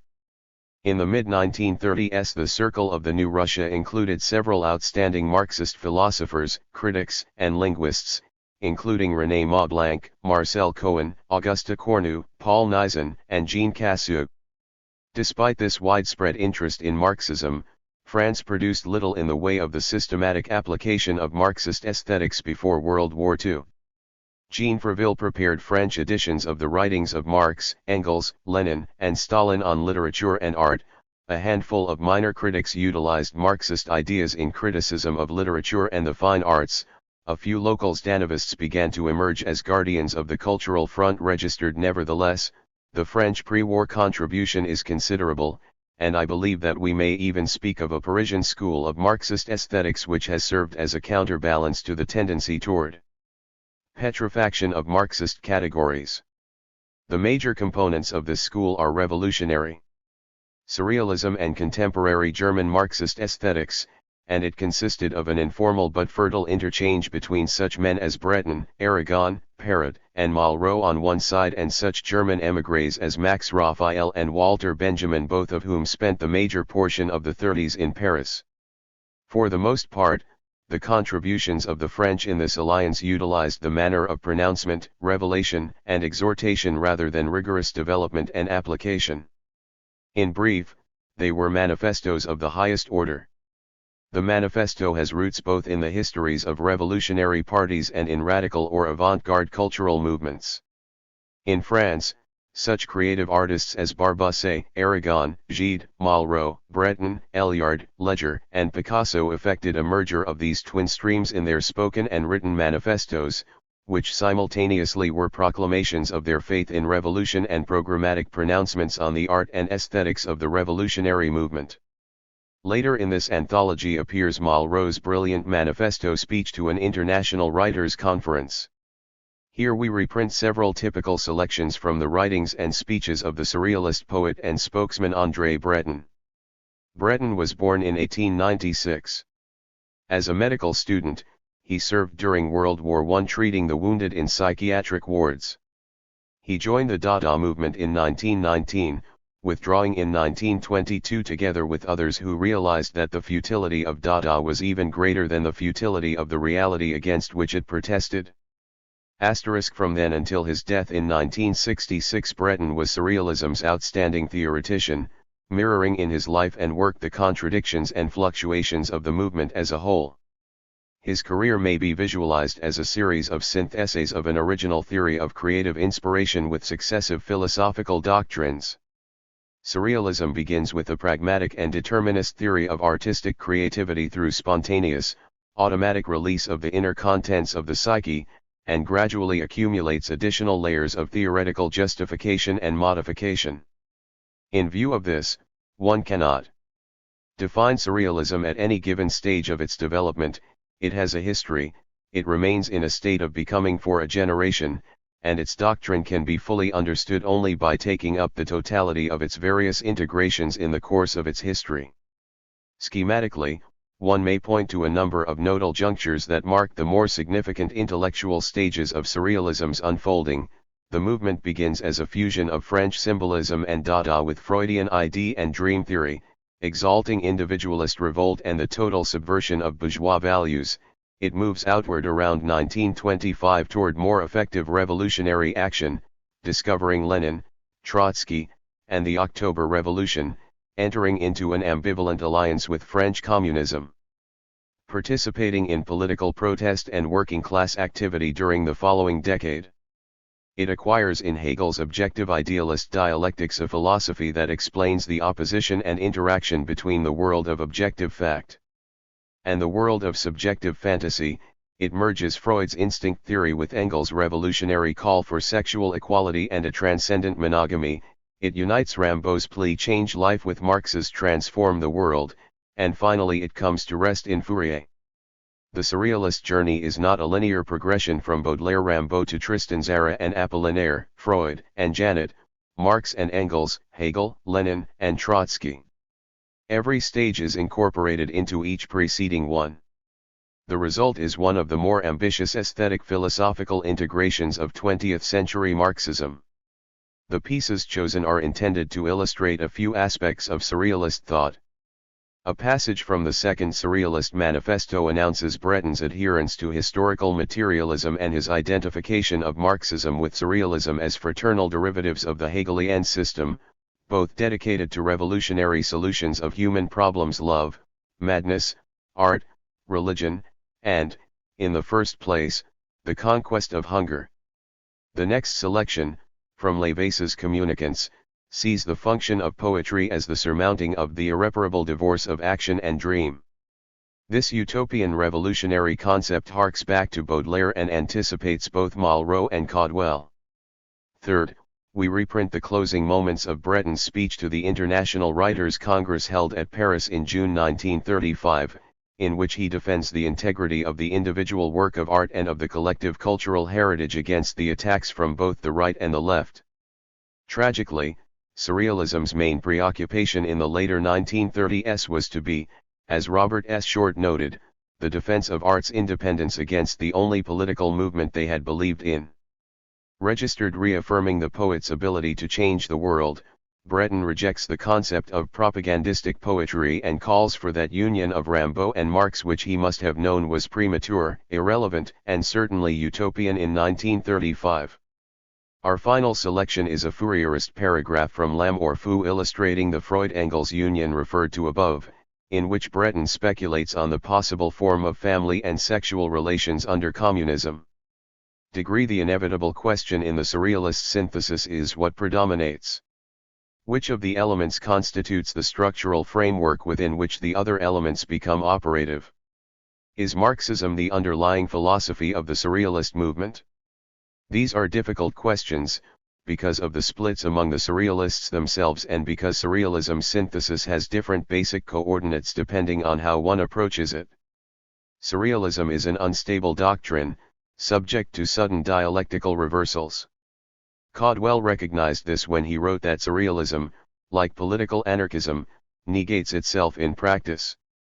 No doubt the tragic flaw in Surrealism is in the theory of unconscious creativity with which it began, which Breton in the first Surrealist Manifesto defined as pure psychic automatism by which we propose to express, either verbally, or in writing, or in any other manner the real function of thought. The revolutionary philosophical utopian psychological superstructure erected above this theory can only serve to ward off the inevitable collapse of the entire synthesis. Sartre, in What is Literature, saw this when he noted that the poetic theory of Surrealism, in which the artist is regarded as a modest recording device for the transmission of unconscious or collective experiences, tends inevitably toward quietism rather than toward revolution.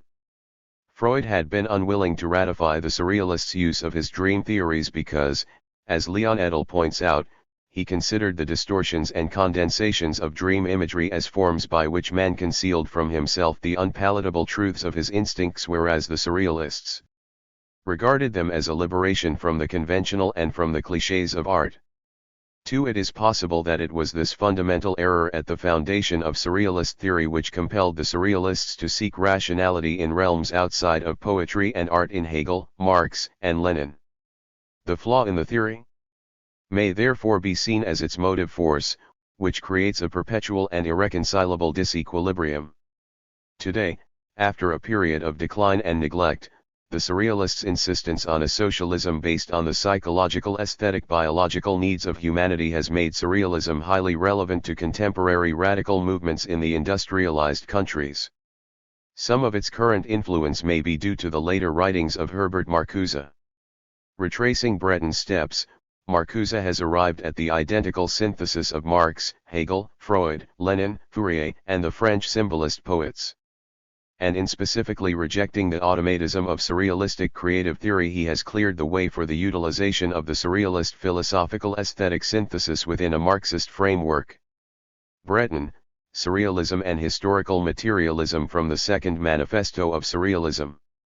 Surrealism, although a special part of its function is to examine with a critical eye the notions of reality and unreality, reason and irrationality, reflection and impulse, knowledge and fatal ignorance, usefulness and uselessness, is analogous at least in one respect with historical materialism in that it too tends to take as its point of departure the colossal abortion of the Hegelian system.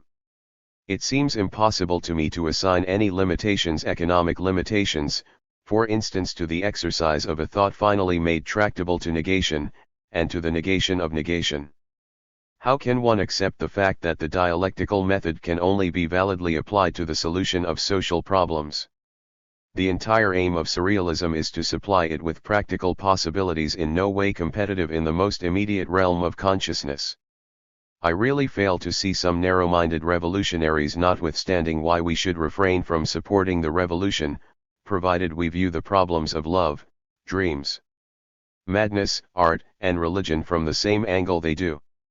Now, I have no hesitation in saying that, prior to surrealism, nothing systematic has been done in this direction, and at the point where we found it, the dialectical method, in its Hegelian form, was inapplicable for us too.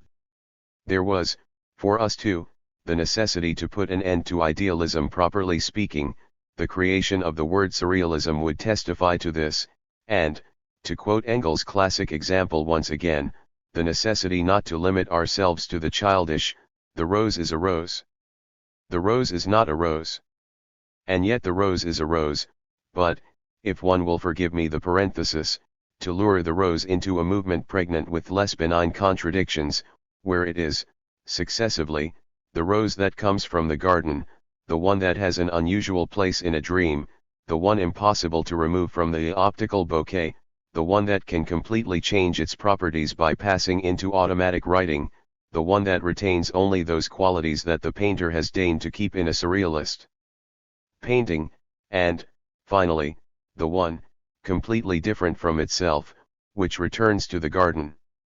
That is a far cry from an idealistic view of any kind, and we would not even bother to refute the allegation if we could cease to be the object of attacks of simplistic materialism, attacks which stem both from those who by base conservatism have no desire to clarify the relations between thought and matter, and from those who, because of a revolutionary sectarianism only partly understood, confuse, in defiance of what is required, this materialism with the materialism that Engels basically distinguishes from it, and which he defines above all as an intuition of the world called upon to prove itself and assume concrete form.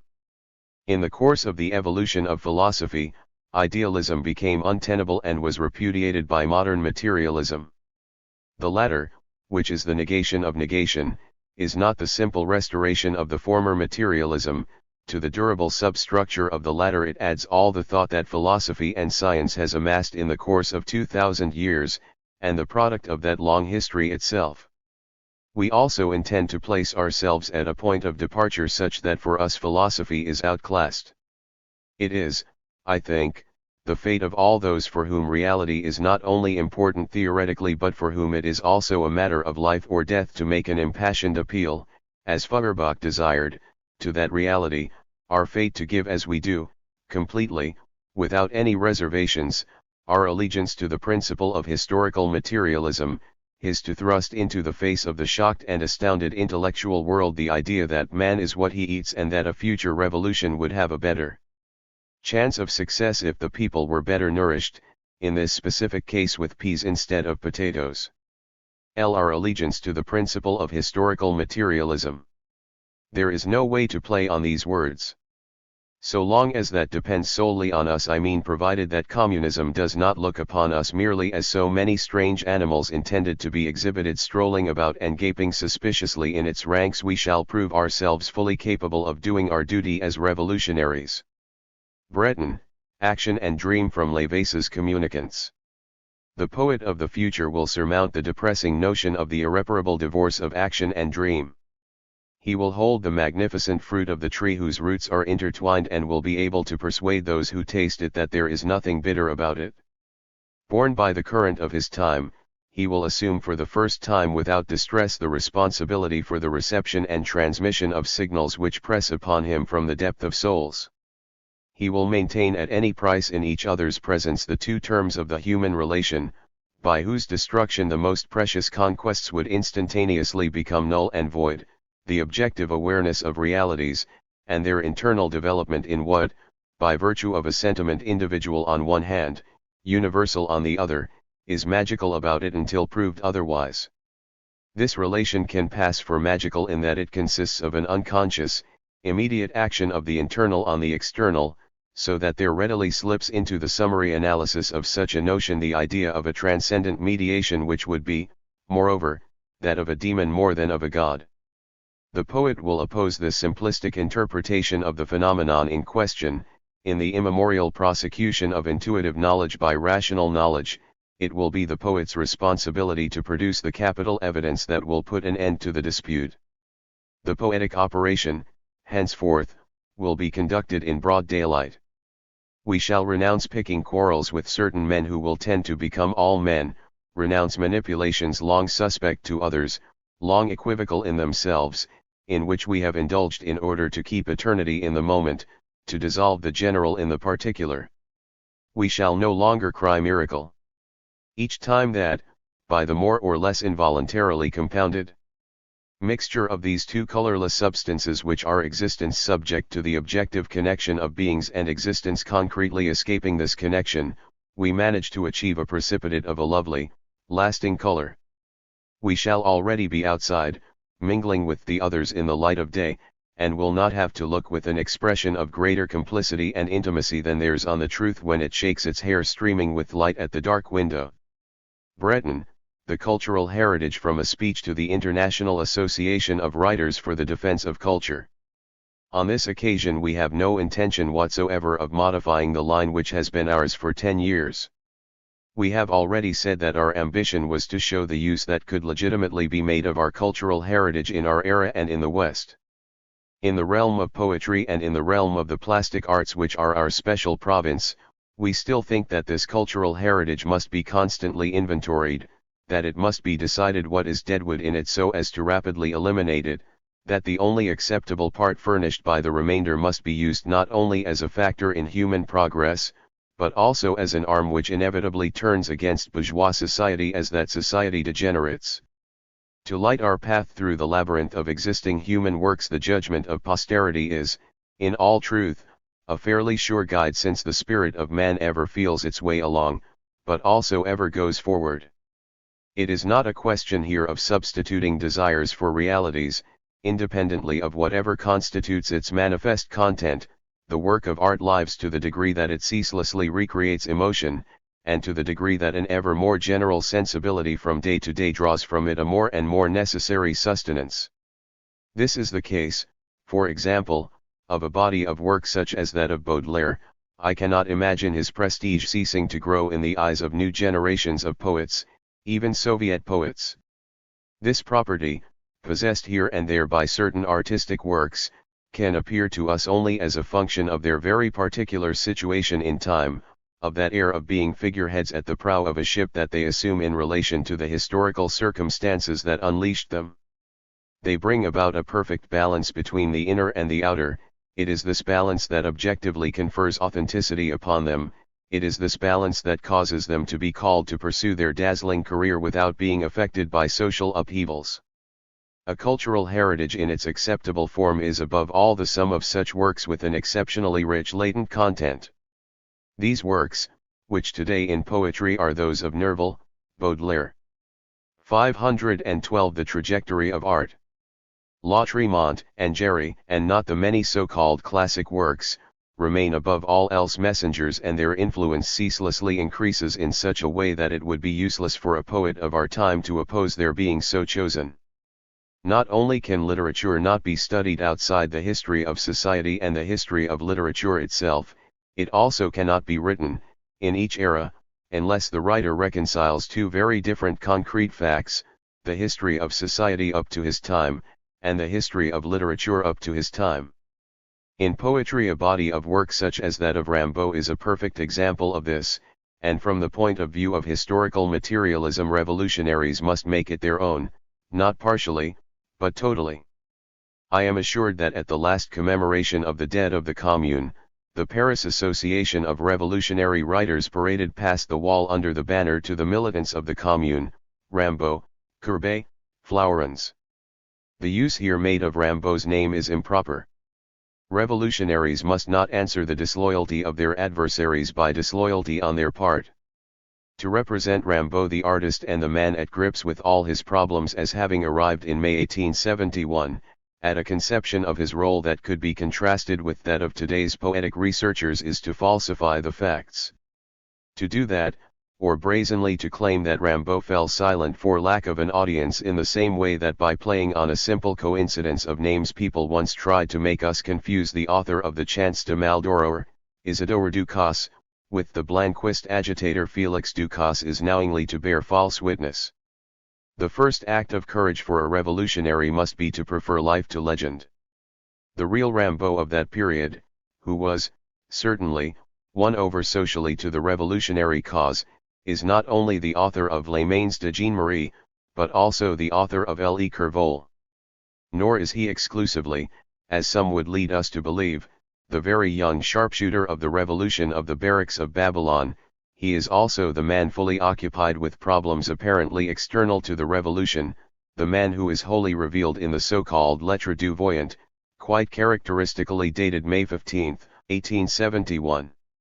In the present period, one of our first cultural duties, one of our first duties on the literary plane, is to shelter such works full of sap against all falsification from the right or from the left which would result in their being impoverished.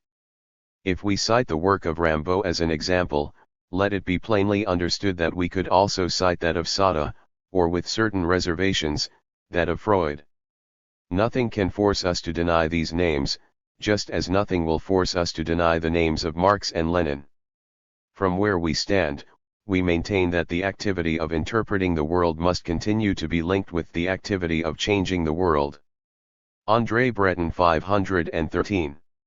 We maintain that it is the poet's, the artist's role to study the human problem in depth in all its forms, that it is precisely the unlimited advance of his mind in this direction that has a potential value for changing the world, that this advance insofar as it is an evolved product of the superstructure cannot help but reinforce the necessity to change this world economically. In art we rise up against any regressive conception that tends to oppose content to form, in order to sacrifice the latter to the former. If today's authentic poets were to go in for propagandistic poetry, which as presently defined is completely exterior, this would mean that they were denying the historical conditions of poetry itself. To defend culture is above all to take over the interests of that which intellectually resists serious materialist analysis, of that which is viable, of that which will continue to bear fruit. It is not by stereotyped declarations against fascism and war that we will manage to liberate either the mind or man from the ancient chains that bind him and the new chains that threaten him. It is by the affirmation of our unshakable fidelity to the powers of emancipation of the mind and of man that we have recognized one by one and that we will fight to cause to be recognized as such. Transform the world, Marx said, change life, Rimbaud said. These two watchwords are one for us. Breton, L'amour fou from L'amour fou. The perfect adequacy which tends to be that of love between two beings no longer meets with any obstacle at this moment. The sociologist should perhaps beware, who, under European skies, confines himself to casting a misty glance from the smoky and roaring mouth of the factories to the dreadful restive peace of the fields. It has not stopped occurring there. Perhaps it is more timely than ever to recall that this adequacy is one of the goals of human activity, that economic and psychological speculation, however hostile to each other they appear in our times, coincide in focusing upon it. Engels, in The Origin of the Family, does not hesitate to make individual sexual love, born of this higher form of sexual relations which is monogamy, the greatest moral progress accomplished by man in modern times. Whatever inflections one attempts today to give to Marxist thought on this point, as on so many others, it is undeniable that the authors of the Communist Manifesto unceasingly opposed the hopes of a return to disorderly sexual relations which marked the dawn of human history. Once private property is abolished, it can be affirmed with reason, Engels. 514. The trajectory of art declares, that far from disappearing, monogamy will be rather for the first time achieved.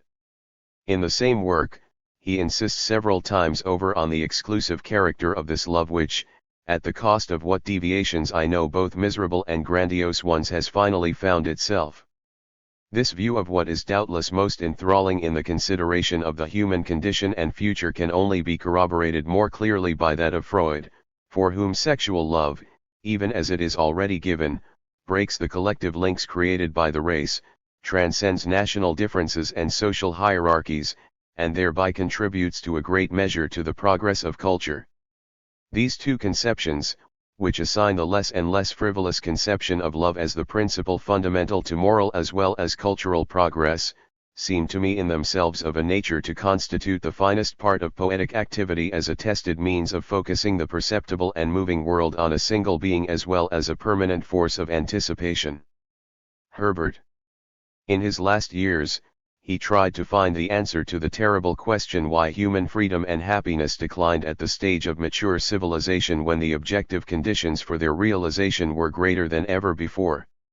Marcuse, Introduction to Franz Neumann's The Democratic and the Authoritarian State. Introduction. Herbert Marcuse's emergence to a central and controversial place in current thought and politics is one of the more explosive events in modern intellectual history. Born in 1898 in Berlin, he studied at the universities of Berlin and Freiburg, taking his PhD at the latter university after service in the World War. In 1917 he joined the Social Democratic Party of Germany, resigning the following year, over what he regarded as the party's complicity in the murders of Rosa Luxemburg and Karl Liebknecht. Whether he had any other formal political affiliations during his Weimar years is unclear. From 1924 to 1929 he was a publisher in Berlin, abandoning this in favor of his philosophical studies, which he pursued under Husserl and Heidegger from 1929 to 1933.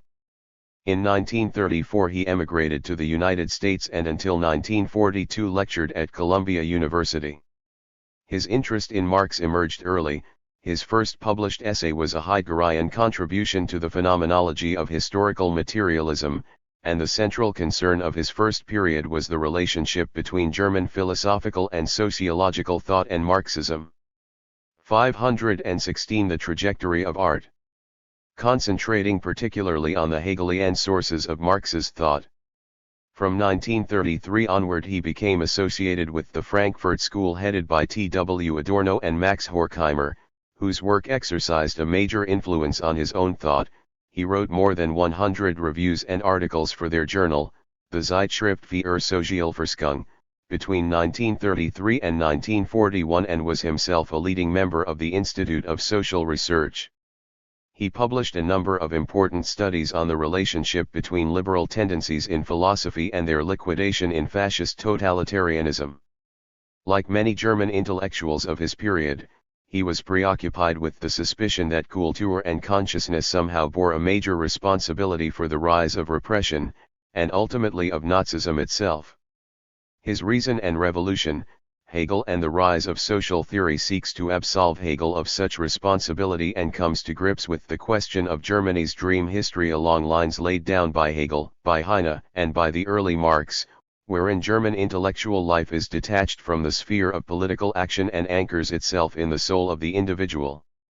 Germany finds itself capable of revolutionary action only in thought, thereby creating an unbridgeable gulf between theory and practice. Brandes had described the German glorification of wish as impotence itself conceived as a power. Marcuse, too, saw German philosophical idealism as resulting from the impotence of the German intellectuals who fulfilled them. Selves in a realm of science, art, philosophy, and religion, a realm which became for them the true reality and a refuge from revolutionary politics. Though he acknowledges that German culture and philosophy served as the repository for truths which had not been realized in the history of mankind, Marcuse's suspicion of superstructural activity persisted, and formed the foundation of his later cultural pessimism. In an important essay, The Affirmative Character of Culture, Marcuse foreshadows the direction of his later writings on art. Affirmative culture and beauty in art are seen as the illusory utopian dimension which bourgeois society tolerates to relieve the anguish of reality, to provide an escape from pain, to pierce the veil of commodity fetishism for the individual in such a way as to bring him the illusion of happiness. Marcuse writes, the rebellious idea becomes an accessory in justification. In affirmative culture, even unhappiness becomes a means of subordination and acquiescence. By exhibiting the beautiful as present, art pacifies rebellious desires. Following Schiller, Marcuse does see the dialectical obverse of this process, wherein art became the presage of possible truth, serving as an archetype of freedom. Recognizing this, however, is far from believing it, and Marcuse's emphasis is on the narcotic aspect of beauty, on the need to negate affirmative culture in order to achieve socialism. He believes that the assertion that today culture has become unnecessary contains a dynamic, progressive element. Looking back upon his writings of the 1930s, Marcuse raises the question whether the mind did not itself bear part of the responsibility for totalitarian coordination, and terror registered the suspicion of mind and culture leads to Nietzschevoism, and then to withdrawal. Thus, Marcuse's first period apparently ended in a deadlock, inaugurating years of virtual silence. From 1942 to 1950 he served first in the Office of Strategic Services and then in the U.S. Department of State, becoming chief of the Division of Research of the Central European Branch. Whether official service for a government committed after 1945 to counter-revolution and nuclear armament constituted identification with the aggressor in a psychological sense is a question of speculation. It is more probable that Marcuse sought to use his post to bring about the democratization and denazification of Germany. That such service was not conducive to objective explorations of the possibilities of human liberation is rather more clear. Marcuse published nothing from 1942 until 1948, and from then until his departure from Cold War employment wrote only a handful of reviews and an important paper on Sartre's Being and Nothingness. Marcuse found his way back with the help of Freud. It is difficult to date the beginnings of this encounter. There are hints of it in his contributions to studies on authority and the family, but it is not until 1941, in an outline for his section of a proposed group effort sponsored by the Institute of Social Research, that Marcuse avows his intention of using psychoanalytical categories for the explication of the politics of fascism and raises the question of the extent to which homosexuality was a major factor in the rise of National Socialist terrorism. In 1950 to 1951 Marcuse gave a series of lectures at the Washington School of Psychiatry in which he proposed that psychological and political modalities constituted a dialectical unity, the penetration of which might explode the irrationality of capitalist relations of production and bring comfort and liberation to an alienated mankind. These lectures appeared as Eros and Civilization, a philosophical inquiry into Freud, in 1955, inaugurating the modern school of psychohistory, catapulting Marcuse into an unaccustomed role of intellectual leadership on the world stage, and ending his period of silence. Marcuse had succeeded in accomplishing what others had vainly wished for: the union of Marx and Freud. He did this via an extraordinary tour de force. Not once in Eros and Civilization is the name of Marx mentioned. The spirit of Marx saturates every line in Eros and Civilization, but his language has been completely paraphrased. Whether this was due to political timidity or to a penchant for the method of Aesop is irrelevant. Marcuse cleansed the accepted jargon of dialectical materialism of its accumulated and restrictive associations by translation into a new terminology. Marcuse was not the first to attempt a Marx-Freud synthesis. Wilhelm Reich had analyzed the mass psychology of fascism in terms of the inhibition of sexuality and had attempted to establish psychoanalysis as the basis for a Marxist social psychology. Otto Fenichel had already explored the psychological mechanisms of repressive rule and established some of the points of contact between dialectical materialism and psychoanalysis. Harry Slochower had written of clash and congruence between Marx and Freud in the 1940s.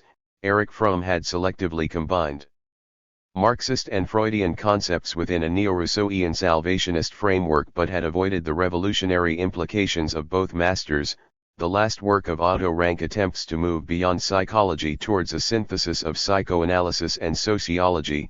It was this synthesis which was at the core of the surrealist vision of revolution. In criticism, Caudwell, Jack Lindsay, Edmund Wilson, Stephen Spender, Kenneth Burke, Walter Abel, Arnold Hauser, and a number of minor figures reflected similar desires. Most recently, Sartre has claimed that the synthesis is so far advanced that everyone knows that it can be done, the object, therefore, being to actually accomplish it in the sphere of criticism.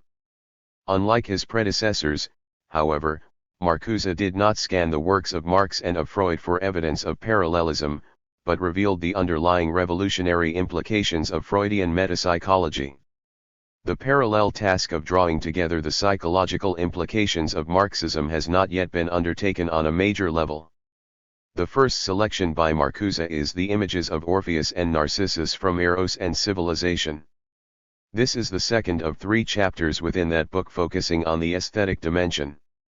The preceding chapter, Fantasy and Utopia, is more strictly Freudian, examining the means by which individual fantasy preserves the archetypes of the genus, mediates between the reality principle and the pleasure principle, and establishes an illusory harmony beyond the reality principle in order to negate historical unfreedom. Dream has the power to reactivate tabooed realms of gratification. Imagination and fantasy are viewed as protest against surplus repression, as means of surmounting an antagonistic human reality. This is a liberating insistence on the revolutionary claims of fantasy, though Marcuse draws back with a reference to the Aristotelian dual function of art to oppose and to reconcile, both to indict and to acquit. Contrary to both his earlier and later writings on art, he maintains these twin aspects of art in a delicate balance. And in the chapter reprinted here he achieves his most optimistic view of the nature of art, seeing it as the vessel which preserves the strange truths of humanity's repressed desires regardless of conformity to the rationality of the performance principle. Marcuse seeks out in Orpheus and Narcissus the negative culture heroes of mankind, those who oppose domination, reason, productivity, progress, and repression, those who uphold the images of joy and fulfillment and erotic gratification, who recall the experience of a world that is not to be mastered and controlled but to be liberated. The Orphic narcissistic images coincide with the great refusal, the refusal to accept the repressive orders of sexuality and class domination. Eros, play, peace, and salvation are united in Orphic song. Narcissus, though he symbolizes sleep and death, silence and rest, lives by an eros of his own in which beauty and contemplation merge into a modified nirvana principle, capable of regeneration. Extraordinarily, Marcuse specifically rejects the Promethean myth, the father-god establishment-defying myth. He sees Prometheus only as the culture hero of toil, productivity, and progress through repression, as the archetype hero of the performance principle. The young Marx had written, in his doctoral dissertation, that Prometheus is the most eminent saint and martyr in the philosophic calendar, and he had seen, as Marcuse does not, that the Promethean rejection of servitude and of mastery is the primal statement of the great refusal, the no from which the revolutionary yes emerges. In this chapter, Marcuse transcends his innate mistrust of art by identifying with those elements in art which avoid confrontation with the reality principle. His Orphic narcissistic images are the images of a pregenital childhood, a revival of the repressed memories of gratifications. Ultimately it is Marcuse's achievement to have created an image of utopia which conforms to the pre-adolescent latency period in the life of the individual. And here, perhaps, is one reason for his enormous appeal to the young in our time. Part of this appeal derives from his vision of a non-repressive order in which the body would be resexualized. He recognizes this as a regression, but considers it a regression in the service of the ego. This would result in a reactivation of all erotogenic zones and, consequently, in a resurgence of pregenital polymorphous sexuality and in a decline of genital supremacy. Registered, this is a veiled defense of the child's undifferentiated and objectless sexuality as opposed to the hierarchical, patriarchal, genital sexuality of the symbols of oppression, the father and mother in the first place, class orders following behind. So, his is an attack upon the sexual supremacy of the elders in the name of an order in which sexuality becomes play, in which the child is dominant, in which liberated sexuality takes precedence over the work principle. Disintegrated would be the monogamic and patriarchal family. The mothers and the fathers would both disappear. but Marcuse's is no license for sadism and masochism, which he sees as instruments of the ruling class. Perversion strengthens rather than weakens the roots of instinctual constraint. Consequently, it has been used time and again as a prop for suppressive regimes. The perversions themselves must be cleansed of their inhuman, compulsive, coercive, and destructive forms which are linked with the general perversion of the human existence in a repressive culture. Utopia arrives through the granting of the prehistoric and childhood wishes of mankind, with one notable exception: the Oedipal wish is not to be granted. It will die a natural death in some unspecified form. Registered work itself is to become eroticized, transformed into play. If work were accompanied by a reactivation of pregenital polymorphous eroticism, it would tend to become gratifying in itself without losing its work content. Here Marcuse reveals his roots in Fourier, whose central idea is the transformation of labor into pleasure. But he disagrees with Fourier's assumption that such non-alienated labor can take place within the framework of administered and organized communality. Non-repressive sublimation is utterly incompatible with the institutions of the performance principle and implies the negation of this principle. Paul Lafargue's right to be lazy has finally found its proper philosophical formulation. Marcuse's encounter with Freud was a journey through the substructure of humanity, the subworlds of the drives and the unconscious, and the ways in which the innate structure of the human psyche is modified, repressed, or liberated by its clash with changing historical situations. Philosophy gave way to metapsychology, which in turn merged with the basic Marxist categories of labor, struggle, and freedom. But Eros and civilization did not deal with the central questions of Marxist revolutionary theory: the nature of the state and of the historical forces necessary to transcend the present stage of mankind's prehistory. And so, this period of Marcuse's thought also ended in deadlock. He knew too well that the realm of the polymorphous perverse, of Orpheus and Narcissus, could not serve as the instrument of liberation which he had been seeking. Rather, it was an abandonment of the possibilities of change, a retreat into intellectual dream history once again. Setting aside the Marx-Freud synthesis, Marcuse returned to sociology in a sustained and often devastating critique of advanced industrial society, seeking out and analyzing the technological bases of repression, searching out and methodically discarding all possible avenues of liberation in the Western world: conventional politics, parliamentarianism, terror, the working class, the lumpenproletariat, the students, but never abandoning the search itself. The critique of industrial society itself is part of a long tradition of Ruskin, Carlyle, Marx, Engels, Kropotkin, Morris, Veblen, C. Wright Mills. What is new is the concept, as Jerry Cohen has put it, that contemporary society uses the instruments of liberation to contain, divert, and defeat the struggle for liberation. The terminology of digestion dominates Marcuse's imagery in Soviet Marxism: one-dimensional man, and an essay on liberation, incorporation, introjection, co-option, integration, containment, absorption confront Marcuse's prior terminology, in which the explosive and the liberating metaphors had held sway. And it is the conflict between the devouring and the liberating which defines the modalities of Marcuse's treatment of art in his later works. The utopian view of art as transcendence and as the conveyor of the archetypes of freedom remains, but is increasingly overwhelmed by the pessimistic belief that art, like revolution, is doomed by the incorporative power of the ruling class in the modern era. The absorbent power of society depletes the artistic dimension by assimilating its antagonistic elements, writes Marcuse in One-Dimensional Man. In the realm of culture, the new totalitarianism manifests itself precisely in a harmonizing pluralism, where the most contradictory works and truths peacefully coexist in indifference. The development of technological reality undermines not only the traditional forms but the very basis of the artistic alienation, extending to the very substance of art. Art, although directed toward the transcendence of fear and oppression, is more powerless and more illusory than ever before. The ability of artistic form to master chaos and assuage terror locks it into an insoluble dilemma. Its indictment of reality is simultaneously cancelled in the aesthetic form, thus redeeming the suffering, the crime.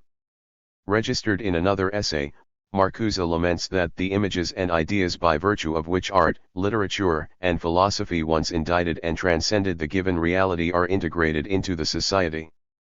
And in his 1969 Guggenheim Museum lecture, Art as a Form of Reality, he holds out virtually no hope for the revolutionary artist, whose indictment of society anesthetizes the terror in direct proportion to the radicalism of its images. Even anti-art cannot escape the dialectical trap, for it draws negation and rebellion into the daily universe, as an enjoyable and understandable element of this universe.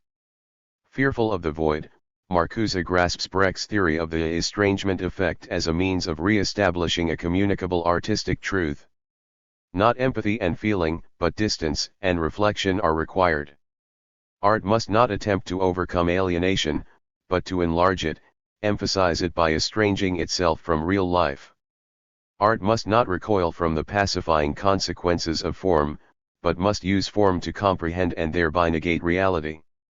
By now, we are going in circles from which there is no apparent escape, and art's sole function is reduced to its negativity. The transcendent, goal-projecting functions of art, which Marcuse had touched upon in Eros and Civilization, have been largely abandoned. Dialectical theory itself can offer no remedy to Marcuse in his one-dimensional period. Fourier is no defense against Schopenhauer. Marcuse writes that on theoretical as well as empirical grounds, the dialectical concept pronounces its own hopelessness, its inability to demonstrate the liberating tendencies within the established society. 1 degree Marcuse is merely saying that he has not yet found the instrumentalities of liberation, but he nevertheless firmly believes that such instrumentalities can be found. I am reproached with being so terribly pessimistic, he told the Berlin students in 1967, but he himself feels like an irresponsible optimist who cannot conceive of even the nicest capitalist system lasting for eternity. One registered in the end. Therefore, Marcuse holds out no other hope than hope itself, and One-Dimensional Man closes with Walter Benjamin's words, "It is only for the sake of those without hope that hope is given to us." Hope is the subject of the second selection from Marcuse, the power of negative thinking. By negative thinking, Marcuse means dialectical thought in the Marxist sense, thought directed toward a critique of the given state of affairs and of the established system of life, thought which refuses to accept repression and oppression, and constantly seeks the means of their negation. Dialectical thought is the language of contradiction, and this is seen as merging into that avant-garde art which tries to break the power of facts over the word, and to speak a language which is not the language of those who establish, enforce, and benefit from the facts. Dialectic and poetic language meet on common ground in the language of the surrealistic Great Refusal. Art denies a mutilated civilization, it recovers tabooed meanings and permits the repressed archetypes to re-emerge as liberating forces. Consciousness and knowledge may have caused the wound in the existence of man, the crime and the guilt, but the second innocence, the second harmony, can be gained only from knowledge. Here, Marcuse accepts the criminality of consciousness, transcends his own suspicion of mind and of art, recognizes that if the goal is distant and the means obscure, the quest remains good. Marx had written that the point is to change the world. Marcuse has spent his life asking how. He has not yet found the answer, not because it cannot be found, but, perhaps, because his search has been for a single key. Everywhere he has revealed the open doors. Dialectical thought, removed from history, cannot penetrate its own contradictions or resolve its own antinomies. This is the trap from which both Hegel and Marx emerged by plunging into history. Feuerbach understood this when he wrote, "Time, and not the Hegelian dialectic, is the medium of uniting opposites, contradictories, in one and the same subject." One Marcuse, locked within the spiraling dialectic, constantly discovers circles from which there is no emergence, contradictions from which he can find no issue. But like that very Prometheus whom he rejects, he will not bow to the fathers. His great refusal, then, becomes an existential leap into faith. Marcuse, the images of Orpheus and Narcissus from Eros and Civilization. The attempt to draft a theoretical construct of culture beyond the performance principle is in a strict sense unreasonable. Reason is the rationality of the performance principle. Even at the beginning of Western civilization, long before this principle was institutionalized, reason was defined as an instrument of constraint, of instinctual suppression. The domain of the instincts, sensuousness, was considered as eternally hostile and detrimental to reason. The categories in which philosophy has comprehended the human existence have retained the connection between reason and suppression. Whatever belongs to the sphere of sensuousness, pleasure, impulse has the connotation of being antagonistic to reason, something that has to be subjugated, constrained. Everyday language has preserved this evaluation. The words which apply to this sphere carry the sound of the sermon or of obscenity. From Plato to the Skund und Schmidt's laws of the modern world, the defamation of the pleasure principle has proved its irresistible power. Opposition to such defamation easily succumbs to ridicule. Still, the dominion of repressive reason was never complete, its monopoly of cognition was never uncontested. When Freud emphasized the fundamental fact that fantasy retains a truth that is incompatible with reason, he was following in a long historical tradition. Fantasy is cognitive insofar as it preserves the truth of the great refusal, or, positively, insofar as it protects, against all reason, the aspirations for the integral fulfillment of man and nature which are repressed by reason. In the realm of fantasy, the unreasonable images of freedom become rational, and the lower depth of instinctual gratification assumes a new dignity. The culture of the performance principle makes its bow before the strange truths which imagination keeps alive in folklore and fairy tale, in literature and art. They have been aptly interpreted and have found their place in the popular and academic world. However, the effort to derive from these truths the content of a valid reality principle surpassing the prevailing one has been entirely inconsequential. Novela's statement that all internal faculties and forces, and all external faculties and forces, must be deduced from productive imagination, has remained a curiosity, as has the surrealist programme de pratiquer la poésie. The insistence that imagination provides standards for existential attitudes, for practice, and for historical possibilities appears as childish fantasy. Only the archetypes, only the symbols have been accepted, and their meaning is usually interpreted in terms of phylogenetic or ontogenetic stages, long since surpassed, rather than in terms of an individual and cultural maturity. We shall now try to identify some of these symbols and examine their historical truth value. More specifically, we look for the culture heroes who have persisted in imagination as symbolizing the attitude and the deeds that have determined the fate of mankind. And here at the outset we are confronted with the fact that the predominant culture hero is the trickster and rebel against the gods, who creates culture at the price of perpetual pain. He symbolizes productiveness, the unceasing effort to master life, but, in his productivity, blessing and curse, progress and toil are inextricably intertwined. Prometheus is the archetype hero of the performance principle. And in the world of Prometheus, Pandora, the female principle, sexuality and pleasure, appear as curse disruptive, destructive. Why are women such a curse? The denunciation of the sex with which the section concludes emphasizes above all else their economic unproductivity. They are useless drones, a luxury item in a poor man's budget. The beauty of the woman, and the happiness she promises are fatal in the work world of civilization. If Prometheus is the culture hero of toil, productivity, and progress through repression, then the symbols of another reality principle must be sought at the opposite pole. Orpheus and Narcissus stand for a very different reality. They have not become the culture heroes of the Western world. Theirs is the image of joy and fulfillment. The voice does not command but sings, the gesture which offers and receives, the deed which is peace and ends the labor of conquest, the liberation from time which unites man with God, man with nature. Literature has preserved their image. In the sonnets to Orpheus, und fast ein Mädchen wars und ging hervor aus diesem einigen Glück von sang und leer und glanzt klar durch ihr Frühlingsschleier und macht sich ein Bett in meinem Ohr. Und schlief in mir. Und als war ihr Schlaf.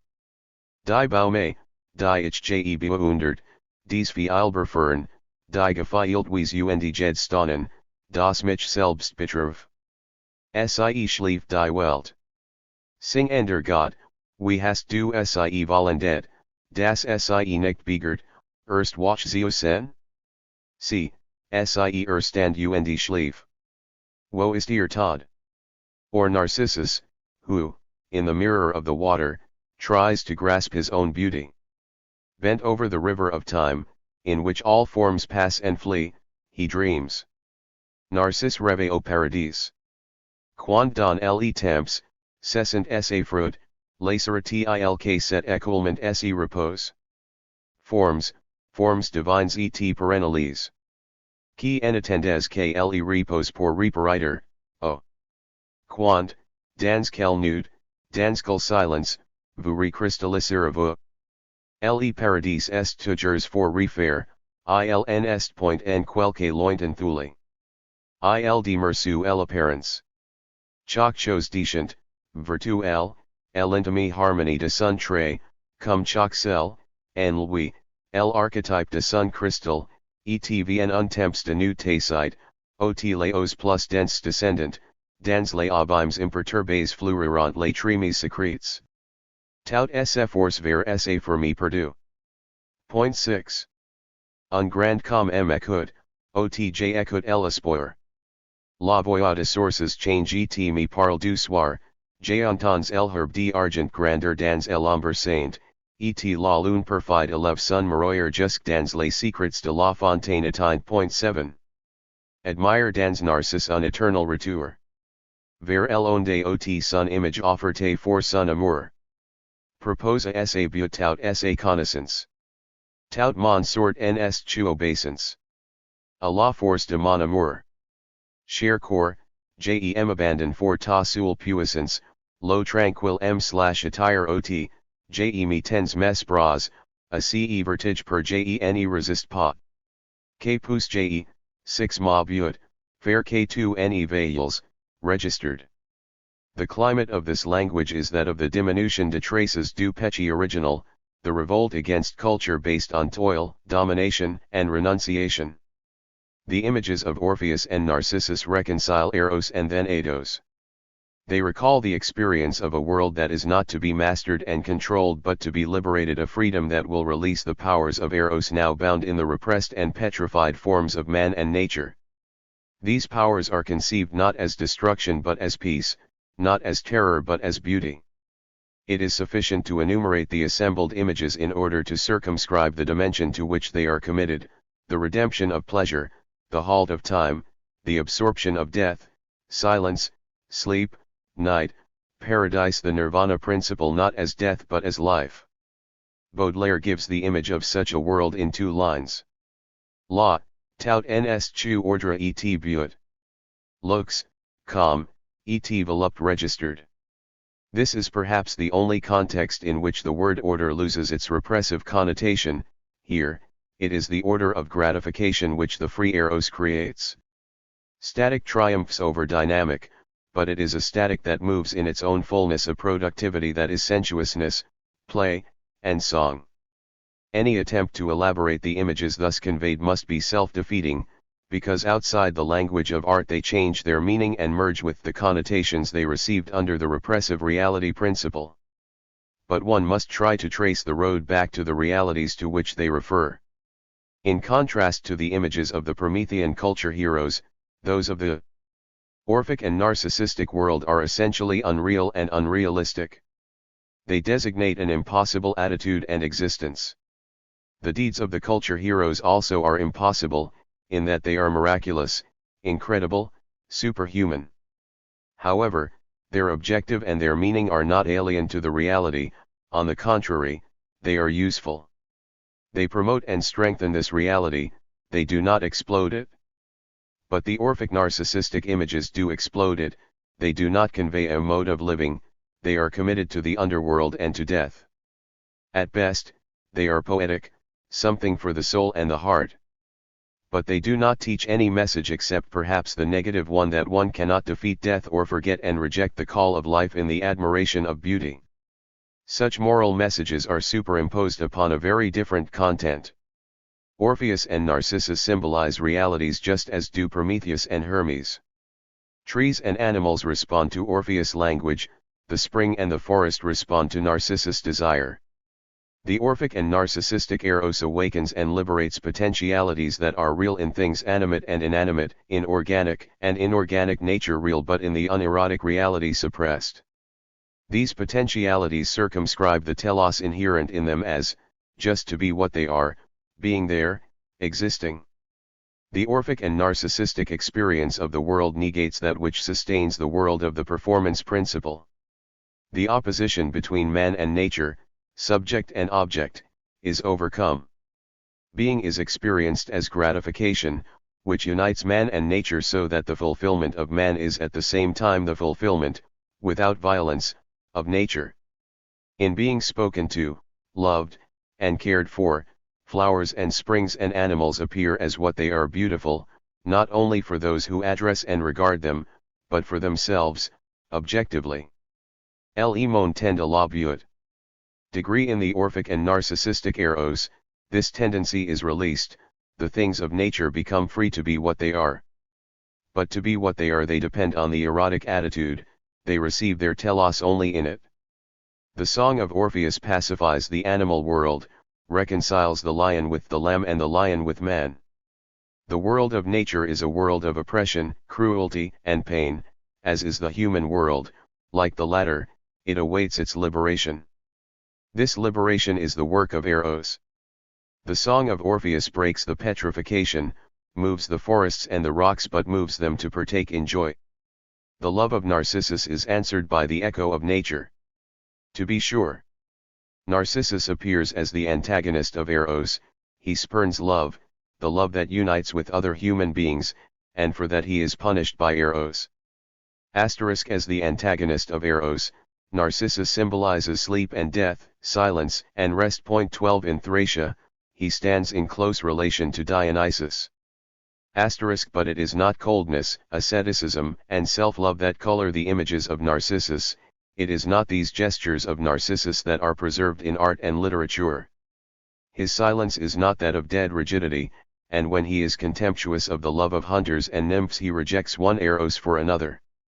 He lives by an Eros of his own, and he does not love only himself. If his erotic attitude is akin to death and brings death, then rest and sleep and death are not painfully separated and distinguished, the nirvana principle rules throughout all these stages. And when he dies he continues to live as the flower that bears his name.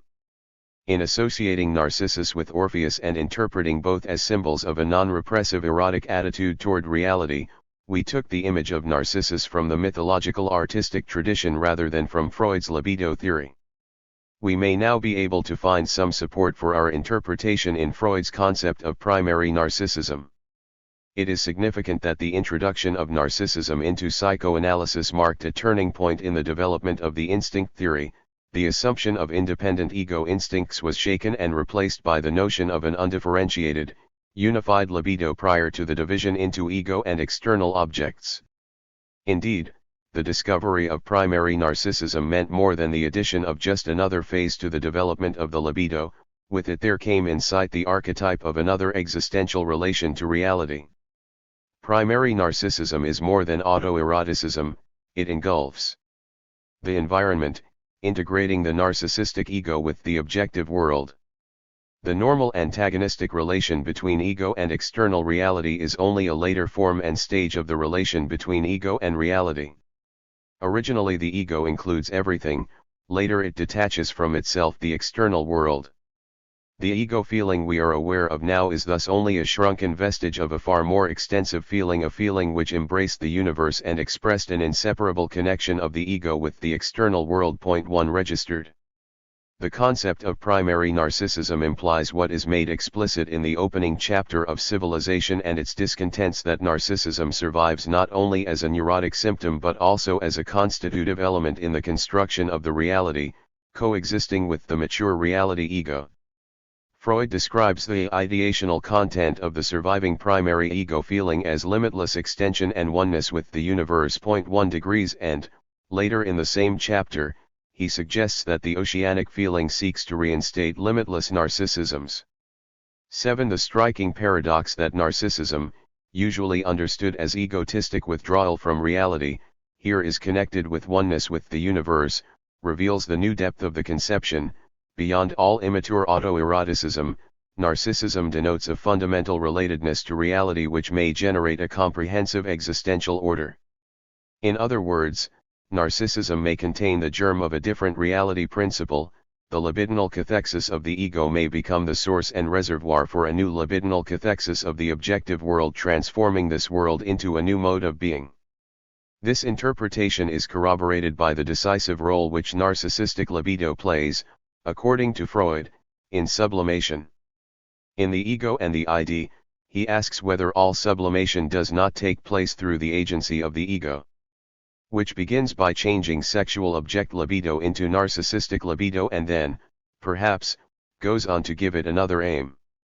If this is the case, then all sublimation would begin with the reactivation of narcissistic libido, which somehow overflows and extends to objects.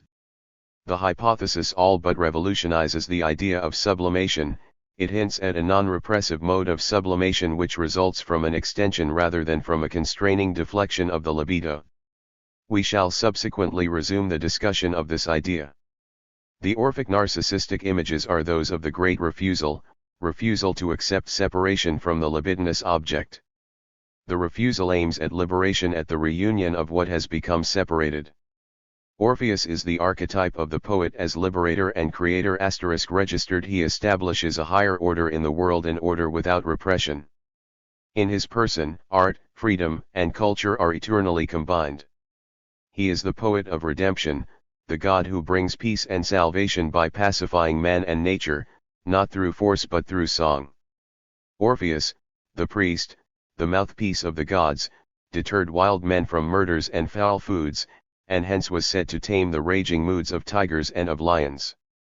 In times of yore it was the poet's part, the part of sapiens, to distinguish plain between the public and the private things, between the sacred things and things profane, to check the ills that sexual straying brings, to show how laws of married people stood, to build the towns, to carve the laws in wood. But the culture hero Orpheus is also credited with the establishment of a very different order, and he pays for it with his life. Orpheus had shunned all love of womankind, whether because of his ill success in love, or whether he had given his troth once for all. Still, many women felt a passion for the bard, many grieved for their love repulsed. He set the example for the people of Thrace of giving his love to tender boys, and enjoying the springtime and first flower of their growth. 22. He was torn to pieces by the crazed Thracian women. 3. The classical tradition associates Orpheus with the introduction of homosexuality. Like Narcissus, he rejects the normal eros, not for an ascetic ideal, but for a fuller eros. Like Narcissus, he protests against the repressive order of procreative sexuality. The Orphic and narcissistic eros is to the end the negation of this order, the great refusal. In the world symbolized by the culture hero Prometheus, it is the negation of all order, but in this negation Orpheus and Narcissus reveal a new reality, with an order of its own, governed by different principles. The Orphic eros transforms being, he masters cruelty and death through liberation. His language is song, and his work is play. Narcissus' life is that of beauty, and his existence is contemplation. These images refer to the aesthetic dimension as the one in which their reality principle must be sought and validated. Marcuse, a note on dialectic from Reason and Revolution. This book was written in the hope that it would make a small contribution to the revival, not of Hegel, but of a mental faculty which is in danger of being obliterated, the power of negative thinking. As Hegel defines it, thinking is, indeed, essentially the negation of that which is immediately before us. What does he mean by negation, the central category of dialectic? Even Hegel's most abstract and metaphysical concepts are saturated with experience of a world in which the unreasonable becomes reasonable and, as such, determines the facts, in which unfreedom is the condition of freedom, and war the guarantor of peace. This world contradicts itself. Common sense and science purge themselves from this contradiction, but philosophical thought begins with the recognition that the facts do not correspond to the concepts imposed by common sense and scientific reason, in short, with the refusal to accept them.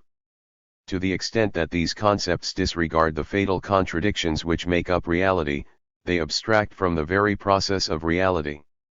The negation which dialectic applies to them is not only a critique of a conformistic logic, which denies the reality of contradictions, it is also a critique of the given state of affairs on its own grounds of the established system of life, which denies its own promises and potentialities. Today, this dialectical mode of thought is alien to the whole established universe of discourse and action. It seems to belong to the past and to be rebutted by the achievements of technological civilization.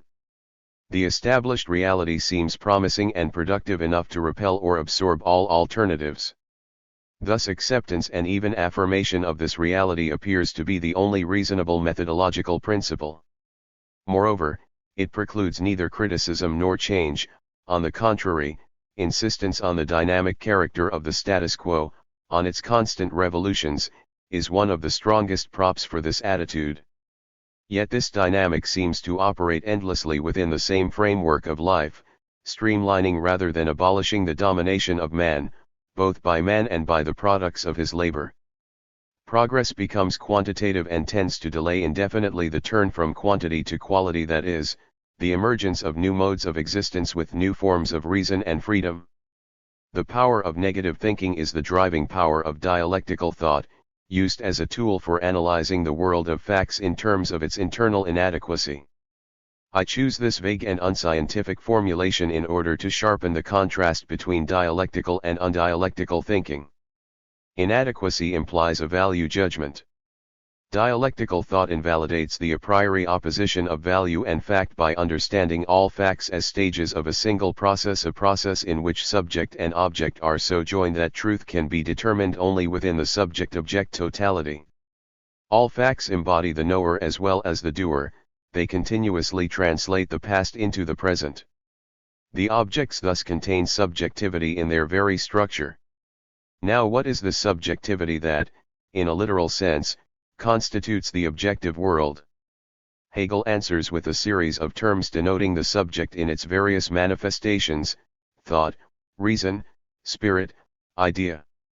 Since we no longer have that fluent access to these concepts which the 18th and 19th centuries still had, I shall try to sketch Hegel's conception in more familiar terms.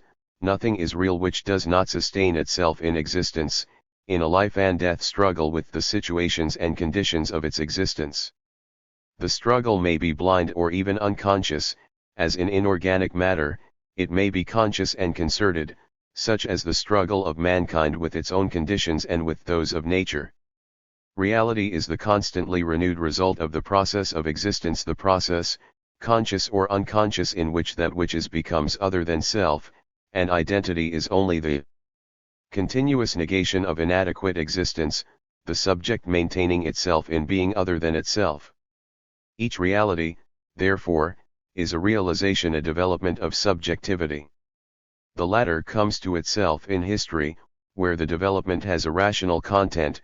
Hegel defines it as progress in the consciousness of freedom.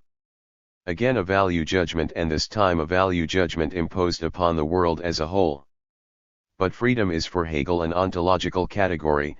It means being not a mere object, but the subject of one's existence, not succumbing to external conditions, but transforming factuality into realization. This transformation is, according to Hegel, the energy of nature and history, the inner structure of all being. One may be tempted to scoff at this idea, but one should be aware of its implications. Dialectical thought starts with the experience that the world is unfree, that is to say, man and nature exist in conditions of alienation, exist as other than they are. Any mode of thought which excludes this contradiction from its logic is a faulty logic. Thought corresponds to reality only as it transforms reality by comprehending its contradictory structure. Here the principle of dialectic drives thought beyond the limits of philosophy. For to comprehend reality means to comprehend what things really are, and this in turn means rejecting their mere factuality. Rejection is the process of thought as well as of action. While the scientific method leads from the immediate experience of things to their mathematical logical structure, philosophical thought leads from the immediate experience of existence to its historical structure, the principle of freedom. Freedom is the innermost dynamic of existence, and the very process of existence in an unfree world is the continuous negation of that which threatens to deny freedom. Thus freedom is essentially negative. Existence is both alienation and the process by which the subject comes to itself in comprehending and mastering alienation. For the history of mankind, this means attainment of a state of the world in which the individual persists in inseparable harmony with the whole, and in which the conditions and relations of his world possess no essential objectivity independent of the individual. As to the prospect of attaining such a state, Hegel was pessimistic. The element of reconciliation with the established state of affairs, so strong in his work, seems to a great extent due to this pessimism or, if one prefers, this realism. Freedom is relegated to the realm of pure thought, to the absolute idea. Idealism by default, Hegel shares this fate with the main philosophical tradition. Dialectical thought thus becomes negative in itself. Its function is to break down the self-assurance and self-contentment of common sense, to undermine the sinister confidence in the power and language of facts, to demonstrate that unfreedom is so much at the core of things that the development of their internal contradictions leads necessarily to qualitative change, the explosion and catastrophe of the established state of affairs. Hegel sees the task of knowledge as that of recognizing the world as reason by understanding all objects of thought as elements and aspects of a totality which becomes a conscious world in the history of mankind. Dialectical analysis ultimately tends to become historical analysis, in which nature itself appears as part and stage in its own history and in the history of man. The progress of cognition from common sense to knowledge arrives at a world which is negative in its very structure because that which is real opposes and denies the potentialities inherent in itself, potentialities which themselves strive for realization. Reason is the negation of the negative. Interpretation of that which is in terms of that which is not, confrontation of the given facts with that which they exclude. This has been the concern of philosophy wherever philosophy was more than a matter of ideological justification or mental exercise. The liberating function of negation in philosophical thought depends upon the recognition that the negation is a positive act, that which is repels that which is not and, in doing so, repels its own real possibilities. Consequently, to express and define that which is on its own terms is to distort and falsify reality. Reality is other and more than that codified in the logic and language of facts. Here is the inner link between dialectical thought and the effort of avant-garde literature, the effort to break the power of facts over the word, and to speak a language which is not the language of those who establish, enforce, and benefit from the facts. As the power of the given facts tends to become totalitarian, to absorb all opposition, and to define the entire universe of discourse, the effort to speak the language of contradiction appears increasingly irrational, obscure, artificial. The question is not that of a direct or indirect influence of Hegel on the genuine avant-garde, though this is evident in Mallarmé and Villers de l'Isle, in Surrealism, in Brecht. Dialectic and poetic language meet, rather, on common ground. The common element is the search for an authentic language, the language of negation, as the great refusal to accept the rules of a game in which the dice are loaded. The absent must be made present because the greater part of the truth is in that which is absent. This is Mallarmé's classical statement. Je dis, un fleur. Et, or de l'oubli ma voir ligue aucun contour, en tant que quelque chose d'autre que les calices sus, musicalement si leve, et de mime et suave, l'absent de tout bouquets. I say, a flower, and, out of the oblivion where my voice banishes all contours, musically rises, different from every known blossom, the one absent from all bouquets, idea itself and delicate. In the authentic language, the word n'est pas l'expression d'une chose, mais l'absence de cette chose. Lemot fait disparaître les choses et nous impose le sentiment d'un manque universel et même de son propre manque. is not the expression of a thing, but rather the absence of this thing. The word makes the things disappear and imposes upon us the feeling of a universal want and even of its own want. Poetry is thus the power denire le choses, the power which Hegel claims, paradoxically, for all authentic thought. Valery asserts, La pensée est, en somme, le travail qui fait vivre en nous ce qui n'existe pas. In short, thought is the labor which brings to life in us that which does not exist. He asks the rhetorical question, que sommes nous dans sans le secours de ce qui n'existe pas? This is not existentialism. It is something more vital and more desperate, the effort to contradict a reality in which all logic and all speech are false to the extent that they are part of a mutilated whole. The vocabulary and grammar of the language of contradiction are still those of the game, but the concepts codified in the language of the game are redefined by relating them to their determinate negation. This term, which denotes the governing principle of dialectical thought, can be explained only in a textual interpretation of Hegel's logic. Here it must suffice to emphasize that, by virtue of this principle, the dialectical contradiction is distinguished from all pseudo and crackpot opposition, beatnik, and hipsterism. The negation is determinate if it refers the established state of affairs to the basic factors and forces which make for its destructiveness, as well as for the possible alternatives beyond the status quo.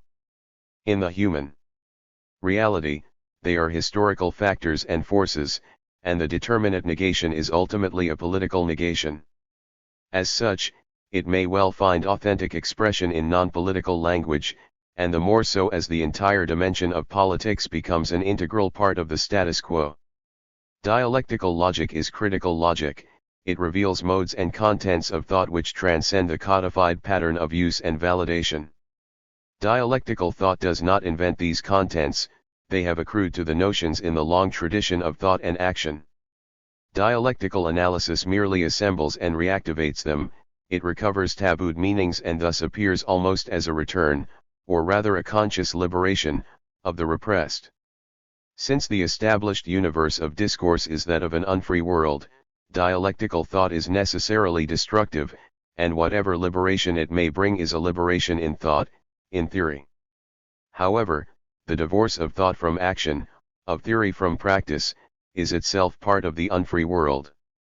No thought and no theory can undo it, but theory may help to prepare the ground for their possible reunion, and the ability of thought to develop a logic and language of contradiction is a prerequisite for this task. In what, then, lies the power of negative thinking? Dialectical thought has not hindered Hegel from developing his philosophy into a neat and comprehensive system which, in the end, accentuates the positive emphatically. I believe it is the idea of reason itself which is the undialectical element in Hegel's philosophy. This idea of reason comprehends everything and ultimately absolves everything, because it has its place and function in the whole, and the whole is beyond good and evil, truth and falsehood. It may even be justifiable, logically as well as historically, to define reason in terms which include slavery, the Inquisition, child labor, concentration camps, gas chambers, and nuclear preparedness. These may well have been integral parts of that rationality which has governed the recorded history of mankind. If so, the idea of reason itself is at stake, it reveals itself as a part rather than as the whole. This does not mean that reason abdicates its claim to confront reality with the truth about reality. On the contrary, when Marxian theory takes shape as a critique of Hegel's philosophy, it does so in the name of reason. It is consonant with the innermost effort of Hegel's thought if his own philosophy is cancelled, not by substituting for reason some extra-rational standards, but by driving reason itself to recognize the extent to which it is still unreasonable, blind, the victim of unmastered forces. Reason, as the developing and applied knowledge of man as free thought, was instrumental in creating the world we live in. It was also instrumental in sustaining injustice, toil, and suffering. But reason, and reason alone, contains its own corrective. Herbert Marcuse 539. In the Logic, which forms the first part of his system of philosophy, Hegel anticipates almost literally Wagner's Parsifal message, the hand that inflicts the wound is also the hand that heals it. The context is the biblical story of the fall of man. Knowledge may have caused the wound in the existence of man, the crime and the guilt, but the second innocence, the second harmony, can be gained only from knowledge. Redemption can never be the work of a guileless fool. Against the various obscurantists who insist on the right of the irrational versus reason, on the truth of the natural versus the intellect, Hegel inseparably links progress in freedom to progress in thought, action to theory. Since he accepted the specific historical form of reason reached at his time as the reality of reason, the advance beyond this form of reason must be an advance of reason itself, and since the adjustment of reason to oppressive social institutions perpetuated unfreedom, progress in freedom depends on thought becoming political, in the shape of a theory which demonstrates negation as a political alternative implicit in the historical situation. Marx's materialistic subversion of Hegel, therefore, was not a shift from one philosophical position to another, nor from philosophy to social theory, but rather a recognition that the established forms of life were reaching the stage of their historical negation. This historical stage has changed the situation of philosophy and of all cognitive thought. From this stage on, all thinking that does not testify to an awareness of the radical falsity of the established forms of life is faulty thinking. Abstraction from this all-pervasive condition is not merely immoral, it is false. For reality has become technological reality, and the subject is now joined with the object so closely that the notion of object necessarily includes the subject. Abstraction from their interrelation no longer leads to a more genuine reality but to deception, because even in this sphere the subject itself is apparently a constitutive part of the object as scientifically determined. The observing, measuring, calculating subject of scientific method, and the subject of the daily business of life both are expressions of the same subjectivity, man.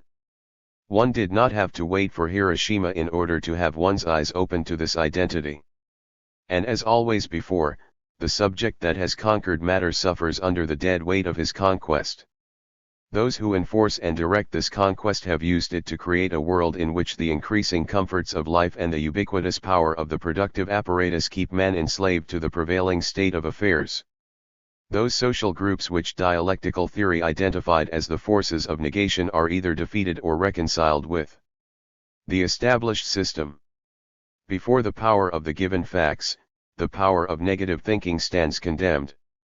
This power of facts is an oppressive power, it is the power of man over man, appearing as objective and rational condition.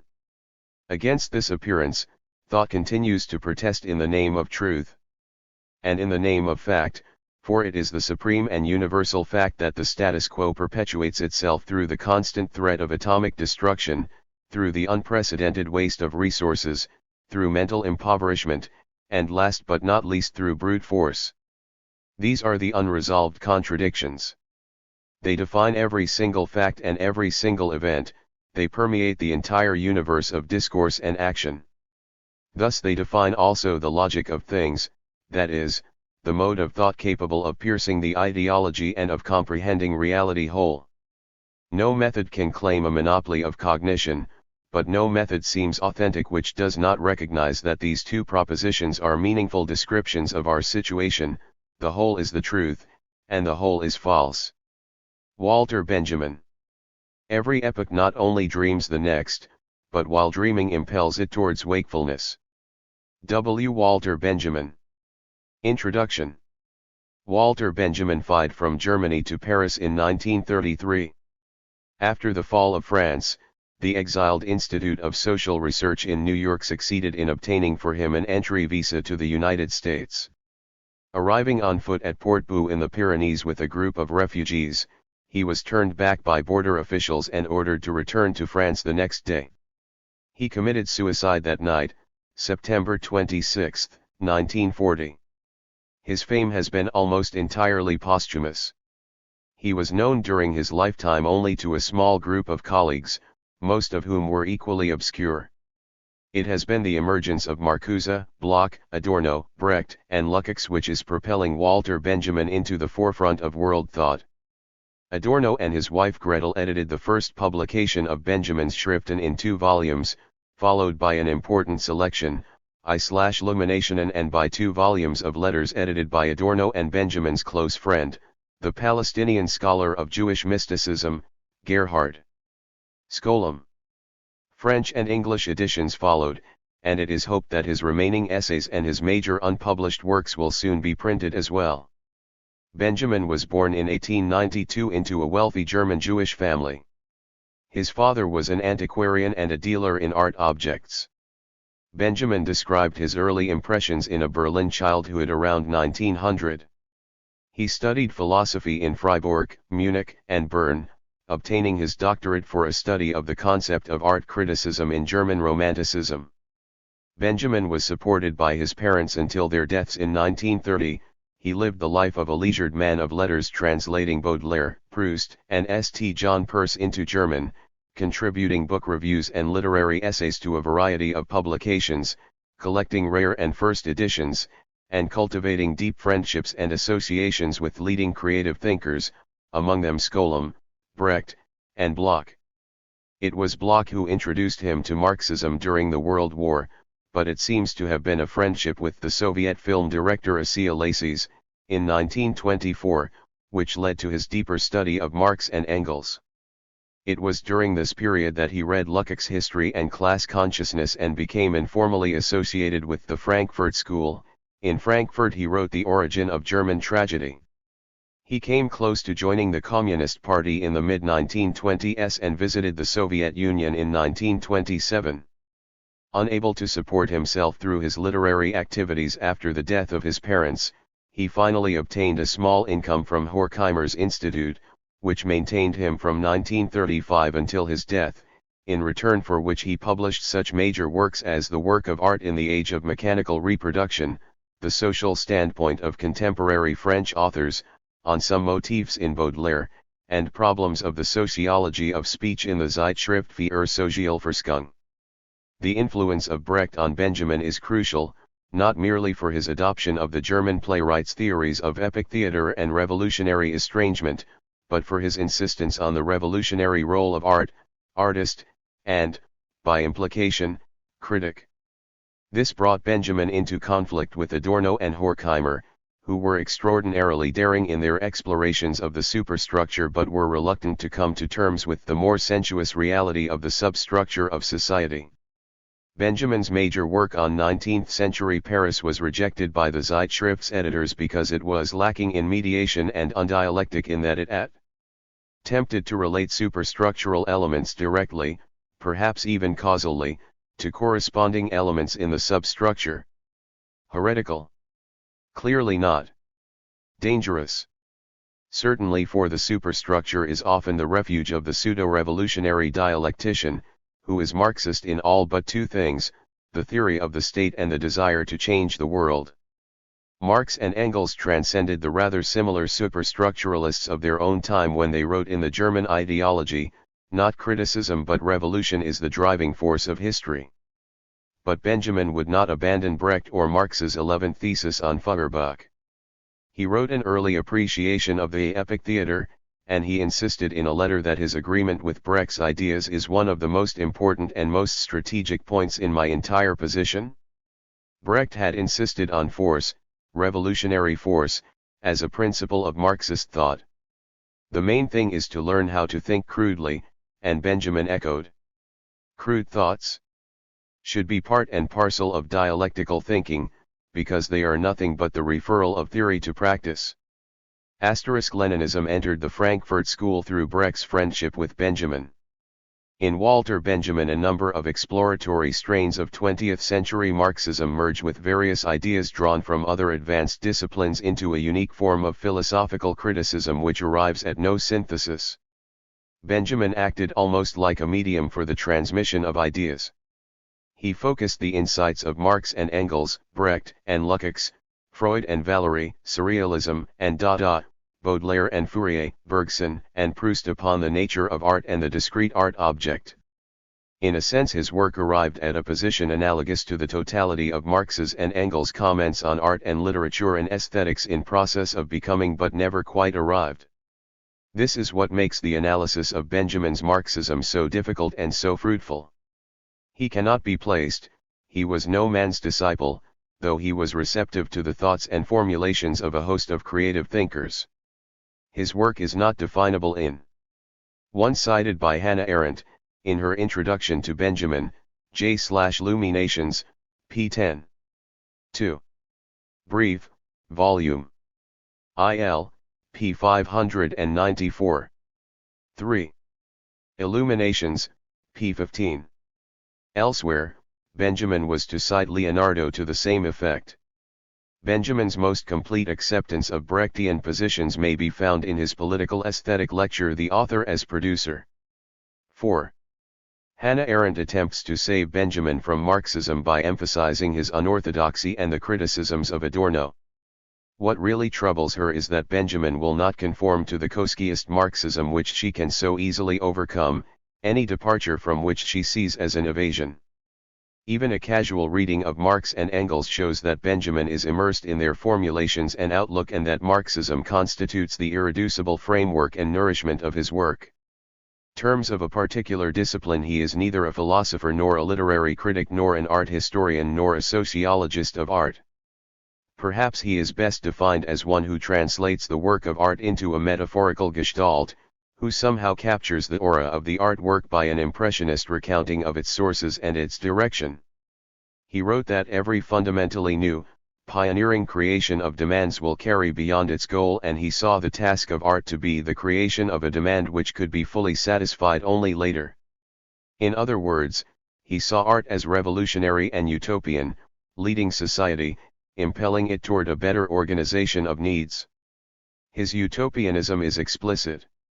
Dreams, he wrote, in which every epoch sees the images of that which is to succeed it, now show the coming age mingled with elements of our history, that is to say of a classless society.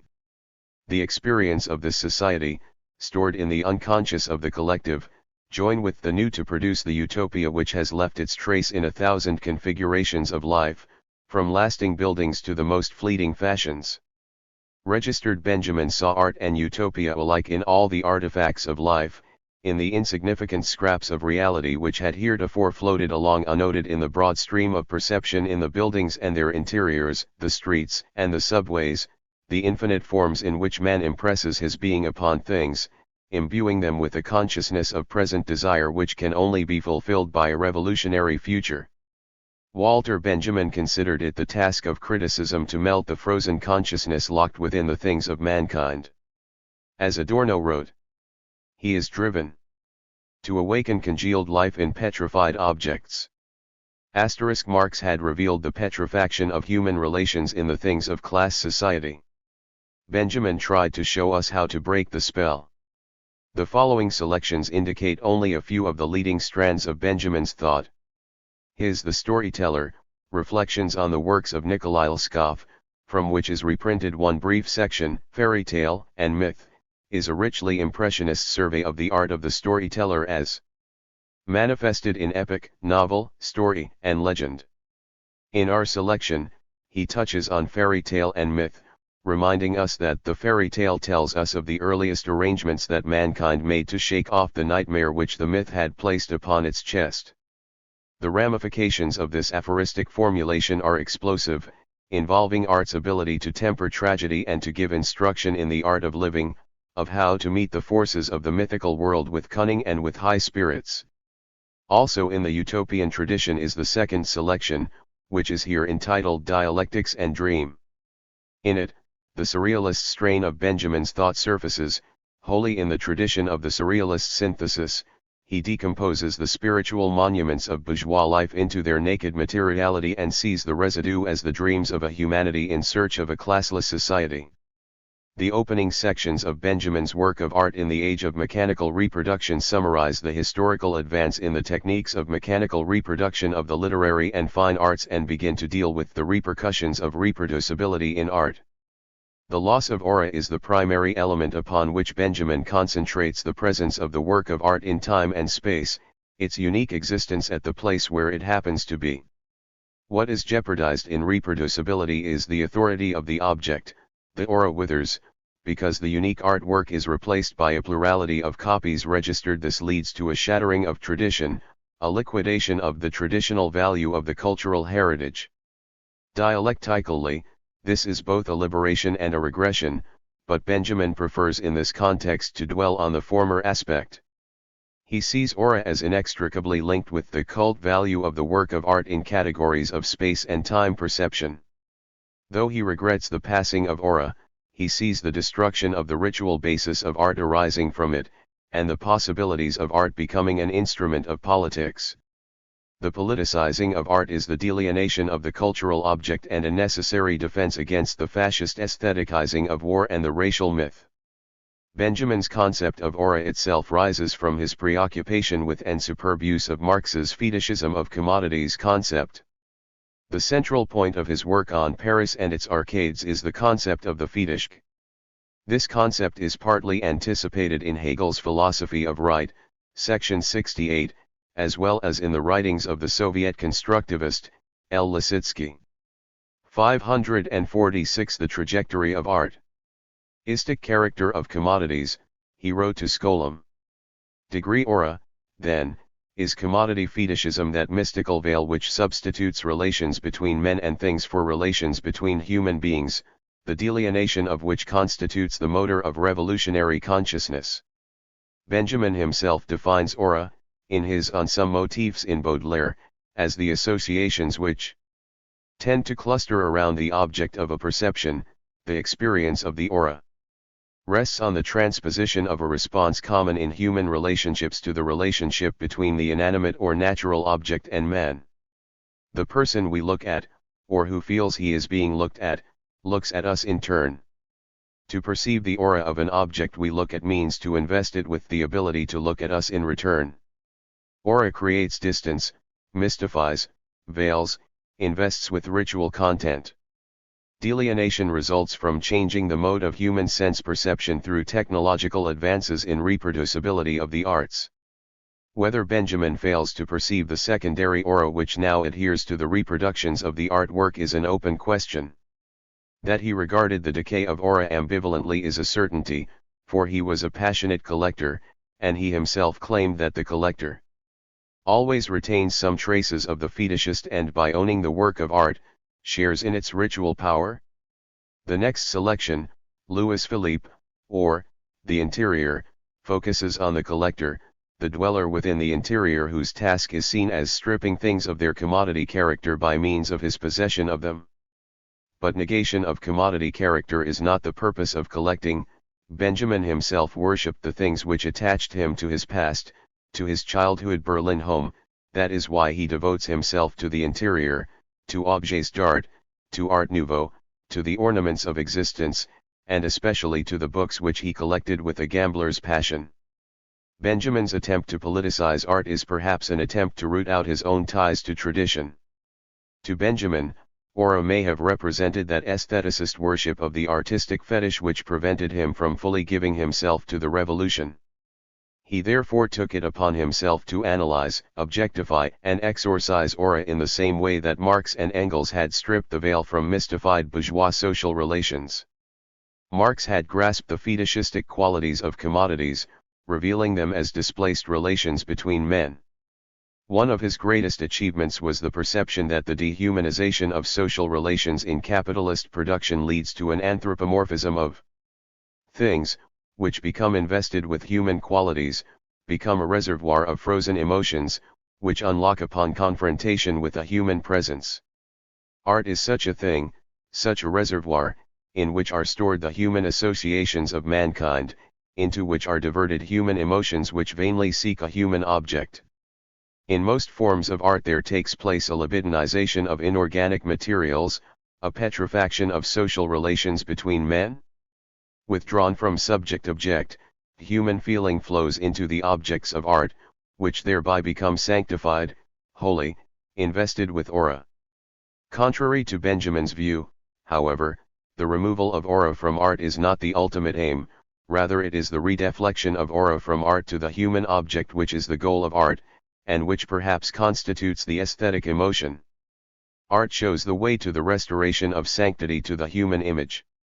or the diversion of human energy from social relationships into the petrified objects of art awaits reconciliation with its original object. The revolutionary energy of mankind is stored within the artistic fetish. The desanctification of art will proceed from the sanctification of man, but this is a process whose completion lies beyond the second stage of communism. The three theses on the philosophy of history chosen here illustrate the revolutionary thrust of Benjamin's symbolism. The cultural possessions of mankind, the highest achievements of the spirit, were born intra facies et urnas of class oppression.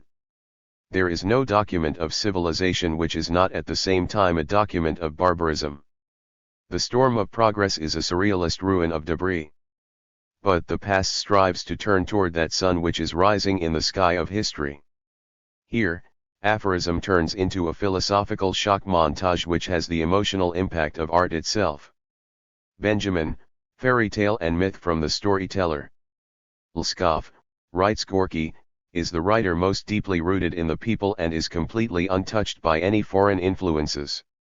A great storyteller will always be rooted in the people, primarily in the working class, but just as this includes the rural, the maritime, and the urban elements in the many stages of their economic and technical development, there are many gradations in the concepts in which their stores of experience come down to us.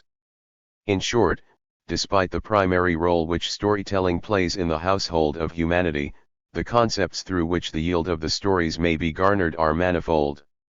What may most readily be contained in the religious in Lskov seems almost automatically to fall into place in the pedagogical perspectives of the Enlightenment in Hebel, appears as Hermetic tradition in Poe, finds a last refuge in Kipling in the life of British seamen and colonial soldiers.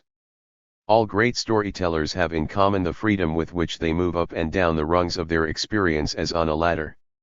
A ladder extending downward to the interior of the earth and disappearing into the clouds is the image for a collective experience to which even the deepest shock of every individual experience, death, constitutes no impediment or barrier. And they lived happily ever after, says the fairy tale. The fairy tale, which to this day is the first tutor of children because it was once the first tutor of mankind, secretly lives on in the story. The first true storyteller is, and will continue to be, the teller of fairy tales. Whenever good counsel was at a premium, the fairy tale had it, and where the need was greatest, its aid was nearest. This need was the need created by the myth. The fairy tale tells us of the earliest arrangements that mankind made to shake off the nightmare which the myth had placed upon its chest. In the figure of the fool it shows up how mankind acts dumb toward the myth.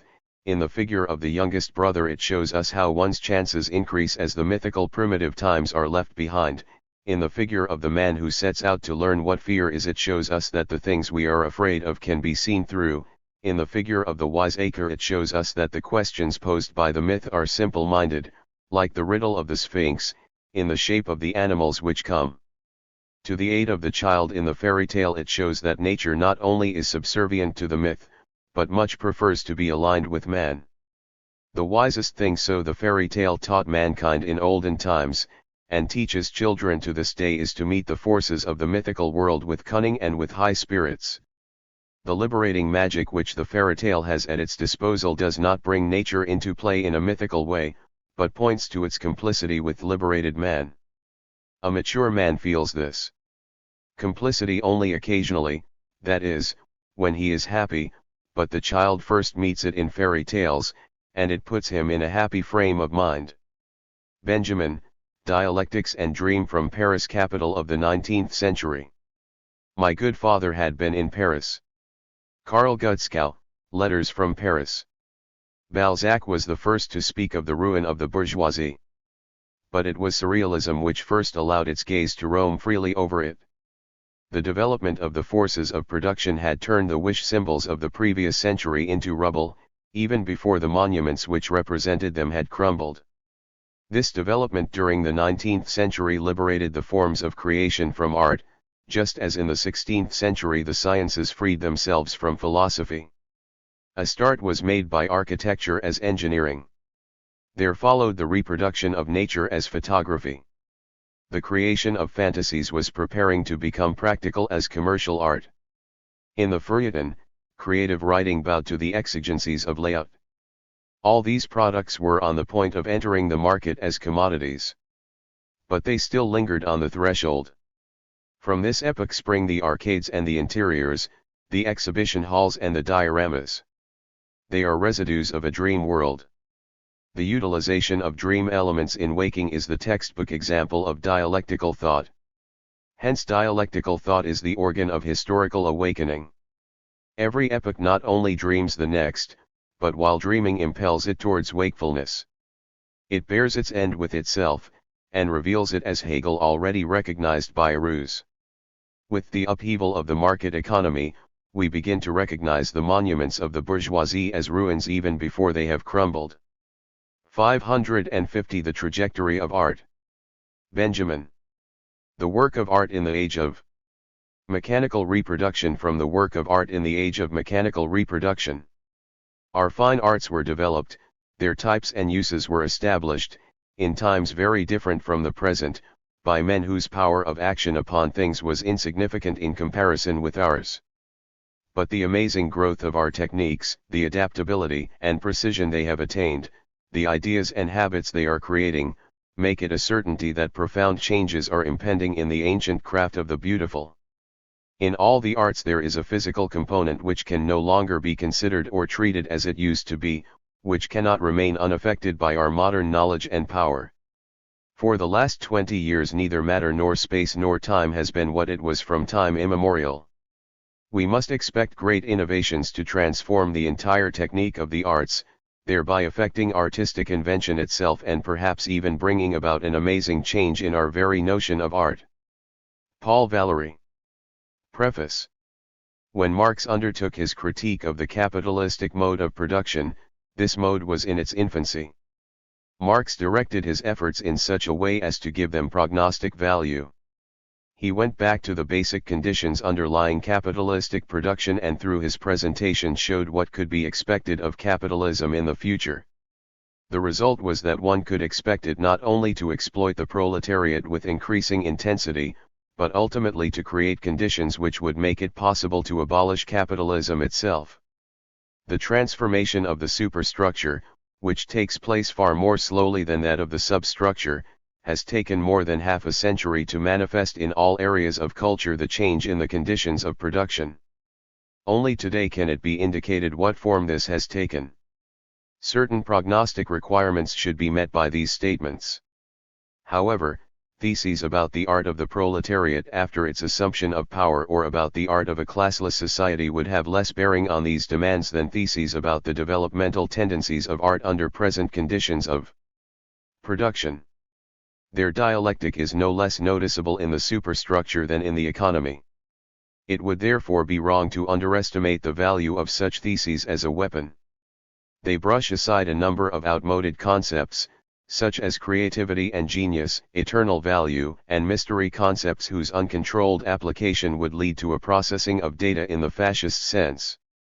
The concepts which are introduced into the theory of art in what follows differ from the more familiar terms in that they are completely useless for the purposes of fascism. They are, on the other hand, useful for the formulation of revolutionary demands in the politics of art. In principle, a work of art has always been reproducible. Man-made artifacts could always be imitated by men. Replicas were made by pupils in practice of their craft, by masters for diffusing their works, and, finally, by third parties in the pursuit of gain. Mechanical reproduction of a work of art, however, represents something new. Historically, it advanced intermittently and in leaps at long intervals, but with accelerated intensity. The Greeks knew only two procedures of technically reproducing works of art, founding and stamping. Bronzes, terracottas, and coins were the only artworks which they could produce in quantity. All others were unique and could not be mechanically reproduced. With the woodcut, graphic art became mechanically reproducible for the first time, long before script became reproducible by print. The enormous changes which printing, the mechanical reproduction of writing, has brought about in literature are a familiar story. However, within the phenomenon which we are here examining from the perspective of world history, print is merely a special, though particularly important, case. During the Middle Ages, engraving and etching were added to the woodcut. At the beginning of the 19th century, lithography made its appearance. With lithography, the technique of reproduction reached an essentially new stage. This much more direct process was distinguished by the tracing of the design on a stone rather than its incision on a block of wood or its etching on a copper plate, and permitted graphic art for the first time to put its products on the market, not only in large numbers as hitherto, but also in daily changing forms. Lithography enabled graphic art to illustrate everyday life, and it began to keep pace with printing. But only a few decades after its invention, lithography was surpassed by photography.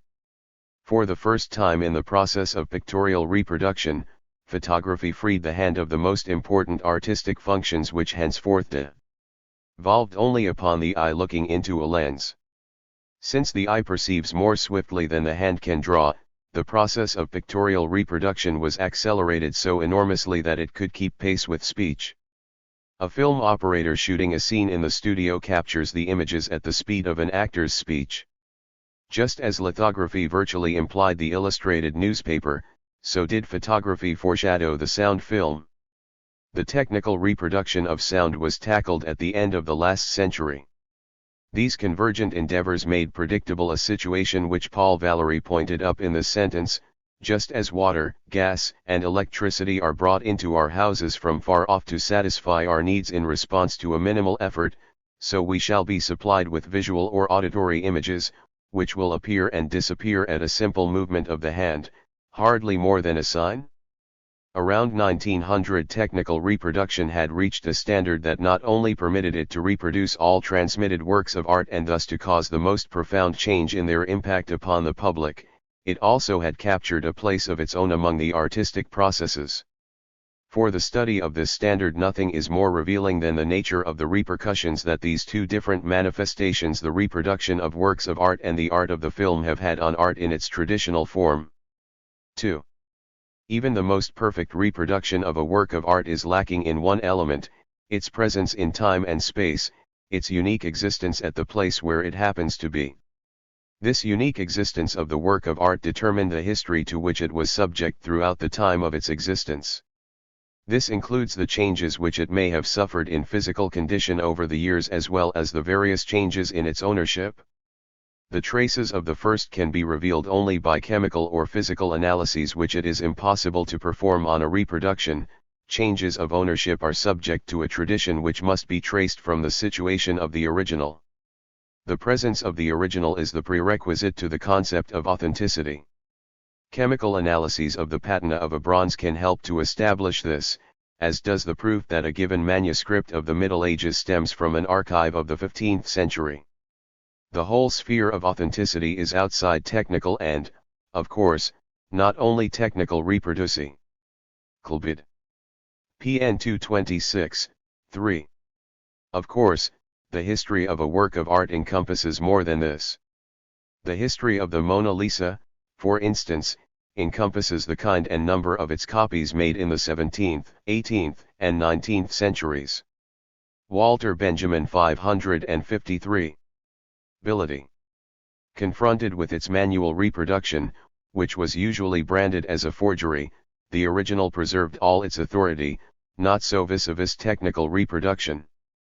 The reason is twofold. First, process reproduction is more independent of the original than manual reproduction. For example, in photography, process reproduction can bring out those aspects of the original that are unattainable to the naked eye yet accessible to the lens, which is adjustable and chooses its angle at will. And photographic reproduction, with the aid of certain processes, such as enlargement or slow motion, can capture images which escape natural vision. Secondly, technical reproduction can put the copy of the original into situations which would be out of reach for the original itself. Above all, it enables the original to meet the beholder halfway, be it in the form of a photograph or a phonograph record. The cathedral leaves its locale to be received in the studio of a lover of art. The choral production, performed in an auditorium or in the open air, resounds in the drawing room. The situations into which the product of mechanical reproduction can be brought may not touch the actual work of art, yet the quality of its presence is always depreciated. This holds not only for the artwork but also, for instance, for a landscape which passes in review before the spectator in a movie. In the case of the art object, a most sensitive nucleus, namely, its authenticity, is interfered with, whereas no natural object is vulnerable on that score. The authenticity of a thing is the essence of all that is transmissible from its beginning, ranging from its substantive duration to its testimony to the history which it has experienced. Since the historical testimony rests on the authenticity, the former, too, is jeopardized by reproduction when substantive duration ceases to matter. And what is really jeopardized when the historical testimony is affected is the authority of the object registered. One might subsume the eliminated element in the term aura and go on to say, that which withers in the age of mechanical reproduction is the aura of the work of art. This is a symptomatic process whose significance points beyond the realm of art. One might generalize by saying, the technique of reproduction detaches the reproduced object from the domain of tradition. By making many reproductions, it substitutes a plurality of copies for a unique existence. And in permitting the reproduction to meet the beholder or listener in his own particular situation, it reactivates the object reproduced. These two processes lead to a tremendous shattering of tradition, which is the obverse of the contemporary crisis and renewal of mankind. Both processes are intimately connected with the contemporary mass movements. Their most powerful agent is the film. Its social significance, particularly in its most positive form, is inconceivable without its destructive, cathartic aspect, that is, the liquidation of the traditional value of the cultural heritage. This phenomenon is most palpable in the great historical films. It extends to ever new positions. In 1927 Abel Gance exclaimed enthusiastically, "Shakespeare, Rembrandt, Beethoven will make films all legends, all mythologies, and all myths, all founders of religion, and the very religions await their exposed resurrection, and the heroes crowd each other at the gate." Registered presumably without intending it, he issued an invitation to a far-reaching liquidation. During long periods of history, the mode of human sense perception changes with humanity's entire mode of existence. The manner in which human sense perception is organized, the medium in which it is accomplished, is determined not only by nature but by historical circumstances as well. The 5th century, with its great shifts of population, saw the birth of the late Roman art industry and the Vienna Genesis, and there developed not only an art different from that of antiquity but also a new kind of perception. The scholars of the Viennese school, Riegel and Wickhoff, who resisted the weight of classical tradition under which these later art forms had been buried, were the first to draw conclusions from them concerning the organization of perception at the time. However far-reaching their insight, these scholars limited themselves to showing the significant, formal hallmark which characterized perception in late Roman times. They did not attempt and, perhaps, saw no way to show the social transformations expressed by these changes of perception. The conditions for an analogous insight are more favorable in the present. And if changes in the medium of contemporary perception can be comprehended as decay of the aura, it is possible to show its social causes. The concept of aura which was proposed above with reference to historical objects may usefully be illustrated with reference to the aura of natural ones. We define the aura of the latter as the unique phenomenon of a distance, however close it may be. If, while resting on a summer afternoon, you follow with your eyes a mountain range on the horizon or a branch which casts its shadow over you, you experience the aura of those mountains, of that branch. This image makes it easy to comprehend the social basis of the contemporary decay of the aura. It rests on two circumstances, both of which are related to the increasing significance of the masses in contemporary life. Namely, the desire of contemporary masses to bring things closer spatially and humanly, which is just as ardent as their bent toward overcoming the uniqueness of every reality by accepting its reproduction. Every day the urge grows stronger to get hold of an object at very close range by way of its likeness, its reproduction. Unmistakably, reproduction as offered by picture magazines and newsreels differs from the image seen by the unarmed eye. Uniqueness and permanence are as closely linked in the latter as are transitoriness and reproducibility in the former. To pry an object from its shell, to destroy its aura, is the mark of a perception whose sense of the universal equality of things has increased to such a degree that it extracts it even from a unique object by means of reproduction. Thus is manifested in the field of perception what in the theoretical sphere is noticeable in the increasing importance of statistics. The adjustment of reality to the masses and of the masses to reality is a process of unlimited scope, as much for thinking as for perception. 4. The uniqueness of a work of art is inseparable from its being embedded in the fabric of tradition. This tradition itself is thoroughly alive and extremely changeable. An ancient statue of Venus, for example, stood in a different tradition context with the Greeks, who made it an object of veneration, than with the clerics of the Middle Ages, who viewed it as an ominous idol. Both of them, however, were equally confronted with its uniqueness, that is, its aura. Originally the contextual integration of art in tradition found its expression in the cult. We know that the earliest artworks originated in the service of a ritual, first the magical, then the religious kind. It is significant that the existence of the work of art with reference to its aura is never entirely separated from its ritual function. In other words, the unique value of the authentic work of art has its basis in ritual, the location of its original use value. This ritualistic basis, however remote, is still recognizable as secularized ritual even in the most profane forms of the cult of beauty. The secular cult of beauty, developed during the Renaissance and prevailing for 3 centuries, clearly showed that ritualistic basis in its decline and the first deep crisis which befell it. With the advent of the first truly revolutionary means of reproduction, photography, simultaneously with the rise of socialism, art sensed the approaching crisis which has become evident a century later. At the time, art reacted with the doctrine of l'art pour l'art, that is, with a theology of art. This gave rise to what might be called a negative theology in the form of the idea of pure art, which not only denied any social function of art but also any categorizing by subject matter. An analysis of art in the age of mechanical reproduction must do justice to these relationships, for they lead us to an all-important insight. For the first time in world history, mechanical reproduction emancipates the work of art from its parasitical dependence on ritual. To an ever greater degree the work of art reproduced becomes the work of art designed for reproducibility degree from a photographic negative. For example, one can make any number of prints, to ask for the authentic print makes no sense. But the instant the criterion of authenticity ceases to be applicable to artistic production, the total function of art is reversed. Instead of being based on ritual, it begins to be based on another practice, politics. Benjamin, Louis Philippe, or, The Interior from Paris, capital of the 19th century. Un tête, sur la table de nude, repose. Comme un renoncule.1 Baudelaire, un martyr. Under Louis Philippe, the private citizen entered upon the historical scene.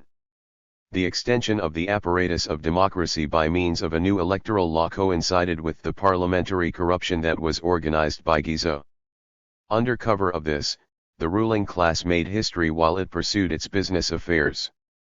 It encouraged the construction of railways in order to improve its holdings. It supported the rule of Louis Philippe as that of the private businessman. With the July Revolution the bourgeoisie had realized the aims of 1789. For the private citizen, for the first time the living space became distinguished from the place of work. The former constituted itself as the interior. The counting house was its complement. The private citizen who in the counting house took reality into account, required of the interior that it should maintain him in his illusions. This necessity was all the more pressing since he had no intention of adding social preoccupations to his business ones. In the creation of his private environment he suppressed them both. From this sprang the phantasmagorias of the interior. This represented the universe for the private citizen. In it he assembled the distant in space and in time. His drawing room was a box in the World Theatre. Digression on Art Nouveau. The shattering of the interior took place around the turn of the century in Art Nouveau. And yet the latter appeared, according to its ideology, to bring with it the perfecting of the interior. The transfiguration of the lone soul was its apparent aim. Individualism was its theory. With Van der Velde, there appeared the house as expression of the personality. Ornament was to such a house what the signature is to a painting. The real significance of Art Nouveau was not expressed in this ideology. It represented the last attempt at a sortie on the part of art imprisoned by technical advance within her ivory tower. It mobilized all the reserve forces of interiority. They found their expression in the mediumistic language of line, in the flower as symbol of the naked, vegetable nature that confronted the technologically armed environment. The new elements of construction in iron girder forms obsessed Art Nouveau. Through ornament, it strove to win back these forms for art. Concrete offered it new possibilities for the creation of plastic forms in architecture. Around this time the real center of gravity of the sphere of existence was displaced to the office. The derealized center of gravity created its abode in the private home. Ibsen's master builder summed up Art Nouveau, the attempt of the individual, on the basis of his interiority, to vie with technical progress leads to his downfall. At mon aim, la chose. Leon Dubel, Ouvres. The interior was the place of refuge of art. The collector was the true inhabitant of the interior. He made the glorification of things his concern. To him fell the task of Sisyphus, which consisted of stripping things of their commodity character by means of his possession of them. But he conferred upon them only connoisseur's value, rather than use value. The collector dreamed that he was in a world which was not only far off in distance and in time, but which was also a better one, in which to be sure people were. Walter Benjamin 559. Just as poorly provided with what they needed as in the world of everyday, but in which things were free from the bondage of being useful. The interior was not only the private citizen's universe, it was also his casing. Living means leaving traces. In the interior, these were stressed. Coverings and antimacassars, boxes and casings, were devised in abundance, in which the traces of everyday objects were molded. The resident's own traces were also molded in the interior. The detective story appeared, which investigated these traces. The philosophy of furniture, as much as his detective stories, shows Poe to have been the first physiognomist of the interior. The criminals of the first detective novels were neither gentlemen nor Apaches, but middle-class private citizens. Benjamin. 3 Theses on the Philosophy of History from Theses on the Philosophy of History. Seek for food and clothing first, then the kingdom of God shall be added unto you. Hegel, 1807.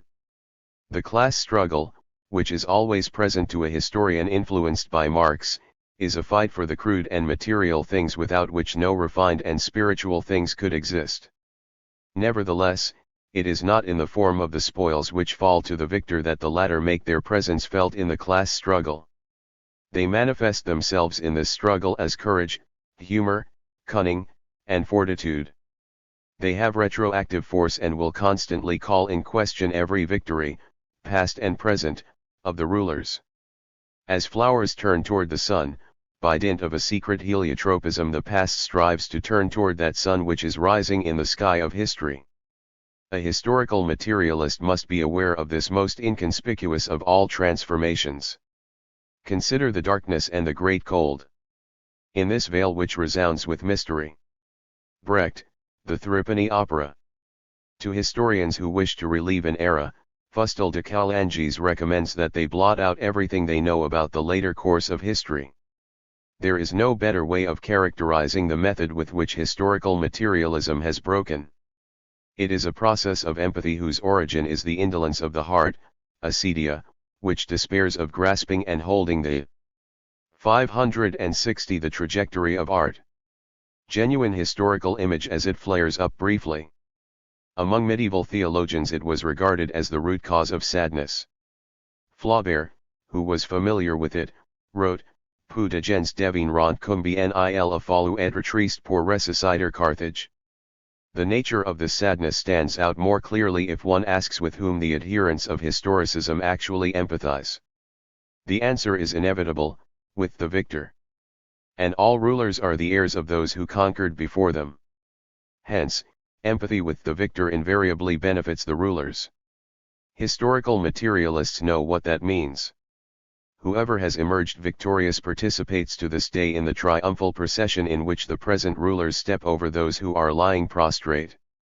According to traditional practice, the spoils are carried along in the procession. They are called cultural treasures, and a historical materialist views them with cautious detachment. For without exception the cultural treasures he surveys have an origin which he cannot contemplate without horror. They owe their existence not only to the effects of the great minds and talents who have created them, but also to the anonymous toil of their contemporaries. There is no document of civilization which is not at the same time a document of barbarism.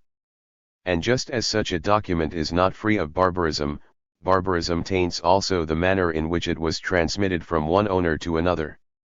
A historical materialist therefore dissociates himself from it as far as possible. He regards it as his task to brush history against the grain. Mein Fliegel ist zum Schwung bereit, ich kehrt Zurich, den bleib ich auch lebendig Zeit, ich hat wenig Glück. 2 Gerhard Scholem, Groß vom Angelus. A clay painting named Angelus Novus shows an angel looking as though he is about to move away from something he is fixedly contemplating. His eyes are staring, his mouth is open, his wings are spread. This is how one pictures the angel of history. His face is turned toward the past. Where we perceive a chain of events, he sees one single catastrophe which keeps piling wreckage upon wreckage and hurls it in front of his feet. The angel. Few will be able to guess how sad one had to be in order to resuscitate Carthage. 2. My wing is ready for flight / I would like to turn back / if I stayed timeless time / I would have little luck. Walter Benjamin 561. Would like to stay, awaken the dead, and make whole what has been smashed. But a storm is blowing from paradise, it has got caught in his wings with such violence that the angel can no longer close them. This storm irresistibly propels him into the future to which his back is turned, while the pile of debris before him grows skyward. This storm is what we call progress. Art is not a submission. It is a conquest. Malraux. Introduction. André Malraux took the above as his motto in his speech to the 1934 Soviet Writers' Congress. And in the following selection, his address to the International Association of Writers for the Defense of Culture, held in Paris on June 21 to 25, 1935, this communist novelist, revolutionary, art historian, friend of Walter Benjamin's during his Paris exile, projected a utopian image of art into a reality which would not accept it. Every work of art is created to satisfy a need that is passionate enough to give it birth. Then the need withdraws from the artwork as blood from a body, and the mysterious process of transfiguration sets in. The artwork, thereupon, enters the realm of shades, and it is only our own need, our own passion which can summon it forth again. Until such a time, it is like a great sightless statue, before which there passes a long drawn-out procession of the blind. But the utopian radiance is petrified, condensed, congealed within the art object, awaiting contact and confrontation with the revolutionary catalyst consciousness. The culture of mankind can be reincarnated.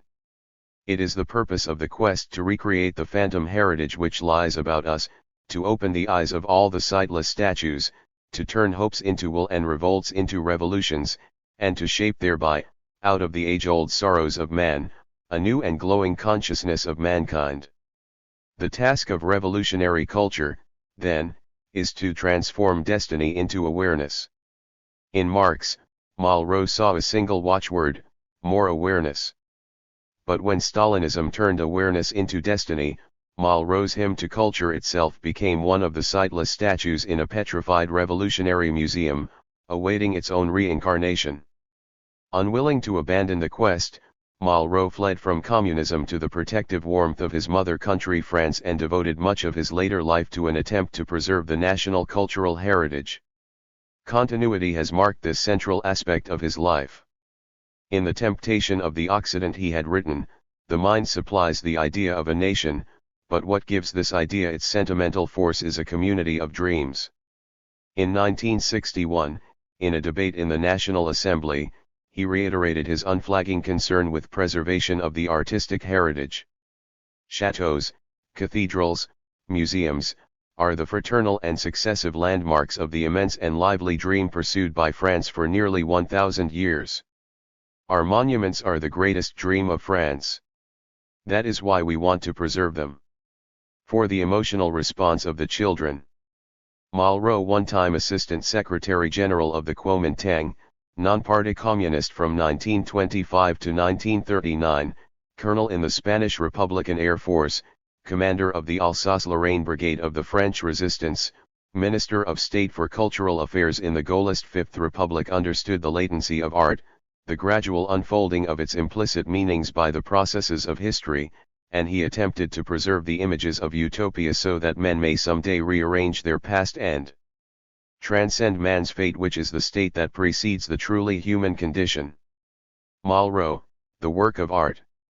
Speech to the International Association of Writers for the Defense of Culture. This Congress of ours has been held under the worst possible conditions. Through the cooperation of a few, and with almost no money. Just have a 564 The Trajectory of Art. Look at the press clippings on the bulletin board at the door. From an occasional outburst of wrath, but above all, from the impressive silence, we are henceforth aware that this Congress exists. Yet, if it held no more than the possibility of giving as large an audience as possible to books which in their own countries are no longer able to find one, if it did no more than cement our union with a host of exiled comrades, a sense of solidarity which will be found expressed in its resolutions, this gathering would not be in vain. But it has another meaning than that. You read yesterday the speeches of the French fascists. It is for each of us, then, as man and man, to take his place at the post of combat. But let us not, through an absurd preoccupation with the military aspect of things, underestimate that power of thought, which today makes it possible for our Balkan comrades, banned at home, to return home whether in French or in English, for the simple reason that this Congress has taken it upon itself to have their works translated. It is in the nature of fascism to be a nation, it is ours to be a world. Much has been said here concerning the defense of culture, but it may be that the best thing about the Congress is the comprehension borne in upon us that the question is not be put that way. Let me explain. When an artist of the Middle Ages carved a crucifix, when an Egyptian sculptor hewed out a funeral mask, they were creating what we would term fetishes or holy images. They did not think of their carvings as art objects, they would not have been able to conceive of such a thing.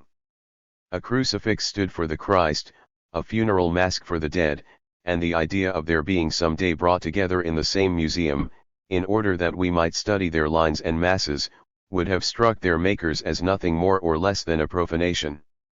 In a locked case in the Museum of Cairo, there are a number of statuettes. They are the earliest representations of man. Up to that time, there had been but the concept, a good deal easier to grasp, of the spiritual double, who abandoned man in sleep, before leaving him for good in the sleep of death. As I went through the museum, I caught sight of a visitor who was taking the measurements of these carvings, and I could not but think of how dumbfounded the one who made them would have been, had he been able to foresee that his work would end up as an artistic problem, such the outcome of that moment, some 3,000 years before Christ, and somewhere in the neighborhood of the Nile, when a nameless carver of images first took it upon himself to depict the human soul. Every work of art is created to satisfy a need that is passionate enough to give it birth. Then the need withdraws from the artwork as André Malraux 565. Blood from a body, and the mysterious process of transfiguration sets in. The artwork, thereupon, enters the realm of shades, and it is only our own need, our own passion which can summon it forth again.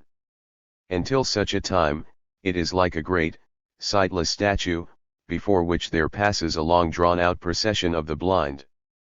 And the impulsion which shall bring one of the blind to the statue shall be sufficient to open both their eyes at once. We have but to go back 100 years in order to find utterly ignored any number of works which today are among the most indispensable that we possess. 200 years, and we shall find the radiant, withered smile of Gothic become synonymous with the grin.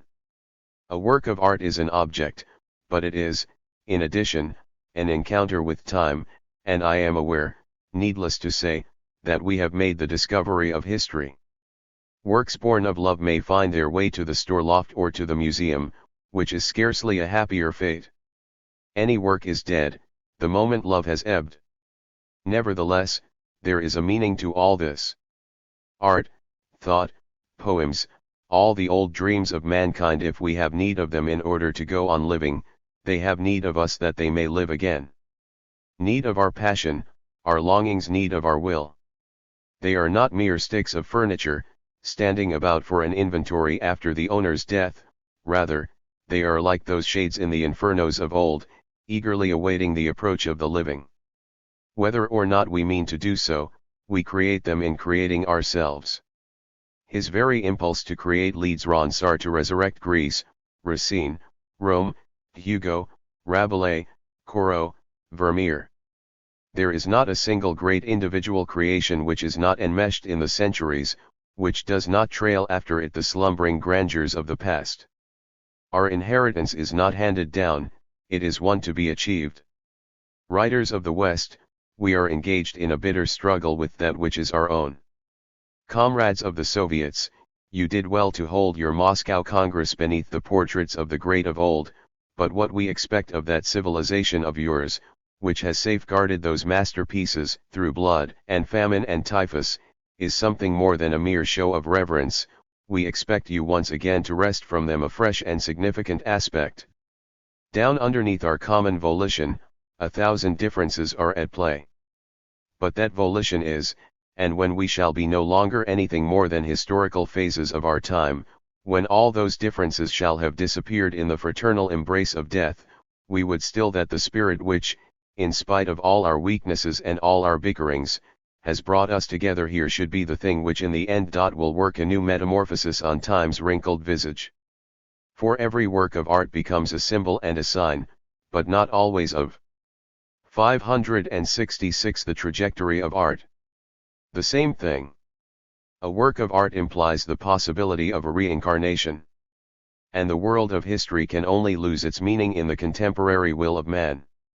It is for each of us, in his own field and through his own efforts, and for the sake of all those who are engaged in a quest of themselves, to recreate the phantom heritage which lies about us, to open the eyes of all the sightless statues, to turn hopes into will and revolts into revolutions, and to shape thereby, out of the age-old sorrows of man, a new and glowing consciousness of humankind. Ernst Bloch. The golden age, which blind tradition has placed in the past, is in the future. Saint Simon, Epigraph of Discourses Literary, Philosophical, and Industrial. The real Genesis is not at the beginning, but at the end. Bloch, The Principle of Hope. Introduction. Ernst Bloch was born in Ludwigshafen, Germany, in 1885. He studied philosophy in Wiertburg, Berlin, and Heidelberg. Like Lukács and Max Raphael, he studied with George Simmel, and he joined the Heidelberg group that included Lukács, Jaspers, and others. He moved to Switzerland when the war broke out and there wrote his Geist der Utopie, in which he posits an inherent utopian tendency and draws sustenance from Marx's proposed alliance between the poor and the thinkers in order to create a messianic revolutionary philosophy in which we paint images of what lies ahead, and insinuate ourselves into what may come after us. Bloch's was still a Talmudic German version of that Christian socialism which swept the Western world at the fin de siècle and was laid to rest by the cataclysm of imperialist war and socialist revolution. But Bloch is here just emerging, as he says, his book makes no peace with the world, he is at the beginning of a quest for the external interpretation of the daydream, the cosmic manipulation of the utopian principle, his eye is on a paradise beyond paradise, and he does not settle. 568 The trajectory of art. 4. The Marxist fixation on an atheistic status quo that offers the human soul nothing but a more or less eudaimonistically furnished heaven on earth without the music we ought to hear from this effortlessly functioning economic and social mechanism. Bloch returned to Germany and lived as a freelance writer in Munich and Berlin, where he was at the center of the circle of communist and Marxist intellectuals and artists, a close friend of Walter Benjamin, Brecht, and Kurt Weill, writing numerous articles on political, philosophical, and aesthetic subjects which were later collected in Dirk die Weist, Spuren, and Erbschaft dieser Zeit. His Thomas Mainzer als Theologie der Revolution continued the exploration of utopia, as did his studies of chiastic trends within the German Peasant War. From Erbschaft dieser Zeit, Bloch's brief essay on the Threepenny Opera is reprinted here, as an example of the aphoristic expressionist style of his occasional pieces. Benjamin, in a 1934 letter to Brecht, referred to Bloch as the master of the German avant-garde essay. George Steiner places pages of Bloch's mature style alongside H. Sixelderlin and Nietzsche for their subtle brightness. Schlochauer regards Bloch's poetic imagery as the source of his persuasive power, producing incongruous juxtapositions that open up unexpected, startling perspectives. In 1933 Bloch was forced to leave Germany. He resided in Prague, Vienna, and Paris for several years, continuing to write on art and politics for the anti-fascist émigré journals. In 1938 he came to the United States, where he devoted himself entirely to the composition of his 3-volume major work Das Prinzip Hoffnung and a related volume, Freiheit und die Ordnung, a Brister Sozialutopien. In 1949, Bloch returned to East Germany, where he taught in Leipzig. There he wrote studies on Hegel, Avicenna, and the concept of progress. He was involuntarily retired from Leipzig's Karl Marx University in 1957 because of the apparent unorthodoxy of his Marxism. In 1961 he moved to West Germany, where he has been teaching at Tübingen University and writing expansions and popularizations of his philosophy of hope.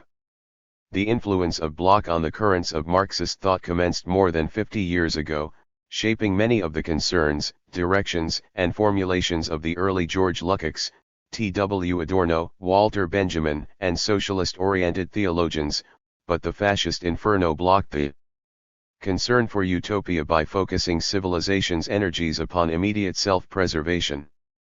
In a sense, the utopian strain could only be readmitted and reconfirmed by Marxism after the 20th Party Congress of 1956, which put an end to the fiction of utopia as already present, and brought the question of when and the philosophy of not yet to the fore. The central concern in Bloch's philosophy is to fill the place into which gods were imagined. Jürgen Habermas has put this well: God is dead, but his locus has survived him. The place into which mankind has imagined God and the gods, after the decay of these hypotheses remains a hollow space. The measurements in depth of this vacuum sketch out the blueprint of a future kingdom of freedom. For Bloch, this space into which man had projected his inner longings must remain open for a possible, still undecided reality of the future. Here, in the superstructure is that open terrain of what lies ahead, the novum in which the mediated train of human purposes continues. Here is the topos of utopia, into which are projected the visions of a kingdom of freedom as a defense against chaos, against the latency of nothingness. Atheism opens up the place of the religious vacuum, utopia fills the vacuum with the ideal of historical freedom communism. J. think this may already have been implicit in Feuerbach, when he wrote that the negation of the next world has as its consequence the affirmation of this world, and when he insisted that we must modify our goals and exchange divinity, in which only man's groundless and gratuitous desires are fulfilled, for the human race or human nature, religion for education, the hereafter in heaven for the hereafter on earth, that is, the historical future, the future of mankind. Bloch has not gone beyond Feuerbach in one important respect, for Feuerbach had glimpsed the psychological and anthropological ground out of which religious projection emerges. With Feuerbach, religion rises from the socially conditioned compound of fear and wish which confronts the primitive at the dawn, creating in him a feeling of dependency which could only be overcome by wish projection into the void. The needs and interests of uncivilized man are all below the belt. Registered in religion, man looks for defenses against what he feels dependent on. The secrets of religion find their solution and clarification not only in anthropology, but even in pathology as well. It may follow from this that religion is one historically determined aspect of the utopian principle. God walked the earth as man and lay down upon the green grass before ever he ascended into that space in which Feuerbach and Bloch found him. That space of the deity had previously been filled by the images of desire, of wish born of fear. The utopian urge originates in the desire to restore an earlier state of gratification. Utopia arises biographically and biologically before it takes on the raiment of history registered. If this is correct, then the rise of communal life and class society finds utopia already at hand, awaiting the repressive shapings and redirections of civilization. The first socially molded form of utopia is the magnified image of the biological Eden, seen as the Golden Age, paradise before the fall, before the intrusion of the fathers. With the stratification of society and the formation of intellectual elites charged with the ordering of communal and class ritual, utopia is deflected into the hereafters of organized religion. Only then does religion substitute for utopia. Man is compelled to accept as wholly formed and hypostatized the class-derived images of religious utopia. But the utopian principle did not decay. During the millennia of religious channeling of utopian desires into ritual, utopia moved underground, into the folk traditions of the common people, into a synthesis of social and pagan religious strivings.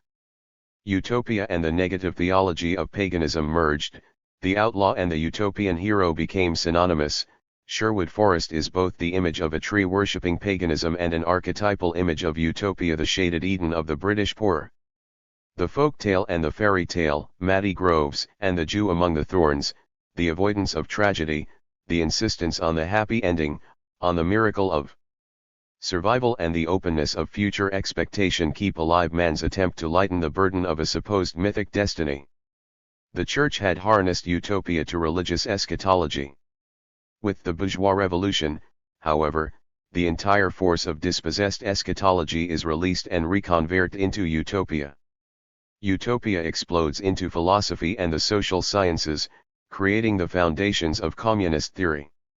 Utopia surfaces in the ballad and folktale revival, and from the creative arts, where it has been kept alive within Don Quixote's cave of Montesinos, in Kepler's Somnium, on Crusoe's island, and becomes the transcendent swan song of an enlightened but doomed feudal aristocracy. Utopia explodes into view once again in the Magic Flute and the Capriccios, in the Gros Fuge, in Daumier's Émigrés, in the pre-Raphaelitism of Morris's Brotherhood, in Goncharoff's Oblomov, in Dostoevsky's Mishkin, in Melville's Typee and Amua, in Cooper's Primeval Forest, on man's magic mountain. It is at this point that utopia again undergoes the process of rationalization. Utopia becomes science, the projection of the tendencies of the present into the future, the extrapolation of contemporary experience into predictive portrayals of life on Earth to come. Perhaps it is the dialectic of utopia that it tends to be converted into science and is then negated to the degree to which it does not conform to history. But the pseudo-scientific utopias do not touch the essence of the utopian spirit, the interweaving of fear and wish into a visionary future modeled on remembrances of the past. The utopia of the common people existed before the fall, before the origins of the monogamous family, private property, and the institutions of the state. It resided in primitive communism, cleansed of the terrors of nature, remembered in the glow of memory as the time of unity with the mother and fraternity with the children. The scientific utopias of Wells, of Bellamy, of Zamiatin, Huxley, and Orwell, are the negation of utopian transcendence in art of Dante's Paradiso, Shakespeare's Tempest, Beethoven's Ninth Symphony, Blake's Jerusalem, Ibsen's Gintayana. For Bloch, the masterworks of art are utopian by nature. The permanence and greatness of major works of art consist precisely in their operation through a fullness of presemblance and of realms of utopian significance.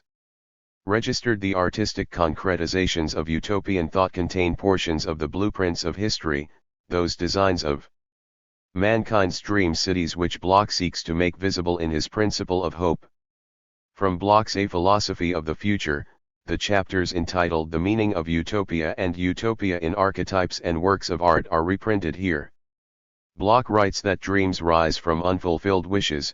The night dream is a journey into the past, the daydream is a means of overtaking the future, concerned with an as far as possible unrestricted journey forward, projecting the images of that which is not yet into existence. 1 degree Utopian thought is born and takes externalized shape in a variety of territories. The geography of utopia which fills life and art and philosophy and science with its projections. Utopian thought is exempt from the rule that ideology reflects the ruling class, because its connection with its own time is always negative. Unlike ideologies, utopias do not vindicate and proclaim the ruling class of their society. The great utopians speak on behalf of the coming bearers of society, and for the particular tendency to come. An utopia is exempt from superstructural decay to the extent that its ideas are not yet, for only that which has never yet come to pass never grows old. Here we encounter a major difficulty in Bloch's ontology. In splitting the daydream from the night dream, and in exempting utopian projections from any necessary connection with the ruling class, Bloch fails to provide the psychological and the historical mechanisms by which wishes clothe themselves in futuristic patterns. The unfulfilled wish of the present cannot generate a vision of the future, since the present lacks those very elements which the wish seeks to possess, and the class which is not yet similarly cannot envision its own destiny except by reference to a past in which it itself did not exist. By implication, Bloch posits a self-generating idea. To avoid this crucial difficulty, he therefore proposes that the utopian mode of thought finds its imagery in the acquired or inherited basic images of the imagination, the famous archetypes and radiant memories of a past golden age. This supplies the missing link, of course, but it breaks another link in the process, for it does not give any explanation of the origin of the mythic golden age. Surely these images of past paradise are the stuff of utopia.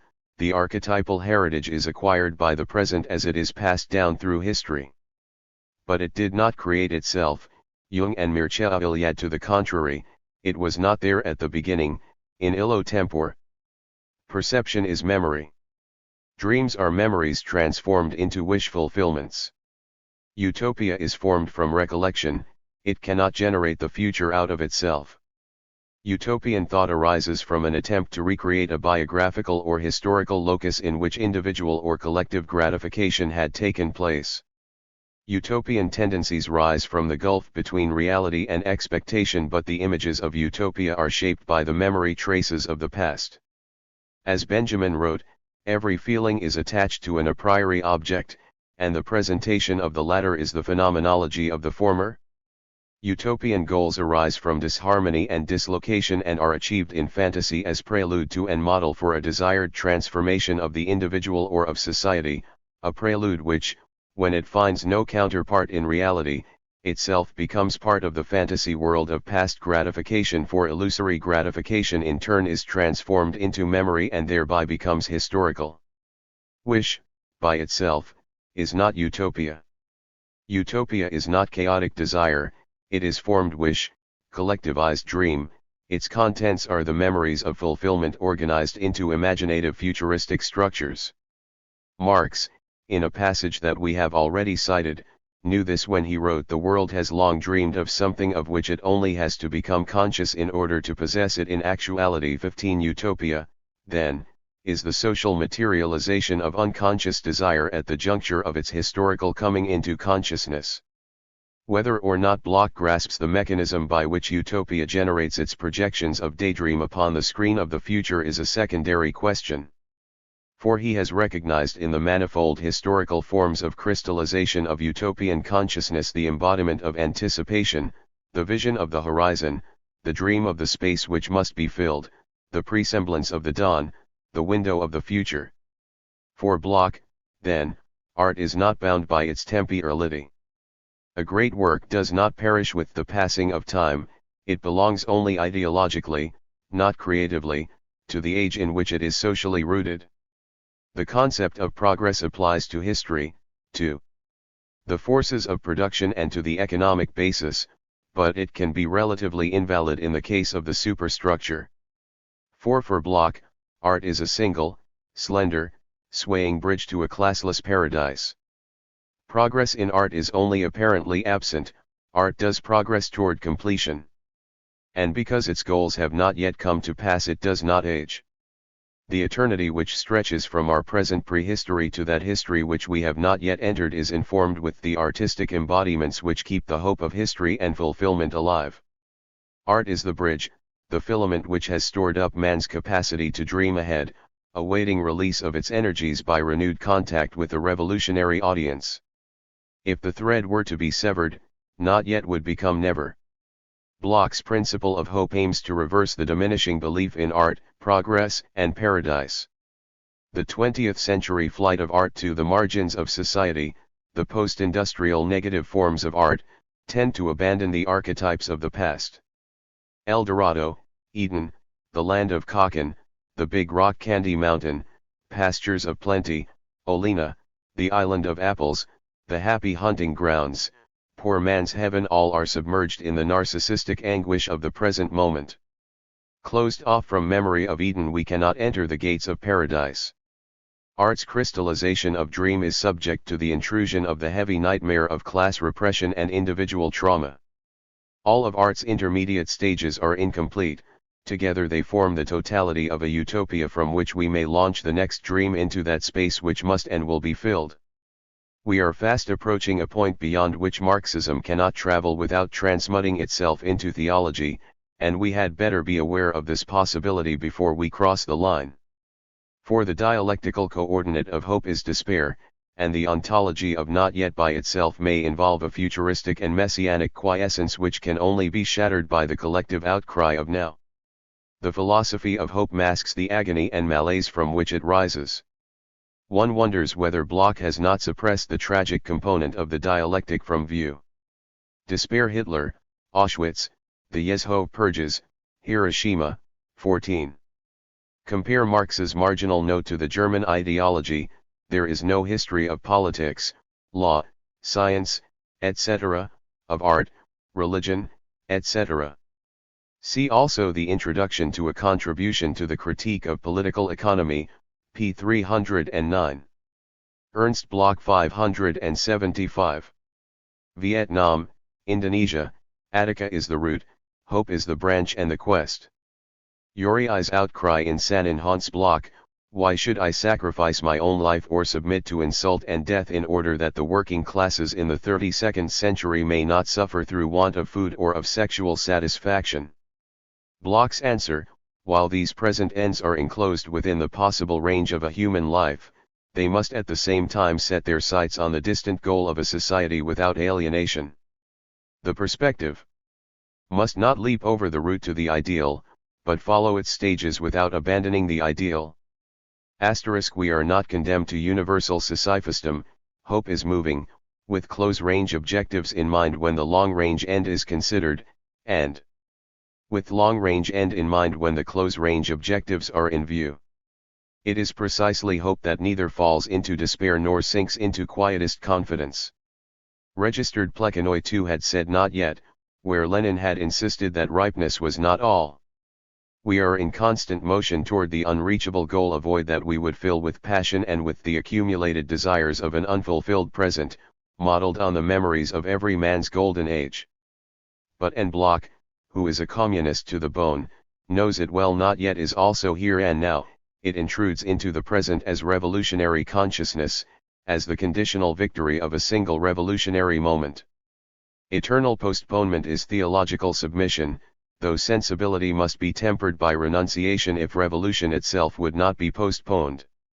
The cry of imagination au pouvoir requires the echoing call power to the people, if mankind is to break with theological delay. Bloch writes, the morrow lives in today, and is constantly inquired after. Happiness, freedom, non-alienation, the golden age, the land flowing with milk and honey, the eternal feminine, the trumpet call in Fidelio, and the Christ pattern of the resurrection day afterwards. These are so many and diverse witnesses and pictures, yet all have but one focus. 7. Art and the idea of revolution are fragments of that focus. Block, on the threepenny opera from the heritage of this time. A good many people appreciated its special humor. It was fun, they could hum those tunes all the way home. Sweet or bitter, those were catchy songs, with a curious acerbity to them, yet nothing really disturbing. They made you laugh, therefore they had to be harmless. The hit tunes were of the kind one danced to, though they were better stuff than most. And Peacham's beggars appeared to be quite content with their situation, to judge by the fine time they seemed to be having doing their comic turns and songs. It had a fresh sound that made even the normally inert feel like dancing. And yet how fresh was it really? While's actual achievement was rather to dredge up, in a lively way, the deep rottenness at the source of the commercial hit song in particular. Instead of staying at home. They've got to go out for their kicks. The off-key notes and off-rhythms of these kicks are fully exploited and exposed, musically. By this means the audience is tricked in the moment of gratification they usually get out of their hit songs. The hit as a consumer good is switched for something exposed as a synthetic facsimile, as ersatz. Behind his facile, even vulgar mask, Weil managed to reach many listeners not ordinarily accessible to good modern music. Even though very few of these were working-class people, Weil made of the mixture of better-class people not a folk audience but a corrupt society whose decomposition goes to the very root of his light music. Weil is not the monolithic and precise radical like Easler, and certainly not musicianly or faux-naïf like that social democratic primitive, Hindemith. Least of all does he treat the hit as song, as a new kind of folk song. For a long time now the hit song has been a product for sale, especially the more recent sort, derived from poor blacks and from the more refined basic emotions, tends to be quite standardized and rootless, anonymous, and meaningless, as a means to filling a need. But there is also, in the hit song, a touch of adultery, of the brothel and the sideshow just off the glittering Grand Boulevard. While fully conforming to the current fashion in its rhythms, melody, text, there is a twisted look, a penny sheet cheapness, underneath all that superficial grease paint which it superficially wipes off. This low-life quality actually gives it a durability beyond that enjoyed by the average popular music of Ernst Bloch 577. Its period. Because the time was in ferment, the threepenny opera was able to latch onto this low-life quality. Its beggars and crooks are no longer merely the stock types of opera buffa, that come as a tramp costume ball, or of social welfare, they stand for the decomposition of society itself. This is what underlies those sounds, the dulcet sneering of Brecht, his razor-edged lightness, the doggerel of Mac the Knife and Tiger Brown. This is also behind the sweet, high-pitched voice of Lotte Lenya, light, dangerous, cool with the glimmer of the crescent moon, and behind the demonic ballad, when she finally gets it out, of Pirate Jenny. Without Stravinsky's bold representation of decay in his Histoire du Soldat, there would have been no threepenny opera, but it would have been even less thinkable without the actual historic decadence, and least of all without those hit songs of the 1880s. What is pungent in them as well as schmaltzy has never been bettered except in the music in which they are cited. The broken-voiced beauty of the trumpet passage when Polly bids farewell to her highwayman becomes the evocation of a life that has yet to be lived. The experimental threepenny opera has put the worst kind of music at the service of the most advanced music of our day, and in so doing has revealed itself as dangerous. It took the common whore of our city streets and turned her into an anarchist smuggler, or at least an anarchist. Various features intermingle, rub elbows, the edgy tone and the fusty air, the self-contained number and the mutinous message, the simplified forms and the extraordinary polytonality of Pirate Jenny's dream, the gay melodies and the proliferating despair, and, in the end, a finale that blows up everything. The song does not advance the action but merely reports on it, like any conventional aria, but what it reports is, without exception, a state of the damned. Here, An old basement may do duty as a house, a new roof be plunked on the ground, nor will a cross-section of the two help us to predict, let alone foster, a new society. In any case, the pleasure of such music, though it does not impede social change, is not exactly conducive to it. It rarely contains a concealed weapon. Besides, there are limits to what art can do, even an art more potent than the experimental threepenny opera, with its aggressive hit songs. The nail hit on the head by even the most politically calculated music and poetry turns only indirectly into a nail for the coffin of the establishment. But whereas music cannot change a society, it can, as Engrund rightly says, signalize an impending change by absorbing and proclaiming whatever is decomposing and reforming beneath the surface. Most of all, it sheds light on the impulses of those who would be marching toward the future in any case, but can do so more easily with its help. Whilst music is the only one today with any socio-polemic impact, the wind whistles right through it, the wind that can blow freely only where there are as yet no structures to curb it, where time has not yet turned into reality. While has once and for all broken the spell of the musicianly performers on their folk. The canon song of Maciath and Tiger Brown shows that there are soldiers on the left, as well, the real soldiers, in fact. And Pirate Jenny managed, fleetingly, to touch the people's hearts as a true heroine of their cause, dreamer of their dreams, as much as any pure heroine of traditional ballad. Nothing else reveals more clearly how much the popular song, and the pleasure of class barrier obliterating extemporization can do nowadays. Block, the meaning of utopia from a philosophy of the future. Dreams come in the day as well as at night. And both kinds of dreaming are motivated by wishes they seek to fulfill. But daydreams differ from night dreams, for the daydreaming eye persists throughout, consciously, privately, envisaging the circumstances and images of a desired, better life. The content of the daydream is not, like that of the night dream, a journey back into repressed experiences and their associations. It is concerned with an as far as possible unrestricted journey forward, so that instead of reconstituting that which is no longer conscious, the images of that which is not yet can be fantasied into life and into the world. Castles built in the air of walks or quiet moments are often empty and shaky because the fixtures and foundations have received little attention during construction, yet often extravagantly daring and beautiful because building costs were never a consideration. A child's dreaming about presents belongs here, or a youth's desire to be a great man and above all the image he has of his future beloved. Azure daydreams range from everyday conceits of self-assertion and revenge, from commonplace reveries of gold linings and gold brocade, all the way to plans for world improvement that are no longer merely focused on the deserving ego of the dreamer-anticipator. All the same, a sort of rhapsodic enthusiasm can carry the dreamer over any consideration of means and situation, equally it can keep him restless and expectant, full of life and therefore of possible striving ahead. This is especially true if the daydream emerges from its mere make-believe. Still, its make-believe pursues it in its actual form, and indeed has a social function in doing so.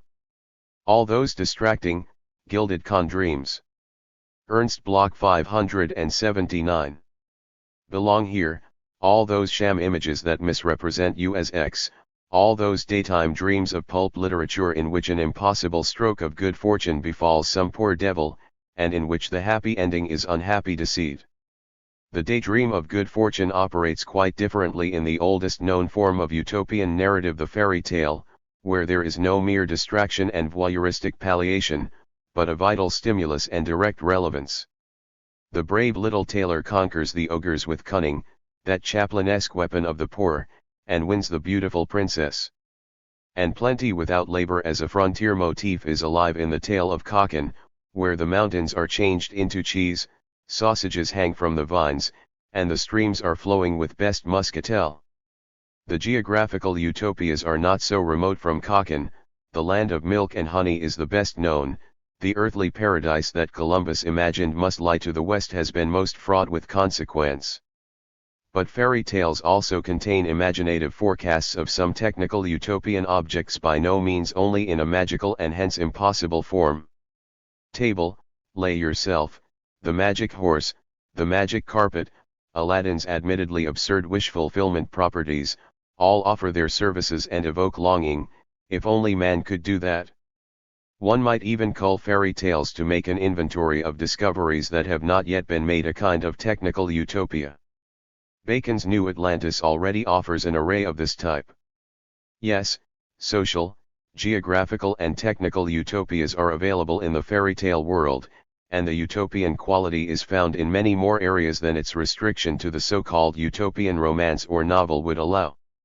This limitation of the utopian theme must eventually cease, yet its somewhat tepid extension to science fiction is hardly even half adequate.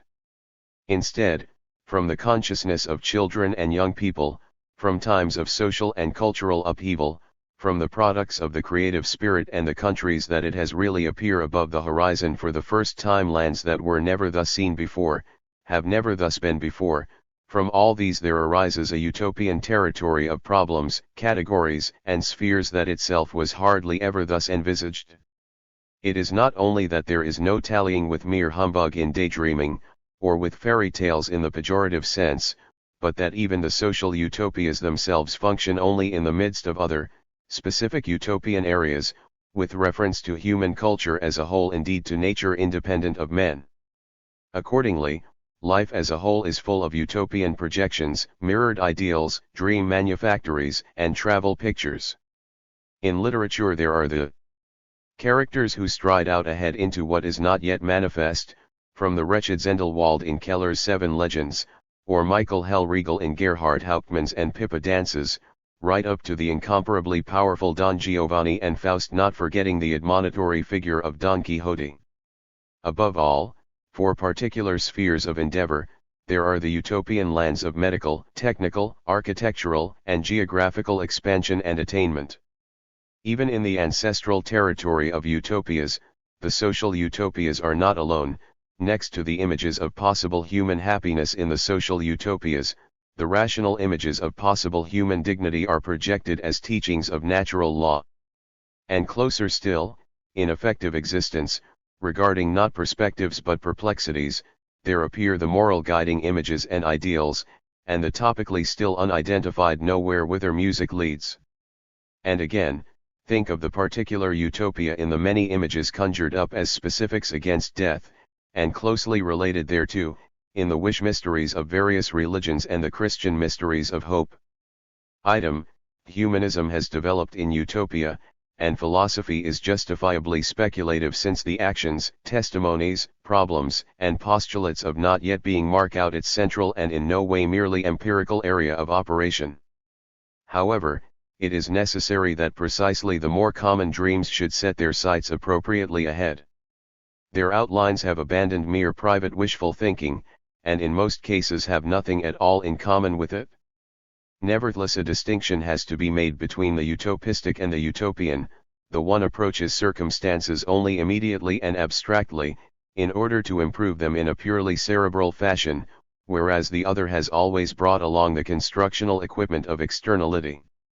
Of course, only utopism, as it reaches out abstractly above reality, need not fight shy of a mere empiricism that undertakes only another form of abstract apprehension below reality.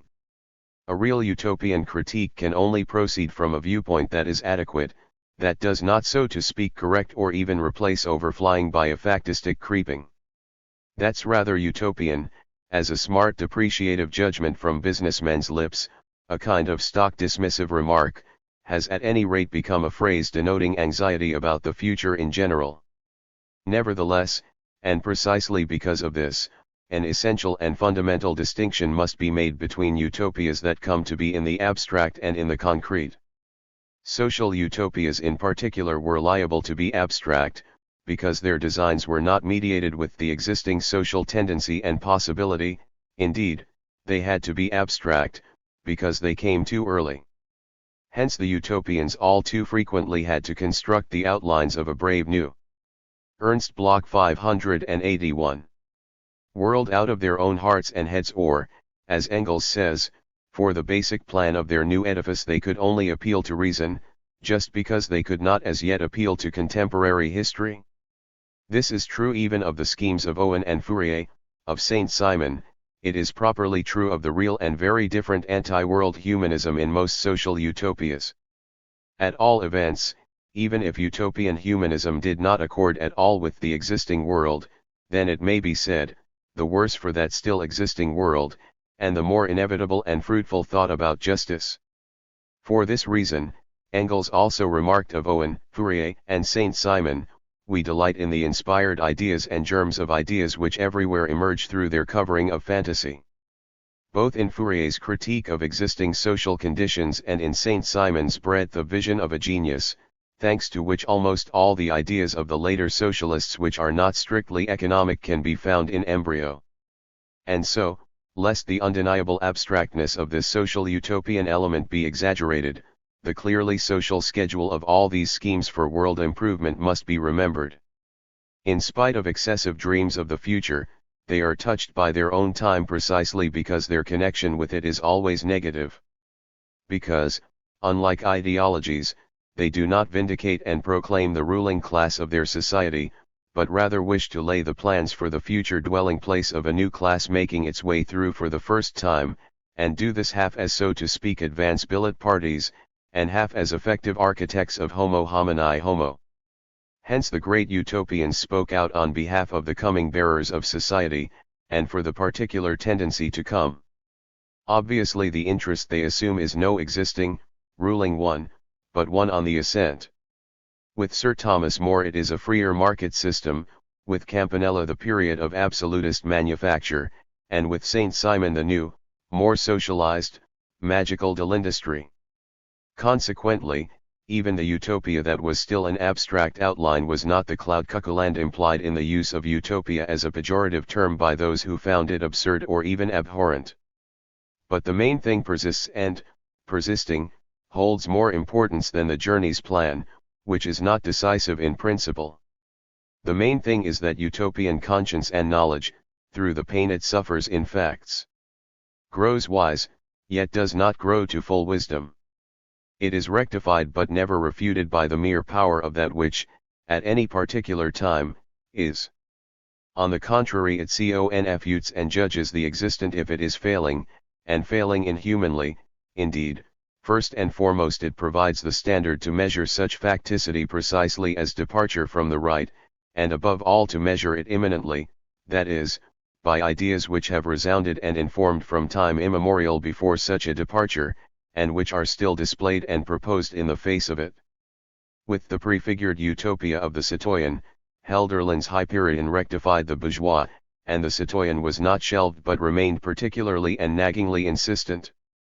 Of course there is Schiller's dictum with its idealism, its resignation, only that which has never come to pass never grows old. But when applied to the utopicum and what that postulates, its truth relies solely upon a utopian interpolation, the adverbial not yet. Then, cum grano salis, the saying is just.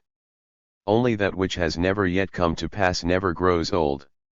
It is just in respect of that life beyond labor hinted at in almost all social utopias, or in respect of a coming to be human through fit aims and profound perspectives about us. This not yet was imaged and imagined in the obviously utopian constructions of great art and religion, it remains unsatisfied in the before us. Indeed, the more an age sceptically renounces or is dogmatically removed from the not yet, the more it solicits it. But in any case, without the dimension of the future, conceivable for us as an adequate future, no empirical being will endure long.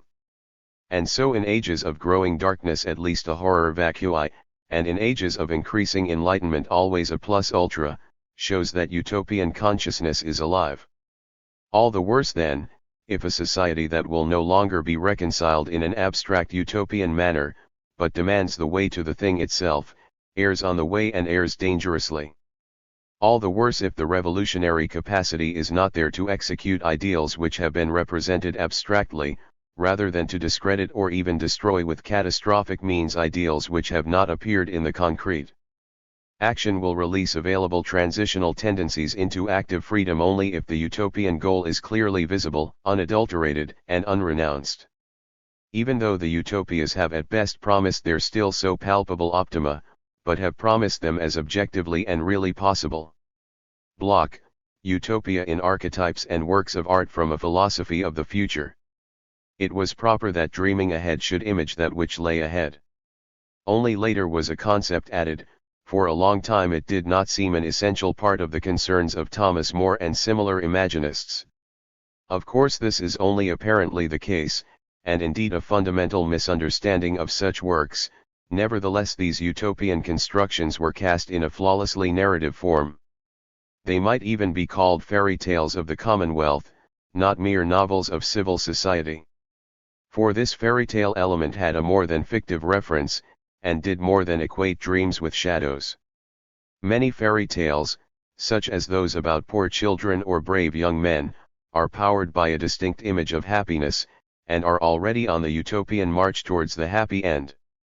Similarly, the fairy tale of the Commonwealth was reminiscent above all of the ancient folk dreams, which had their own already utopian characteristic in the shape of a search for good fortune. But the fairy tale, replete with fantasy, also has a utopian connection with so-called pre-logical forms of figurative connection, yet one in no way antithetical to the conceptual form of a later period and its enlightenment. The fairy tale is related to the acquired or inherited basic images of the imagination, the famous archetypes. Whereas the fairy tale element, as distinct from the saga, is not a degenerate form of myth but has a quite specific origin that is even inimical to the stratified higher social form of the myth, the archetypal figurative material largely remained in, and expressed itself by virtue of the context of myth. Consequently the archetypal was stressed not only as pre-logical but in essence quite unjustly as wholly irrational. Jung, for instance, relegated the archetypal to an unthinking unconscious of more than 500,000 years ago, from which he would allow it only to emerge quite without future as no more than regressio. Yet archetypal images have constantly recurred in history, and, in the midst of their mythical context, the really ancient ones often display a wholly luminous, thrustingly utopian sense and purpose. For example, the radiant memory of the Golden Age, conceived of as a buried age, or as one approaching in the future.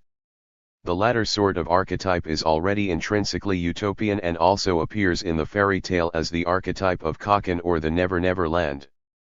Many other encapsulated archetypes such as the invisible castle, or the Savior King, and their mythicized context must be cracked on their so to say utopian content. Admittedly a very few archetypes of suppression and lordship such as the Medusa, or even the Olympian god and his lightning are without hope. But the instead or openly humane archetypes are not devoid of the utopian notion, they do not brood, diluvian and mysterious, in the depths of the unconscious.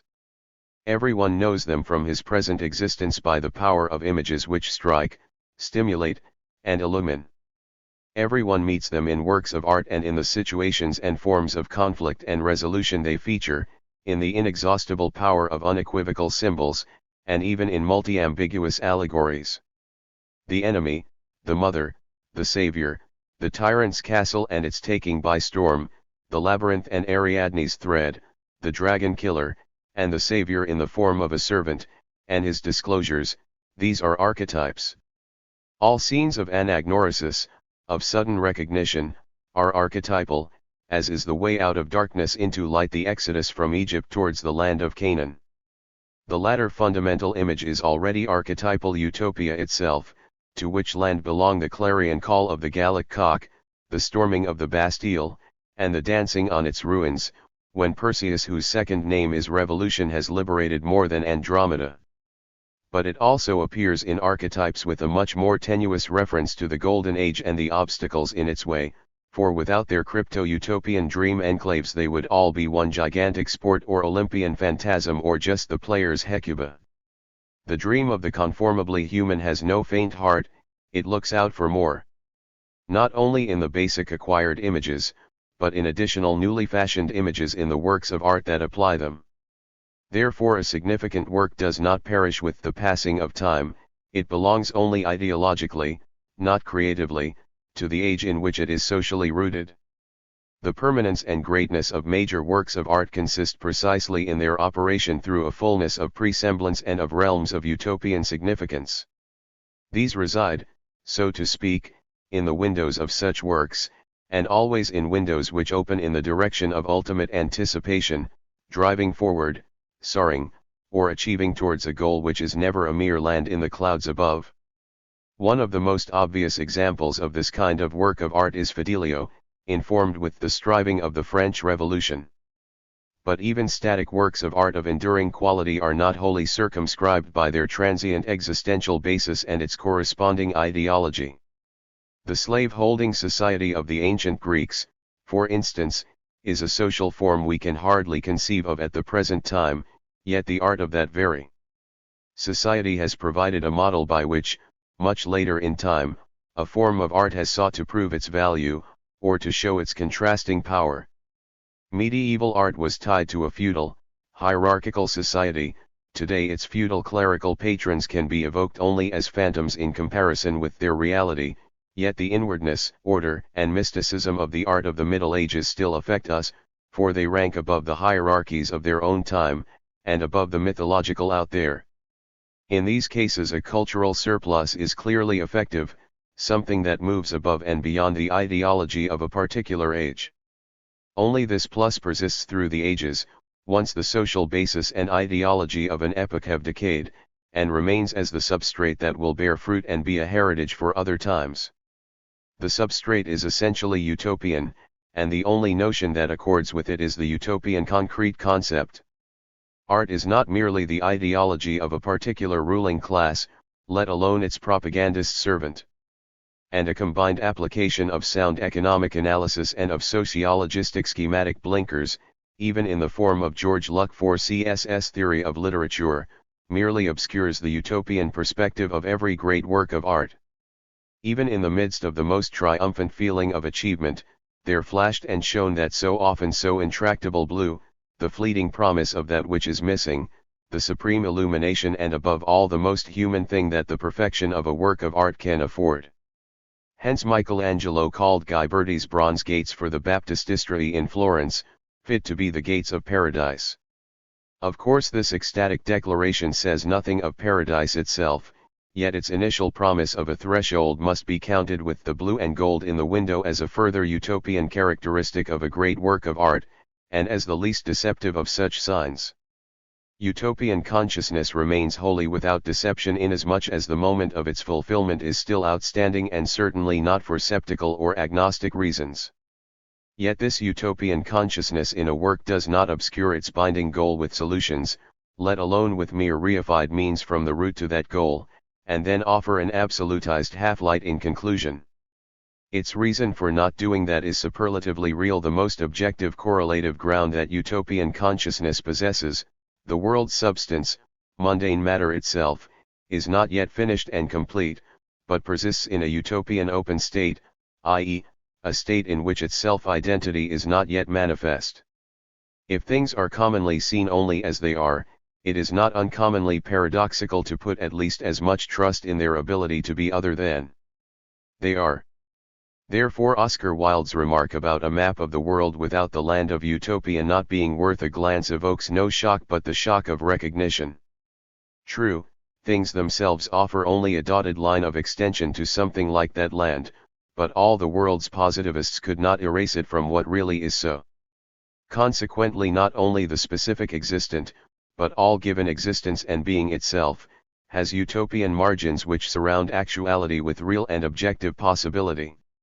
Consequently every work which represents and informs this possibility is full of augmented horizon problems, and its own level depends on the level of such problems. Therefore great works of art can dispense least of all with the creative touch of poetic anticipation, not the concealment or repression but the presemblance of what, objectively, is still latent in the world. This enables us to distinguish the hermeneutics of archetypes from that proper to works of art. All non-fairy tale, non-aurora archetypes have to be opened up in order to discern their utopian content, but in great works of art, the self-light of this utopian presence glows on the horizon. In a work of art, sorrow and anguish never remain unillumined just as they are, and joy always dawns as a foreglow, with the depth and emphasis afforded by shadow. Even the great tragic fall, despite all its blood, death, and darkness, and despite the cross, never has the last word in the work of art, which is ultimately still open. Hence the phenomenon of optimistic tragedy, with a faint though definite richness and fullness even when the end seems so black. Lukács rightly counters pessimistic tragedy with this assertion. The greatest tragedies that we have inherited from the past do not show forth the inescapable vanity and necessary annihilation of human endeavors, but on the contrary the actual or actually recurrent struggle between old and new, in which the collapse of the old, or the fall of the new when opposing the old with weak forces, crowns the realization or at least the perspective of the realization of a higher stage of development. Admittedly, Lukács's standpoint is again mainly sociological, and he is using the phenomenon of tragedy and its perspective only as a device for non-aesthetic comprehension of social processes. Nevertheless, the surplus containing the perspective, and therefore the utopia anticipated here as well by the work of art, is particularly clear in the apparent paradox of optimistic tragedy.